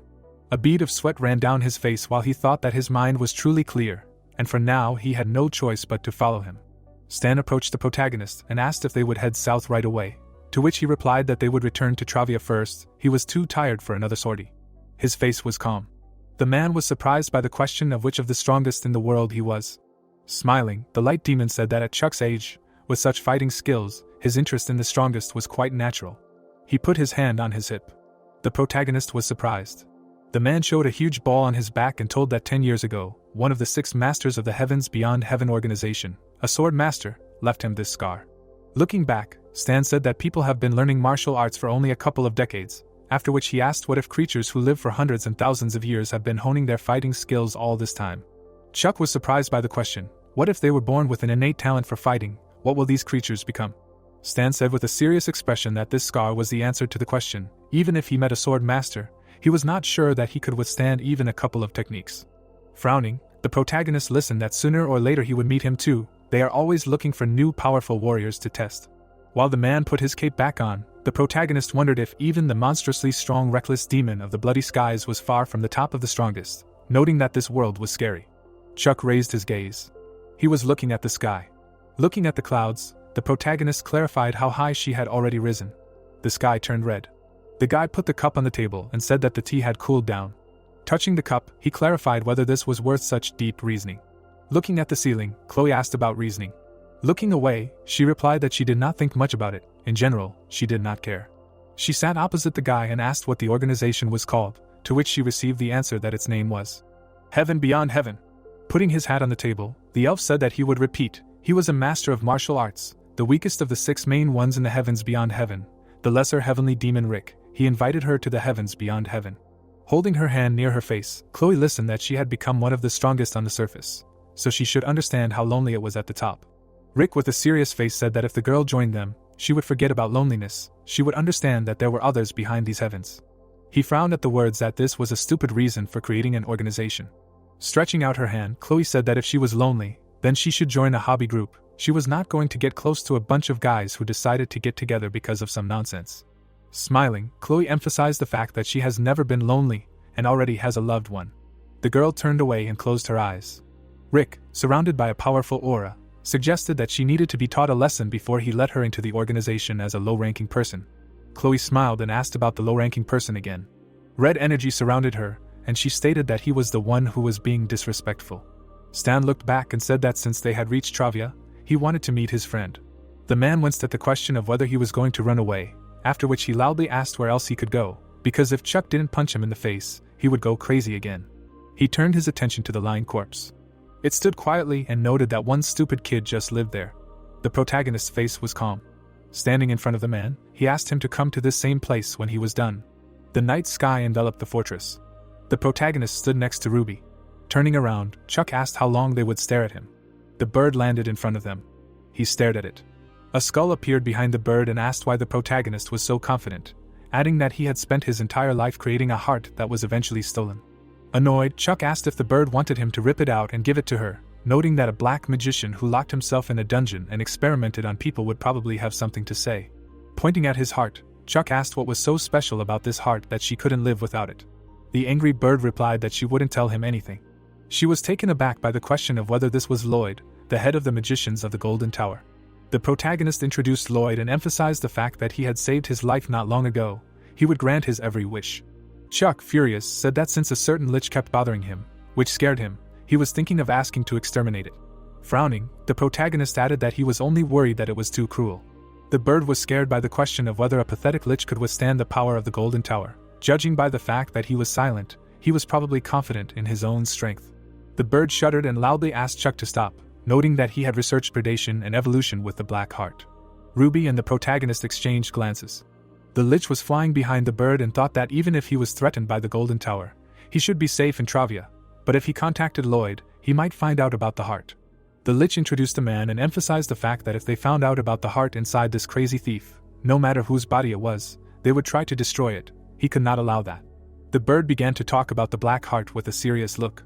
She imagined a girl licking blood from her fingers and told that the heart absorbs the hearts of other creatures, absorbs their strength and knowledge. An image of Amanda appeared in the protagonist's imagination. He listened attentively to the bird, which was controlled by the lich, that through him the heart continues to develop, become stronger, more powerful. An image of Amanda appeared in the lich's imagination and he told that his beloved daughter, her body was grown around the heart, so all potential is available to her, but not to him. In his case, the heart was transplanted into a human body. Holding his chin, the protagonist asked if he could grow tentacles like Amanda. He frowned and asked what the lich wanted to do with his heart. The lich in the body of the bird sat in front of them and began to laugh. The monster with glowing eyes said that he wanted to achieve the highest form of life. Standing in front of Chuck, the lich said that he did not know what the highest form of life was, because it was the highest because it had not yet been achieved by anyone. He imagined the image of a monster and noted that, however, with a black heart, he would probably succeed. It was a form of life that was better than any other. Chuck swung his foot at the bird. He crushed the bird. Streams of purple energy rose from his foot, after which the protagonist thought that this was not the most detailed answer, but now he at least had an idea of what was inside him. Looking at the dissipating mana, the protagonist came to the conclusion that judging by what he heard, it did not harm it much. He presented 2 pills and noted that when he absorbed them, the fact that they were absorbed must have something to do with the heart. Stan stood behind him and called out to the guy. Turning around, Chuck asked if the man had returned yet, noting that it was about time. Bill was standing next to him. Looking at the guy's angry face, the protagonist asked who he was. There was a vase on the ground. The man crossed his arms and turned to Bill. He frowned and said that by the look of it, he had been abusing drugs and alcohol again, and then asked how it was that Bill was in a worse condition than him, considering that he was insane. Smiling, Bill asked if Stan had decided to give a lecture after 10 years since their last meeting. Sitting against the wall, the guy said that he had become disillusioned with his talent and accepted reality. He had encountered a wall that he would never be able to overcome, so there was no point in trying. Looking at Bill, the man asked if he had lost to the little sky demon Chloe. He was a pathetic idiot who had given up after one defeat. Enraged, Stan cried out that there were many warriors in history who had become great, having only one arm. Bill smirked and suggested that it wasn't for him. He knew that from his own experience. Furious, Stan remembered how they met many years ago. Bill, with a smirk on his face, told him that there was a time when he believed that he had a chance to become the strongest in the world. Among his peers, he was the strongest. He imagined Chloe beating him and said that if it was just a loss, he would accept it, but the talent and strength of a small sky demon was absurdly unfair. The man listened with a serious expression that they started from different places. No matter how much he suffered, he would never defeat someone like her. Bill, with an evil smile on his face, said that the guy who poked everyone that he was just a genius, lost to a 22-year-old girl. Stan will understand what he means when he meets her. Furious, the man screamed that he was a fool. The light demon showed his scar on his back and said that he had already experienced the difference in strength and skills 10 years ago, but he did not give up. Stan approached him and said that no matter how high the wall was, he could lose his mind, but he would never give up when it came to progress. Standing in front of a huge mountain, a warrior is grateful for the test provided. This is the way of a martial artist. There is nothing in the fact that Bill lost to the girl, because today he almost died in the arms of a 23-year-old brat. Dumbfounded, Bill asked again. Veins appeared on Stan's face from anger when he said that he was not lying and could go right now and prove it. Sweat was running down his face. The man stood in front of Chuck and noted that this is how it turned out. The protagonist looked at the angry guy with a stone face. He frowned. Enraged, Bill said that this was just ridiculous. He looked at Stan and clarified if he had deceived him. Looking at the protagonist, Bill wondered if the man had said that the protagonist was a genius who could match the strength of a small sky demon. He might be strong, but he definitely couldn't beat him. Annoyed, Chuck looked at Stan and asked why Bill was acting like that. The man closed his eyes. The puzzled protagonist listened as Stan brought the bloody sky demon there because he wanted him to fight him. The man imagined Bill losing the fight to the girl and told him that after he lost his arm in the fight with the small sky demon, Bill fell into deep despair, consumed by his own sense of inferiority. The enraged guy listened as Stan wanted him to beat him again, beat him so hard that he would finally wake up. The man was taken aback by Chuck's questions as to whether he thought such a violent method would work and why he would fulfill such a request. The protagonist gritted his teeth when he heard that Stan would teach him his martial art technique, the demonic art of the blood ghost, after which he thought that even if he learned another technique, his body would not be able to withstand it, so he did not need it. Bill walked up to him. Looking into his eyes, the guy asked why the protagonist was staring into space, standing in front of a person, and should show at least a little respect. Looking at the protagonist, Bill emphasized the fact that Chuck was so confident in himself, but with such a level at his age, it was not surprising. He added with a crazy look that when the protagonist met a real monster, he would know true despair. A smile appeared on Chuck's face. Standing in front of him, Bill assumed that the protagonist was laughing because he did not understand yet, noting that he was once like that too. The protagonist, with a satisfied look, thought that these were his words. The protagonist remembered how Chloe trained him and added that Bill was making so much noise only because he lost once. It was really unpleasant to watch from the outside. Chloe was really a saint if she tolerated it. The man suddenly turned around when the protagonist said that he would give him a gift. Chuck said with a serious look he could not watch this anymore and asked Bill to start attacking. Clouds floated across the night sky. The villagers turned their attention to the guys and asked if this was a bloody sky demon.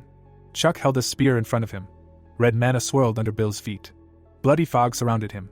Looking at the protagonist, the guy thought that even if he lost his arm, even if he despaired, he would never lose to a brat who was not even comparable in strength to the little sky demon.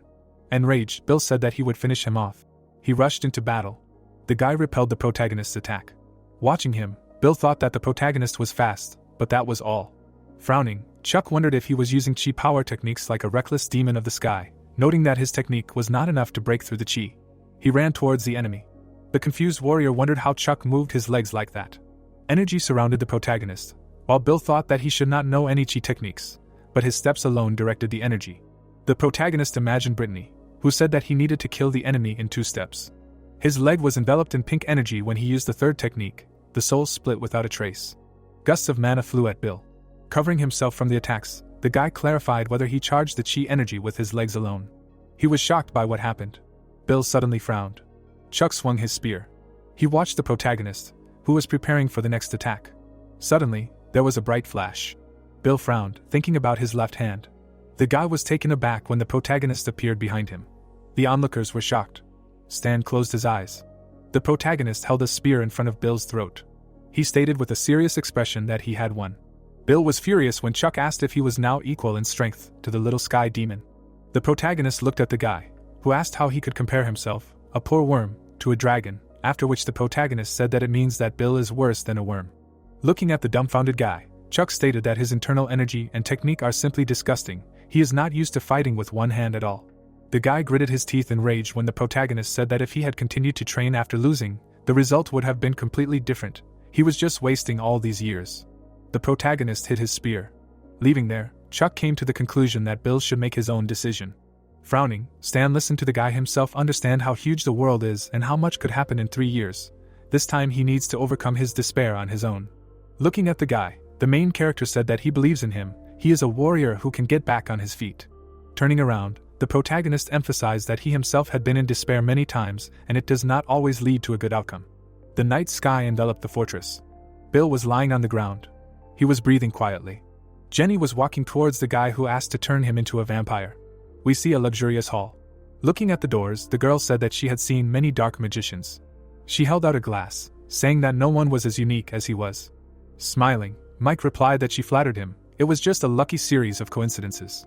Jenny smirked and told him that when her master, the Demon King, disappeared, she was summoned to this world, and that was how she escaped such a close death.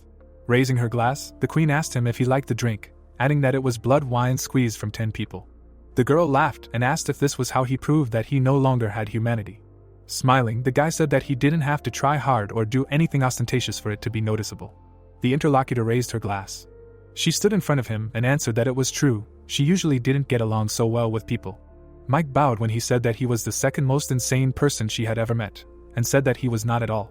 Jenny pointed at the man. The queen watched as he held out the box, saying that it was a black star, proof of membership in the Predators, and gave it to him. Looking at the star, she said that welcome to the world beyond humanity. The girl watched as the boy threw his hand behind his head and said that he was a dark mage, rejected by humanity, but wearing its appearance. The queen looked calmly, hearing her call. The servant bowed and said that a person dear to her would soon leave Travia. Turning around, Jenny asked if he heard. She stood in front of the formidable man, informing him that the one who humiliated him was leaving here. The monster's eye was filled with blood. The girl smiled. Looking back, the queen said that she would allow him to fulfill his will. Jenny looked up and said that he should just not dare to kill him. The man smiled furiously and replied that he was grateful to Her Majesty. Mike drank wine in front of her. With his eyes closed, he listened to her asking for forgiveness, interrupting the conversation, and replied that it was okay. The guy looked at her in surprise, hearing that, by the way, it was interesting. Remembering how the other guy bowed, Jenny said that usually when someone is called second, they ask who is first. She smiled, listening to him roughly imagine who he was talking about. Looking at his smile, the girl thought it was similar, but he got himself into more trouble. Mike pointed his finger at the flying organ. Imagining the guys turned away, the girl mentally wished him luck. Meanwhile, the dark sky was filled with clouds and the man was shouting that everything was wrong. He watched as the guy saved up mana in his fist, saying that he needed to wrap chi around himself differently. He would teach him to control internal energy. Having hit the student on the head, the demon said that he didn't at all. The bump on the back of the protagonist's head was smoking. The protagonist hit the man in confusion. He stood in front of him and told him that it just seemed to him that he suddenly went mad. He said that it was not blows, but treatment. The guy looked at him seriously. Introducing the 3 guys, Chuck thought about the fact that 2 months had passed since the last meeting with the duo of heavenly demons. Contrary to his original plan, he stayed in Travia for more than 2 months. The protagonist remembered how the man extended his finger, saying that as promised, he would teach him the demonic art of the bloody ghost. The protagonist imagined Stan standing in front of him, telling him that from now on he would be his master. He imagined how he looked at the night city and listened to what he had already said. Learning another martial art would not do him any good. Remembering how the demon grabbed him by the shoulders, the guy thought that at first he refused, but after his tirade, he finally agreed. Chuck imagined himself saying with a desperate expression that he would learn the blood ghost demonic art, but he didn't want to become his disciple, so he should just teach him. Imagining the dumbfounded demon, the protagonist thought about how he had said this indifferently. He was too lazy to continue insisting on his refusal, but for some reason he thought about it for a long time before agreeing to such conditions. The protagonist remembered clenching his fists and thinking about how the blood ghost art was a supreme technique, on par with the peerless spear of the 9 heavens, and because of this, he had only mastered it quickly to a certain level, but after that, the entire training had become a constant suffering. Frowning, he thought that his biggest problem was the imbalance of his mind, energy, and body. Since he had finished with Denier's trials, he had no time to think about it. The boy remembered how he had clasped his hands in rage, thinking that he had already informed everyone so that Amanda would not be able to attack him, and the fact that the mad sky demon destined by the prophecy was just Ho-Ju's interpretation. Chuck sat in front of the man, thinking that he had remained in Travia for the rest of the year, perfecting the new technique and entering into harmony with his body, energy and mind.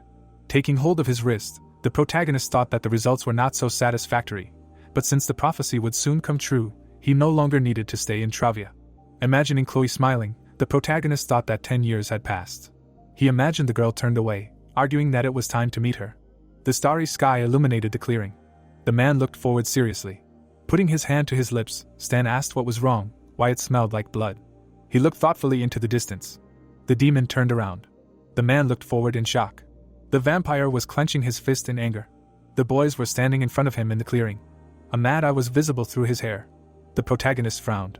Stan pointed at him in panic. Bill extended a trembling hand and asked how he was doing. The demon opened his eyes in fear, asking how. The man held his head with a grin, listening to what had happened to him. The monster frowned furiously. The protagonist stood in front of Kyle, saying that he had become a monster. Bill walked towards them surrounded by mana, answering that he had become a vampire. Gritting his teeth, Stan shouted that he was a fool, he had already forgotten about the pride of a warrior. The man raised his hand and asked what was wrong with that. Would this so-called pride return his lost hand to him? He lowered his eyebrows in alarm, saying that if he truly respected the bloody heavenly demon as a warrior, then he should not interfere. The guy took out his spear and asked if he had come for revenge. Bill grinned and replied that who knows, after so much time it is hard to say. Hatred towards him and the little sky demon is already like a habit from the time when he was still a human. Introducing a smiling Jenny, the man said that he was here for one and only reason, because Her Majesty wants him to despair. Chuck swung his spear in front of the demon. Stan clenched his fist furiously. Having created armor on himself, the protagonist asked his friend to protect Ruby. Looking at the enemy surrounded by mana, the protagonist listened that he must be careful. He is not one of those weak and feeble vampires with whom he had fought before. It seems that Jenny gave him some of her power. He confidently pulled out his weapon. The enemy quickly jumped up. The guy hit him with a spear. Chuck, grinning, held back the attack. Bill delivered a powerful blow. The protagonist kicked the ground. Flying up, he activated the divine art of the purple fog and the demonic art of the blood ghost. The protagonist looked down furiously. He was directing streams of mana, using many skills. The energy pierced the ground. The guy backed away. Chuck stood in the smoke. Bill grinned through the fog. The demon was flying behind him and telling him to dodge. The vampire writhed and laughed furiously. The protagonist swung his spear. The enemy extended his fist furiously. The protagonist looked at the glow with alarm. Ruby was taken aback. The demon desperately closed his eyes. Bill smiled evilly. He stood in front of the wounded guy.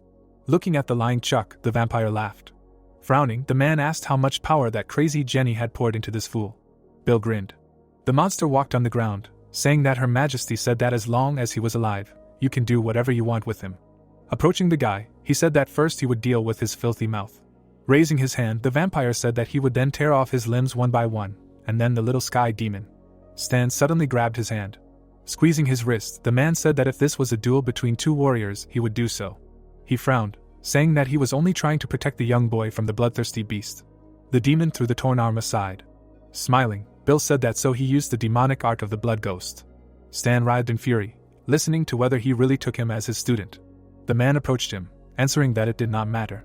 The vampire looked at him with a smirk and said that he never thought that he would be honored to finish off the reckless demon of the bloody skies. Ruby sat down next to the wounded boy. Gritting her teeth, she listened as the demon said that all his energy flows were mixed up and his organs were damaged, to give him a potion quickly. The girl poured the medicine into his mouth. The demon stood next to him, saying that the elixir should help him at least for a while. Looking at the fighting guys, he said that Jenny put her whole soul into this fool. Even if the old man and the protagonist worked together, the chances were not that great. Clutching his head, Kyle said that he would have to convince him to accept his demonic energy. And how could he, the monarch of the void, get stuck with such a weakling? The demon furiously lowered his gaze.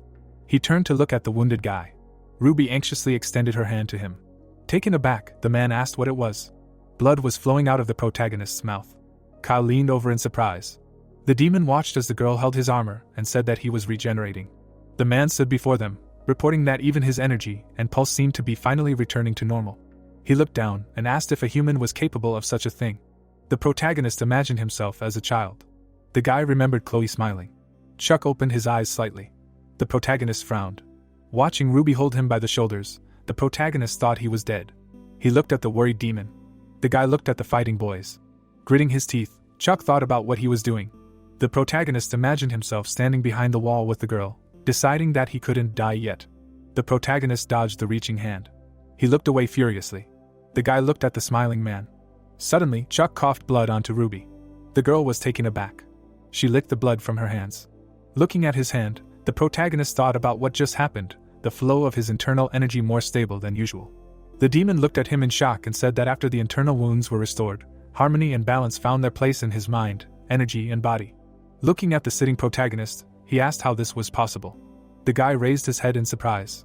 Frowning, Ruby shouted that where was he going, he almost died, let him not say that he was going to get up and continue fighting. Kyle stood behind, thinking that it was clear, so that was it. Imagining the heart, the man thought about what it meant, the same black heart that the lich spoke of, it brought him back to life and his body evolved. The demon looked ahead in surprise, thinking that everything was somehow too random, a feeling that the world wanted to save him and make him stronger. Imagining a grinning Stan, he thought that the crazy sky demon was not the chosen messenger. If he was with him, they would have met anywhere, not only in the north. Kyle imagined Bill throwing up his hands, thinking that the messenger was not blessed. He was informed by none other than this dark vampire. The man watched the boy walk the earth and thought that the prophecies of the spirits are always like that. They force you to move along the path of a predetermined fate, which creates an immediate fate. The protagonist approached the rivals. Stan smiled. Looking at the protagonist, he asked what just happened to him. Frowning, the guy answered that it seemed that he was not one of those who died so easily. Remembering how the man smiled, Chuck thought that it was true. The protagonist imagined how the old man looked at him happily and said that he was the favorite of the omnipresent god of chaos. The protagonist raised his hand, wondering if this god really owned the hand that granted this unknown blessing. But why would he save him? What was he trying to achieve? Imagining the blue flames, he thought that he should forget. Well, there was no point in thinking about it for now anyway. The guy frowned and decided that he wanted to use this power to fill his heart. Chuck watched as the vampire raised his hand, wondering what was happening. The aura around him suddenly changed. He gained enlightenment on the verge of death. Red energy hovered in front of Bill's face. Reaching out his hand, the man shouted that no, it didn't matter, with the powers that the queen gave him. He quickly jumped up. The vampire extended his fist. The protagonist punched him in the face. The protagonist threw him back with his spear. The opponent was lying on the ground. Bill was pushing himself away with his hands furiously. Frowning, the guy listened as he asked why he didn't use his spear, and replied that it was not the time yet. The opponent grinned, hearing that he wanted to try something. If he used the spear, their fight would be over. The vampire angrily ran towards him, shouting that he was a fool. Chuck looked at the glow with confidence. The enemy's severed hand flew to the side. The protagonist swung his weapon. The protagonist looked at the blood splashes, asking how he liked it. Bill grinned angrily. He jumped up, thinking that he should not talk nonsense. Gritting his teeth, the vampire thought about the fact that he had already left everything. The monster extended his hand to the guy, thinking that it was just to defeat them, the creatures. Chuck looked down with confidence. A spear flew past him. Stan looked at it in shock. The protagonist stood in front of the fallen enemy. Rolling his eyes, Bill said that he had to obey. Imagining himself as a puppet, the man continued to say that it was the order of Queen Jenny. The protagonist stood above him and asked if he was really thinking about his queen in the last seconds of his life. He looked down with contempt. The man grinned. Bill screamed madly that he should shut up. He would kill him and the little sky demon and restore his reputation as a martial artist. He was a bloody sky demon. The vampire imagined Jenny pushing the shards away. The boy raised his spear. The veins on the enemy's face stood out, and he called for the queen.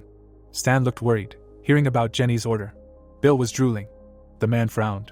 The demon stood in front of Chuck, saying that he was a fool. Turning away, he said that it was time to finish him off already. The enemy's pupil reflected the protagonist's face. The protagonist cut off his head. Blood dripped from the tip. Frowning, the guy wondered why Jenny was attacking him through Bill. He put away the spear, saying that it was time to go, and thought that he couldn't think of a reason. The city was filled with fog, and Chuck said that he didn't want to come back here anymore. The plot moves us to the palace. The queen smiled. Jenny watched the guys through the portal, thinking that she still didn't understand what was happening. He didn't use any demonic powers, so he didn't think that the monarch of the void interfered. Grinning, she thought that it was interesting. She hadn't been so interested in chasing people for a long time. Turning around, Mike said he was curious, asking what standard she used when choosing a person, and the girl replied that the person should look like they would never fall into a stana. The queen looked at the protagonist in the portal and said that this is the despair they fear the most. The guy stood in the hall, asking if there were many people like that. He looked surprised, hearing that, for example, he was not one of them. Touching his cheek, Jenny said that he was both human and not human at the same time, and already in despair. She looked at the man around him, saying that he was certainly interesting. Watching him fall would be uninteresting, so she was not interested in making him her servant. Tilting her head, the girl asked if she wanted her to predict the future, adding that he would probably fail in trying to achieve what he wanted. The queen looked at the dark aura of the guy, saying that he would die a terrible death. Mike walked away from her, answering that he hoped it would be true, thinking that he was talking nonsense. Frowning, he thought that since he was now a member of the Predators, he no longer needed to be on the server. The vacation he took from the guild was almost over. He needed to return to the Tower of Dark Magic. Imagining a male silhouette, the guy thought about the Apostle of the Apocalypse and causality. Judging by the blessings of the Apostle, he would follow his destiny. Mike looked down, thinking that he would just constantly bump into him, as if fate itself decided this for them. I wonder what happened to him in his past life. What is his role in this one? He walked surrounded by dark mana, thinking what it would be like the next time he met him, waiting to meet Chuck again. We are transported to the central city of Area, Rubes, where the protagonist looked at the train, thinking that this is a city filled with abundance to the point that it is called the City of Dreams. Imagining a tall building, the protagonist thought that the Magic Guild of the Golden Magic Tower and the Bloody Magic Tower are located here, and the main center of the Mercenary Guild is also located here. He walked along the street, thinking that he is near the Crown, where the Murim Alliance is located, so there are many magicians and martial artists here. Frowning, the guy thought that this is his first time here. Even an A-rank mercenary here will be looked at as if he is nothing. Chuck put the token on the table. The girl at the counter took it, asking if he is an S-rank mercenary. Who is next to him? Stan picked up the medallion and replied that he is a reckless demon of the bloody skies. The worker frowned and said that this city was protected by the Murim Alliance, the Demon Alliance, and the Mages Guild, and if he did anything bad, it would be bad. Chuck watched as his companion smirked and asked if he thought he was a fool who would cause trouble left and right. Stan stood behind him and said that the Murim Alliance, the Demon Alliance, if he wanted to, nothing would stop him. Ruby jumped out from under the guy's clothes. Raising her leg, she said that she hadn't been to Rubes for a long time. The girl put her finger to her chin, saying that this was the main center of the Mages Guild. The protagonist looked surprised when he heard that there was also a Golden Magic Tower and a Bloody Magic Tower. The protagonist remembered how Lloyd raised his finger, thinking that he said that he would fulfill any request he asked of him if he approached him, even though he didn't have any special requests yet. Looking at his palm, he thought that Scarlet was here too. He imagined his smiling friend, thinking that she said that she would contact him through the bracelet if she needed help, but since he hadn't heard from her for several years, it meant there were no big problems. Ruby lowered her head and said that her master hadn't contacted her for over a year. Chuck was surprised to hear that she could leave a message at the Golden Magic Tower. Smiling, the girl told him that Lloyd, the head of the Golden Magic Tower, was also her master's apprentice. She closed her eyes and said that if he wasn't a mage, he hardly knew about it, but her master was really something. Turning away, the protagonist replied that since they didn't have anything planned for today, they could stop here. The protagonist walked with the guys down the street, saying that first they would go to the Golden Magic Tower, and then look into the Bloody Magic Tower. He looked at the arches and said he hadn't expected that. The guy looked up, saying he knew, of course, that this place was very rich, but still, to think that someone owned it. Introducing the two men, Ruby said that some people without a class had techniques that were available to magicians and martial artists when the skilled hands of gnomes worked together with magic. She happily pointed to the train and said that it was the highlight of the city. A voice came from the guy's bracelet, saying that she didn't understand why she was so proud of the city at all. Chuck stood on the platform and offered to go already. Frowning, Stan said that he would tell right away he would sit by the window. The girl sat down on the chair and told him to sit down already. The main character smiled calmly, listening to how all this was only in Rubes. Because it was safe here and the city was extremely rich, he doubted that other cities could take care of such technologies. Kyle looked thoughtfully. Imagining the mountain, he thought about how much had changed in the 400 years of his imprisonment. I wonder how the South had changed then. The protagonist walked along the Golden Magic Tower station, saying that they had arrived quickly. Imagining a serious Stan, Ruby said that about the old man. She didn't even expect that he would be so happy about the train ride, so childishly. She stood next to the guy and said that first they should go to the Golden Magic Tower. The building was illuminated by the sun's rays. The guys entered the tower. Chuck looked at the chandelier. Pointing to the corridor, the girl said that they should go there. Lloyd took off his glasses. The protagonist stood in the aisle with a serious look. The man smiled. Lowering his glasses, he said that these were unexpected guests. Ruby happily said that they hadn't seen each other for a long time. Lloyd sat at the table, asking how much had passed, really 7 years, and said that she hadn't grown a bit. He looked away and said that the protagonist had changed a lot. The guy smiled, listening to him say that he couldn't believe that he and the one he knew were the same person. The man examined the chandelier, asking if he had decided what he wanted to ask him for. Chuck sat down opposite him at the table, answering that he hadn't yet. The protagonist closed his eyes with a smile, hearing that he shouldn't forget, he had his limits, he shouldn't ask for something unimaginable. Touching his chin, Lloyd said that since he wasn't here to ask, why did they come? They clearly weren't here for tea. The girl held a cup and answered that they came to ask about the whereabouts of her master. She sat at the table, telling him that she was acting on orders from Master Zenovis and Chuck, but so far she hadn't heard anything from her master. Frowning, the man said that her master. He put his hand to his chin and continued saying that he had visited him 2 months ago. The protagonist thought about Zenovis with a serious expression. Remembering dinner about the clock, the protagonist thought about how, like him, causality is confused, a mage who survived the test of the god of time. He imagined Kao crossing his arms, thinking that he went to the sleeping forest to meet him, but instead found his familiar, along with the monarch of the void.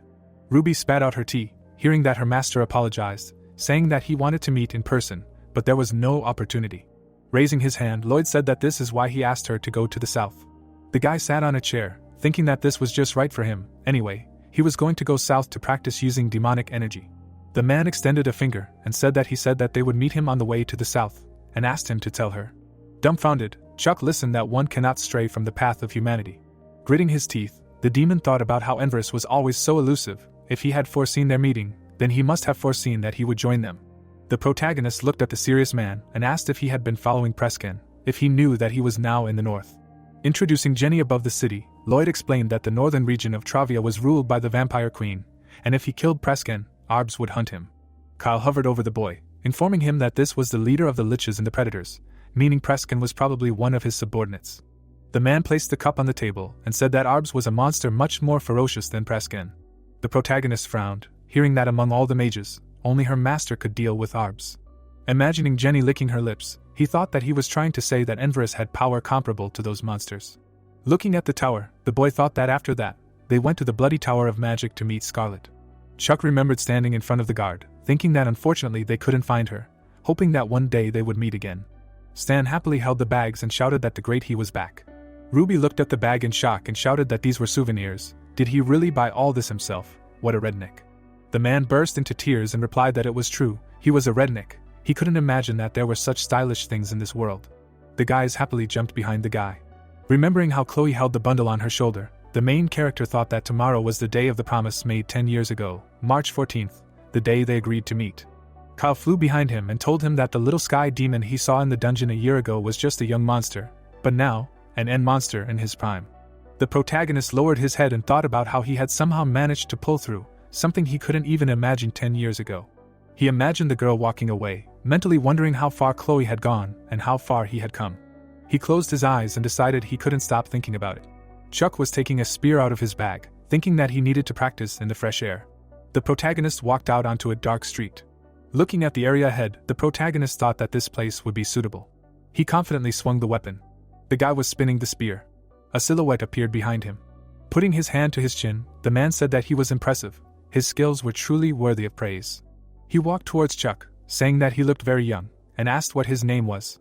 Frowning, the protagonist said his name, and thought that he was following him.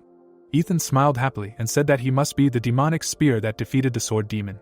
The protagonist gripped the weapon's hilt and thought about how he was an indestructible spear, one of the best spearmen in area, a master of martial arts and magic.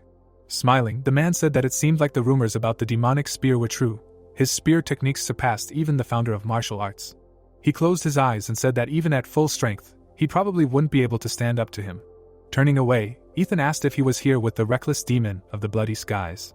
The man imagined Stan leaning against the train and telling him that the reckless demon of the bloody skies was a notorious demonic figure who had done many terrible things, asking why he was traveling with such a person. He put his hand to his chin and asked if he was being threatened. He shouldn't worry, he could help him. The protagonist listened with a frown as he said that if they attacked together, even Stan wouldn't be able to resist, and replied that there was no need to worry.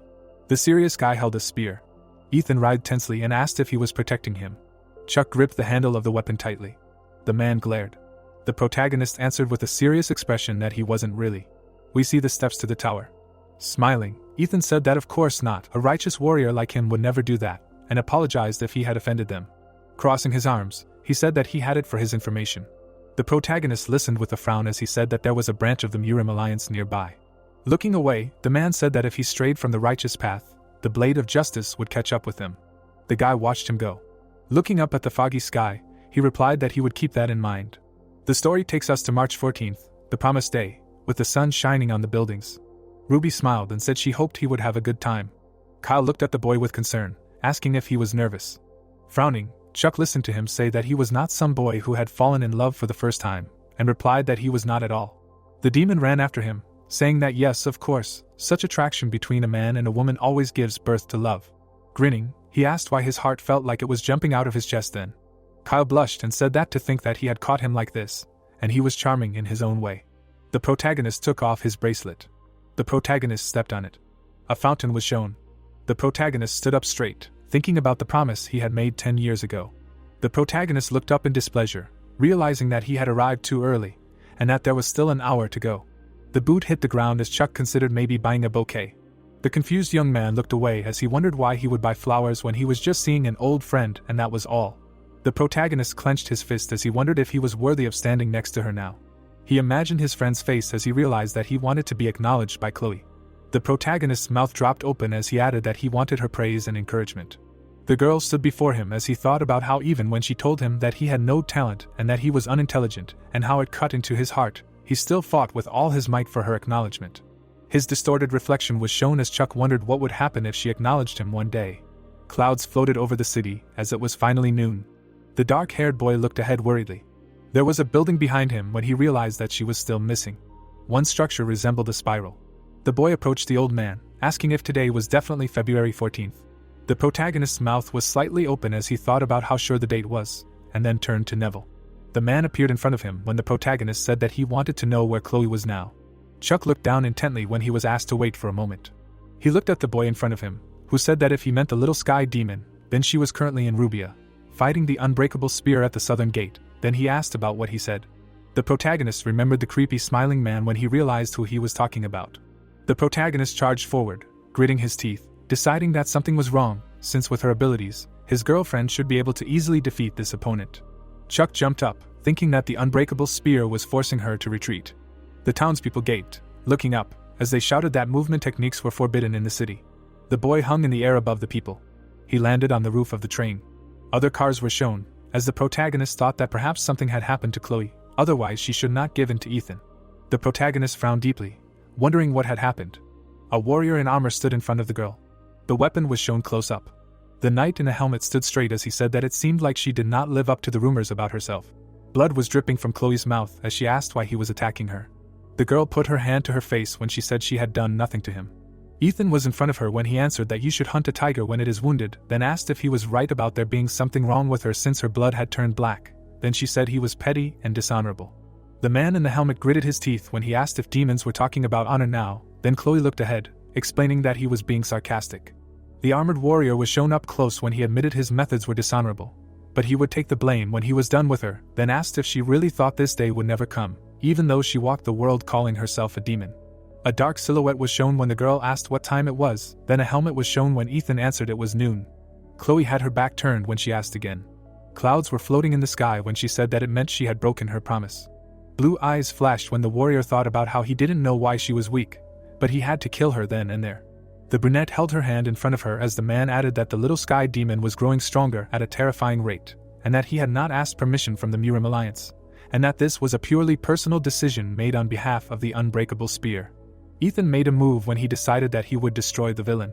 The girl was shown in profile when she wondered if this was really how it would end there. The armored warrior held a weapon in his hand when she wondered if she would die at his hands. Chloe imagined the smiling protagonist when she apologized to him for failing to keep her promise. The brunette's eyes were closed. Someone passed by her. The man in the cloak stood with his back to her. The girl looked surprised. Ethan was shown in profile when he asked the protagonist if he even realized what it meant to stand in his way. Chuck's mouth dropped open as he asked what he was doing. The man looked ahead angrily as he repeated his question, then replied that he was destroying the villain, and that if they didn't, she would be unstoppable. Chloe looked shocked as the warrior added that if he had to pay for it, then so be it. She was sitting behind the protagonist when she turned to him and asked if it was really him. The guy smiled slightly. The protagonist looked at his girlfriend behind him as he answered in the affirmative. The girl continued to look ahead, her mouth open. Chuck looked down, pleased. Ethan was standing with a spear in his hand. The veins on his forehead appeared as he asked how dare they chat and smile in front of him. The man jumped up, rushing forward. The protagonist's cloak was revealed. The protagonist was half-turned. Chuck looked back angrily. Ethan gritted his teeth, looking forward. The guy attacked him with the swing of the spear. The protagonist extended his hand to the side. He pointed the weapon at the enemy. Ethan leaned on his spear as he addressed the boy. The protagonist looked ahead seriously as he wondered if the enemy's armor was magical like his since it could recover. and then thought that even this stance with a spear and his fighting style were very different from ordinary warriors. The armored knight was enveloped in green energy as he used the skills of strengthening and acceleration. Ethan pointed the spear at Chuck. The pupils of the mustachioed man narrowed as he used the technique of explosion. The youth turned his head to the side. There was smoke in front of the warrior, as the protagonist realized that he also had magic. The protagonist frowned, looking ahead as he realized that this would not be an easy battle. The warrior in the helmet tilted his head forward. There was no one in front of him. Chuck swung at Ethan, thinking that it would be nice if he was like before. The protagonist stood holding a spear. Blood was running down the knight's face as he called the protagonist a loser. The guy looked away indifferently. A crowd of people was shown as he realized that spectators were starting to gather, and that it was dangerous to stay there. The protagonist stood in front of his friend. The girl looked ahead with a smile as she said that she never thought that they would meet like this. The protagonist was shown in profile as he agreed with her. He extended his hand forward. Chloe was sitting in front of him. She opened her mouth slightly, smiling as she apologized, explaining that she really couldn't get up. Chuck looked down attentively. He opened his mouth wide as he asked her again. The friend hugged him from behind. The girl looked languidly at her comrade as she asked what was wrong, because he was sweatier than her, and that she was really that heavy, to which he replied that of course not. An angry Ethan opened his mouth as he addressed the demon spear. He was behind the protagonist. The dark-haired man looked forward angrily as he warned him that if he left to protect the small sky demon, the Murim Alliance would consider it an act of rebellion, and then wondered if he really decided to follow the path of demons. The protagonist turned around, carrying the girl. Chuck's mouth dropped open as he spoke about the orthodox path and its opposite, and how wasting your life playing factions is a choice for everyone, and how he has no interest in it. Chloe's eyes were closed as he explained that he just wanted to save his comrade. Ethan stood there, looking forward as he asked him again, saying that in that case, he would have to finish him off to leave, otherwise he would notify the Murim Alliance, and they would send an extermination squad after them. The boy looked away intently. He had his back to the armored warrior when he said that he didn't like killing, and that the man himself had noticed that the pursuers were approaching, so it was better to hurry, adding that if he was tired of living, then he should jump off a higher cliff. Ethan gritted his teeth in anger. The protagonist looked ahead when the man mentally asked him to leave the city. The protagonist looked at the knight behind him, who added that he would say one thing on behalf of the one whose life he saved. The warrior placed his hand on his knee when he said that the Murim Alliance headquarters was nearby, and that they would send the best martial artists, and that an elite squad would soon be formed, and that while the little sky demon was weakened, they would not cope. Ethan looked from under his brows, gritting his teeth when he summed up that if the guy ignored this warning, then he would personally lead the squad, and next time everything would end completely differently. Chuck looked away in displeasure, answering that he would keep it in mind. An overhead shot of the buildings was shown when Kyle asked if the boy would flee the city as advised. The protagonist was flying when he replied that no, as that would be foolish and that the unbreakable spear probably hadn't thought things through that far, adding that even if they escaped immediately, it would be difficult to escape. The demon looked after the protagonist when he asked what he would do then, to which he was told that the Murim Alliance was not the only organization in the city. Neville crossed his arms when Chuck added that if the Murim Alliance was fighting for justice, then there should be a faction that opposed them, like the Demon Alliance. A red silhouette was shown when an unorthodox organization was mentioned. Kyle was behind the protagonist when he asked how the protagonist had become so naive and why the protagonist thought the Demon Alliance would help him just because he opposed the Murim. The protagonist pursed his lips, looking forward as he replied that he knew it was a risk, but in a situation like this, there was no other way but to take the risk. Chloe's mouth fell open as the boy added that he never thought something like this could happen to her, and then wondered what had happened. Kyle looked at the girl as he explained that it was a curse, and was questioned again. Chloe was on Chuck's back as the demon explained that it distorted the energy flow from her core and destroyed her body, and that no one would be able to move normally under its effects, and was questioned again. Kyle smirked as he explained that, fortunately, this curse alone would not kill her, and that it was meant to cause pain, so to speak, to subdue, concluding that it was not a pleasant thing. The boy turned his head to the side, his mouth slightly open as he realized that his girlfriend had traveled all the way there in such a state just to keep a promise. The protagonist gritted his teeth as he asked how he could lift the curse, and the demon replied that it was simple and that he just needed to kill the one who cursed her. White clouds floated across the sky as the demon's spear was greeted, asking about the fact that he had a small sky demon on his back. The protagonist stood with his leg bent as someone said that it was an honor to host two young heroes who had great fame. The woman looked ahead with a smile as she said that her name was Clara and that she was the head manager of this estate. The brunette's face was shown up close as she welcomed them to the Demon Alliance's home. Chuck looked ahead in disbelief. Purple rooftops were shown as someone announced that they were waiting for the protagonist. The man stood sideways as he introduced himself, saying that he was Clark, the head of the Demon Alliance branch in Rube's City. The protagonist had a female friend on his shoulders as he thanked them for the warm welcome and stated his name. The dark-haired man turned his head to the side as he said he had some questions. Dark silhouettes were shown as Clark reminded them that Chuck had defeated the Sword Demon and the Blood Sky Demon. The Alliance branch chief looked towards the guests as he said that they thought the young man was a righteous warrior belonging to the Orthodox faction, but he came with a reckless Blood Sky Demon and even saved the little Sky Demon despite the fact that it would incur the wrath of the Murim. The dark-haired man smirked as he asked him to tell him whose side he was really on. The protagonist's mouth dropped open as he replied that he was often asked that question and that he was on neither side. Clark stood in front of the protagonist, who added that he was simply Chloe's friend. The boy and the man looked at each other as the Alliance leader asked him again, laughing, and then wondered if the little Sky Demon really had a friend. The warrior pointed his spear at the protagonist as Clark exclaimed that he understood why he stood up to the unbreakable spear, even if it meant incurring the wrath of the Murim Alliance. Chuck looked straight ahead seriously as the man added that it was brave. The Alliance branch leader glared as he summed it up by saying that it meant they wanted protection from a demonic organization, and then asked if they realized what that meant. The boy was shown in profile as he asked him to stop being distracted and get to the point. Clark introduced Chloe and the protagonist as he said that the guy with the little Sky Demon didn't have a preference for anyone and that they wanted to know if they were going to officially become allies of the demonic alliance. The protagonist held his girlfriend as he answered that he didn't know what the girl would do. Then they asked him about himself. The man looked ahead with a creepy look as he asked if it wouldn't be at least fair for them to join their ranks since they were going to use the demonic alliance as their shield. The guests stood in front of the head of the organization's branch.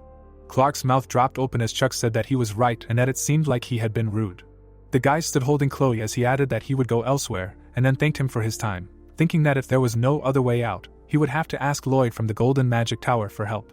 The protagonist imagined the bearded man when he thought about how he doubted that the Magic Tower would go against the will of the Murim Alliance just to help them, but there was no other way, and how he could only hope that Lloyd would take his request seriously. Clark looked after the guests as he asked them to stop and wait for a minute. The man put his hand behind his head as he called the boy impatient, and then asked to at least let him finish. The leader of the alliance looked serious when he said that the unorthodox organization would protect them even if they did not join their faction. The protagonist stared ahead when he asked if he was serious, to which he was told that it was a direct order from the leader of the demonic alliance. Clark stood in front of the boys, saying that whenever they asked for their help, they should accept them into the alliance if possible, and protect them if they refused to join. Chuck looked ahead in confusion, thinking about the leader of the demonic faction, when the man added that since they still needed help, he hoped to recruit powerful allies, but it seemed that would not work.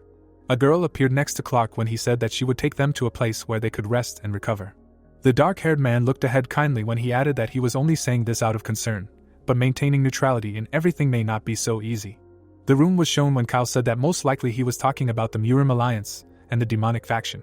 The demon appeared above his comrades when he added that, but not only, then the guy agreed with him. The protagonist lowered his thoughtful gaze when Kyle said that between the orthodox and the unorthodox, as well as between the human and the inhuman, he walks on a knife edge. Chloe was lying in front of the protagonist when the demon asked him how much longer he could maintain balance. Then the guy asked him to shut up, since she was waking up. Chuck looked at his friend with a smile when he addressed her and asked if she could hear him. The girl sat up, looking at her comrade when she said his name, then he asked her to lie down a little longer and not to strain herself. The young man looked down when he added that he heard that she was cursed, and then asked who it was. Chloe looked at him carefully when she asked why he needed to know, to which he replied that it was obvious. The protagonist looked shocked when his friend asked if he really started to think that he was stronger than her. The girl lay looking away when she told him that she fought this villain for 3 days and 3 nights, but was unable to finish him off, and before leaving, he put a curse on her. Chloe looked at her friend sitting next to her when she asked him if he thought he could handle him, to which he replied in the affirmative. Sweat appeared on the girl's face. The angry protagonist opened his mouth wide when he exclaimed that no matter what happened, he would definitely handle him. The friend looked surprised. Chloe smiled contentedly. Rick was shown when she revealed that she was cursed by a Fist Lord who said that he was a low-ranking member of a group called Heaven Beyond Heaven. Chuck remembered Stan's muscular back when he realized that the wound was inflicted by a Sword Lord from that organization. The girl looked forward with a smile when she said that he was so angry as if it happened to him, and that she was pleased. She was sitting in front of the protagonist when she added that, in the end, it was her problem and that she would solve it herself. Then the guy asked if she was really going to do it in such a state. The protagonist looked at his friend angrily, who replied that she couldn't even imagine such a thing 10 years ago, and that she would never have thought that she would hear such words from him. Then he exclaimed that he had never said such a thing. A window with carved shutters was shown when Chloe said that she really didn't want to talk about it, and that 10 years had already passed. They were sitting next to each other when the girl asked if he was really angry about what happened because they were friends, to which he answered in the affirmative. She approached a confused Chuck when she said that she wanted to ask him for a friendly favor, and then asked if it was possible, to which the young man answered that of course she could ask for anything. There was food on the tray in front of them when her friend said she was hungry. Chloe opened her palms in front of her when she explained that she couldn't move a finger. The protagonist looked at her questioningly. The girl stuck out her tongue when she asked to be fed. The protagonist's shocked face was shown. There were white clouds above the building. Chuck was watching Stan and Ruby when he explained that while they were within the walls of the unorthodox demonic alliance, he was trying to find out about the heavens beyond the heavens through the connections he had. The angry guy was in front of the old man when he added that, however, even Enverus didn't have much information on them, and that he couldn't figure out how to lift the curse on Chloe either. Kyle appeared next to the protagonist when he said that as a result, the answer lies in the south. The demon brought his hand to his face when he explained that there are many Shans living in the south after all, and that it would be much easier to find a solution there. The girl was lying in bed when the protagonist thought that the Murim Alliance's hounds were probably catching up to them by now, and that he needed to make a decision before it was too late. The sun was shining on the roof of the building when the man said that he was told that he wanted to ask him something, and the boy replied that it was true. Clark stood in front of the boy, who asked to what extent the demonic faction protected its members, and the boy replied that it was a good question. The man presented a red silhouette when he explained that most of their organization were demonic people trained in the martial arts of evil, and that these techniques were powerful, but at the same time they changed the nature of the person who practiced them.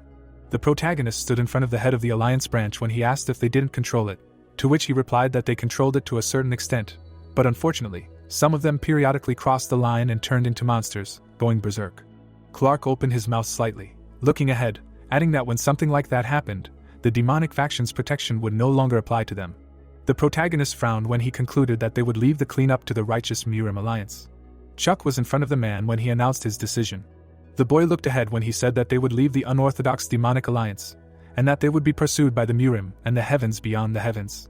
Clark stared ahead. The boy turned away from him. The man's distorted face appeared before the protagonist when he was asked if he was sure he wouldn't regret his decision. Sweat appeared on the protagonist's face. He looked at the man in front of him, who said that he was glad to meet him and introduced himself as the leader of the demonic faction. A frightened Chuck backed away when the demon said that there was no need to be afraid and that he was speaking to him through a device installed in the branch leader, and the boy wondered how he could control himself after what he had seen. The man's eyes glowed purple as he assumed that the boy was leaving them because of the small sky demon. The protagonist looked determined as he answered in the affirmative, adding that he was grateful for the shelter provided, even if it was short-lived. The being inside Clark was shown, telling him that it was okay and that if he wanted to leave, he could, but it wanted to leave him a message. The man in the red cloak sat on a rock when he said that the boy was currently walking a gray path, but if he ever decided to take the dark path, he should come to the forest of Legro, and the boy would find him there. The protagonist sat looking ahead. In front of him sat Stan, who said that she was truly impressive. The man looked down appraisingly when he asked about how she could possibly be only 23 and yet have already achieved transcendence, adding that there had never been a precedent for such a thing anywhere. Chloe raised her hand to her face when she called him a reckless demon of the bloody skies, saying that she had heard many rumors about him. Then he asked what she thought when she saw him in person. The girl looked at Stan when she replied that he did not seem like a particularly scary opponent. The man clenched his fist when he said that her words really got his blood pumping, and that if her body recovered, he would gladly fight her one day. Chloe's face was dripping with sweat as she agreed with him. Her friend leaned on Chuck.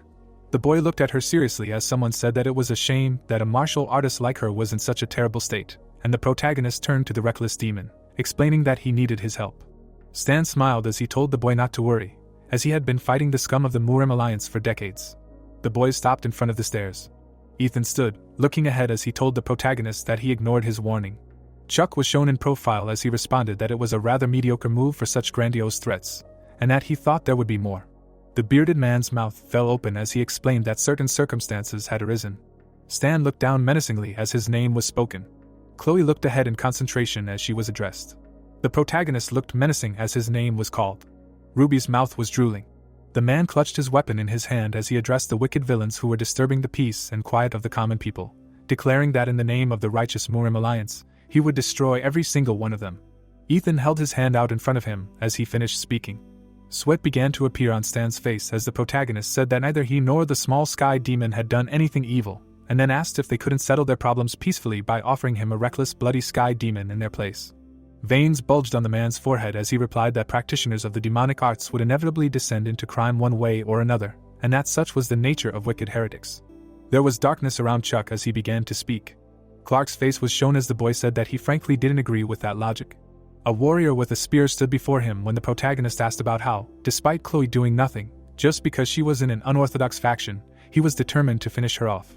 The protagonist looked ahead, gritting his teeth as he said that they were all madly obsessed with everything being black or white. An armored warrior was shown as the youth added that since he wanted it so much, he would deal with him, the unbreakable spear.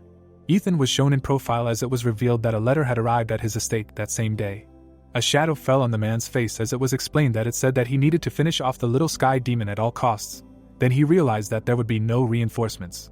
Stan and Chuck were shown as Ethan thought that even though Chloe was weakened, the two of them next to her were such powerful warriors that even one of them would be difficult to handle. The mustachioed man's mouth dropped open as he added that it was basically an order to go to his death. His blue eyes sparkled as he decided that it didn't matter. The warrior clenched his weapon in his hand as he wondered if the reason he was sent alone without reinforcements was because the Alliance forces were busy with another problem, or if this was punishment for bowing his head to them in front of the crowd. Ethan stepped forward as he decided that he would destroy these demons. He frowned deeply as he looked ahead as he added that these were the beliefs he had held his entire life. The boy waved his spear in front of him. The protagonist held his hand out to the side. Stan looked up from behind him as he asked if he needed help, to which the boy replied no, that he could handle this himself. The armored warrior rushed towards him as he exclaimed that he would take the head of the little sky demon with him. The protagonist swung his weapon as he thought about how these villains wanted to kill Chloe, even though she had never done anything evil, simply because they had called her a demonic person. The helmeted man stared ahead as the boy added that his gaze was still unwavering, as if he could not find a single flaw in this spatial black and white logic. An angry Chuck gritted his teeth as he realized that their unwavering conviction was infuriating him beyond words. The boy parried all of the enemy's attacks. Ethan opened his mouth wide. The protagonist's eye flashed as he decided that this was the case. The protagonist held a spear in his hand as he thought that since they considered themselves to be paragons of righteousness, and they were branded as demonic people, then he would agree with it. The boy looked ahead carefully. A ball of energy appeared in front of the armored warrior. Chuck, looking forward seriously, decided that he would take this path. The opponents stood opposite each other. Ethan's helmet began to disappear as he warned the protagonist that he would regret his decision. The dark-haired boy opened his mouth slightly, looking down as he replied that it would not happen. The man spat out blood as he agreed with him. The young man stood up straight as he added that he thought the same. The protagonist's eye was shown up close. A bloody body lay in front of him as he thought about how even the unbreakable spear, a great martial artist like him, would bet his life on this black and white view of things. The protagonist and Stan were shown in profile as the boy wondered if it was really worth it.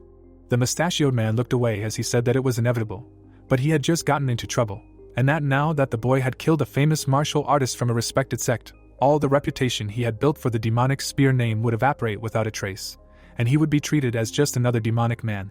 Chuck stood there, looking forward with a serious expression, as he added that the Murim Alliance would no longer have to hold back, and that they would openly send out a punitive force. Ethan's body lay in a pool of blood, as Stan guessed that the man had most likely been used as a pawn for exactly that purpose. The protagonist looked at his comrade, who said that the man with the little heavenly demon had simply not yet managed to gain enough notoriety for them to be able to afford a full-scale punitive force, and that he knew all too well how those wily Murim Alliance rats could act. Stan looked at the girls behind him when the protagonist asked if he meant to say that they sacrificed a martial artist who had reached the highest peak just to get an excuse, to which the man replied in the affirmative, adding that it was definitely worth it. Ruby held Chloe back as he explained that it was beneficial if in return they were able to finish off a monster who had reached the level of transcendence at the age of 23. There was a building behind the guy as he asked it again, saying that he thought he had heard of it before, and then wondered what kind of level it was. A masked guy appeared, asking if he was curious. Chuck was in front of Stan. The protagonist was hugged by a stranger, whom he asked about when he managed to sneak up on him, to which he was told that the level of transcendence was too majestic for worms like him to even whisper about. The hand reached for the light when he explained that this was the final stage of a martial artist's development, beyond the highest peak, and that this level was a colossal wall. Stan was in front of the guys when Ron said that countless losers were doing their best, desperately trying to conquer this wall, like the man who was hanging around with Chuck. The reckless demon was shown from behind when he said that this couldn't be true, recognizing the stranger. Someone in black stood next to the protagonist when he asked if his wounds left by the Sword Lord had healed at all. The protagonist was shown in profile looking worried as he realized he couldn't move after Ron added that the small sky demon seemed to be unconscious. White clouds were floating in the sky as someone warned them that he was going to give them the honor of facing a transcendental level martial artist. Ron held up a few fingers as he said that he was the hidden ruler of the heavens beyond the heavens, and that he was there for two reasons. Sweat began to appear on Stan's face. Chuck looked scared as the ruler told them to attack together now. Raising his hand, the boy said that he was the ruler of darkness, and that he was here today for 2 reasons. The man gritted his teeth. The hero's eyes widened as he heard that they should attack together. Frowning, the protagonist asked what 2 reasons. What was he talking about? The ruler of darkness stood before him silently. The girl sat on the ground. It was heard that, well, first of all, he, of course, wants to take the small heavenly demon. She was breathing heavily. It was said that thanks to the curse of the Lord of the Fist, this will not be a problem. But there is one thing. Stretching his hand forward, the guy said that while he is with her, taking her will not be as easy as he expected. Looking at him, Chuck asked what because what will kill him, yes. Holding the sphere in his hands, the Lord of Darkness answered that he could, but there is a second reason. He threw it up. Rays appeared in the sky. The hero clenched his teeth. The man looked in amazement. The girl opened her mouth in surprise. The guy silently looked forward. Darkness appeared around him, and he said that they should not be afraid. He only separated the space to get rid of the insect's gaze. The protagonist looked at him in fear, hearing that he had impressive strength for his age. He had killed an iron spearman, one of the best masters in the Murim Alliance. Holding the dagger in his hands, the guy said that he wanted to test it. Looking at him, Chuck heard that this was the second reason, not to worry, he would not kill him. Frowning, the man asked where the overlord was, to which the guy replied that he should shut up. Looking straight ahead, Ron asked that it had been, 10 years since his defeat, right? Then he had shown promise, but in 10 years he had not achieved transcendence. Stan looked at him in surprise, hearing that he was not interested in trash, let him not interfere. Looking away, Chuck thought about the old man. The starry sky appeared. It was heard that enough talking. Holding the weapon in his hands, Ron said that they would begin. The hero abruptly rushed forward. Standing in front of him, the Lord of Darkness asked, what is trying to hide fear, rushing into the attack, pity? Suddenly he stretched his hand forward. The blade stuck into the ground. It returned to the owner. The protagonist clenched his teeth tightly. Suddenly several blades flew forward. Chuck's eyes widened in amazement. He began to dodge them. The hero looked forward in bewilderment. Stretching his hand forward, Ron said that he was missing on purpose. He did not even have time to react. The man stretched his hand to the side. The Lord dodged his blows. Stan froze in amazement. He clenched his teeth furiously. The man looked angrily at the Lord of Darkness. Standing behind the hero, the spirit said that they were on completely different levels. He was just playing with him. The protagonist clenched his teeth tightly. His eyes widened, hearing the question of what he would do. Ron closed his eyes and sighed. Standing behind the man, he said that he was tired. Stan looked at him in fear. Suddenly he fell to the ground. Blood flew out of his mouth. It was heard that he had wasted 10 years. Raising his hand, the Lord of Darkness said that he did not even want to look at him anymore. Suddenly Ron looked in amazement. A bright glow emanated from the hero. Standing in front of him, the Lord said that this would not work. He would have to take only the lesser heavenly demon. The protagonist stood still. It was heard that who knew that he was a non-entity clinging to the power of a vile demon. Chuck clenched his teeth in anger. The Lord stretched his arms out to the sides. The man's body flew up.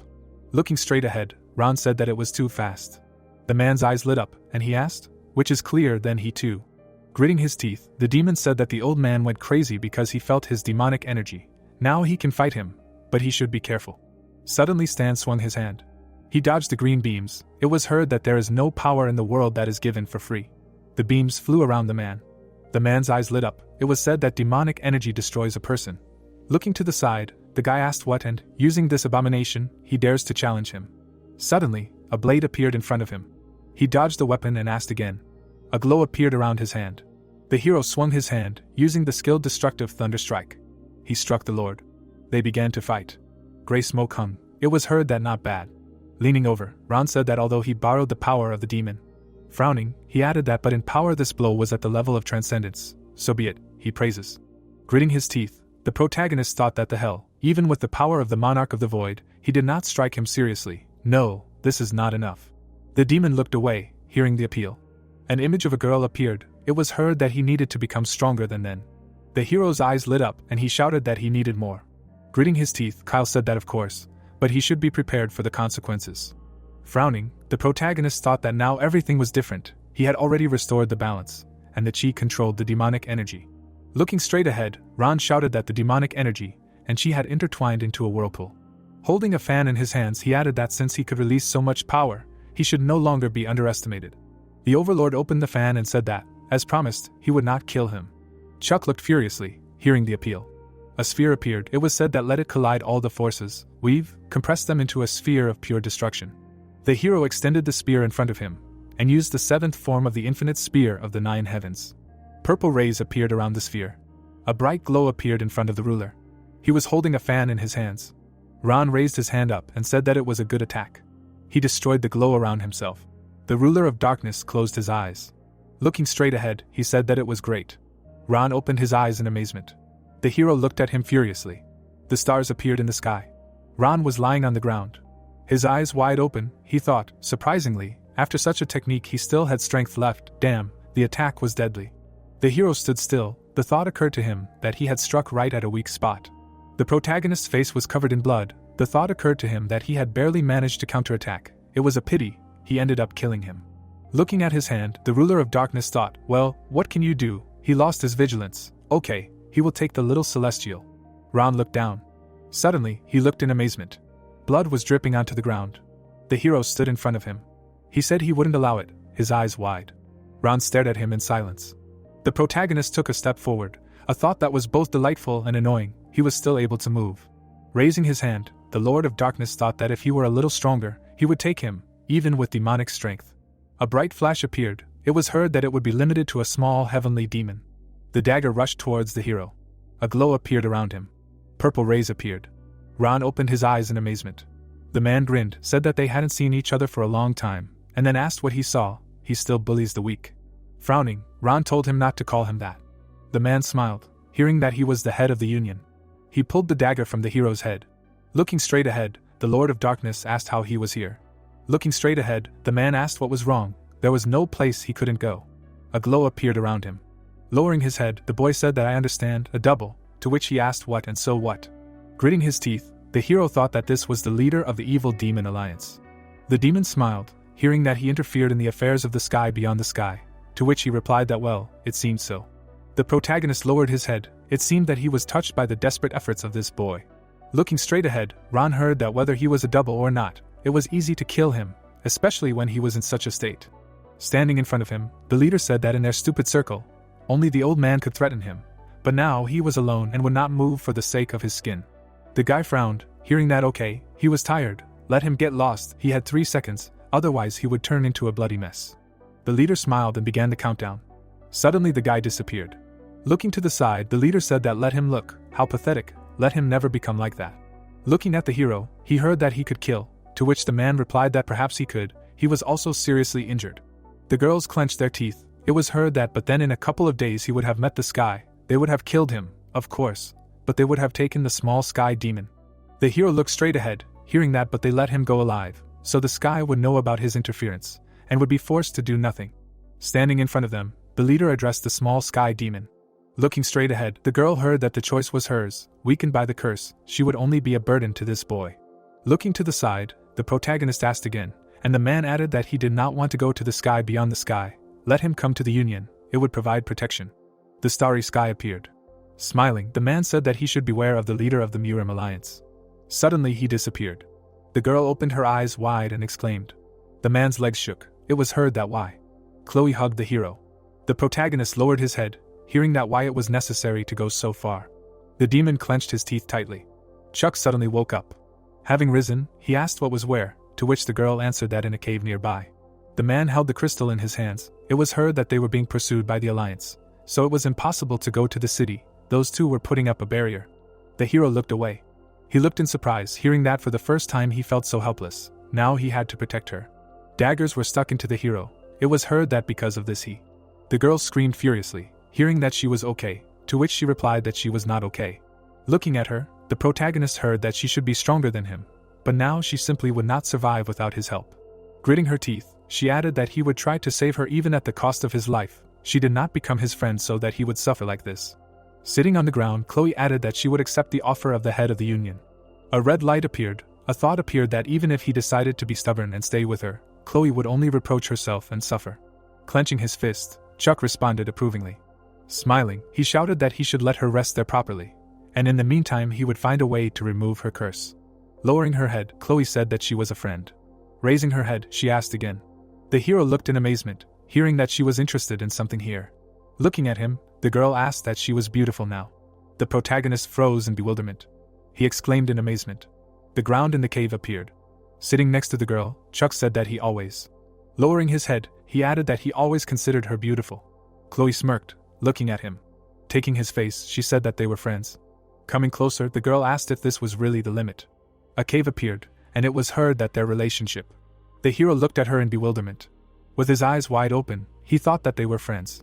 Chloe stood above him. With her mouth open, she said that she had been his for a long time. The man frowned and shouted that they were finally done. Suddenly they hit him, to which he asked what for what. Looking straight ahead, the girl asked what was going on, to which they answered that nothing. Removing the bandage, she said that well, okay, when he woke up, how does he feel? Daggers were stuck into the hero. It was heard that she somehow healed the wounds on his body with an elixir, but the eye. A white glow appeared. Grinning, the girl said that fortunately.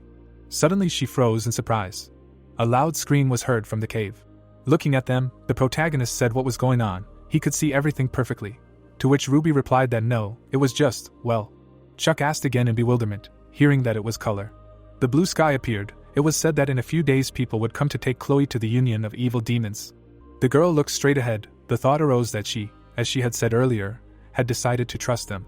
Closing her eyes, she said that well, a few days in Chuck's place were truly priceless. Smiling, Chloe added that when they met again, she wanted to stand with her head held high. Looking at her, the hero replied that he was sure it would be so, and then thought that they had just met, and it was already time to part, but now this was probably the best choice. The protagonist looked at the forest. The blue sky appeared. The thought arose that until the next meeting, let him not die. The man held a lock of hair in his hands. It was said that they had not done so much together yet. The girl was sitting on the ground. It became dark outside. Standing behind the hero, the demon said that the girl's hair. Looking straight ahead, he thought that the head of the union said to keep them, and then said that they were probably for the sorcerers from the south.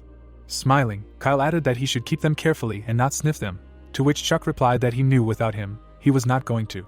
Plans for the future appeared. The hero suddenly looked in surprise. A glow appeared in front of him, and he asked what it was, something swaying in the forest. The spirit smiled and said that he had tasted demonic energy, and his eyes slowly began to open. What he sees is demonic energy. The protagonist opened his eyes wide, hearing that an ordinary person does not see it, but he is now not quite ordinary, thanks to a new demonic eye that appeared due to his power. Gritting his teeth, he said damn, he was slowly ceasing to be human, to which Kyle replied that he should consider it lucky that after borrowing the power of a great demon like him, he got away with just that. Looking straight ahead, the demon heard that there was demonic energy here, because, to which he replied, yes, they were approaching the south.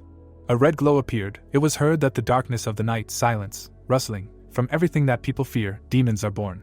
Scales appeared. It was said that the south is especially favorable for them. Here the development of civilization lags behind. There are few means to disperse the darkness. Smiling, Kyle said that the born demons sow fear among people, and feed on it to grow. The snake looked at the hero. It was heard that such is the nature of demons. Sticking out his tongue, the beast asked what he was doing, daring to return to his territory. His human flesh looked quite plausible. The demon smiled and said that it seemed that demons also saw him as a demon. Suddenly, a blow flew at the monster. The girl exclaimed in fear, and the hero thought that he was a demon. Gritting his teeth, the protagonist added that he would really become a demon. A white glow appeared. A wide smile appeared. The snake demon was eaten with great pleasure by the group. Looking at the hero, the girl said that he looked like an idiot who was trying to seem cool, but he was not succeeding at all. Looking straight ahead, Neville said that behind this forest was the city of Devon, where a very talented sorcerer lived. Smiling, the man replied that it meant that if they went there, they would find a way to remove the curse of the lesser heavenly demon, to which the guy said that everything was not that simple. Standing in front of them, the merchant said that Devon was the territory of the Chegal family, one of the pillars of the Murim alliance, and besides, now was not the best time. The guy closed his eyes and heard that in a few days it was the first birthday of the child of Harry and Monica, who got married a couple of years ago. The girl looked ahead, and it was said that all the warriors of the righteous path would gather in Devon on the occasion of the celebration. Looking at him, the hero thought that Monica was the one with whom brother Nigel was in love. The guy smiled and said that he was called the greatest young master of the righteous path, but the girl he was in love with was stolen from him. Looking at the guy, the protagonist thought that then perhaps brother Nigel was also in the village now, and Neville said that this is why he did not advise him to go there. Frowning, Chuck said that no, he did not want to waste any more time. Was there really no safe way to get there? The guy grinned and replied that if he had enough money, that is. The hero asked again in bewilderment, hearing that Erebrise was always ready to fulfill the wishes of her clients. The blue sky appeared. The transport moved forward. The girl looked out the window. Her gaze froze in one place. A glow appeared near her. It was heard that she was thinking about that boy. The man grinned, hearing that he was the head of the union. Looking straight ahead, he heard that he had nothing to do at all. He had already appeared here several times, to which he replied that it meant he was taking care of her, and she was still indignant. Chloe gritted her teeth when she heard that she didn't like it, to which she replied that there was always a reason for kindness. The leader of the union raised his hand when he heard that, especially if it came from a man hiding his face, to which he replied that he didn't wear it because he was up to something.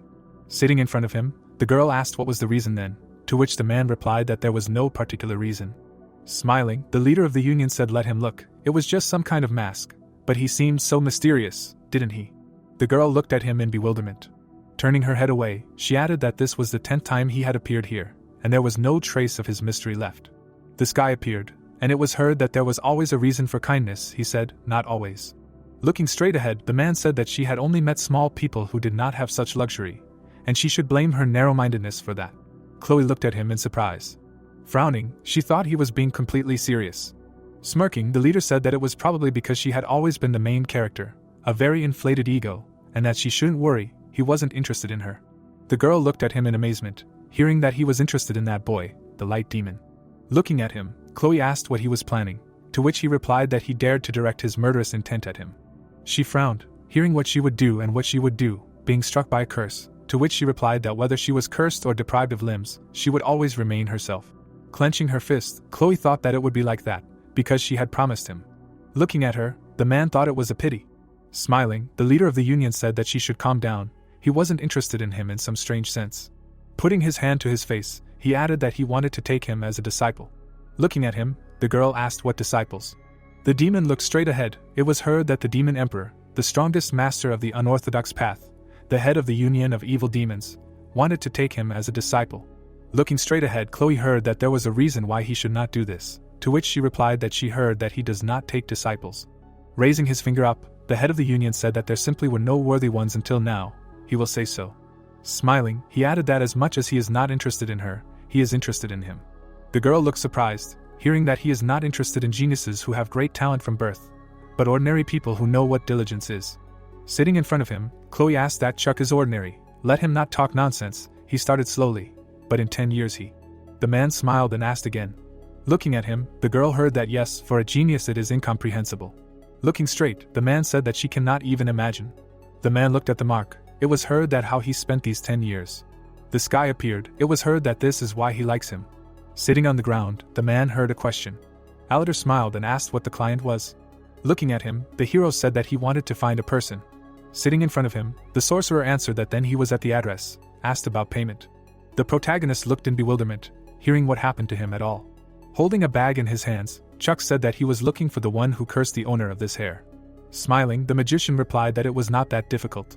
He held the hair in his hands. The hero looked at the glow. The man frowned and said that he saw a forest. An elf appeared. Sitting in front of the hero, the magician said that the sorcerer was now in the elf forest. He stuck his finger up his nose and added that this was also a terrible curse. The sorcerer who cast it was unlikely to remain unharmed. The man closed his eyes, hearing that he was now suffering as much as the one who was cursed, to which he replied that then the hunt would be easy. Standing next to the man, the hero asked that the forest of elves, which means the target has been identified, to which the man said that an easy hunt disgusted him. The man looked away, hearing who they were. The guy was standing behind them. Closing his eyes, he added that they were clearly not ordinary people. Frowning, Luke said that the light demon is here, he has arrived in Devon. The guy closed his eyes and said that the light demon, they met once, who would have thought that he would become such a villain, which means that a squad of black dogs asked for help from the Chegal family. Standing in front of him, the man said that yes, but they lost their trail immediately after arriving in Devon, perhaps. The hero looked straight ahead, the thought appeared that they had changed their appearance.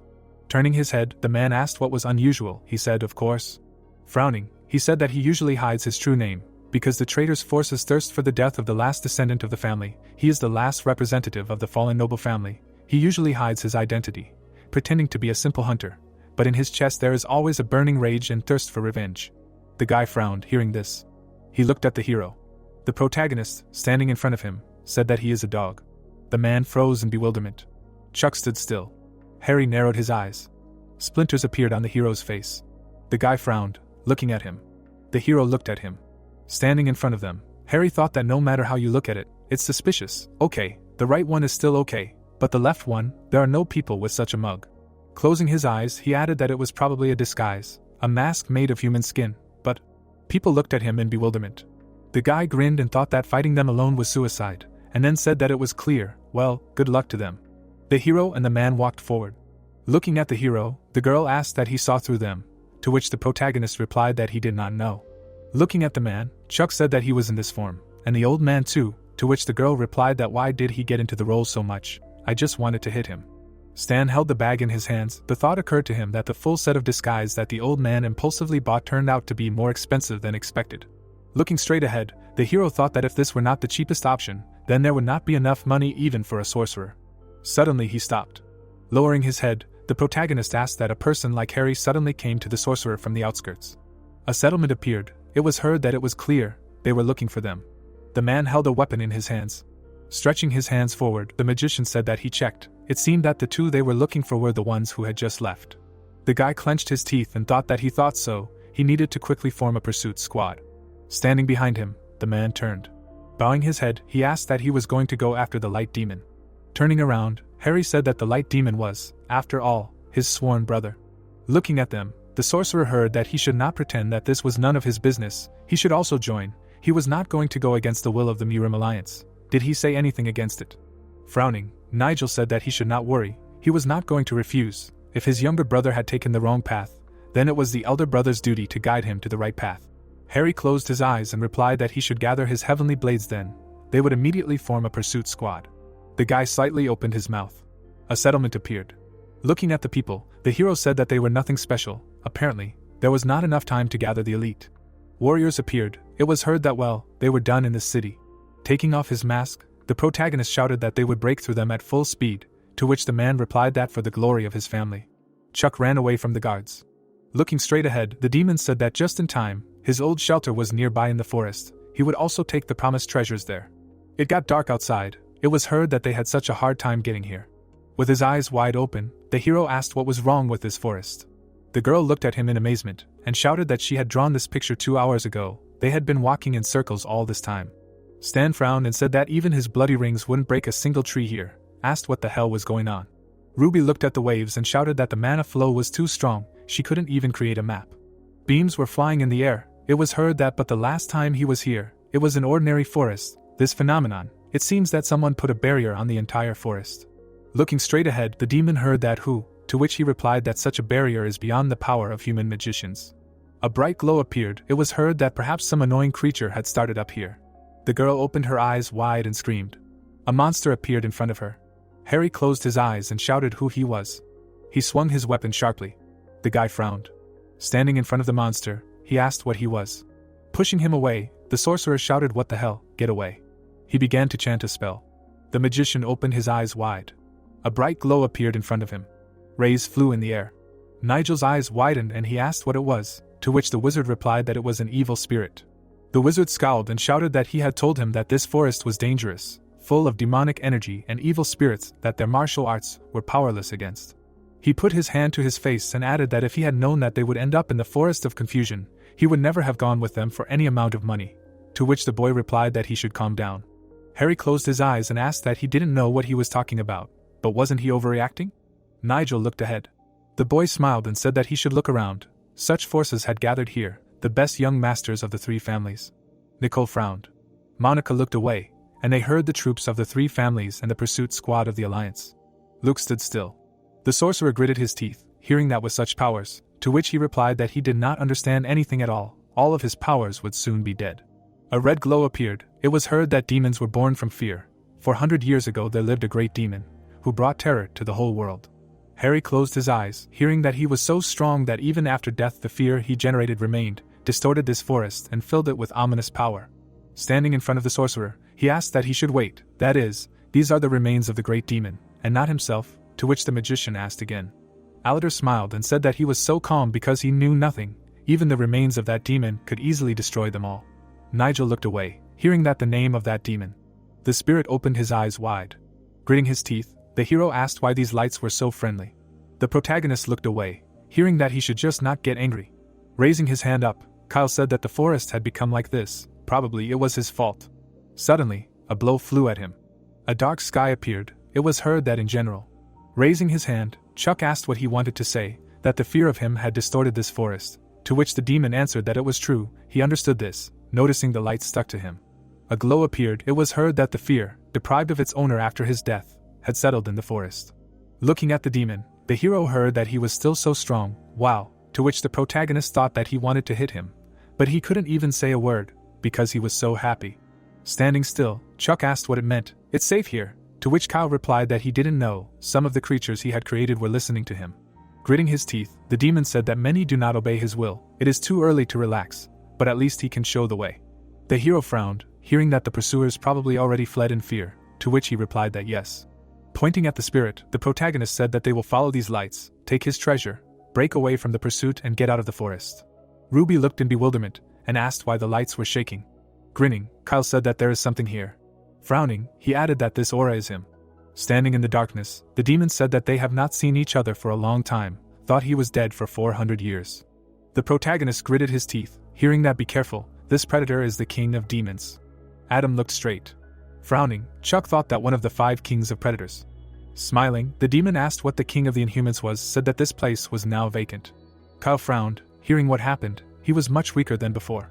Adam suddenly took off his cloak. A wound appeared on his chest. It was heard that as he saw, his heart was torn out. Smiling, Kyle asked what it meant. He was absorbing the rest of his power here, to which Adam replied that there was no point in maintaining his pride. He was right. Gritting his teeth, he added that he suffered a crushing defeat, was expelled from his hometown and was forced to hide here to recover. He would punish him for invading his territory. Taking the hero by the hood, Kyle replied that no, let him heal. Picking up after him, he came here for his things. Looking straight ahead, the demon said that fortunately. Kyle turned around and asked who defeated him. The monster looked forward. The image of a girl appeared. Looking to the side, the demon heard that the girl who now rules Ormurai. The dark sky appeared. Turning his head, the hero asked that he didn't think that someone had already stolen his treasures, to which the demon replied that it was nonsense, that was impossible. Looking at the building, he added that they had just arrived. Let him look carefully. The demon smiled broadly. A glow appeared in front of the hero. The protagonist looked in surprise, hearing that he had kept everything in the subspace. No one but him could find them. Well, let him go and open it. Holding the box in his hands, Chuck said that the jewelry seemed not to be a ruby. What kind of stone was it? To which Kyle asked what. He was seeing it for the first time. The stone was lying in the box. It was heard that it was the heart of a dragon. The hero looked in amazement and exclaimed. A glow appeared from the mouth. It was heard that it was the ginseng of eternal snow and the poison of a humanoid spider. The remains appeared. It was said that the bones and scales of a dragon. The protagonist and the demon smiled, and it was heard that there were several boxes of gold and jewelry. Holding a bottle in his hands, Kyle said that it was an endless bottle of wine, to which Chuck replied that it was trash, and he added that no, it was the most valuable. The man took a step forward. Stan looked in amazement. A glow appeared around the protagonist. Looking at it, the man thought that his chi had almost doubled. He had become stronger again. Chuck looked at his hand. The demon was pouring wine, and the thought appeared that he knew that he was a powerful being. Kyle had collected such treasures and even killed a dragon. The monster was drinking, and the thought appeared that how did he die, and he wanted them to come here only because of this bottle. Frowning, the girl said that they had been in the forest for a long time. I wonder what happened to their pursuers. Stretching his hand forward, the hero replied that they did not have such signs. They must be in big trouble now. Stan frowned and replied that he thought he knew what was wrong with them, to which the protagonist asked again. Looking straight ahead, the man said that he could barely smell it because of the energy of the forest. Blood was dripping onto the ground. The corpses were lying behind a tree. It was heard that, but it was definitely the smell of blood. The protagonist looked away and said that yes, those were the warriors from the Alliance who were chasing them. The sorcerer was lying on the ground. Gritting his teeth, Chuck asked if this was Adam's doing, to which the demon replied that it was not. The hero's eyes widened, hearing that it did not look like it. The demon was lying on the ground. Smiling, Kyle said that even dethroned, he was the king of the Inhumans. He was not so easy to kill.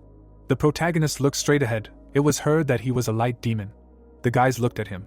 Smiling, Nigel said that they had not seen each other for a long time. Looking at him, Chuck asked what was going on. The demon opened his mouth. It sounded like he was attacking them, threatening to eat their fear. Gritting his teeth, the guy added that the one approaching tore the red demon apart. The hero opened his eyes in amazement. Smiling, Kyle said that there were too few of them. Taking a step forward, he added that they could not do anything. Unfortunately, they met. Walking forward, the monster added that the greatest of the great demons,